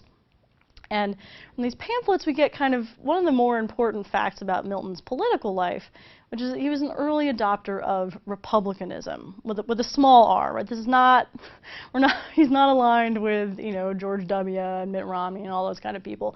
Republicanism back then really just meant that you favored a government that was by the people, that was a republic, that you got to vote in. And, you know, for him, this really meant that you'd be able to essentially elect your king, or whatever you wanted to call him, instead of having it kind of go, you know, down the line of kings and, you know, let them become tyrants just because they claim that they have divine right by God. So that's an important thing that Milton kind of believed about politics. And during this period, Milton wrote a ton of important prose works. That was really where he was focused. In 1643, he publishes Doctrine and Discipline of Divorce. He's coming out in favor of like being able to end marriages, essentially, which was still quite controversial at the time. I mean, now where it's like 50% of marriages end in divorce, back then, no divorce. So his most lasting prose piece was published in 1644, and it's basically an attack on censorship. And in 1649, he releases The Tenure of Kings and Magistrates, which is basically saying that the people have a right to execute a bad monarch, which Charles I could not have been happy with, because the target was clearly on his back for that. And it was great for Milton that he was so into republicanism, because they won for a little bit. The parliamentarians came out on top in the war. Oliver Cromwell won, And he appointed Milton his official secretary for foreign tongues, which essentially meant that he would write all of England's like international edicts and whatnot, which had to be done in Latin, because it's kind of the Esperanto of today, since it was a real language that people did know how to speak and wasn't made up by the UN. But he was also the state's official kind of propagandist, essentially, which is sort of ironic given his, past, as saying that state censorship shouldn't happen. And in this period, his writing is really exemplified in 1651's Defensio pro Populo Anglicano, or the Defense of the People of England. That's just that. And a work is commissioned by Cromwell's government, basically to bolster its reputation. So again, this kind of work as a propagandist. But since this is politics, nothing lasts forever, and Cromwell's Commonwealth kind of collapsed at the end of the 1650s. Monarchy took back control, and Milton actually was then a wanted criminal because he was so well involved with the parliamentary government. Eventually a pardon was issued, but he found himself really not in a good place. He doesn't have any money, he's unpopular. He also went completely blind from glaucoma, so that's not so good.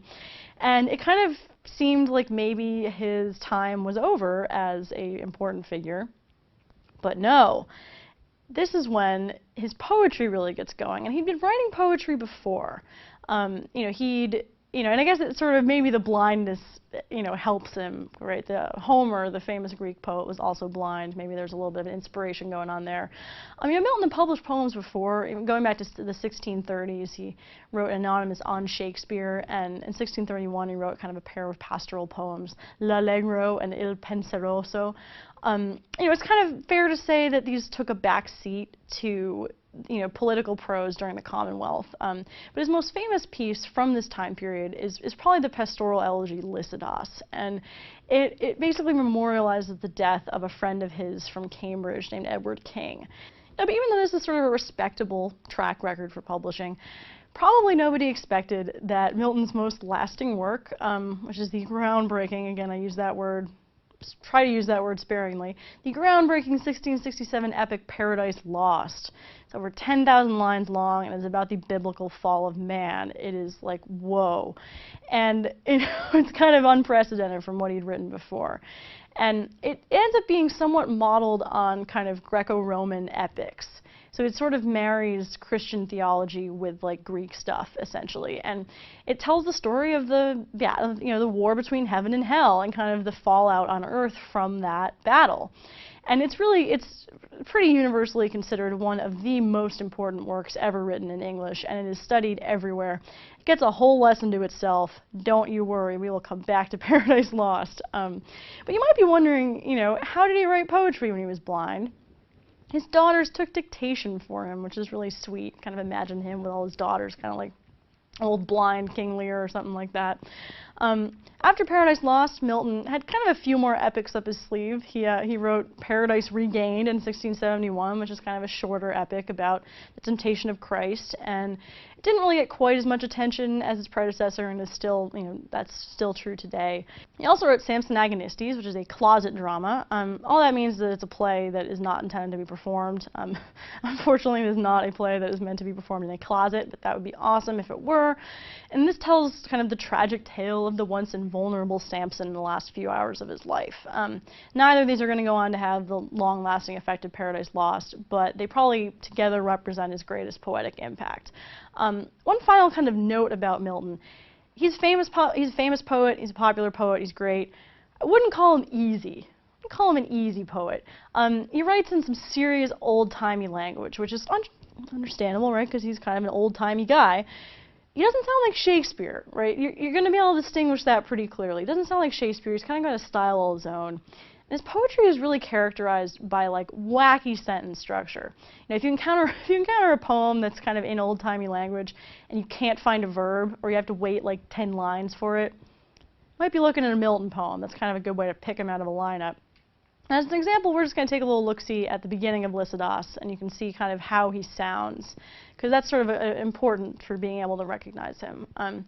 Yet once more, O ye laurels, and once more, ye myrtles brown, with ivy never sere, I come to pluck your berries harsh and crude, and with forced fingers rude, shatter your leaves before the mellowing year. Bitter constraint and sad occasion dear, compel me to disturb your season due, for Lycidas is dead, dead ere his prime.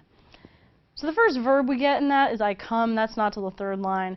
But that's not even the point of this opening, right? We don't get to the point until the 8th line. So like all that, the point being that Lycidas is dead. So all that flowery preamble to the point is kind of, that's really characteristic of Milton. He just loves to talk and really get involved in his own language. So let's talk a little bit about Milton's legacy. He dies in 1674, kidney failure, which is sad. But his legacy has really never gone away. The Romantics in the early 19th century were really into Milton, both for kind of technical, poetic reasons and also personal reasons. They really appreciated his use of weird rhyme or his lack of rhyme, and also his description of what Romantics would come to call the sublime, which is kind of, they mean that in terms is the awe-inspiring, right? And they really, really liked the way Paradise Lost described hell. That's what they were super into. And even at times, Milton has been kind of prized above Shakespeare as a person who contributes to English, and that's a tough claim to make. So he's up there, is my point. Milton and Shakespeare are kind of up there as the titans of English, and really, without a doubt, Paradise Lost is in the canon, firmly in the canon. Everybody has to read it, and we will devote a whole lesson to it next. So that's the little intro to John Milton. Current pop culture has spawned an infatuation with singing, particularly for boy bands that make young girls swoon. Strangely, this infatuation with singing is not unlike the Renaissance era, roughly 1450 to 1600, when singing was valued by the church, the elite, and the common people alike. Learning to sing was actually considered as important to learn as reading, which is no small statement, considering the printing press had just been invented. With the rise of wealthy aristocrats, music patronage started shifting away from church and into royal courts. And because singing and reading were both highly valued, they made a perfect combination in the madrigal. A madrigal is a secular multi-voice song sung without accompaniment that has poetry-based lyrics. The great interest in poetry at this time led composers to take poems and enhance them with a musical setting. They were often about love and were sometimes humorous or satirical.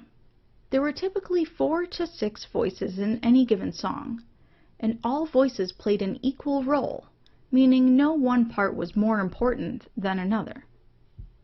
This is partially because the madrigals were sung a cappella, or without instrumental accompaniment. The first madrigal started with 4 vocal parts: the soprano, the alto, the tenor, and the bass. The 2 higher parts, the soprano and the alto, are typically sung by women, while the 2 lower parts, the tenor and the bass, are typically sung by men.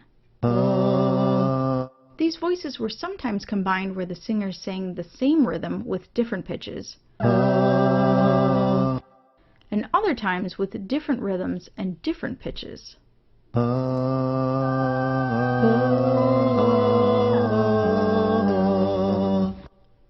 The first madrigals were written in Italy around the year 1520. As mentioned earlier, the lyrics of the madrigals were taken from popular poetry. The music was added to enhance the emotion of the text. The first madrigals were primarily serious or sad in nature, so the music used to enhance the poetry reflected this. While the emotion is somewhat subdued, this was considered a significant shift in musical style and expression for the time. In an example from Jacques Arcadelt, one of the premier madrigal composers of the time, we can hear the 4 voices singing in rhythm together with light emotion.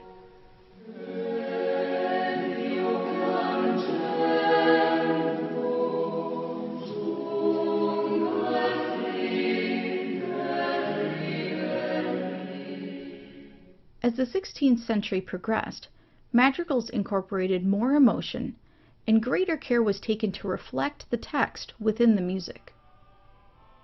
Composers also added a fifth vocal part, and sometimes a sixth part was added as well. The style was evolving to have more diversity of rhythm as compared to earlier madrigals. Listen to this example by Cipriano de Rore. As compared to the early period example, there are more independent rhythms being sung, and the expression of the text is richer. Based on a love poem, the composer is expressing the idea that while parting is such sweet sorrow, reuniting with one's beloved brings great joy.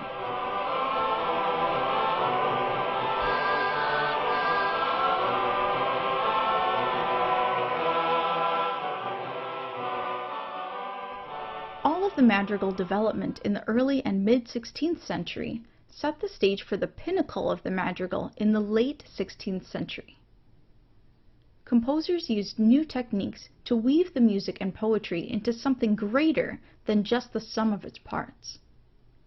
One technique, called word painting, is where the pitches of the music literally reflect the meaning of the text. For example, if the text says running down, the notes will sound descending. Similarly, some composers, like Luca Marenzio, used music to express contrast and visual details. In his madrigal Solo e Pensoso, Marenzio uses the words of the poem to dictate the pace or rhythm of the notes, such as quick-moving notes for the words flee and escape, or slowly ascending pitches to depict the poet walking alone, as heard here.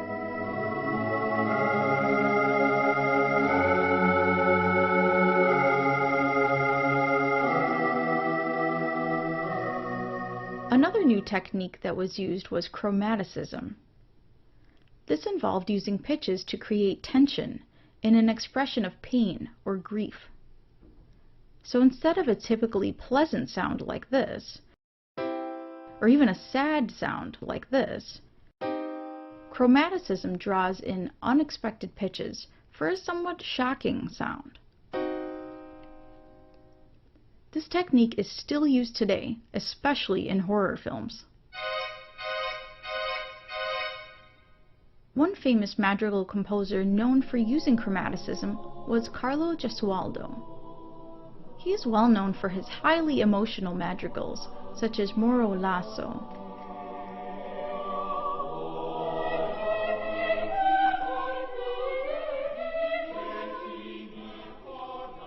One other Italian great was Claudio Monteverdi. He wrote many madrigals, which later influenced him to write some of the first operas. Across the pond from Italy, English madrigals were all the rage. They had a bit of a late start since they had religious and political wars going on, but once the English madrigal started in the late 1500s, it was there to stay. At the time, England seemed to have a bit of an infatuation with Italy. Shakespeare based his stories there, English artists were influenced by the Italian Humanists, and so the Italian madrigal proved to be just another link in the chain. The English madrigals tended to be less serious and lighter in topic, and as such the music reflected accordingly.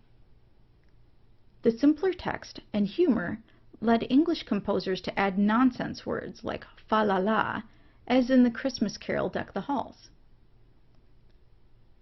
The English composer Thomas Weeks wrote one of the most famous English madrigals called As Vesta Was from Latmos Hill Descending. In this composition, Weeks uses a great deal of word painting, such as the word ascending and descending, where the pitches rise and fall, or the words 2 by 2 and 3 by 3, which were musically represented by 2 singers and then 3 singers respectively. He also wrote much of his own poetry with the intention of musical setting, so he was able to choose words specifically for word painting and visual depiction. In all, the madrigal may be the most important secular genre of the 16th century. Because both singing and poetry were considered important, Madrigals were used throughout Europe and across many social classes. Composers enhanced the meaning of text through techniques such as word painting and chromaticism. The musical experimentation of late-century Italian composers Carlo Gesualdo, Luca Marenzio, and Claudio Monteverdi brought musical poetry to new heights and set the ball rolling for new dramatic styles to be created in the 17th century. English composers such as Thomas Weeks brought humor and lightness to the genre with substantial wordplay and original poetry geared towards musical application.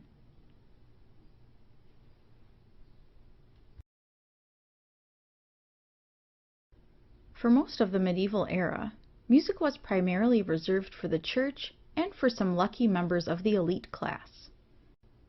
Advancements and societal changes in the Renaissance era allowed music to flourish in both of these venues while also branching out into more secular roles within the educated society. Despite all the hullabaloo with the Reformation and the Counter-Reformation, there was continuous musical growth happening in both the Catholic and the Protestant churches. While the churches were busy fighting, greater use of music for secular purposes was being developed for the rest of the educated society. Sacred music was primarily in the form of the motet, or the Mass, while secular music included madrigals and the rise of both instrumental music and dance music. One of the significant genres of sacred Renaissance music was the motet. A motet can be defined as an unaccompanied choral composition based on a sacred Latin text. In general, motets used religious text not used in the Mass, since by this time the Mass already had standardized music. Motets were often polyphonic, meaning there were various vocal parts sung at the same time. Though motets started being written in the late medieval era, they developed greatly in and are most associated with the Renaissance era. One main characteristic of the Renaissance motet was the use of imitative polyphony, which is successive voice parts that echo each other, kind of like a round. We can see and hear this in the text and in the successive adding of vocal parts.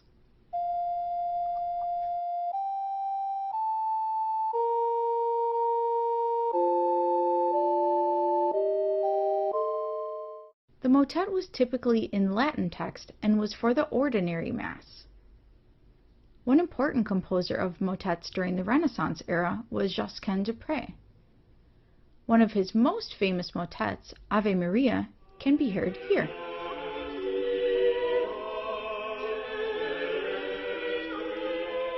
While the Mass had already been set to music in the medieval era, composers continued writing new iterations, many of which included elaborate polyphonic sections. To the Catholic Church, this was a problem because it seemed that more focus was being given to musical consideration than to the actual words of the Mass. Thankfully, Italy had a composer of their own named Giovanni Pierluigi da Palestrina.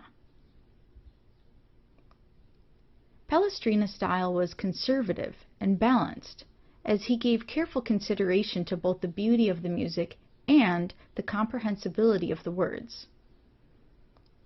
Palestrina's style also showed importance of simple melodies that are easily sung and gave focus to the words rather than complicated harmonies. The purity of his Pope Marcellus Mass was a perfect fit for the needs of the Catholic Church at a time when they supposedly had been considering dismissal of polyphonic music from the service. The Mass remains his most well-known composition. Outside of the church, entertainment was booming. Madrigals, which are secular multi-voice songs sung without accompaniment, were a popular form of musical entertainment, especially in Italy and England. Madrigals were based on love-related poetry. They were often sung by the educated public at social gatherings. Madrigals were emotionally expressive and used a musical technique called word painting, in which the music reflects the action of the text. For example, if the text says running down, the notes will sound descending. One famous Italian madrigal composer was Carlo Gesualdo. He is well known for emotional madrigals, such as his Moro lasso al mio duolo. The English madrigals tended to be a bit lighter and even humorous at times, using bawdy or crude language and topics. Thomas Weeks's As Vesta Was from Latmos Hill Descending is a well-known example which includes several instances of word painting. Before the Renaissance period, many compositions in the Western world were meant to be sung, including many that were a cappella, meaning without accompaniment. However, many instruments were invented in the Renaissance, and eventually, instruments were given their own voice, so to speak. Some popular instruments included the lute, the recorder, the shawm, which is a wind instrument, and the tabor, which is a type of drum. In the beginning of the period, instruments were typically played to double the voice part, meaning they played the exact same notes as the singers. Later, the melody continued to be sung by the voice parts, and the instruments added accompaniment. Later still, instrumentalists used music written for multiple vocal parts and played the songs as instrumental arrangements. Eventually, composers got the idea and began writing music specifically for instruments. Much of the instrumental music was used for dancing, which became a genre unto itself. Finally, what's a little music without some movin' and shakin'? Even in the Renaissance, a good beat was hard to ignore. Complete with fancy clothing and fancy footwork, some dances like the pavane and the galliard were considered formal and were reserved for elite social gatherings. Other dances, like the brown and jig, were less formal and were purely for fun. The jig is still danced today and is famously performed by dance troupes worldwide in the form of Irish dance. In each case, instruments provided the music, and as such, new genres were created.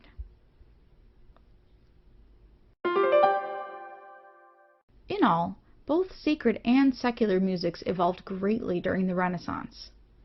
The motets of Josquin des Prez and the masses of Giovanni Pierluigi da Palestrina made separate yet significant advancements in sacred music. The secular world expanded with the opportunity for new applications of singing, the development of new instruments, and the popularity of dance and dance music. In each case, the inclusion of the church composers, the elite, and the educated class allowed for significant advancements during the Renaissance. The Renaissance, the artistic frontier. These are the voyages of the master composers of the Renaissance. Their 150-year mission? To explore strange new music, to seek out new styles and new rhythmic and harmonic applications, to boldly go where no composer had gone before. And they succeeded. Each composer built on existing musical constructs while bringing their own new ideas to advance the richness and purpose of music. Most wrote sacred music, like masses and motets, which are unaccompanied choral compositions based on a sacred Latin text. Others also wrote secular music, like chansons, which are choral compositions with French text, and are usually based on a set form, like verse-chorus-verse. Much like the original captain, Guillaume Dufay was a leader of new things and a world traveler. He is nearly synonymous with the music of the early Renaissance.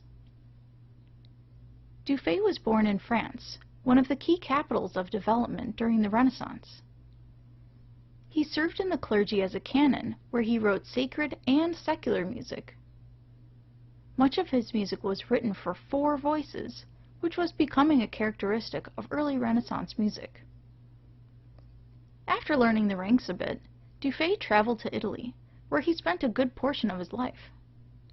Later, he returned to his native France, but continued to travel throughout the European continent, particularly in Burgundy, now known as the area in Belgium and the Netherlands. Despite being a clergy member, Dufay wrote both sacred and secular styles. He wrote everything from hymns, masses, and motets to secular chansons. In each case, the influence of the diverse French and Italian musical centers shaped Dufay's compositions. The French influence pushed Dufay to write with rhythmic complexity, specifically in his motets.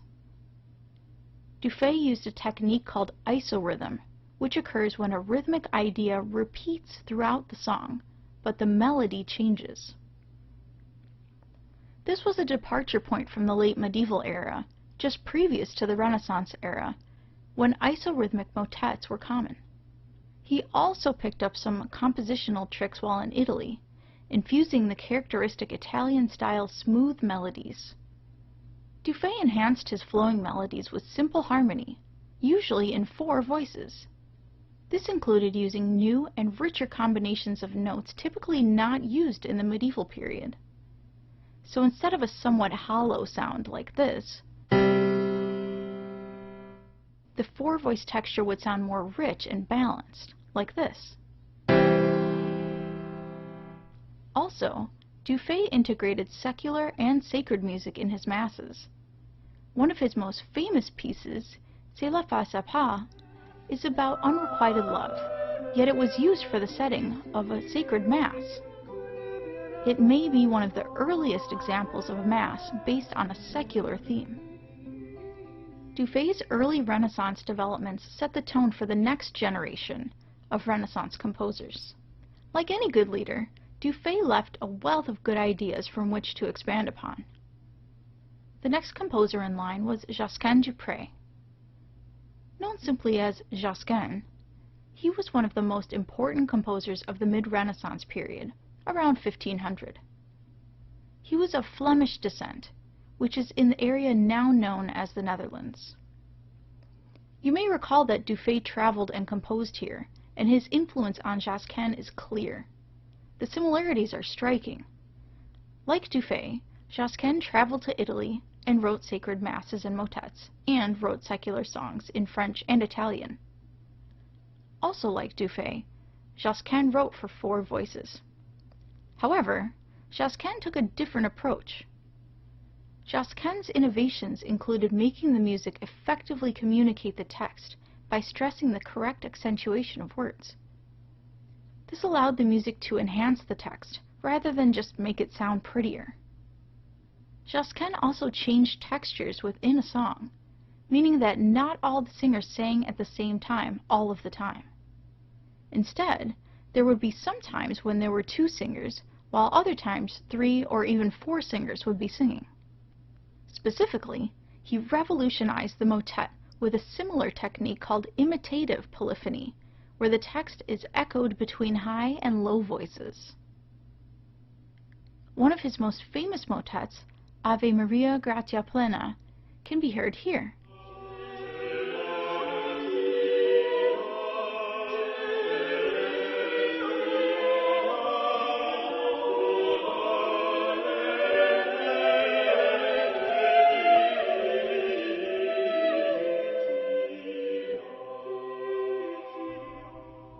Josquin was considered a master of church music by many, including Martin Luther, who proclaimed him as the master of notes. The third significant composer of the Renaissance was Giovanni Pierluigi da Palestrina. As an Italian, Palestrina had quite a different outlook than his predecessor, and his legacy lived in filling the deep space left between the musical ideals of the Catholic and Protestant churches. This was, after all, the late Renaissance, about 1550, and the Counter-Reformation was in full swing. The Roman Catholic Church was becoming more and more dissatisfied with the elaborate polyphonic sections being written in the current masses, citing that more focus was being given to the musical consideration than to the actual words of the Mass.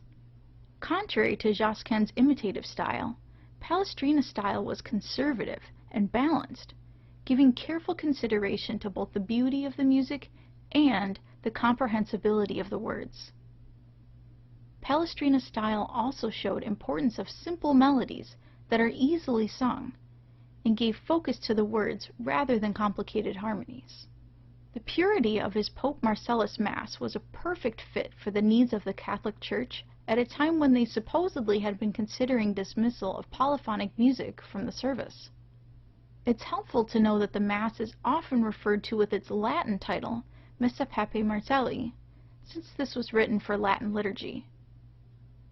The Mass remains his most well-known composition.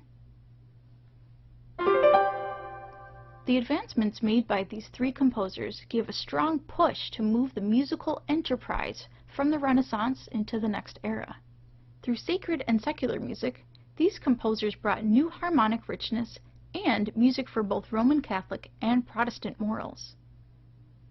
From these composers, the European culture was well on their way to reaching new frontiers of musical thought.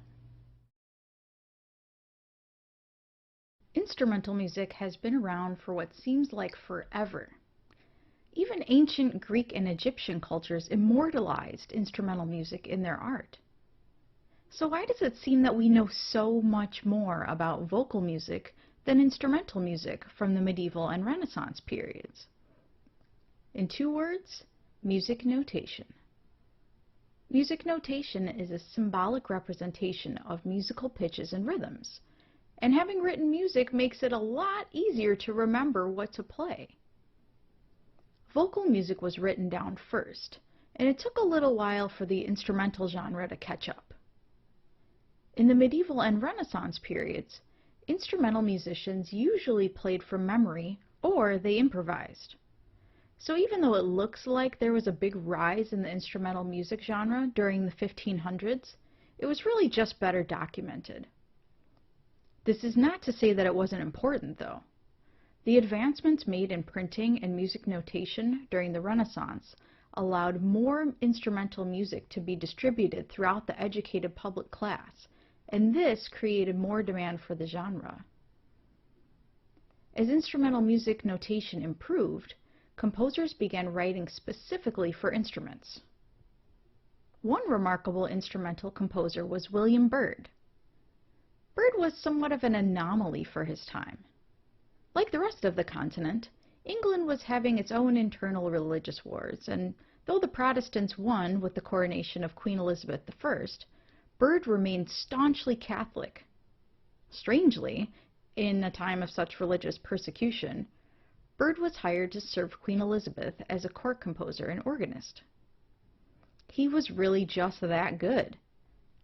Part of what made him special was his versatility.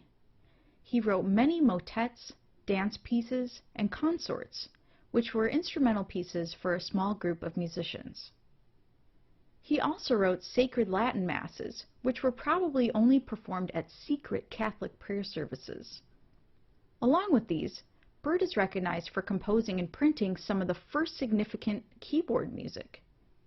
Keyboard instruments were just starting to become available, such as the organ and the virginal. Also, Byrd was savvy enough to get a printing license, and he printed many of his keyboard pieces. The virginal was played by amateurs, so Byrd's keyboard music was highly utilized by the public. Another noteworthy composer was Giovanni Gabrieli. Gabrieli was composing around the same time as Byrd, but held a different style. Gabrieli was Italian and was known for being a composer of the High Renaissance Venetian school of musical thought. Like Byrd, Gabrieli was a church organist, but the similarities stop there. Gabrieli continued serving the church as principal composer, where he wrote both vocal and instrumental sacred music. While he wasn't as well known as other Renaissance composers, he made 2 very important musical developments. First was the use of changing volume in a song. Written in 1597, his piece Sonata Pianoforte was an instrumental piece written with soft and loud dynamics. It's very possible that this wasn't the first time this was ever done, but it's the first documented use. Gabrielli was also one of the first composers to specify instruments in his compositions. Gabrielli was also a master of the Venetian polychoral style. In this style, a choir is physically separated into two smaller choirs which sing in alternation, kind of like an echo. It was a style made to accommodate the architecture of the St. Mark's Basilica where he was the head composer. Modern conducting hadn't been developed yet, so it was difficult for the musicians to get the timing just right. Gabrielli did not invent the style, but he made significant developments, including the addition of instruments into the mix. He was particularly fond of the brass instruments of the time, like cornets and trombones, and incorporated them into several pieces. Later in his career, Gabrielli added sections of solely instrumental music into his compositions. So instead of instruments just accompanying singers, there would be a section purely for instruments. This was influential to future musical structure and organization.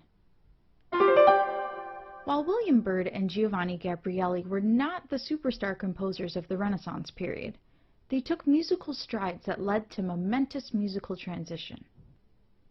Future composers throughout the European continent were influenced by Byrd's keyboard music and Gabrielli's use of instruments and volume change in church music. Their innovations and creativity pushed instrumental music to the forefront of compositional interest and experimentation, which would flourish in the Baroque period. Hey, I like your shirt. I bet it goes really well with your pants, even though they might be a different color or material. Isn't it nice how we have choices of colors and materials to wear? This is very similar to the concept of polyphony. Polyphony is when two or more independent melodies are played at the same time. So rather than everyone singing the same thing, there is harmony. For example, if you and I are singing the same song, we might have different parts, but the combination of our rhythms and pitches play off one another to create some beautiful, intertwining music, like this. During the Renaissance period of music, roughly 1450 to 1600, polyphony was widely used. This was in contrast to previous styles of music in the Middle Ages, which often consisted of a single line of music sung by all with little variation. That would be like if we all had to wear black unitards. How boring! Renaissance composers such as Guillaume Dufay, Josquin des Prez, and Giovanni Pierluigi da Palestrina opted for the choice of color and texture, so polyphony was one of the most common musical textures heard at the time. Though polyphony was not a new idea in the Renaissance period, composers of the period made some important developments. This new focus on polyphony was spurred partly from the period's concentration on ancient Greek and Roman culture, where music was valued as an emotionally powerful entity, able to move the soul. Certain religious leaders thought this would be an excellent tool to drive home the glory of God, as opposed to the typical music of the time. More conservative leaders weren't so convinced and made sure the polyphony being written was what they deemed appropriate. These events turned out to be some of the most significant factors in the future of polyphonic music, stimulating composers to create new techniques and ideas that would influence composers of future generations. At the beginning of the period, composers began writing music that specifically differentiated themselves from medieval composers. Much of the stylistic change involved using different types of polyphony than were previously popular. The more modern composers chose to emphasize equal importance of the voices, instead of focusing on a single voice with accompanying parts. There was diverse melodic and rhythmic material for each part, four-part texture by writing for additional vocal parts, and use of musical imitation in new ways. Let's examine these ideas more closely. We'll start with the advancements made that are related to singing. The Renaissance is considered the golden era of singing, so many of the developments were made in choral pieces. First of all, composers added multiple vocal parts, and the typical arrangement had 4 vocal parts.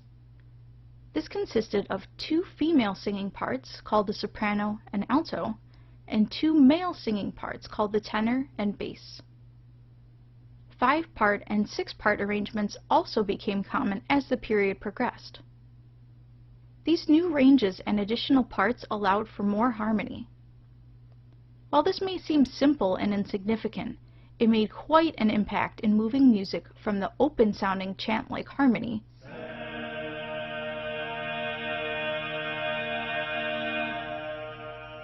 to richer, fuller, and more expressive music capable of achieving the inspirational movement described in the Greek and Roman texts.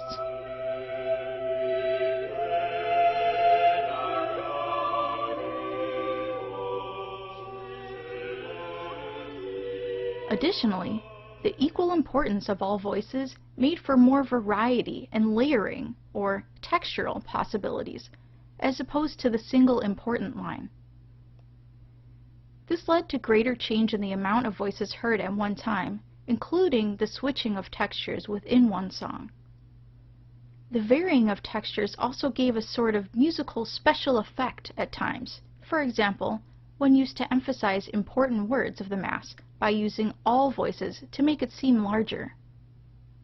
The independence of voices allowed for more diverse rhythm and melody to be sung at one time. So just as you may not be wearing the same outfit as someone sitting next to you, in counterpoint, you would probably not be singing the same rhythms or pitches as the person standing next to you. One way this was achieved was through a compositional technique called counterpoint. The technique of counterpoint is to write simultaneous interlocking melodies. In counterpoint, each melody is independent, but together they create harmony. Music that has this quality is called contrapuntal. See if you can identify all 4 voice parts in this contrapuntal example.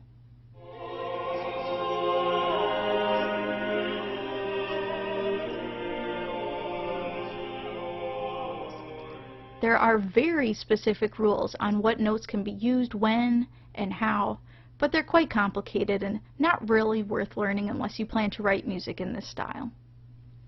Lastly, the use of musical imitation was widely used in many ways. Imitative polyphony refers to the use of echoed entrances, similar to a round. This might be like when you wear a particular shirt, and then the next day, your friend is wearing the same shirt but in a different color. It's sort of like a round and sounds like the following example. Listen for 4 different voices, all singing the words Ave Maria.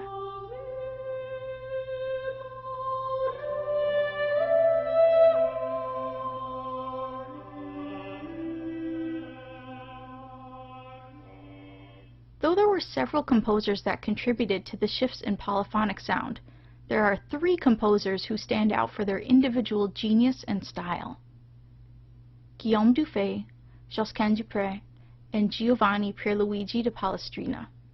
You may recall that the French composer Guillaume Dufay composed in the early part of the Renaissance period. He served in the clergy as a canon, where he wrote sacred and secular music. Dufay's compositions exemplify the shifts in transitioning away from late medieval and into early Renaissance polyphony. His compositions were considered unique in that they blended old ideas with the new idea of counterpoint. This was evident early in his career with his motet Nuper Rosarum Flores. Written in 1436 for the new Florentine cathedral, the motet combines traditional rhythmic ideas with more modern counterpoint.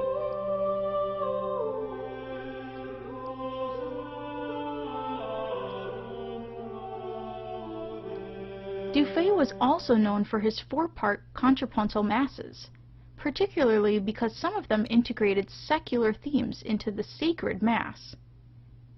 One of his most famous pieces, C'est la face à paix, is about unrequited love, yet it was used for the setting of a contrapuntal Mass. It may be one of the earliest examples of a Mass based on a secular theme.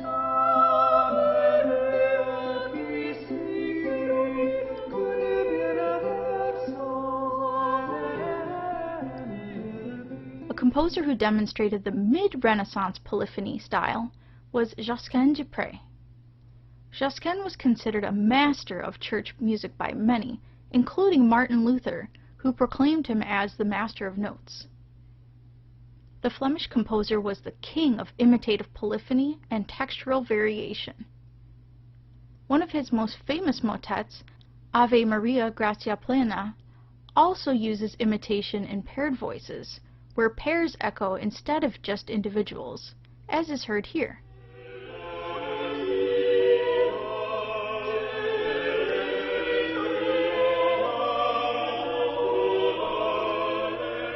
Also in Ave Maria, Josquin used short musical ideas rather than the longer, medieval-style musical ideas to make room for more contrapuntal combinations of melody and harmony.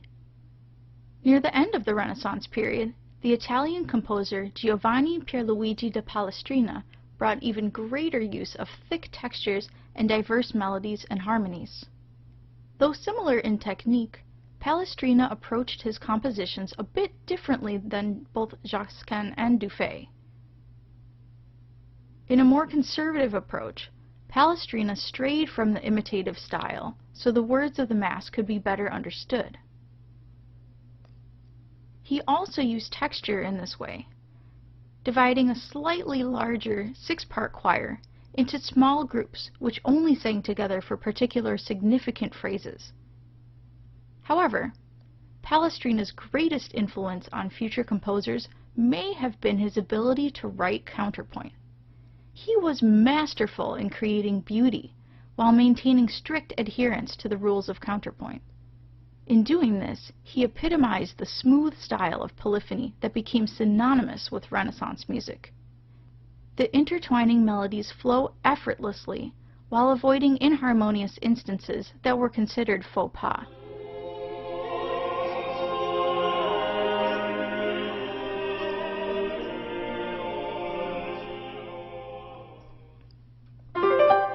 In all, the stylistic changes made in polyphony during the Renaissance enabled composers to experiment musically while reflecting their beliefs. Some chose to embrace the Greek and Roman revival of soul-reaching music by using counterpoint and imitation to fill the church with sonority. Others chose to keep it conservative and use texture to emphasize significant text. The departure from earlier forms of polyphony brought diverse uses which would inspire composers for generations to come. There's a saying that all good things come in threes, and that was certainly the case for the musical schools of thought in Renaissance music. The Flemish, Virginalist, and Venetian schools were no exception to the rule of threes, and their contributions from roughly 1450 to 1600 significantly changed music.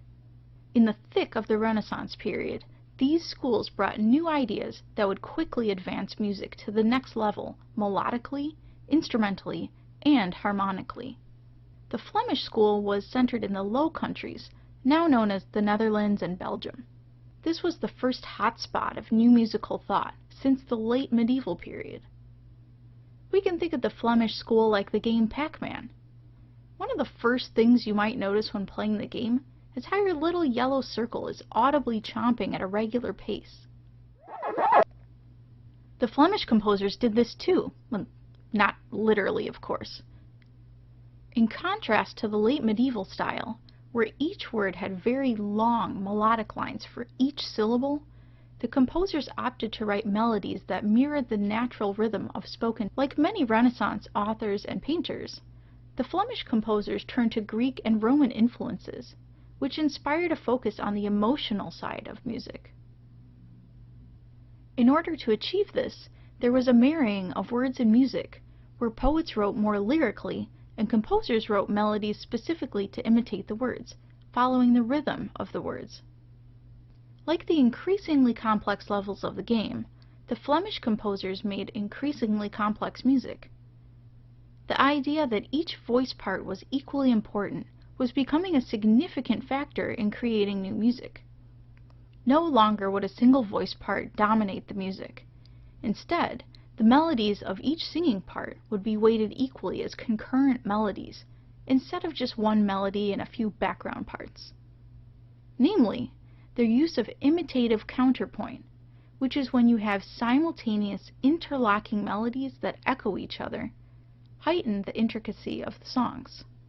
In counterpoint, each melody is independent, but together they create harmony. For example, a level 1 use of imitative counterpoint might sound like this.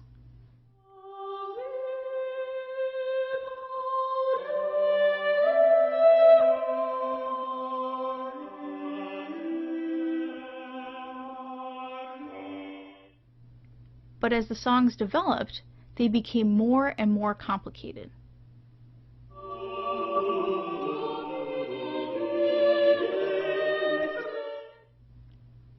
With all of these crossing lines of music, tight rules developed of what was acceptable and what was unacceptable. This was particularly the case with harmony, especially with the addition of new notes and newly established theoretical ideas. The rules kept everyone in line, kind of like the walls of the Pac-Man game. No one floats through the walls, and no composer was going to get away with too many unacceptable note combinations that lacked harmony, referred to as dissonant. They were careful to alternate the dissonances with more harmonically pleasing combinations of notes, which are referred to as consonant. While this sounds like an obvious choice, it was paramount to Renaissance development, as the equality of voices was a new idea for the time period. Two notable composers of this school are Josquin du Pré and Johannes Ockeghem.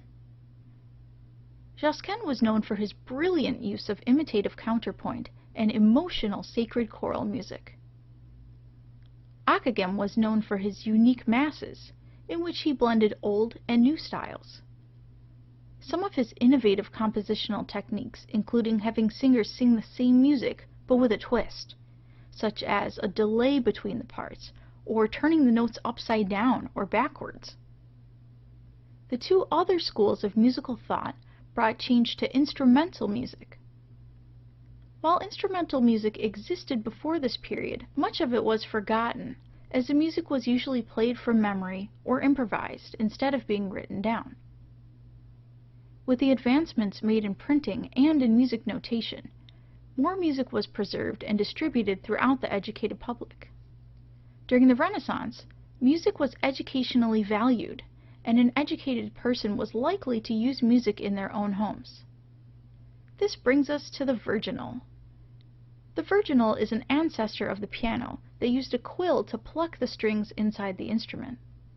It was small and quiet enough to play in one's home, and became quite popular during the Renaissance. The school of composers who wrote music for the virginal are referred to as virginalists. The virginalists were a group of English composers known for their clever use of musical themes. A musical theme is a small musical idea. You can think of the Mario games as an example. There are many different games involving the squat, mustachioed Italian plumber, but the theme of the games is basically the same: collect coins, kill bad guys, save the princess. Typically, the themes were simple melodies and were often based on dances or familiar songs. The themes were manipulated to create variations, where the rhythm or pitches of a theme are modified to create a new but still recognizable melody. If we say that Mario is the theme, then each suit uses a different variation of the theme, some allowing him to swim, fly, or move in a different manner. They're still all Mario, but they look and function differently. Two popular virginalist composers were William Byrd and Orlando Gibbons. Each were known for their inventive use of thematic variation. The final school that started a significant trend was the Venetian school.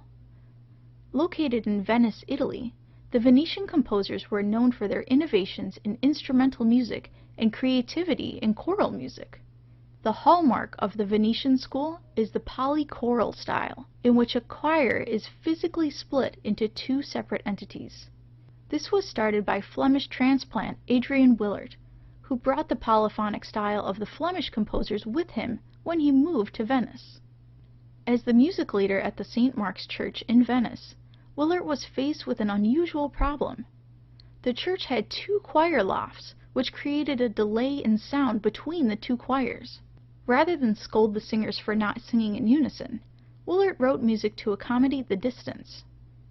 So the choirs would sing contrasting lines of music in succession, in effect taking turns singing.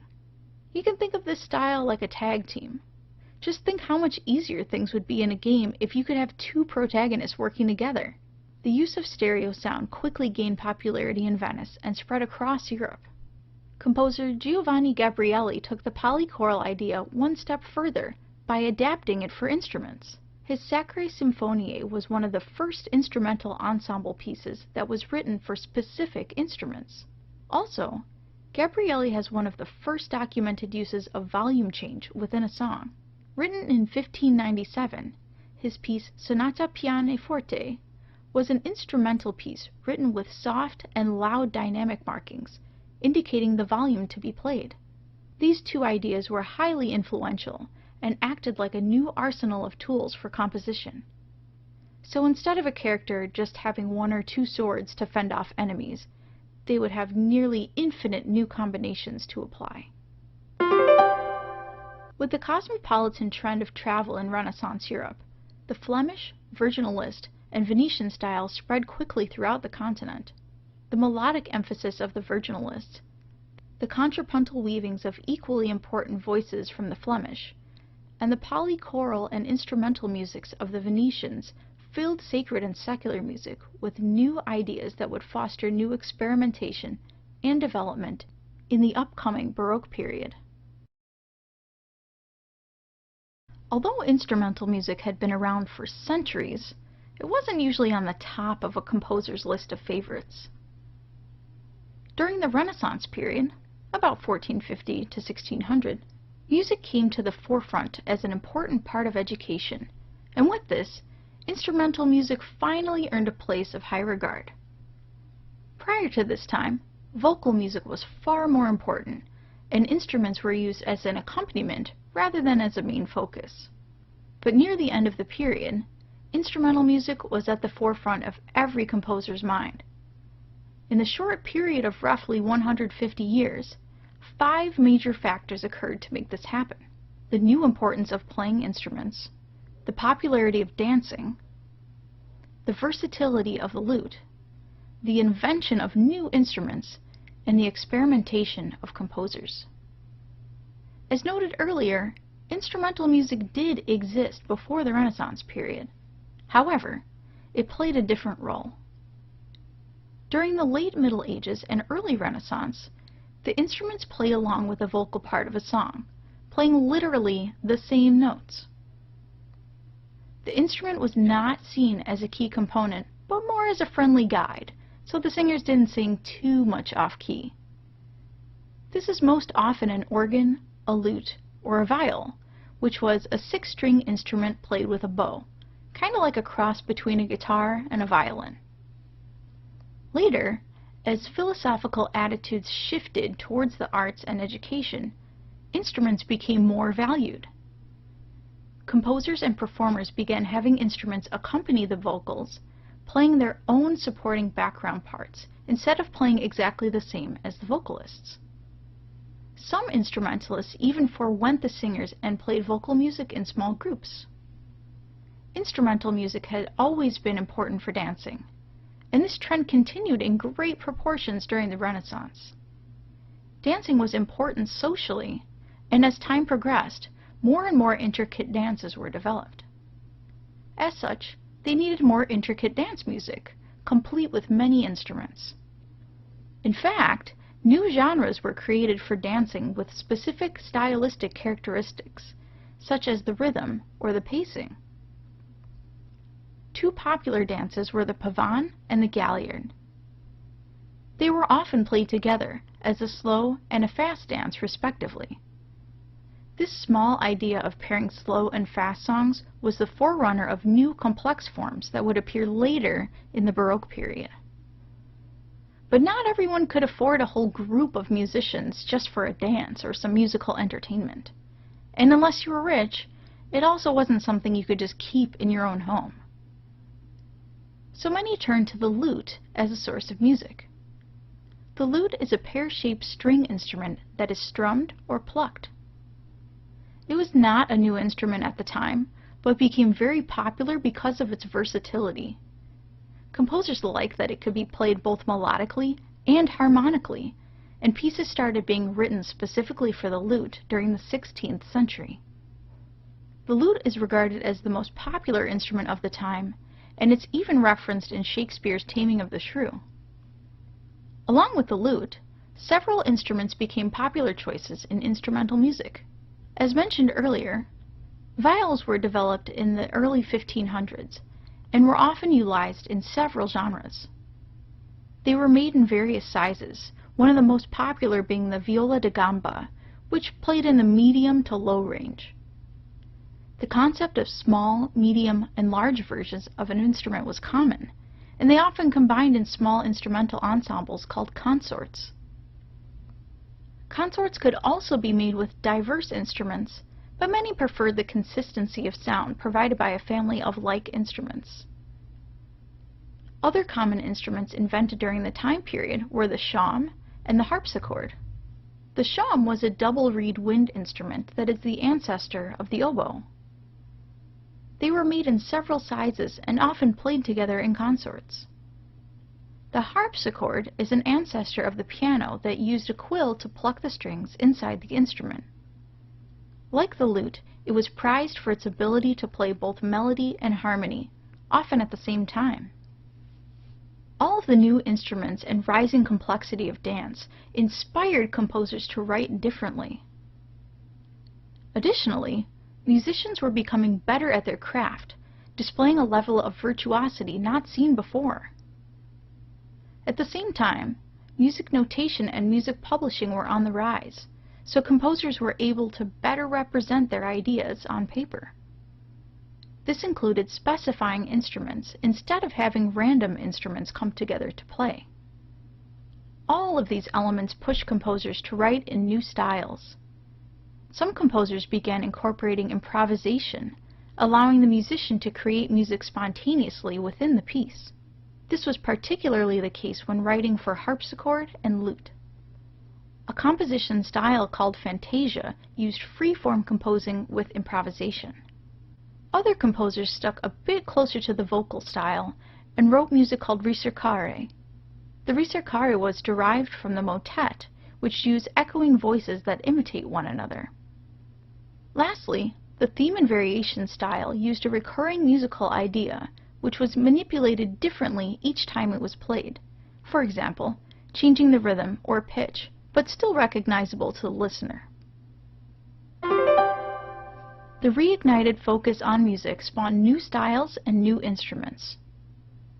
Although its roots lie in vocal music, instrumental music blossomed into new ideas and was open to great experimentation.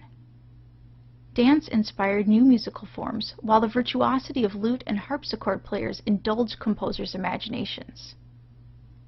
The Renaissance period proved to be an important premise for the future of instrumental music. Don't deny it. You know you love to dance. Even if you're not a great dancer, when you hear that sweet beat thumping, it's hard to stay still. The groove-worthy pairing of music and dance has been around forever, and aside from making one feel happy, it had significant social purpose during the Renaissance period. Like dancing today, dance in the Renaissance period was often done for entertainment. However, it was also considered a social expectation. Royal court stewards were constantly dancing to prove their worth. In fact, to be taken seriously as a cultivated person, you were expected to have great dance skills. Dancing was often done in pairs, and as such, it was a natural component of courtship, so it was important to dance properly if one didn't want to be single forever. It's a fair assumption that dancers need music. It helps the dancers carry a steady beat, provides emotional impact, and confirms that the dancers are not just wiggling around from some nasty rash. At the beginning of the Renaissance, dance music was primarily instrumental arrangements of popular vocal works. The music was often performed by harpsichordists, lutanists, or instrumental groups. As the period progressed, dance and dance music grew increasingly more intricate. Instrumental music started being written exclusively for dances, using specific rhythms to guide the dancers' steps.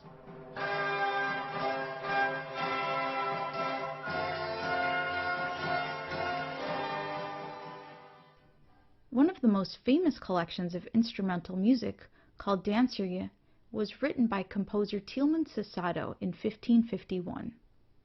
The collection featured songs to accompany several dances, each composed with the dance choreography in mind. This concept of a set of pieces played in succession was revolutionary, and the concept influenced instrumental music composers through the next two musical periods.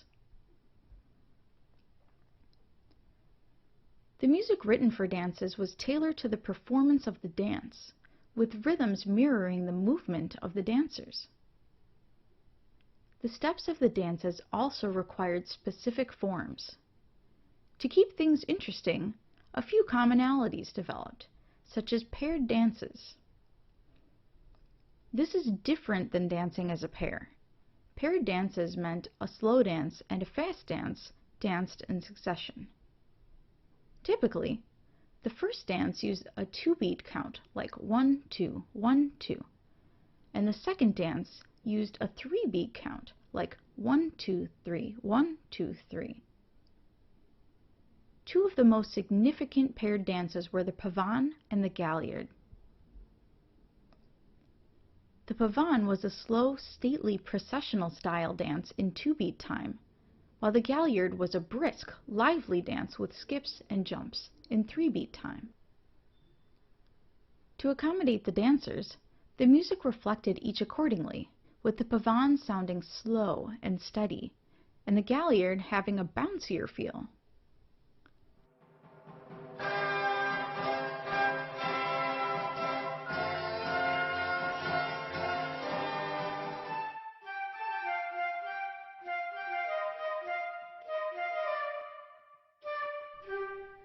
Another pairing pays homage to the Italian heritage of the dances. The passamezzo and the saltarello were another common 2-beat and 3-beat pairing. The passamezzo was very much like the pavane, but a bit faster.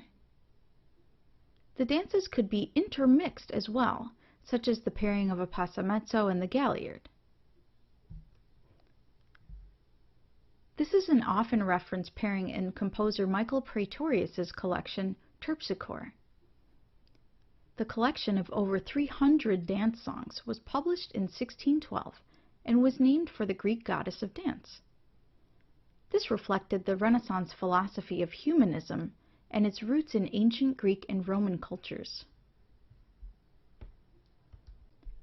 Eventually, more than 2 dances were danced together because, hey, who wants to stop the party so soon?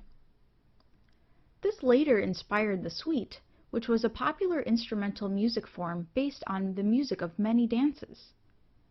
It was developed during the Baroque period as a result of the compositions made during the Renaissance period.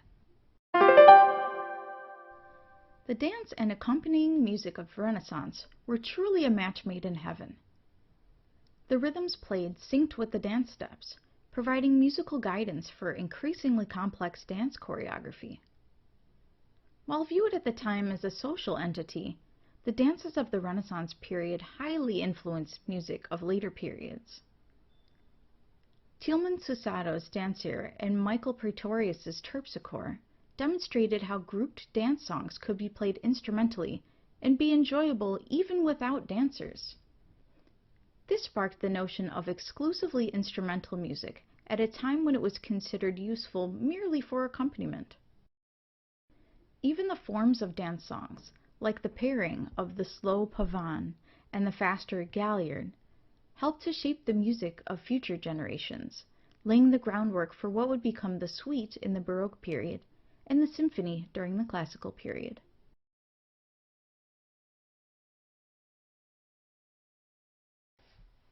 Today we'll be discussing the concept of humanism, the term generally applied to the overreaching social and intellectual philosophies of the Renaissance era, in which the beauty of the individual was elevated to preeminence. To put it in simpler terms, humanism is the belief that man has beauty, worth, and dignity. Therefore, life here on earth should be cherished rather than simply endured. Before we delve headlong into humanism and the effect it had on the individual, we must first discuss the reason behind its development. During the Middle Ages, between about the 3rd and 13th centuries, life and culture were primarily focused on the church and religion. However, toward the beginning of the 14th century, the power of the church began to greatly decline. This decline is the main reason for the development of humanism, as people became less interested in thinking about God, the afterlife, and the saints, and more interested in thinking about themselves, their natural world, and the here and now. Many historians believe there were two main causes of this decline. The first being the bubonic plague, which ravaged Europe and killed over half of many countries' populations. As the plague devastated and destroyed, the church was helpless to stop it.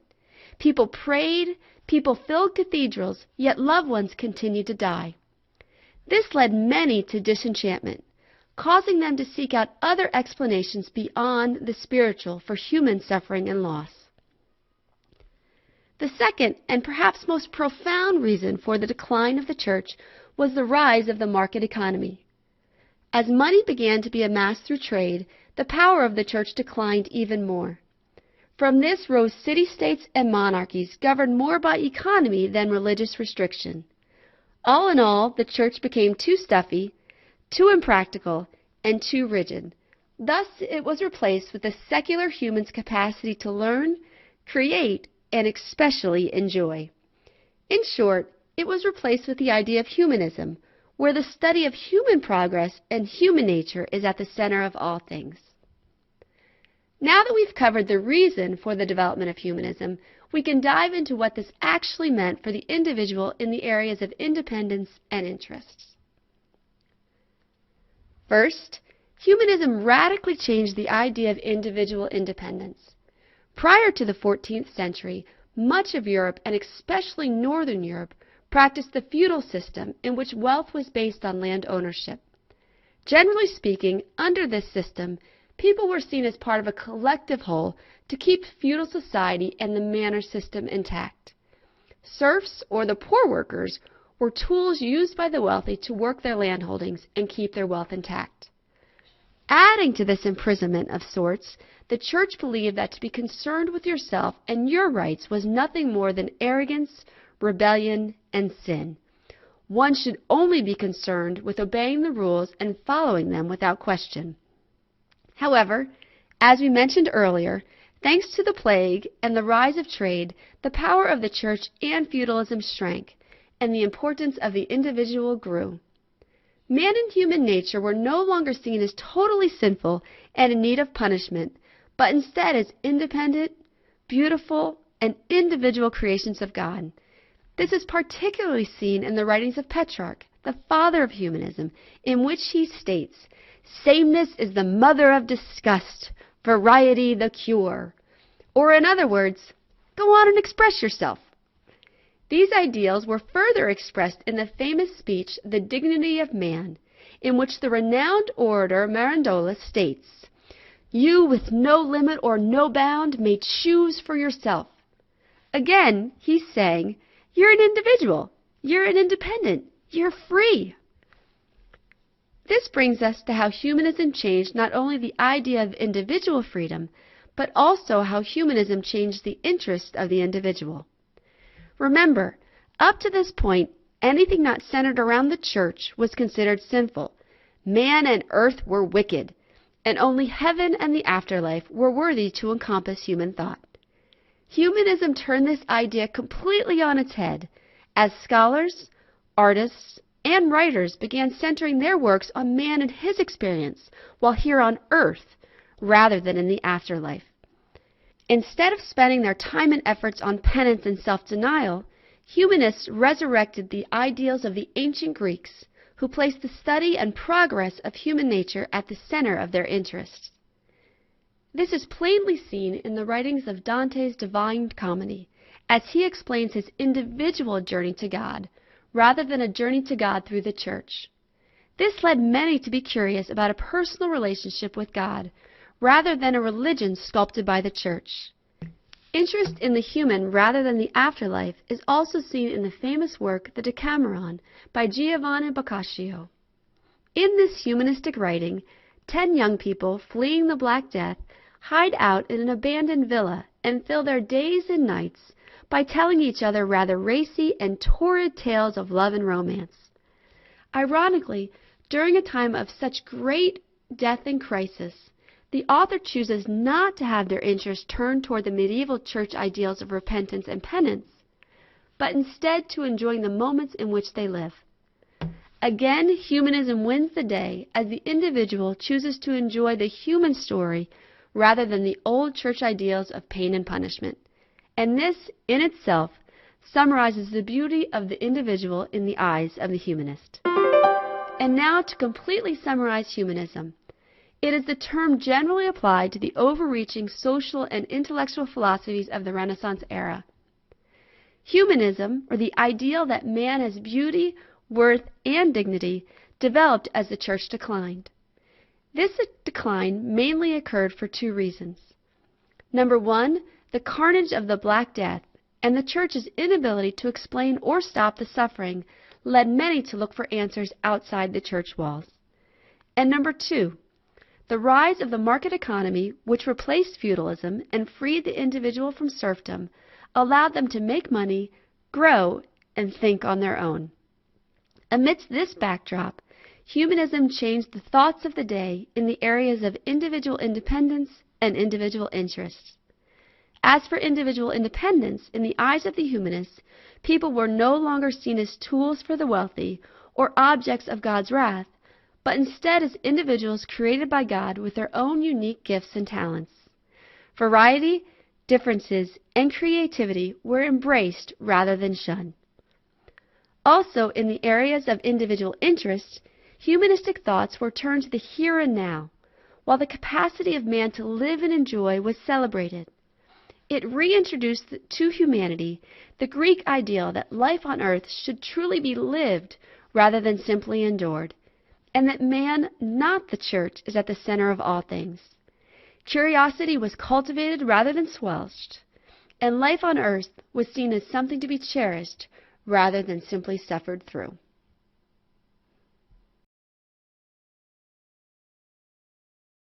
So, you want to be a Renaissance artist. Okay, that's a great goal, but there are a few things you need to know about the Renaissance, like what it was. The Renaissance is a time period in European history from roughly the late 14th century CE through 16th century CE, characterized by new wealth, education, warfare, religious fervor, and an incredible production of art. Art was a big deal during the Renaissance. Not only did people create art, but they developed new techniques, styles, and materials, innovating and challenging the limits of art. Well, here we are. This is your studio. I'd say you should get to work, but it's kind of empty. I guess now is a good time to talk about the sort of materials you'll need to be a Renaissance artist. If you want to be a sculptor, you've got a wide choice of materials. The most common is marble. This soft, white stone can be sculpted to reflect various textures and is very popular for both freestanding statues and reliefs. Other artists may cast statues in bronze, which requires creating a clay mold and then casting individual, hollow sections of the statue and soldering them together. Goldsmithing was also a common form of art, mostly used for reliefs, although both bronze and gold are much more expensive than marble. Painting in the Renaissance was most commonly done as fresco, or murals painted onto plaster walls. For frescoes, pigments were mixed with water and directly painted onto the wall. However, some artists did paint on wood using tempera paints, which are pigments that use egg yolk as a binder. The egg holds the pigments together, making paint, but it dries very quickly. Up in Northern Europe, artists developed a new style of painting that used paint made from pigments bound with oils. Oil paints were pretty popular in the Netherlands, and near the end of the Renaissance would be embraced by Italian artists as well. Oil paints dry more evenly, the colors don't bleed, and you don't get that yellowish tint that tempera paints sometimes end up with. So there are your materials. Take your pick. To be a Renaissance artist, there are some tricks you're going to have to learn. The techniques developed by Renaissance artists defined this era, and artists competed to master these tricks. First, and possibly most important, is the idea of perspective, which is the realistic illusion of spatial distance. In other words, things that are in front are larger, and objects meant to seem further away get smaller at a consistent rate relative to the position of the viewer. Look at an empty road. You know that the sides of the road are straight, but they appear to converge together way in the distance. These sorts of illusions, achieved through mathematical formulas, defined Renaissance art. The first real uses of perspective in painting came with the artist Giotto in the 14th century. Filippo Brunelleschi and Leon Battista Alberti codified the use of perspective in both paintings and reliefs in the early 15th century, and perspective became one of the most important aspects of Renaissance art. The development of perspective led to another important Renaissance technique as well. Foreshortening is the illusion of depth or distance in objects or figures. Look at this image. If you actually measure Christ's feet and torso, they are about the same size, which is not realistic. Your feet are not the size of your torso. But it does create the realistic illusion of depth, and the body seems to recede away from the viewer. Other tricks like sfumato, the use of blurred lines to depict three-dimensional objects, or chiaroscuro, the sharp contrast in light and dark to create depth, built upon the realistic illusions in painting. Techniques like these were crucial to Renaissance art because they inspired artists to spend more time planning, composing, and carefully designing their artwork before getting started. This gave it deep levels of meaning, symbolism, and significance to the people of the Renaissance. The Renaissance was a period of wealth, education, war, religion, and most importantly, art, from the 14th through 16th century CE. The materials and techniques of Renaissance art gave it a distinct style and meaning. Sculptures were most often carved from marble, but bronze and gold were also used. Paintings were generally completed as frescoes, or pigment in water painted directly onto a plaster wall. When artists painted on wood or canvas, they often used tempera, pigment mixed with egg yolk. Northern European artists used oil paints, which became popular across Europe by the end of the Renaissance. The most significant development was the formal standardization of perspective, the illusion of realistic spatial depth in paintings and reliefs. This led to other new techniques like foreshortening, realistic depth in an object, sfumato, blurring lines to create a 3D illusion, and chiaroscuro, or a sharp contrast between light and dark to create depth. So there we go. Your studio is filled with materials, you know the techniques, you're ready to be a Renaissance artist. Get to work.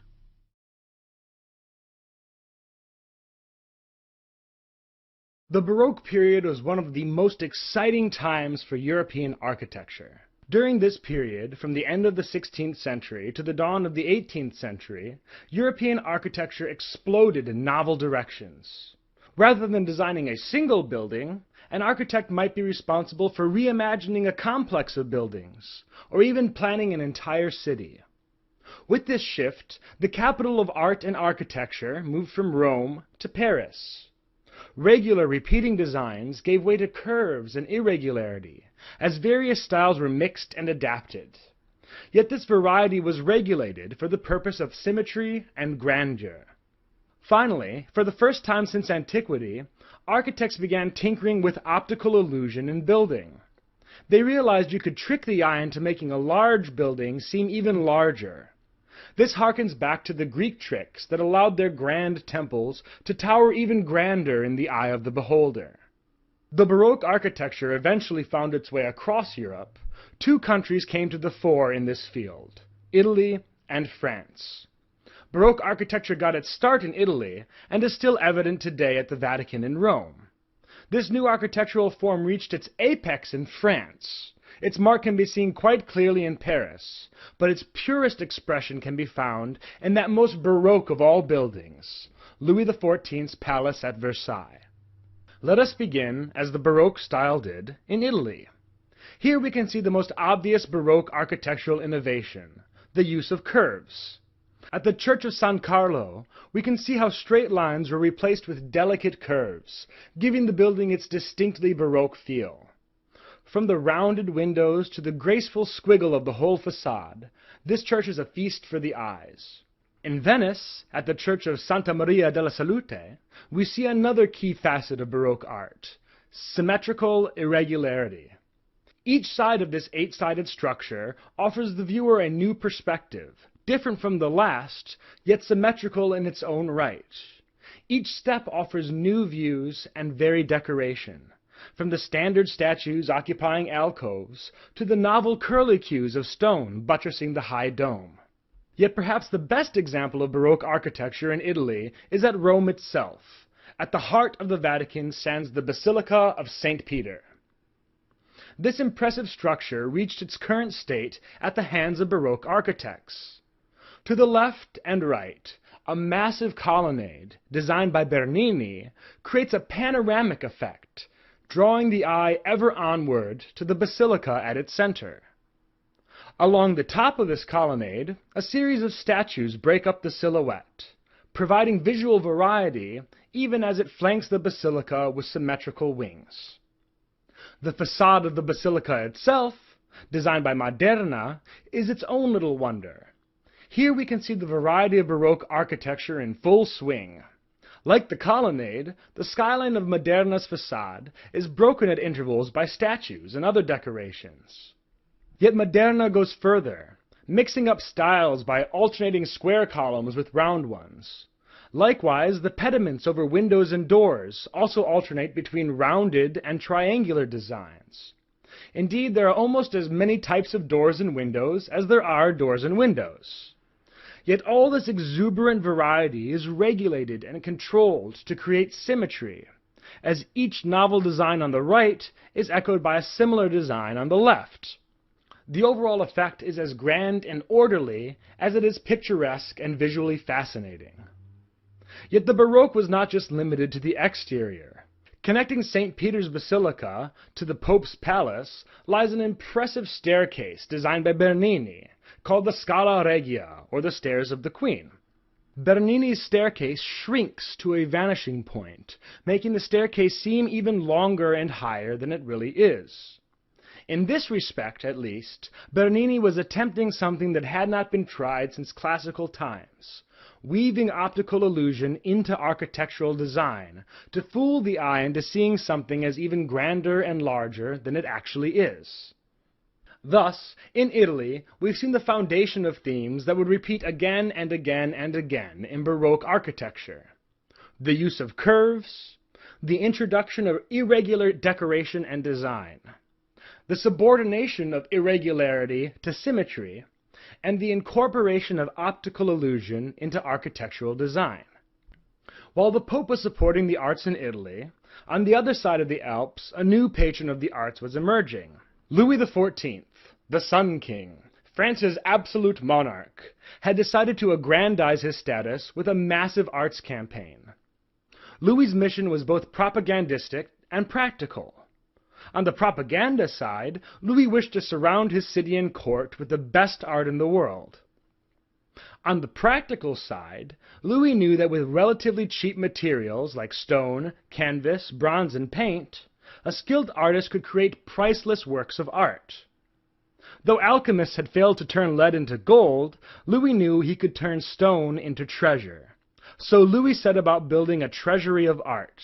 At the heart of this project was the Louvre, where Louis housed the artists he'd brought in from around Europe, as well as France's greatest artistic treasures, including Da Vinci's Mona Lisa. To make the Louvre worthy of the artistic talent housed within, Louis commissioned a complete redesign of the Louvre, from a private residence to a proclamation of France's status as a capital of art. In the east facade of the Louvre, designed by Perrault, we can see the same Baroque elements we saw in Italy, especially irregular openings and a focus on symmetry. Yet this design seems almost tame when compared with the busy exuberance of the Vatican. We must go inside the Louvre to truly see the Baroque at work. Within the Louvre lies the Apollo Gallery, designed by Lebrun. Here we begin to see what French Baroque means. Delicate curves and swirls adorn every surface. Entryways alternate between curved and triangular. Even the parquet floor displays a dizzying variety of design. The low arch of the ceiling is broken up with both paintings and sculptures, making the ceiling seem to soar far higher than its actual height. Yet if we draw a line down the middle of the gallery, all this dizzy variety falls into orderly symmetry, as even artistic chaos is brought into order. Yet the Louvre was simply not big enough for Louis's ambitions. Why should he be satisfied with a palace when the Pope had an entire city to himself? Louis XIV thought he should have a residence at least as grand as the Pope's. To this end, Louis began constructing the most ambitious architectural project of his age, the palace at Versailles.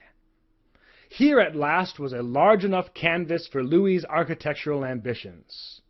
Louis made his palace the consummate masterpiece of the Baroque period.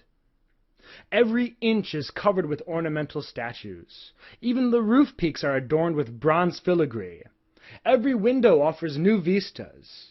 Yet all of these features fall into perfect symmetry, yet on a scale previously unimagined. Even the grounds themselves were brought into line with Louis's Baroque plan, with intricately patterned gardens in which even the trees were brought into line, trimmed into geometric shapes and laid out with symmetrical perfection. Within, Versailles is even more impressive, with miles of opulently decorated galleries. The most impressive of these is the Hall of Mirrors, designed by Lebrun. Here, Lebrun takes the same techniques he used at the Apollo Gallery in the Louvre to a whole new level. Every step is rife with glorious detail. Every glance offers views of breathtaking beauty. The ceiling is trimmed with intricate sculpture, while the ceiling itself is painted to evoke a three-dimensional feel, with paintings set within painted frames, which are themselves supported by painted architecture. Yet the illusions go even further, for on the one side of the hall, windows to the outside pour in light, while on the other side, an identical series of openings are glazed with mirrors, giving the beholder the impression that he is walking down a corridor of sunlight, and further aggrandizing the space. And, in true Baroque form, all of this exuberant variety, all of this opulent decoration, all these illusions and effects, are perfectly balanced into a symmetrical whole that almost takes the breath away. For all of these reasons, Versailles is considered by many to be the epitome of Baroque architecture. To review, Baroque architecture started off in Italy, where it acquired its main characteristics: the use of curves, the introduction of irregular decoration and design, the subordination of irregularity to symmetry, and the incorporation of optical illusion into architectural design. In France, these trends came together in full flower under the patronage of Louis XIV, whose palace at Versailles remains the best example of Baroque architecture to this day.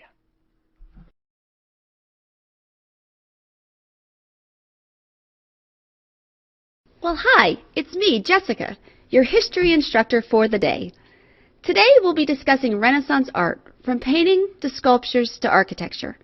Our goal for this lesson will be to grasp how the intellectual philosophy of humanism, or the belief in the independence and value of man, shaped the famous artwork of the Renaissance. In order to do this, I've made a scrapbook for us to look at together, filled with some of my favorite Renaissance pieces. However, before we get to the scrapbook, let's quickly review the definition of the Renaissance. It was a period beginning in the late 14th century. During this period, people began taking an interest in the learning of earlier times, especially the cultures of ancient Greece and Rome. As the French word implies, it was a rebirth of the appreciation and study of classical times. Now, on to my scrapbook. On our first page, we have the famous Madonna and Child in Glory, painted by Sion somewhere around the year 1360 AD. Notice how Mary is very large in the picture and has an ornate halo of gold. It's like the artist wanted to emphasize that she and the child are supernatural beings, not of this world and above common man. Now, take a look at the painting on the left. This one is Bugiardini's Madonna and Child with St. John, painted about 115 years later in the year 1510 AD. In this painting, Mary and the child look very human. Mary has no halo, and the halos of Jesus and John are very small, almost translucent. Even more interesting, notice how the background of the two paintings differ. In the earlier painting, the background seemed ethereal or almost mystical, while the latter painting has a natural earthly landscape. This is a great example of one of the main effects humanism had on Renaissance art. Works became centered around the human individual and the earthly experience rather than the heavenly realms. Let's continue. On the next page, we have Raphael's famous Deliverance of St. Peter, next to Belisse's Liberation of St. Peter. Raphael's was painted in 1514, while Belisse painted his somewhere around 1665. Notice again how the earlier painting of Raphael emphasizes the angel with the heavenly glow as the backdrop, while Peter was also given a solid halo. Now contrast this with the very realistic backdrop of Belisse's work, in which the angel looks very human and Peter sports no halo at all. This concept can also be seen in the Creation of Adam by Michelangelo. This famous piece of artwork found its place on the ceiling of the Sistine Chapel somewhere around 1512. Notice again how Michelangelo placed Adam in a natural landscape, with natural man as the emphasis of this painting. In fact, God himself is depicted as human, in human form. He's no larger than Adam, and he's surrounded by very human-looking angels. This is also mirrored in Da Vinci's The Last Supper, painted in the late 1490s. This painting shows Jesus as a man with no heavenly features at all.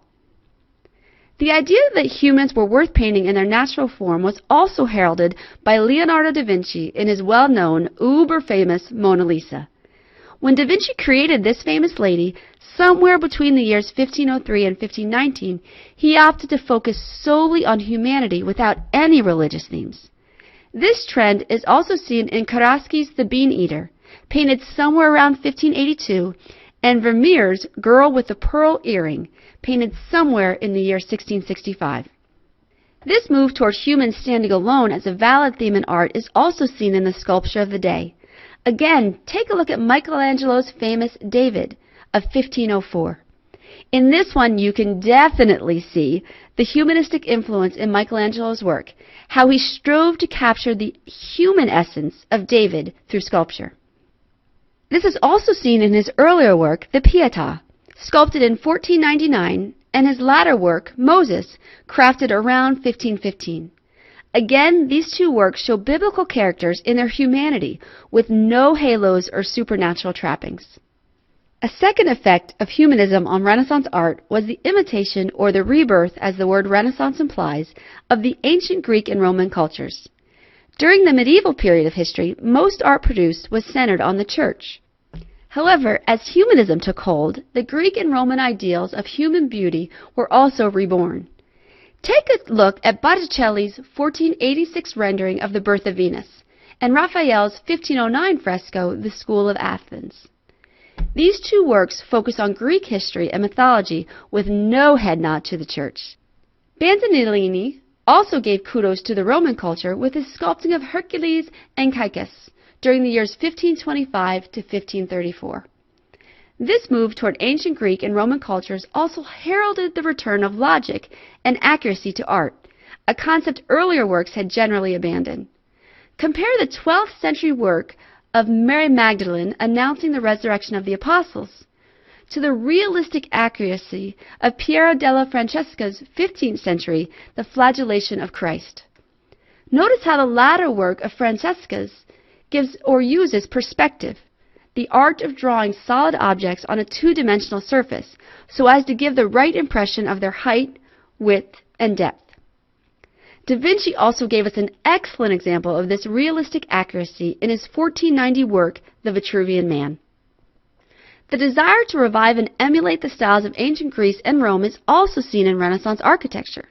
In fact, a journey to Rome was considered a prerequisite for any architect's training. Columns, arches, and domes are only a few of the elements Renaissance builders borrowed from the antiquities.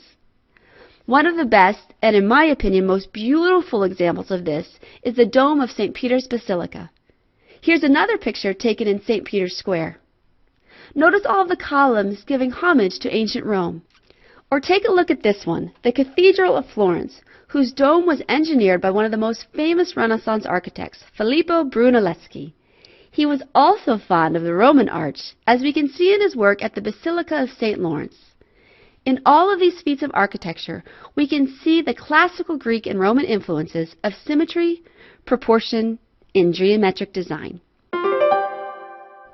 Well, we've come to the end of my book, so I guess that about does it. Thanks for allowing me to share with you some of my favorite pieces.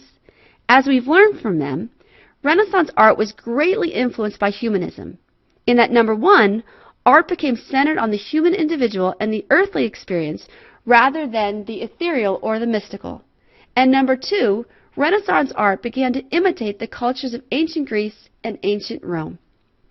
I guess we've come to our end, so thanks for joining me. I hope you enjoyed it.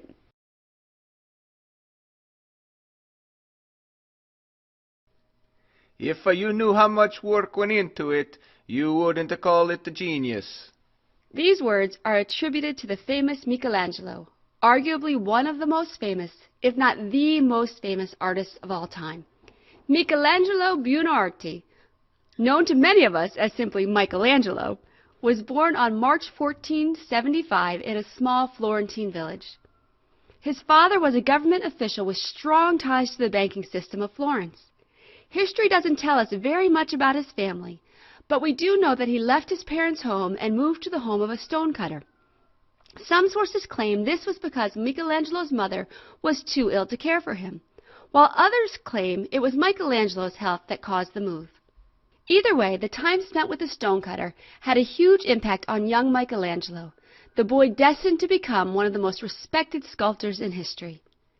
As Michelangelo approached his teen years, his father had him moved back to Florence. Some accounts claim this was born of a desire to have Michelangelo follow in his footsteps, becoming a banker or a government official. However, Michelangelo had different ideas. By the time he was 13, Michelangelo was studying under the artist Ghirlandaio. During this time, Michelangelo learned sculpture, painting, and the art of fresco from the accomplished Ghirlandaio.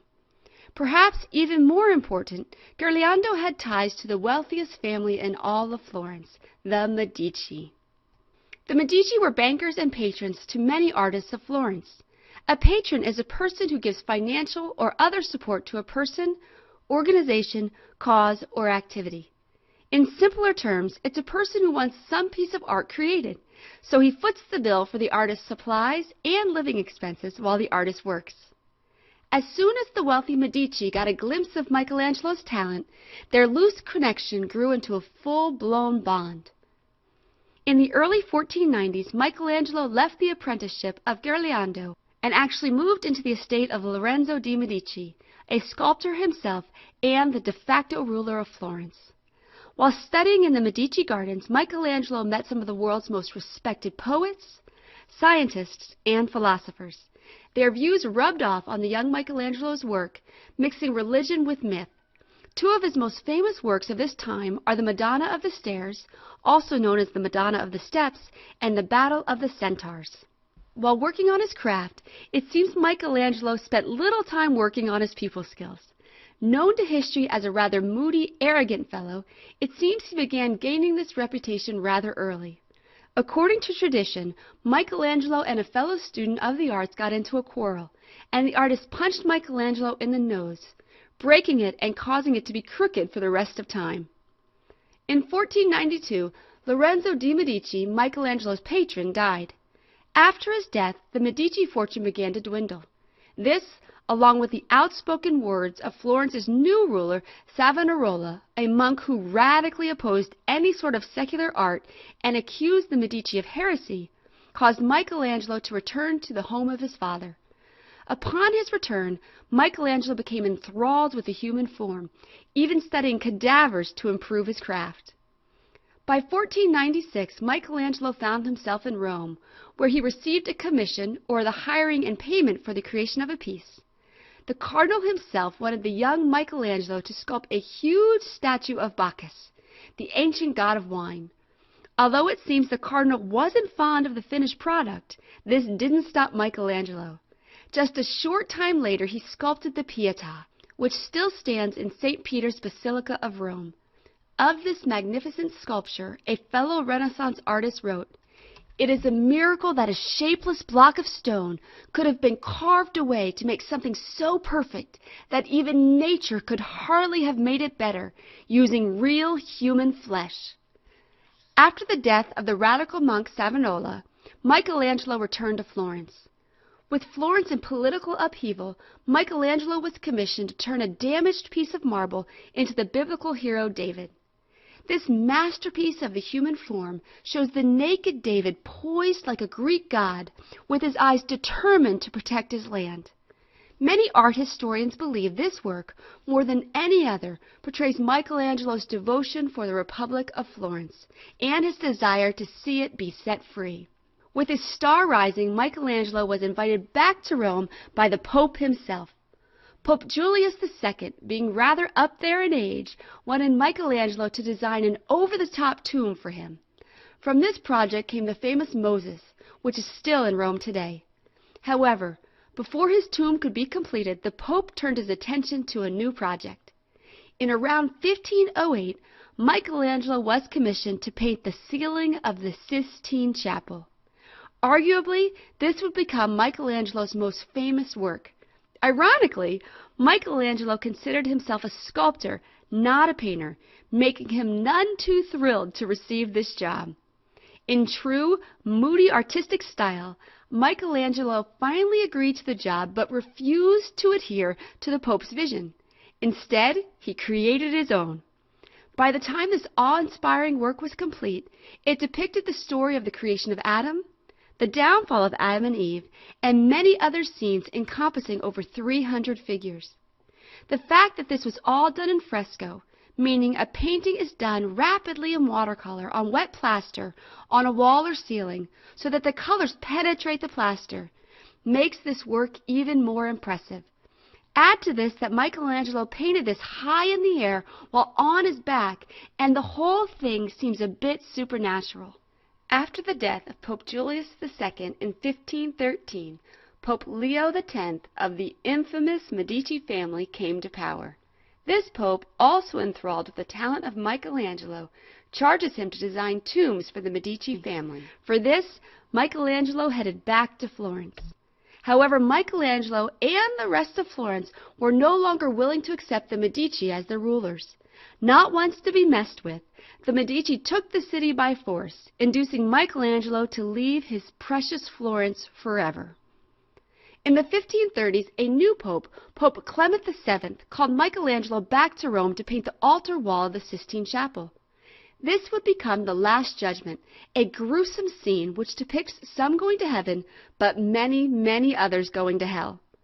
Art historians believe this was Michelangelo thumbing his nose at the greed and immorality of the church of his day. To the horror of many, Michelangelo chose to depict these figures in the nude.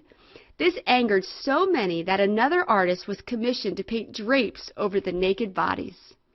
In his later years, Michelangelo expanded his talents to include designing the new dome of St. Peter's Basilica. Although it was not completed before his death, its beauty stands as a reminder of his talent. Although Michelangelo was famous for his moods and his outbursts, he did have friendships that held his heart. Many believe he had an affinity for many of the male models whom he sculpted. However, the nature of these friendships has never been proven. Another relationship, which has been recorded by history, was his friendship with the noble widow Vittorio Colonna, a poet of the 16th century. Although many believe this was simply a friendship born out of a mutual faith and a love of poetry, the two of them wrote sonnet upon sonnet which they penned to one another. Legend holds that Michelangelo once expressed of this relationship something to the effect of, "My sole regret in life was that I did not kiss the widow's face in the same manner that I had her hand." Although time may have added a bit of romance to something that was mere friendship, their many interactions prove they were dear friends. In 1564, Michelangelo breathed his last. His body was taken back to his beloved Florence and buried in the Basilica of the Church of the Holy Cross. Appropriately, his final resting place is adorned with sculptures. Although so much more could be said about this man and his talent, I'll end my narrative here and let the works of Michelangelo speak for themselves. They, more than everything else, prove his genius.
Some people are really good at math.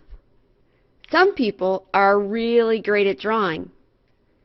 Some people are really great at math and drawing. And then there's some people who are just about great at everything. One of those people, Leonardo da Vinci, the subject of today's lesson. Leonardo da Vinci was born on April 15, 1452, in a small village on the Tuscan hillside. His father, a public official, and his mother, a peasant girl, were never married. There are very few accurate accounts of his early years, but history records that da Vinci began apprenticing for a well-known artist, Verrocchio, while still in his teens. Verrocchio was known as a true craftsman. Working by his side in the artistic hub of Florence, Leonardo learned the importance of quality and execution when representing the human body. Upon completing his apprenticeship, da Vinci continued with Verrocchio. With Verrocchio at the helm, they collaborated to complete Verrocchio's Baptism of Christ. Although some may disagree, it is commonly held that Leonardo is responsible for the young angel holding the robe of Christ, as well as some of the landscape. No matter which part he actually contributed, legend holds that upon seeing the work of Leonardo, Verrocchio was so overcome by the young artist's talent, he put down his own brush and vowed never to paint again. Somewhere around the year 1478, Leonardo branched out on his own. In 1481, he landed a major church commission, or the hiring and payment for the creation of a piece. The commission was for the Adoration of the Magi. In this unfinished work, Leonardo set himself apart by placing the Virgin and the Child in the center of the painting. Up to this point, paintings done of the sacred pair traditionally saw them at the side of the picture, not the center. Like several other artists of the time period, da Vinci's works employed the use of linear perspective, in which objects appear smaller in proportion as they are further away. However, Leonardo, being the master he was, took this a step further by adding perspective of clarity, in which distant objects are less distinct, and perspective of color, in which distant objects are more muted in their colors. These concepts can be seen in his later work, The Virgin and the Child with Saint Anne. Notice how the mountains are almost blurred, and the colors are muted, almost bland. Toward the end of the 15th century, Leonardo moved his craft to Milan. During this period, he gave history the Last Supper. Take a look at this revered masterpiece. Notice how the back wall is represented to show distance, while the outside scenery is muted and blurred. Around the year 1500, Leonardo returned to Florence. During this period, he created the Mona Lisa. This lovely lady is still shrouded in mystery. But no matter who she is, or who she isn't, she's one of the most famous artworks of all time. During this time, Leonardo also used his scientific knowledge as a military engineer for the infamous Caesar Borgia, the son of Pope Alexander VI. This is a great place to diverge from Leonardo the artist to Leonardo the scientist and inventor. Throughout his life, Leonardo had fantastic ideas that were way ahead of his time. He sketched precursors to the helicopter, the armored car, and even something akin to a robot. All of these things are now reality in one form or another. Speaking of reality, he also proposed creating a bridge at the Golden Horn Inlet of Istanbul to modern-day Para, Turkey. This proposal was quickly rejected as impossible. However, in 2001, a bridge very similar to that of Da Vinci's design was completed in Norway. The genius of Leonardo also stretched to the area of human anatomy. In the early 1500s, Leonardo returned to Milan. Here his work began to focus more on scientific observation than traditional art. Much of this observation centered on the human form. Page upon page of his journals are filled with anatomical figures and theories that were well beyond his day. One of the most famous of these is the Vitruvian Man. Another page shows an unborn fetus, while another shows detailed anatomy of the human arm. This appreciation of the human form clearly bled into his artistic pieces. Take a look at this self-portrait created somewhere around the year 1515. Notice how the lines on the forehead and around the eyes are represented so realistically. How the muscles in the forehead seem to tighten with the muscles of the eye. You can also see this in the downturned facial muscles of the cheeks and the lips. These works give great evidence to the idea that Leonardo the inventor and Leonardo the scientist were just as amazing as Leonardo the artist. From 1513 to 1516, Leonardo spent time in Rome. However, he didn't indulge in its rich culture, but instead immersed himself in his scientific entries. After this time, he left for France, entering the service of Francis I, who commissioned him to make a mechanical lion that could actually move forward with a chest that opened to expose a bouquet of lilies. Leonardo da Vinci spent the remainder of his days in France. History tells us he and King Francis became very close friends. In fact, although it may be more drama than fact, French tradition claims that King Francis actually held Leonardo as he died on May 2, 1519. Although Leonardo the man died in 1519, his works are still alive today. They range across many subjects, and they continue to inspire generations. By his hand and through his mind, the world has glimpsed genius. Years after Da Vinci's death, King Francis was reported to say, "There had never been another man born in the world who knew as much as Leonardo."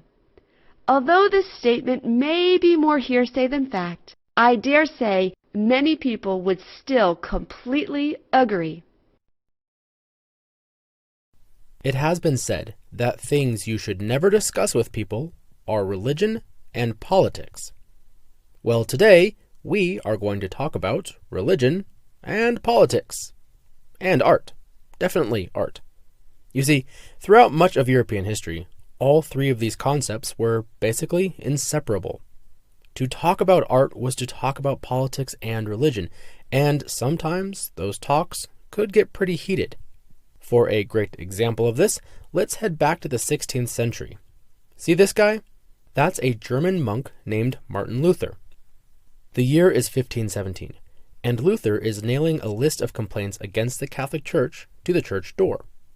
These complaints, called the 95 Theses, claimed that the Catholic Church had become too obsessed with money and power, was too interested in worshiping images, and did not encourage people to live by their faith in Christ.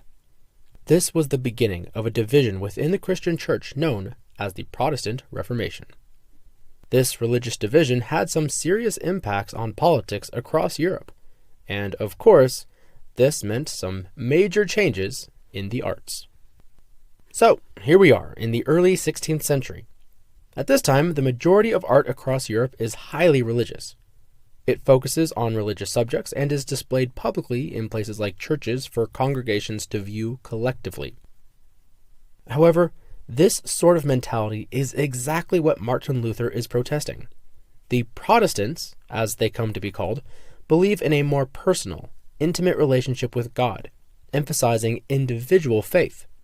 This meant that people did not need the church to forgive their sins. They could pray directly to God for salvation. So all this religious art that emphasized the power of the Catholic Church had to go. The Protestant Reformation was centered in Northern Europe, and these artists started focusing less on large-scale public art and more on smaller pieces meant for individual worship at home. This meant that art forms like printmaking, not popular elsewhere in Europe, became very successful in Germany, as people flocked to printers for small, inexpensive scenes for personal worship and meditation on the Gospels. The push away from strict religious themes also encouraged Northern artists to expand their paintings to secular themes, including personal portraits, images of daily life, and even landscapes. Let's pop into a few of these studios and take a more direct look at how the Protestant Reformation impacted some of these artists. We'll start with one of the most famous.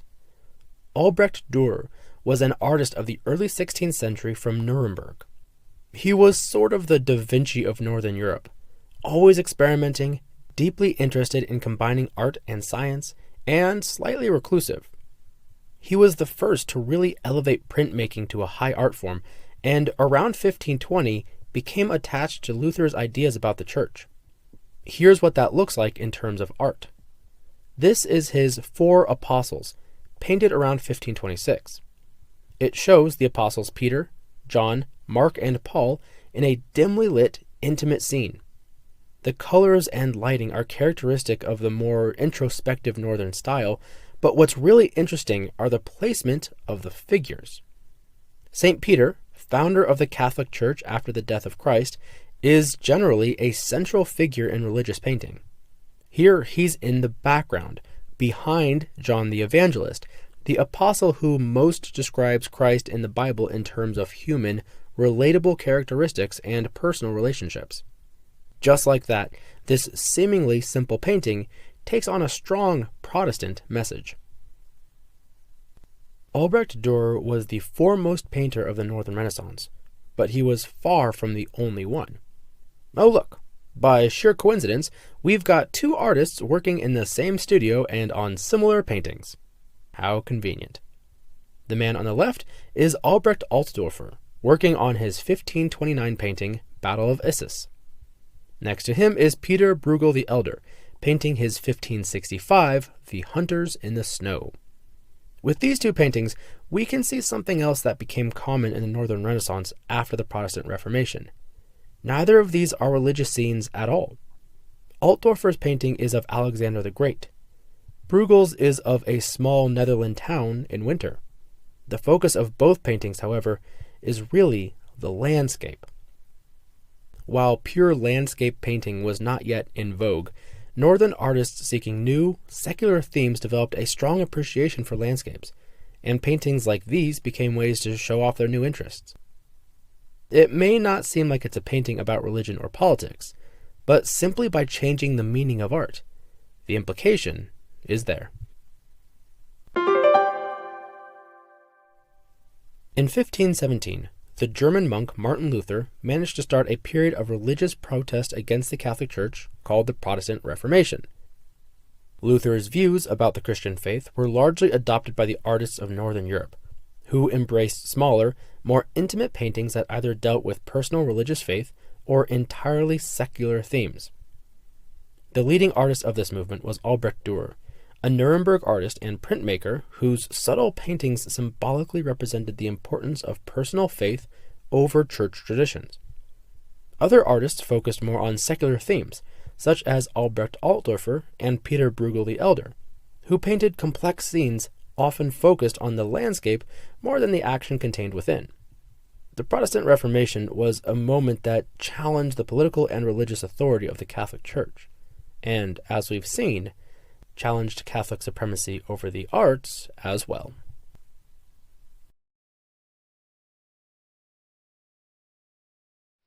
I've had many people tell me that until they learned about the Enlightenment in school, they initially thought it had something to do with Eastern mysticism. You know, Buddhism and that sort of thing. This is understandable. Enlightenment with a lowercase e is a central tenet of the Buddhist religion. But the Enlightenment with a capital E is something totally different. In this lesson, we will be learning about the Enlightenment and how it started. So, what was the Enlightenment? The Enlightenment was an intellectual movement emphasizing reason, humanism, individualism, science, and skepticism that took place between the late 17th to early 19th century. There are no exact dates for the Enlightenment, but it peaked throughout the 18th century. The Enlightenment was primarily a European trend, although in time its ideas definitely did spread to the Americas. Enlightenment thinking was revolutionary. Enlightenment philosophers opposed superstition and in many cases tended to be anti-clerical, which means anti-church. Instead, they embraced reason, logic, and science. Leading figures of the Enlightenment were René Descartes, Voltaire, John Locke, Francis Bacon, and others. Sometimes the Enlightenment is called the Age of Enlightenment, or the Age of Reason, but it all refers to the same thing. So how did the Enlightenment start? What are the roots of this intellectual movement? Well, like most major cultural movements, it didn't just spring up out of nowhere. Instead, it sort of evolved. Let's explore the roots of the Enlightenment. Have you ever seen a very thick rope? You know, a thick rope has many different strands. That is kind of how the Enlightenment was. There were many different strands, or parts of it. One of the strands was humanism. Humanism, in its simplest form, is a belief system that emphasizes human actions and places great value on human nature. The Enlightenment stressed the ability for human beings to use reason to make society a better place. Many Enlightenment thinkers were progressive in terms of issues of race, sex, class, etc. This means they stressed equality and justice for all. The humanist root of the Enlightenment can be found in the Renaissance. The Renaissance was a cultural movement that took place in Europe between the 14th to 17th century. The word Renaissance means rebirth. The Renaissance was a period of time when Europeans were rediscovering the culture and art of the ancient Greeks and Romans. The Renaissance was also strongly humanist. During the Renaissance, many intellectuals started paying more attention to humanity and human interactions and giving less thought to supernatural religious themes. So instead of looking up toward God, they looked in toward themselves, so to speak. Don't get me wrong, not everyone during the Renaissance disbelieved in God, but during this time there was a change in thinking that was more human-centered.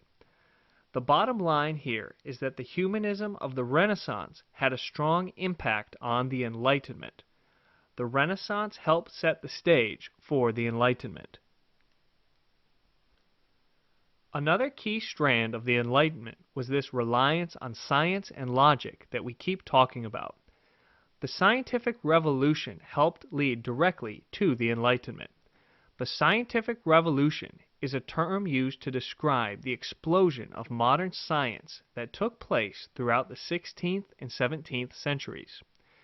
The scientific revolution helped erode superstition and popularized a rational, logical outlook on life.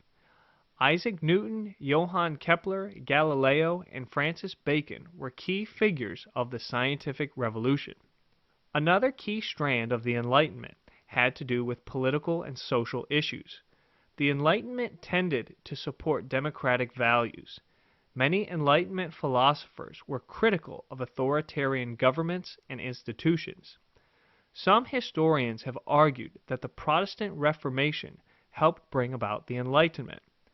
The Protestant Reformation was an anti-Catholic movement sparked by a monk named Martin Luther in 1517. Although at its root it was a religious affair, the Protestant Reformation had profound political and social implications. The Reformation not only weakened the power of the Church, but also of European governments, creating greater opportunities for the spread of democracy. Democracy and the rights of individuals were central themes of the Enlightenment. Many historians believe the Enlightenment began in France and then spread throughout the rest of Europe, and eventually to the Americas. Okay, so here's the bottom line on the roots of the Enlightenment. We can identify three major roots of the Enlightenment: the humanism of the Renaissance, the scientific revolution, and the Protestant Reformation. Together, these movements created the conditions in Europe for the Enlightenment to take place. Now let's review the key terms of this lesson. The Enlightenment was an intellectual movement emphasizing reason, humanism, individualism, science, and skepticism that took place between the late 17th to early 19th century. Humanism is a belief system that emphasizes human actions and places great value on human nature. The Renaissance was a cultural movement that took place in Europe between the 14th to 17th century. It emphasized a rebirth of interest in Greek and Roman culture and art. The Renaissance had strong humanist components. The scientific revolution is a term used to describe the explosion of modern science that took place throughout the 16th and 17th centuries. The Protestant Reformation was an anti-Catholic movement sparked by a monk named Martin Luther in 1517. The Protestant Reformation had important political and social implications.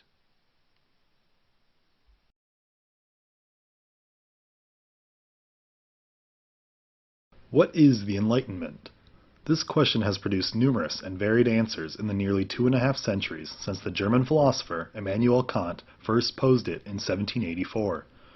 According to Kant, the age of the Enlightenment, which lasted from roughly the late 17th to the 18th centuries, was humanity's growth into intellectual maturity.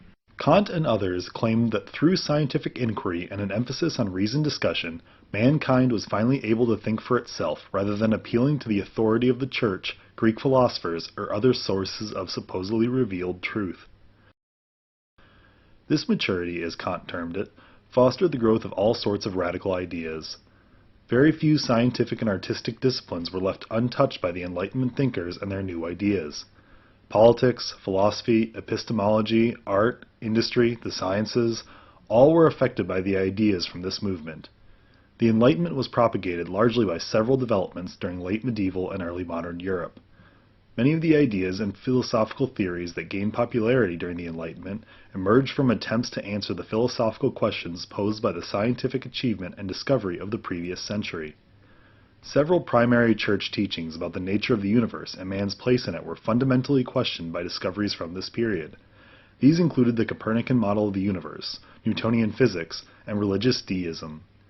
These ideas, used together, viewed the universe as being governed by natural, measurable laws. This wasn't exactly in line with the Church's ideas concerning existence. The previous century's emphasis on reason created a philosophical basis upon which many Enlightenment thinkers built. A lot of 17th century philosophers, like Thomas Hobbes and John Locke, preferred to start from scratch, basing their philosophies upon personal, observable phenomena rather than accepting the authority of another source. Skepticism of accepted knowledge was taken to its theoretical limit by the French philosopher René Descartes when he went so far as to question his very existence. You know, the guy who said, "I think, therefore I am." The reliance on one's own logic and reasoning has led some historians to call these preceding 17th century philosophical developments the Age of Reason. Two thinkers whose contributions to the period have been briefly mentioned were John Locke and Isaac Newton. Locke's political philosophy and Newton's scientific achievements in the late 17th and early 18th centuries were pivotal developments that allowed for the growth of the Enlightenment. Locke's political philosophy stemmed from his central belief that humanity was innately good and industrious. He believed that if given the proper tools and power, humans would form a society which would be good for all and improve the community's well-being. As such, societies could be trusted to decide which form of government was right and just. If a society was ruled unfairly or arbitrarily by an inept monarch, the people were justified in rebelling against the king or queen. Locke's ideas were a complete 180 in how monarchies were viewed. The king still held the power, but that power originated in society, and the monarchy only held that power by the consent of those he ruled. This important distinction became known as social contract theory, and many 18th century writers based their political philosophy on this idea. While Locke laid the foundation for a lot of 18th century political philosophy, Isaac Newton's theories of gravitation did the same for modern science. These ideas were featured in the Mathematical Principles of Natural Philosophy, published in 1687. This forever changed science and showed that the universe was governed by natural, quantifiable laws. From Newton's laws, the philosophers understood that the universe was rational, comprehensible, and ordered. These were ideas that fit well into deism, that is, the belief that God created the universe but does not take an active hand in its events. These new beliefs and the new learning and research they spawned flourished throughout the Enlightenment. Two Frenchmen, Denis Diderot and Jean-Laurent d'Alembert, are primarily responsible for the spread. They undertook an enormous project attempting to document industrial innovation, discoveries in natural science, and all knowledge in general. This project resulted in a wildly successful book, the Encyclopédie, first published in the 1750s. The Encyclopédie not only attempted to gather as much knowledge about the world as possible, but also tried to organize knowledge into working groups that corresponded to human abilities. For example, Diderot claimed memory was the chief human ability used in the discipline of history, while man's imagination was reserved for poetry. The Encyclopédie was incredibly successful largely due to its instructional usefulness. One of Diderot's main objectives was to make a mechanical industry understandable to any literate person, and the enormous number of etchings and diagrams that accompanied the explanations.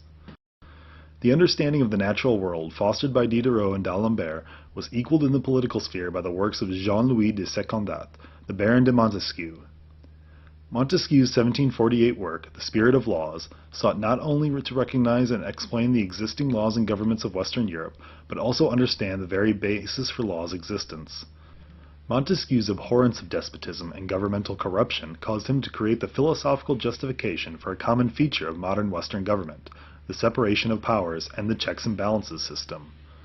These were meant to keep one branch of government from getting more powerful than another. The Enlightenment perhaps found its greatest manifestation in two mid-17th century philosophers, the Scotsman David Hume and the Frenchman Voltaire. Voltaire's unbending skepticism and wit, and his opposition to fanatics and metaphysicists, make his own personal philosophy hard to pinpoint. It's probably what makes him the quintessential Enlightenment philosopher. That said, Voltaire believed strongly in personal liberties versus the power of the state, as well as the virtues of empirical science. Perhaps Voltaire's greatest legacy to philosophy and science was properly separating the two disciplines by explaining that abstract philosophical thought was pointless when it directly contradicted empirical data. Voltaire considered metaphysical explanations of the universe that relied on independent reasoning rather than empirical conclusions to be his biggest enemy. He hated this so much that he featured the idea heavily in his satirical 1759 novel, Candide. David Hume was essentially Voltaire's philosophical adversary. While Hume believed in the importance of empiricism, he denied the existence of any knowledge that didn't place the human experience at the center of reality. He argued that a person's personal experiences are as close as one can hope to get to the true reality of existence. Hume consistently took this extreme skepticism and human perception-centered empiricism to its theoretical limit, at one point claiming that objects themselves did not exist. The only thing that existed was the bundle of properties that humans could perceive. In other words, according to Hume, a new baseball is hard, white, and leathery, but the baseball itself doesn't exist. Try not to let your head explode thinking about this.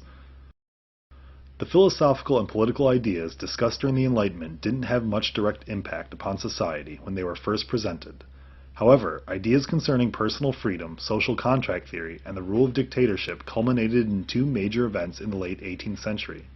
In their own ways, both the American Revolution and the French Revolution championed the liberal and democratic ideals posited by the philosophers and the new natural philosophy that grew out of the Enlightenment.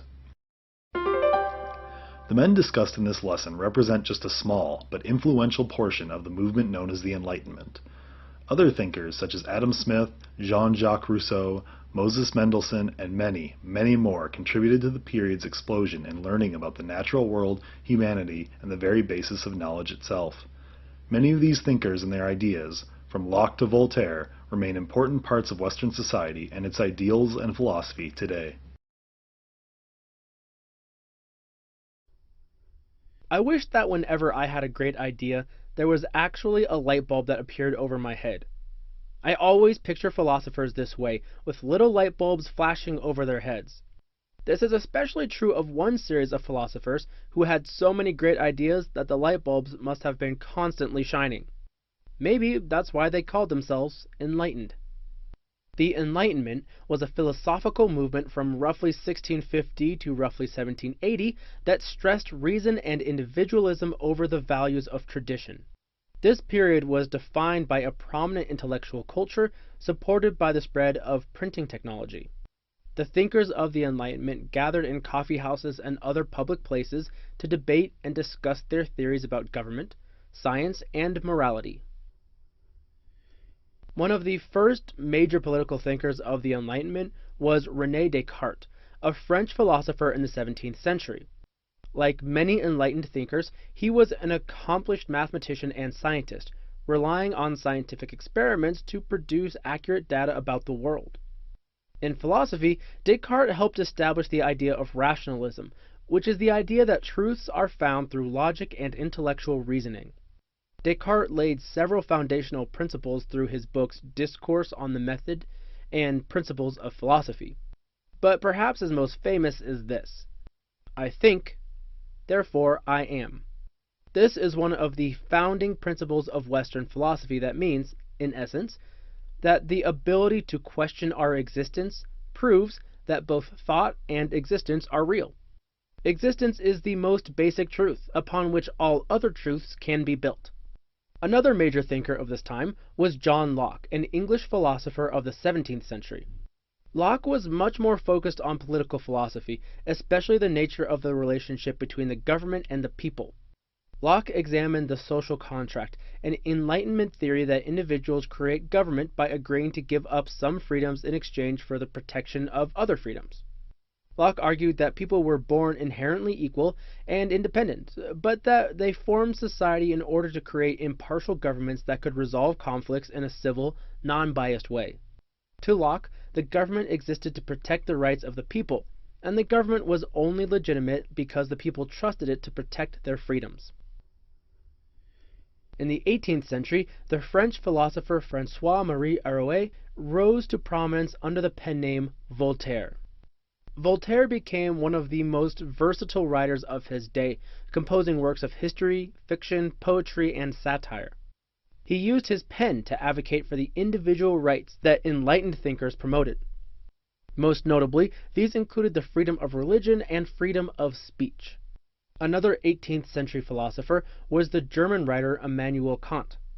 Kant stressed the individualism of the Enlightenment in political terms, focusing on individual rights.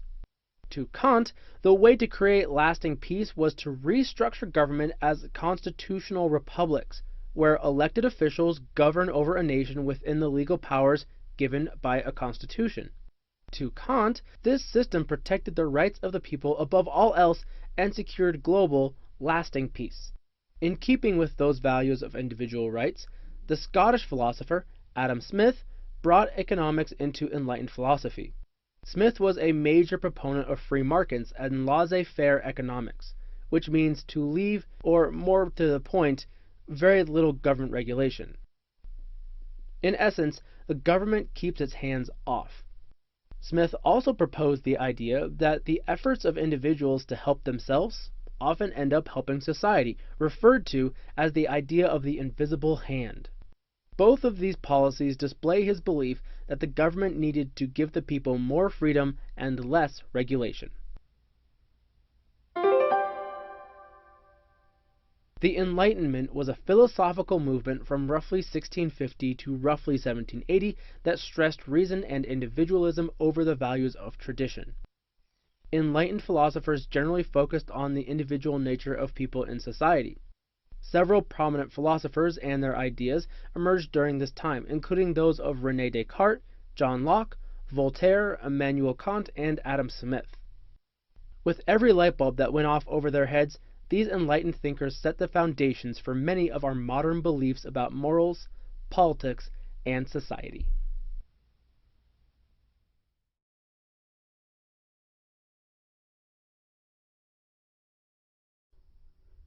I wish that whenever I had a great idea, there was actually a light bulb that appeared over my head. I always picture philosophers this way, with little light bulbs flashing over their heads. This is especially true of one series of philosophers who had so many great ideas that the light bulbs must have been constantly shining. Maybe that's why they called themselves enlightened.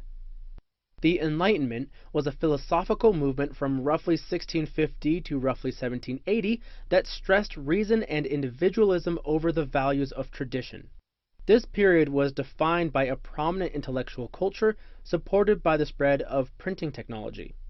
The thinkers of the Enlightenment gathered in coffee houses and other public places to debate and discuss their theories about government, science, and morality. One of the first major political thinkers of the Enlightenment was René Descartes, a French philosopher in the 17th century.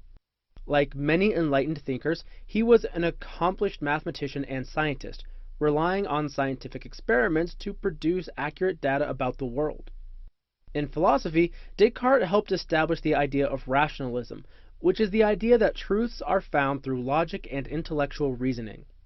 Descartes laid several foundational principles through his books Discourse on the Method and Principles of Philosophy.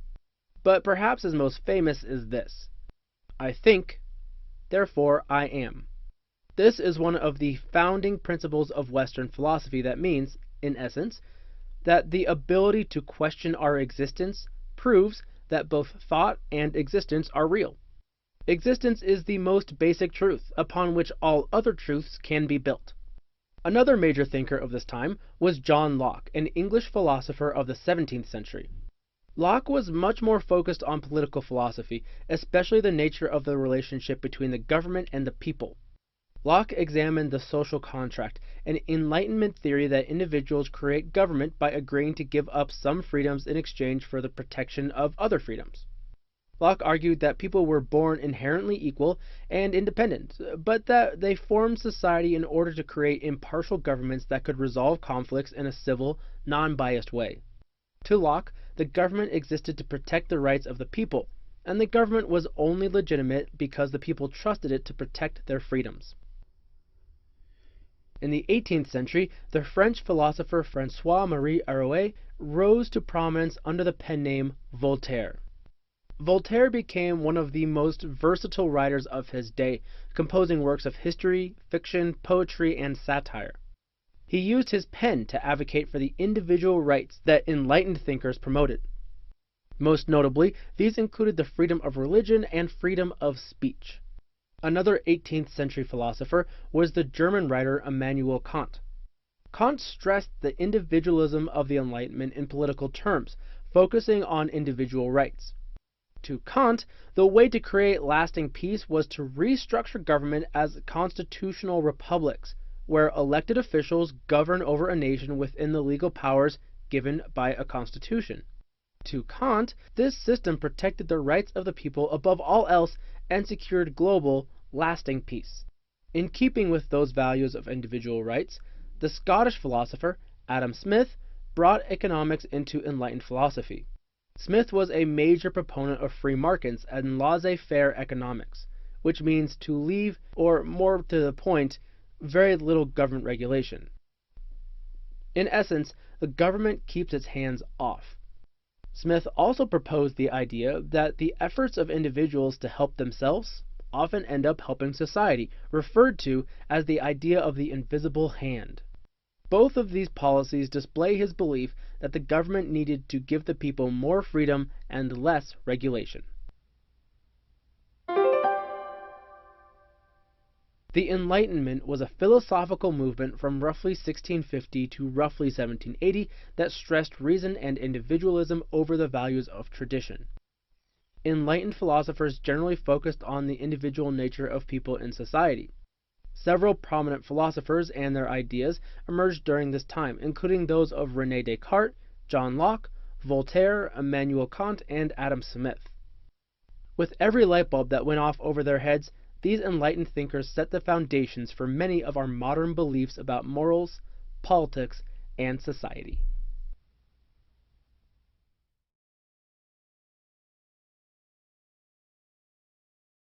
"200 years of literature, no big deal, right?"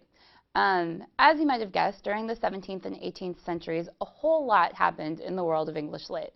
It would really be impossible to cover everything that went down in this intro lesson, but we're going to take a quick tour of the broad movements that defined these 2 centuries of the written word in the UK.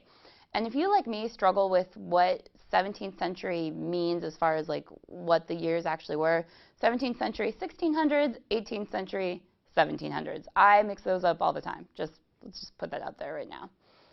Basically, this period of English literature can be broken down into 3 smaller eras, each of which has their own little sub-eras. So we're going to take these designations loosely. It's not like they're set in stone, but they're just meant to give a sense of context. So today we're going to be looking at first the Renaissance, or really the back end of it. The early 17th century is also known as the Jacobean era in England. Second, we'll be looking at the Caroline, Interregnum, and Restoration periods that filled up the latter half of the 17th century. By the way, these names are basically just refer to what was going on politically at the time. Caroline is the Latin word for Charles, and King Charles I had an on-again, off-again relationship with the throne during this time. And then third, we've got the neoclassicism of the 18th century. The first half of this century is also known as the Augustan era. So, all right, let's dive right in. We're not going to spend a whole lot of time on the Renaissance since we've already got a few lessons covering that period and its main authors in detail, but we can't rightly talk about the 17th century of British literature without mentioning William Shakespeare. It's the biggest name in the field. He's the big daddy, the big cheese. He wrote plays and poems that were immensely popular, and we've got videos that cover a lot of them. Some of the most important pieces that he wrote are the standouts: Hamlet, Romeo and Juliet. If you study literature, he's often the figure to which all other writers are compared. So, totally important guy. Of course, he wasn't the only writer to make a name for himself in the early 17th century. There was also his frenemy, Ben Jonson, a fellow dramatist and poet. Jonson's most famous for satirical stage productions that illuminated human flaws via darkly comedic plots. Some famous Ben Jonson works include, and this one, I say Volpone, I've heard Volpone, you call it what you will, The Alchemist and Bartholomew Fair. Jonson was also known for his masks, or elaborate stage plays produced in the royal court, kind of like an ancient version of a Lady Gaga concert. One other important part of literary culture in the early 17th century was the appearance of metaphysical poets like John Donne. These poets were extremely clever and crafty with their words, but they also really meditated on some heavy subjects like, what is religion, what is love. Their poetry is marked by their intricate phrasing and extended metaphors. If it helps, you can kind of think of them as poetic show-offs, although that shouldn't detract from the fact that they were often talking about really important themes. Before moving on from the Renaissance, let's just mention a couple other cultural landmarks from that time. A little bit prior to the 17th century, the printing press had kicked into high gear in England, and this allowed literature to be mass-produced for the first time, and that's huge. So it's not just available to the elite. One of the biggest beneficiaries of this move of the printing press was the Bible. In particular, the King James Bible was completed in 1611, and this was more or less the definitive English language Bible and a massively important piece of literature at the time. I mean, the Bible The influence is everywhere in English literature. It's almost impossible to overstate how influential it is. Also, other disciplines like the sciences really began to gel during this period, and that was led by major thinkers and essayists like Francis Bacon, whose work brought about the scientific method, which hopefully you're familiar with from science classes. So we owe a lot to Bacon. A lot of the trends from the late Renaissance continued into the latter part of the 17th century, known as the Caroline, Interregnum, and Restoration periods. For example, metaphysical poetry kept going and got one of its most famous practitioners in someone named Andrew Marvell, whose poem To His Coy Mistress is really one of the most celebrated in our language. You might be familiar with the opening couplet of To His Coy Mistress. It goes, "Had we but world enough and time, this coyness, lady, were no crime." He's basically saying, hey, we don't have forever, but let's get together while we can. So he's smooth, and it's a great poem. You should really check it out. Another important thing to remember here is Restoration literature, particularly Restoration comedy, is so named because it's what resulted after King Charles II was restored to the English throne after almost 2 decades of boring Puritan rule. Restoration comedy is marked by its incredible sexual explicitness. It would even make some modern audiences blush. This was also the first time in history that there were female actors, or actresses, and female playwrights. So that's the times they were a-changin'. We've got a whole lesson on Restoration comedy you can watch if you want to learn more about this crazy time in English theatrical history, and I recommend you do. However, in the later half of the 17th century, some of the biggest splashes were being made by 3 guys who were all conveniently named John, and we're going to talk about each of them. So we've got John Milton, John Dryden, and John Bunyan. Of the 3, I'd say John Milton is the big one. You've probably heard his name before. When it comes to English lit, he's usually placed as like the second most important writer after Shakespeare, so he's a big deal. Again, we've got a whole lesson on Milton if you want to know more about him, but here are the basics. He was a noted essayist, poet, and dramatist who produced popular but controversial work leading up to and during the Puritan regime, during which he actually held a political office. Exemplifying his work from that period is an essay called, here's my best shot. Areopagitica. You can read it on the screen. I don't know. That's not a word I'm familiar with. It's a 1644 tract about the dangers of censorship that helped develop the concept of freedom of the press. So that's huge. But really what he's probably most known for, and what you've probably heard in conjunction with Milton's name, is the poem Paradise Lost from 1667. It's a Homeric-style epic that dramatizes the story of Satan's rebellion from God and the fall of man. And maybe that doesn't sound that appealing, but it's a kickin' poem. You should really check it out. It's one of the most celebrated works of literature in the English language.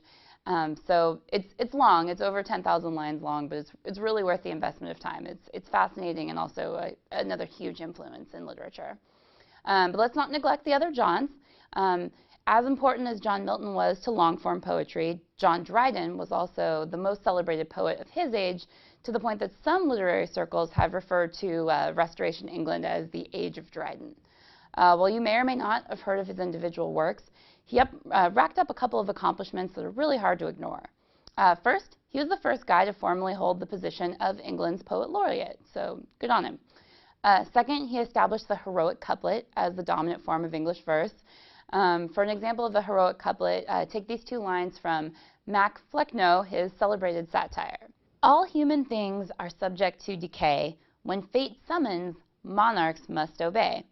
So basically, heroic couplets are just pairs of rhyming lines in iambic pentameter. You can see this used all throughout English literature, from John Keats to Alexander Pope to even modern pop music, which some might consider literature, not me, but some. Anyway, Dryden's influence is really hard to downplay because the heroic couplet's everywhere. And then last, we'll talk about John Bunyan, one of the Puritans that we mentioned earlier, who's not Paul Bunyan, no matter what I say. Bunyan wrote one of the major examples of religious literature, The Pilgrim's Progress, in 1678.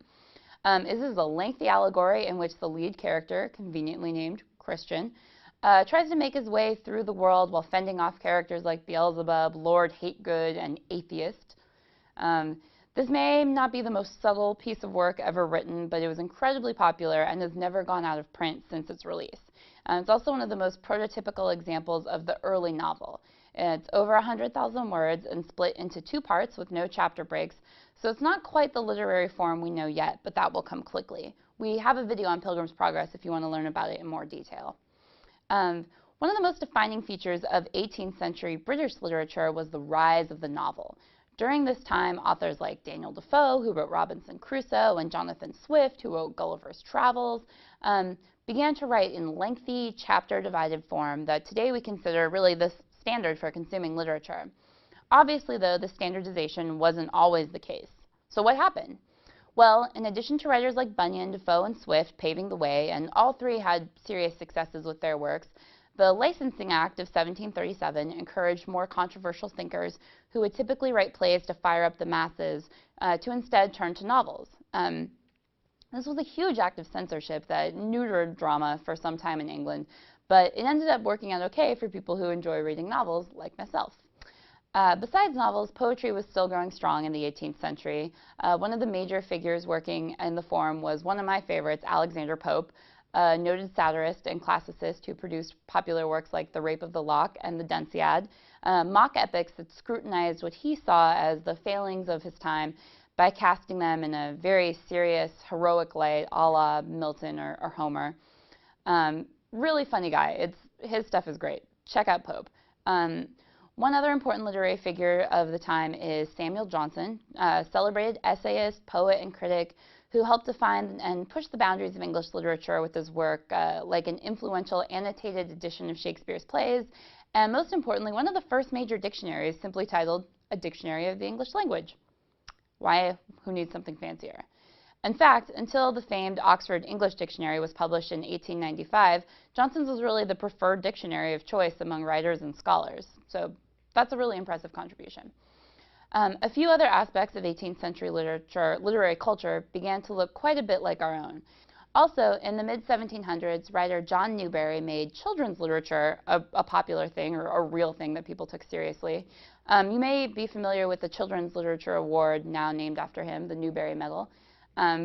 Finally, during this period, an illustrator named William Hogarth pioneered sequential art, what we now refer to today as comics or graphic novels, although in his time this much more resembled political cartoons or newspaper strips than the graphic novels you may think of today, like Mouse or Persepolis or something.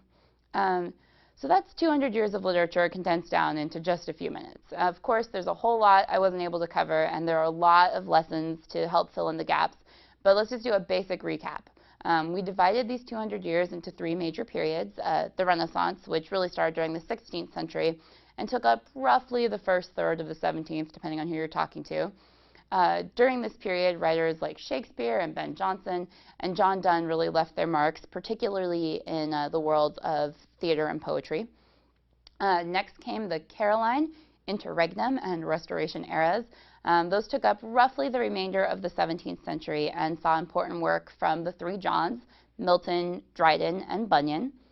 And then finally, the neoclassical period that took up much of the 18th century, and this was marked in a large part by the rise of the novel, and featured luminary creators such as Daniel Defoe and Jonathan Swift, Alexander Pope, and Samuel Johnson, the guy who created the first English language dictionary.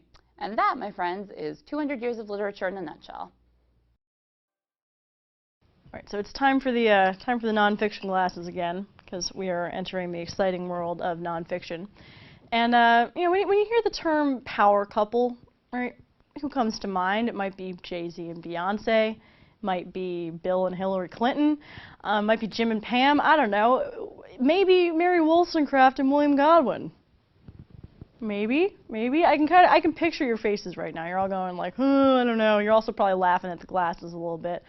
But even though they were only married for, I'm not going to talk about those other people. I'm going to talk about Mary Wollstonecraft and William Godwin. They were married for only a few months in the spring and summer of 1797. They were really kind of, famous sort of luminaries of 18th century England. They were really smart people, and they ended up together, which is kind of the definition of a power couple. So that's why we're talking about them. They both did really groundbreaking work in their respective fields. Wollstonecraft is kind of widely regarded as a real trailblazing feminist. And Godwin was really the first anarchist of the modern era, as well as the first man to write a mystery or thriller novel. So you can thank him for John Grisham and all those people to come after him. Together they produced only one work really worth considering, and that was their daughter, Mary Shelley, who would go on to write Frankenstein. Also marry the poet Percy Shelley, and that's how she got the name Shelley and not Godwin or Wollstonecraft. And their thoughts and passions and all of that stuff kind of really had influence on each other. They really wrote separately. They were sort of separate, luminaries on their own. Much of Wollstonecraft's work comes first chronologically and probably has a larger impact. She kind of outshadows her husband a little bit in that respect. We will look at her first and what she did. So Mary Wollstonecraft, born in 1759, she would basically, she didn't live that long, but throughout her short life, she would become basically a pioneer for women's rights. The movement she helped inspire, really women's suffrage and feminism in general, would happen way, way, way long after her death. She does play a part in at least kind of kicking that off. That's really what she's most significant for. Her earliest written texts were about education, which is not so much of a surprise since her first two jobs were as a school teacher and a governess.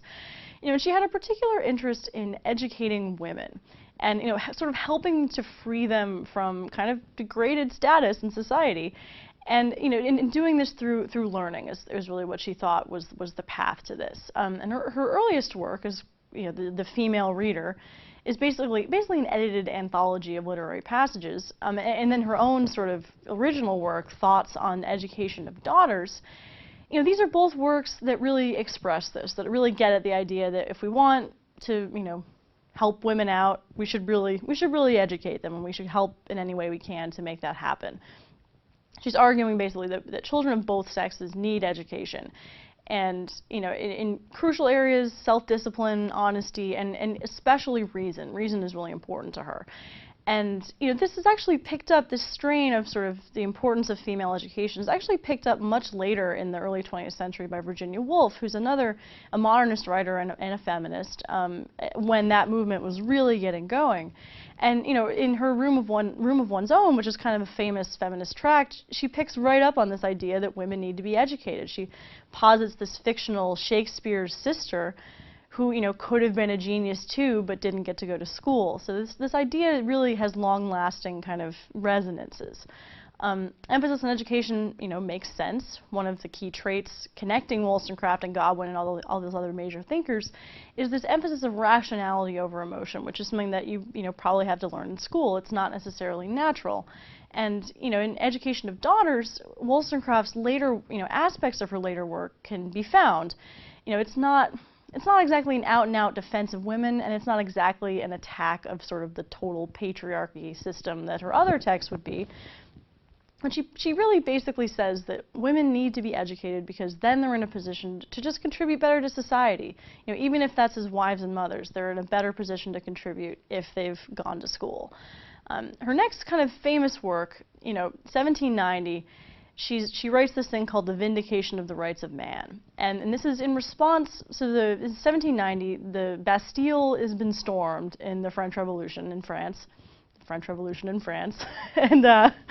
And she's writing in response to this guy Edmund Burke, who is writing in response to that, and he writes this thing called Reflections on the Revolution in France. And she thought that this thing was absurd. Like, it was just the stupidest defense of monarchy ever. And she was so mad at him that she wrote this thing called The Vindication of the Rights of Man, which is a pro-republic, sort of anti-aristocracy thing that really harshly strikes at social convention and government opulence. She doesn't just rebuke Burke's arguments, right? She does so using gendered language, and this is the really important part. She's basically arguing that if the citizens of France were to leap from their scabbards to avenge even a look that threatened Marie Antoinette, that's what Burke was arguing, that France's noblemen would be guilty of the same emotional overreaction that's typically made fun of in women. That's basically her argument. You know, they'd be swayed by his theatricality and not convinced by his reason. It's basically just a highbrow version of calling them girly men if they listen to this guy, which is a little bit, you know, a little bit of a low blow, but, you know, is effective and works. Follows this up in 1792 with the vindication of the rights of women, which you might expect would be coming soon from a feminist. And, you know, the key to the rights of women, you know, it really wouldn't be unfamiliar to people who'd read her other work, Education of Daughters. It goes back to this idea that women need education. They're essential to the country's operation because they educate the children and they're companions to the men. And also the key thing is that they're not property, right? They should have the same basic rights as men, such as liberty and the ability to pursue education, you know, in kind of the same ideals as were being, you know, discussed a lot in reference to the French Revolution, because that's what they were after for their citizens. You know, and even though, right, so Wollstonecraft is a radical in her day for saying things like this. If you read it today, you'd probably be a little shocked, right, at like how antiquated it still seems, but that just sort of goes to show how backward things really were. You know, Wollstonecraft still refers to marriage as a cement of society. She doesn't want to toss out everything.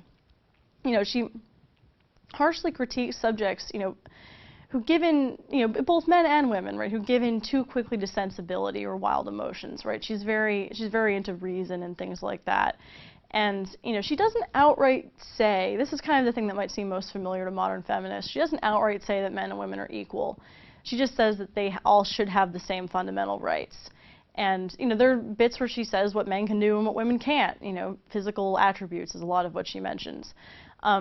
But, you know, what seems just barely feminist to us today was like crazy talk in her day. So that's kind of shows you how far we've come. And, you know, besides these writings, you know, or political tracts or educational tracts, she contributed a lot to, you know, other literary styles. She wrote a travelogue. She wrote a history of the French Revolution. She wrote a children's book. It was her ideas about women that were the most, you know, the most attention-grabbing. She really sadly died in childbirth. She died from complications of giving birth to her daughter Mary. And afterward, William Godwin decided to publish a memoir of her that ended up really shocking lots of people. He kind of talked about affairs she'd had, suicide attempts, you know. And this basically cast any scholarship of Wollstonecraft under such a dark cloud for such a long time that only kind of with, you know, 20th century movement, William suffrage and feminism, did we actually start to look at her more closely, because he basically ruined her legacy by publishing this book. He had the best of intentions in doing so, though. He really didn't think that this was going to mess up her reputation as much as it did, and he was grieving, so he kind of wanted to do something to commemorate her. But, you know, again, despite his intent, he kind of single-handedly, you know, resulted in her falling from critical grace. But let's back up. He didn't just do that. He didn't just mess up his wife's reputation.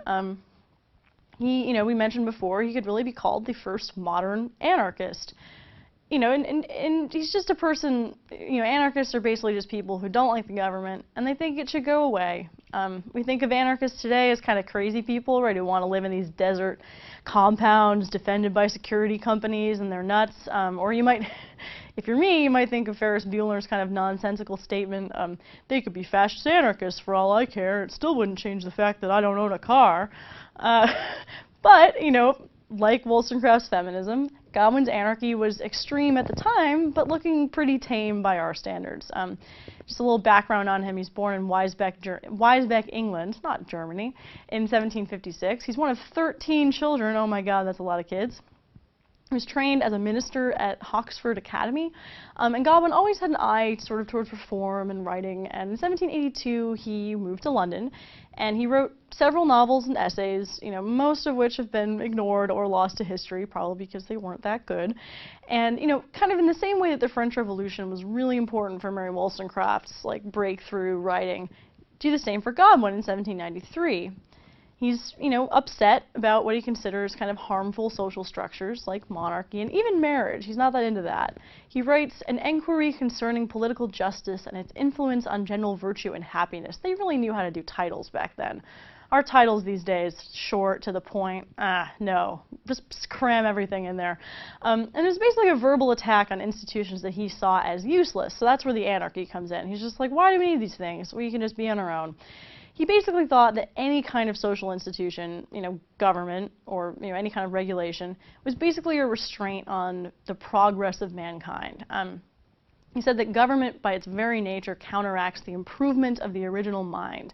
So, if left to their own devices, he thought that people would, employing reason, and again, that's the key concept here, would create a better society divorced from all evil that favored what, some critics refer to as voluntary communism.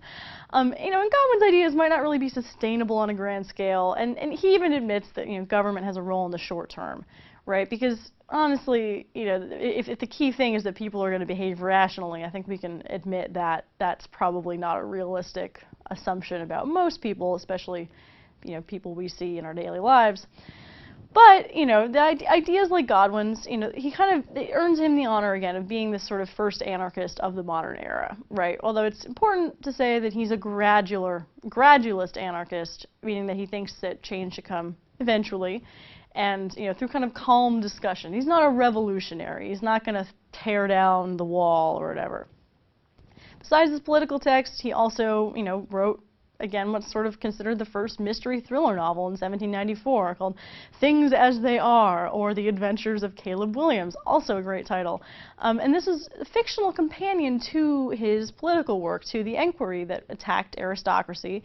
And Caleb Williams kind of did it through a story in which the servant learns a dark secret and has to flee his master. Caleb Williams starts at the end and works backwards, which is still kind of a tactic employed by suspense writers, or the movie Memento, which is awesome. And he had a couple of other works up his sleeves, including that memoirs of Wollstonecraft that destroyed a reputation. Enquiry and Caleb Williams are just his most significant contributions, after he mostly focused on novels and children's books, and returned to politics, but didn't really make the same splash, and passed away eventually in 1836, which is a long time after poor Mary Wollstonecraft.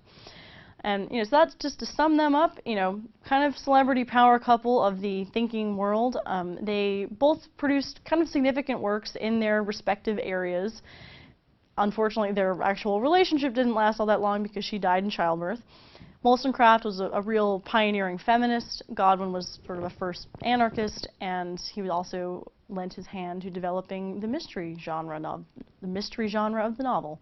So yeah, that is them. In 18th century America, life was changing. The British colonies of Massachusetts and Connecticut were growing in population as more and more British moved from England to America. And with more people came more luxuries and an easier life than the previous 100 years had brought. In the midst of this changing America, Jonathan Edwards became known as one of the great philosophers and ministers of the nascent colonies, and one of the founders of the religious revival movement of the mid-1700s known as the Great Awakening. Edwards was born in Connecticut in 1703, the only son of a preacher and the daughter of a preacher. Edwards was valedictorian of his class at Yale and went on to seminary to become a preacher himself. In the 1720s and early 1730s, Edwards became concerned that the people of the colonies had lost their focus on God. Instead, he thought they were being distracted by the worldly goods that had become more plentiful as new colonists and traders flowed into Massachusetts and Connecticut with more regularity. He became a founding and central figure in a new religious revival known as the Great Awakening, during which time he delivered his most famous sermon, Sinners in the Hands of an Angry God. In the early 1700s in America, life was starting to change. A century before, the American colonies were mostly religious, but the early 18th century saw the scientific advancements and philosophies of Europe make their way to the shores of the New World. The Age of Reason, a European movement of philosophy and science, began to influence the once religious Americans. In response, a new movement called the Great Awakening, or the First Great Awakening, sought to revive religion in England and the British colonies in America. From 1730 to 1760, Puritan ministers began to preach fiery sermons from their pulpit and from the streets of the colonies, and people began to find religion again. In the midst of the Great Awakening, Jonathan Edwards stood in front of a congregation in Enfield, Connecticut, and gave a sermon that would become the most famous Great Awakening sermon and one of the most famous sermons in American history. Originally, Edwards had given the same sermon to his congregation in Northampton, Massachusetts, but it did not make a major impact. But in July of 1741, while visiting the congregation in Enfield, Edwards felt called to give the sermon again. This time, the congregation reacted with passion, often interrupting him to call out and ask how they could be saved.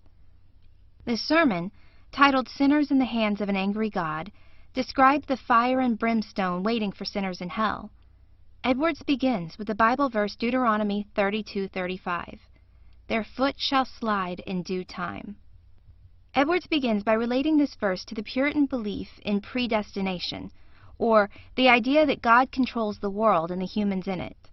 As an extension of this belief, most Puritans believed that certain people were destined to be saved and others were destined to be sent to hell. Those who are destined for hell are not the audience for this sermon. Rather, it is the people who are destined for heaven, who are sliding of their own accord towards hell. Those people Edwards describes as hanging over the pit of hell. Edwards points out that the due time of this verse is God's time, and that the sliding of the feet, that is, the descent into hell, is inevitable. In other words, the people talked about in this verse are the ones predestined for hell. However, those who are backsliding from their chosen holy path can join them on the descent to hell. God's power, Edwards continues, is so much more than that of man's. Therefore, the only thing keeping the sinners out of hell is the fact that God's chosen time for them to enter hell has not yet arrived. Once God decides to cast sinners into hell, there is nothing they can do to stop it. Then, Edward points out that God's wrath is both terrifying and everlasting. That is, once God's time has come, the sinners cast into hell will be tormented for all eternity. But, Edwards says, though they cannot stop the everlasting wrath when God's time comes, they can do something in the meantime to save themselves from backsliding into the pit of sinners that God will cast into hell. That is, they can run to Christ for mercy. Christ may yet save them and pull them back from where they dangle over the opening to hell. Edwards' sermon highlights the Puritan belief in predestination, Puritan principles, and the fire and brimstone of the Great Awakening. Besides that, it follows the style of Puritan writing very closely. Puritans used simple language with little embellishment for their writing and sermons, and Edwards speaks with the language of normal people. Jonathan Edwards was an early American philosopher and minister who was involved in the 18th century religious revival known as the Great Awakening. His sermon, Sinners in the Hands of an Angry God, warned sinners that they were going to hell unless they repented and asked Christ for mercy. The sermon highlights such Puritan ideals as predestination and the tendency towards simple language.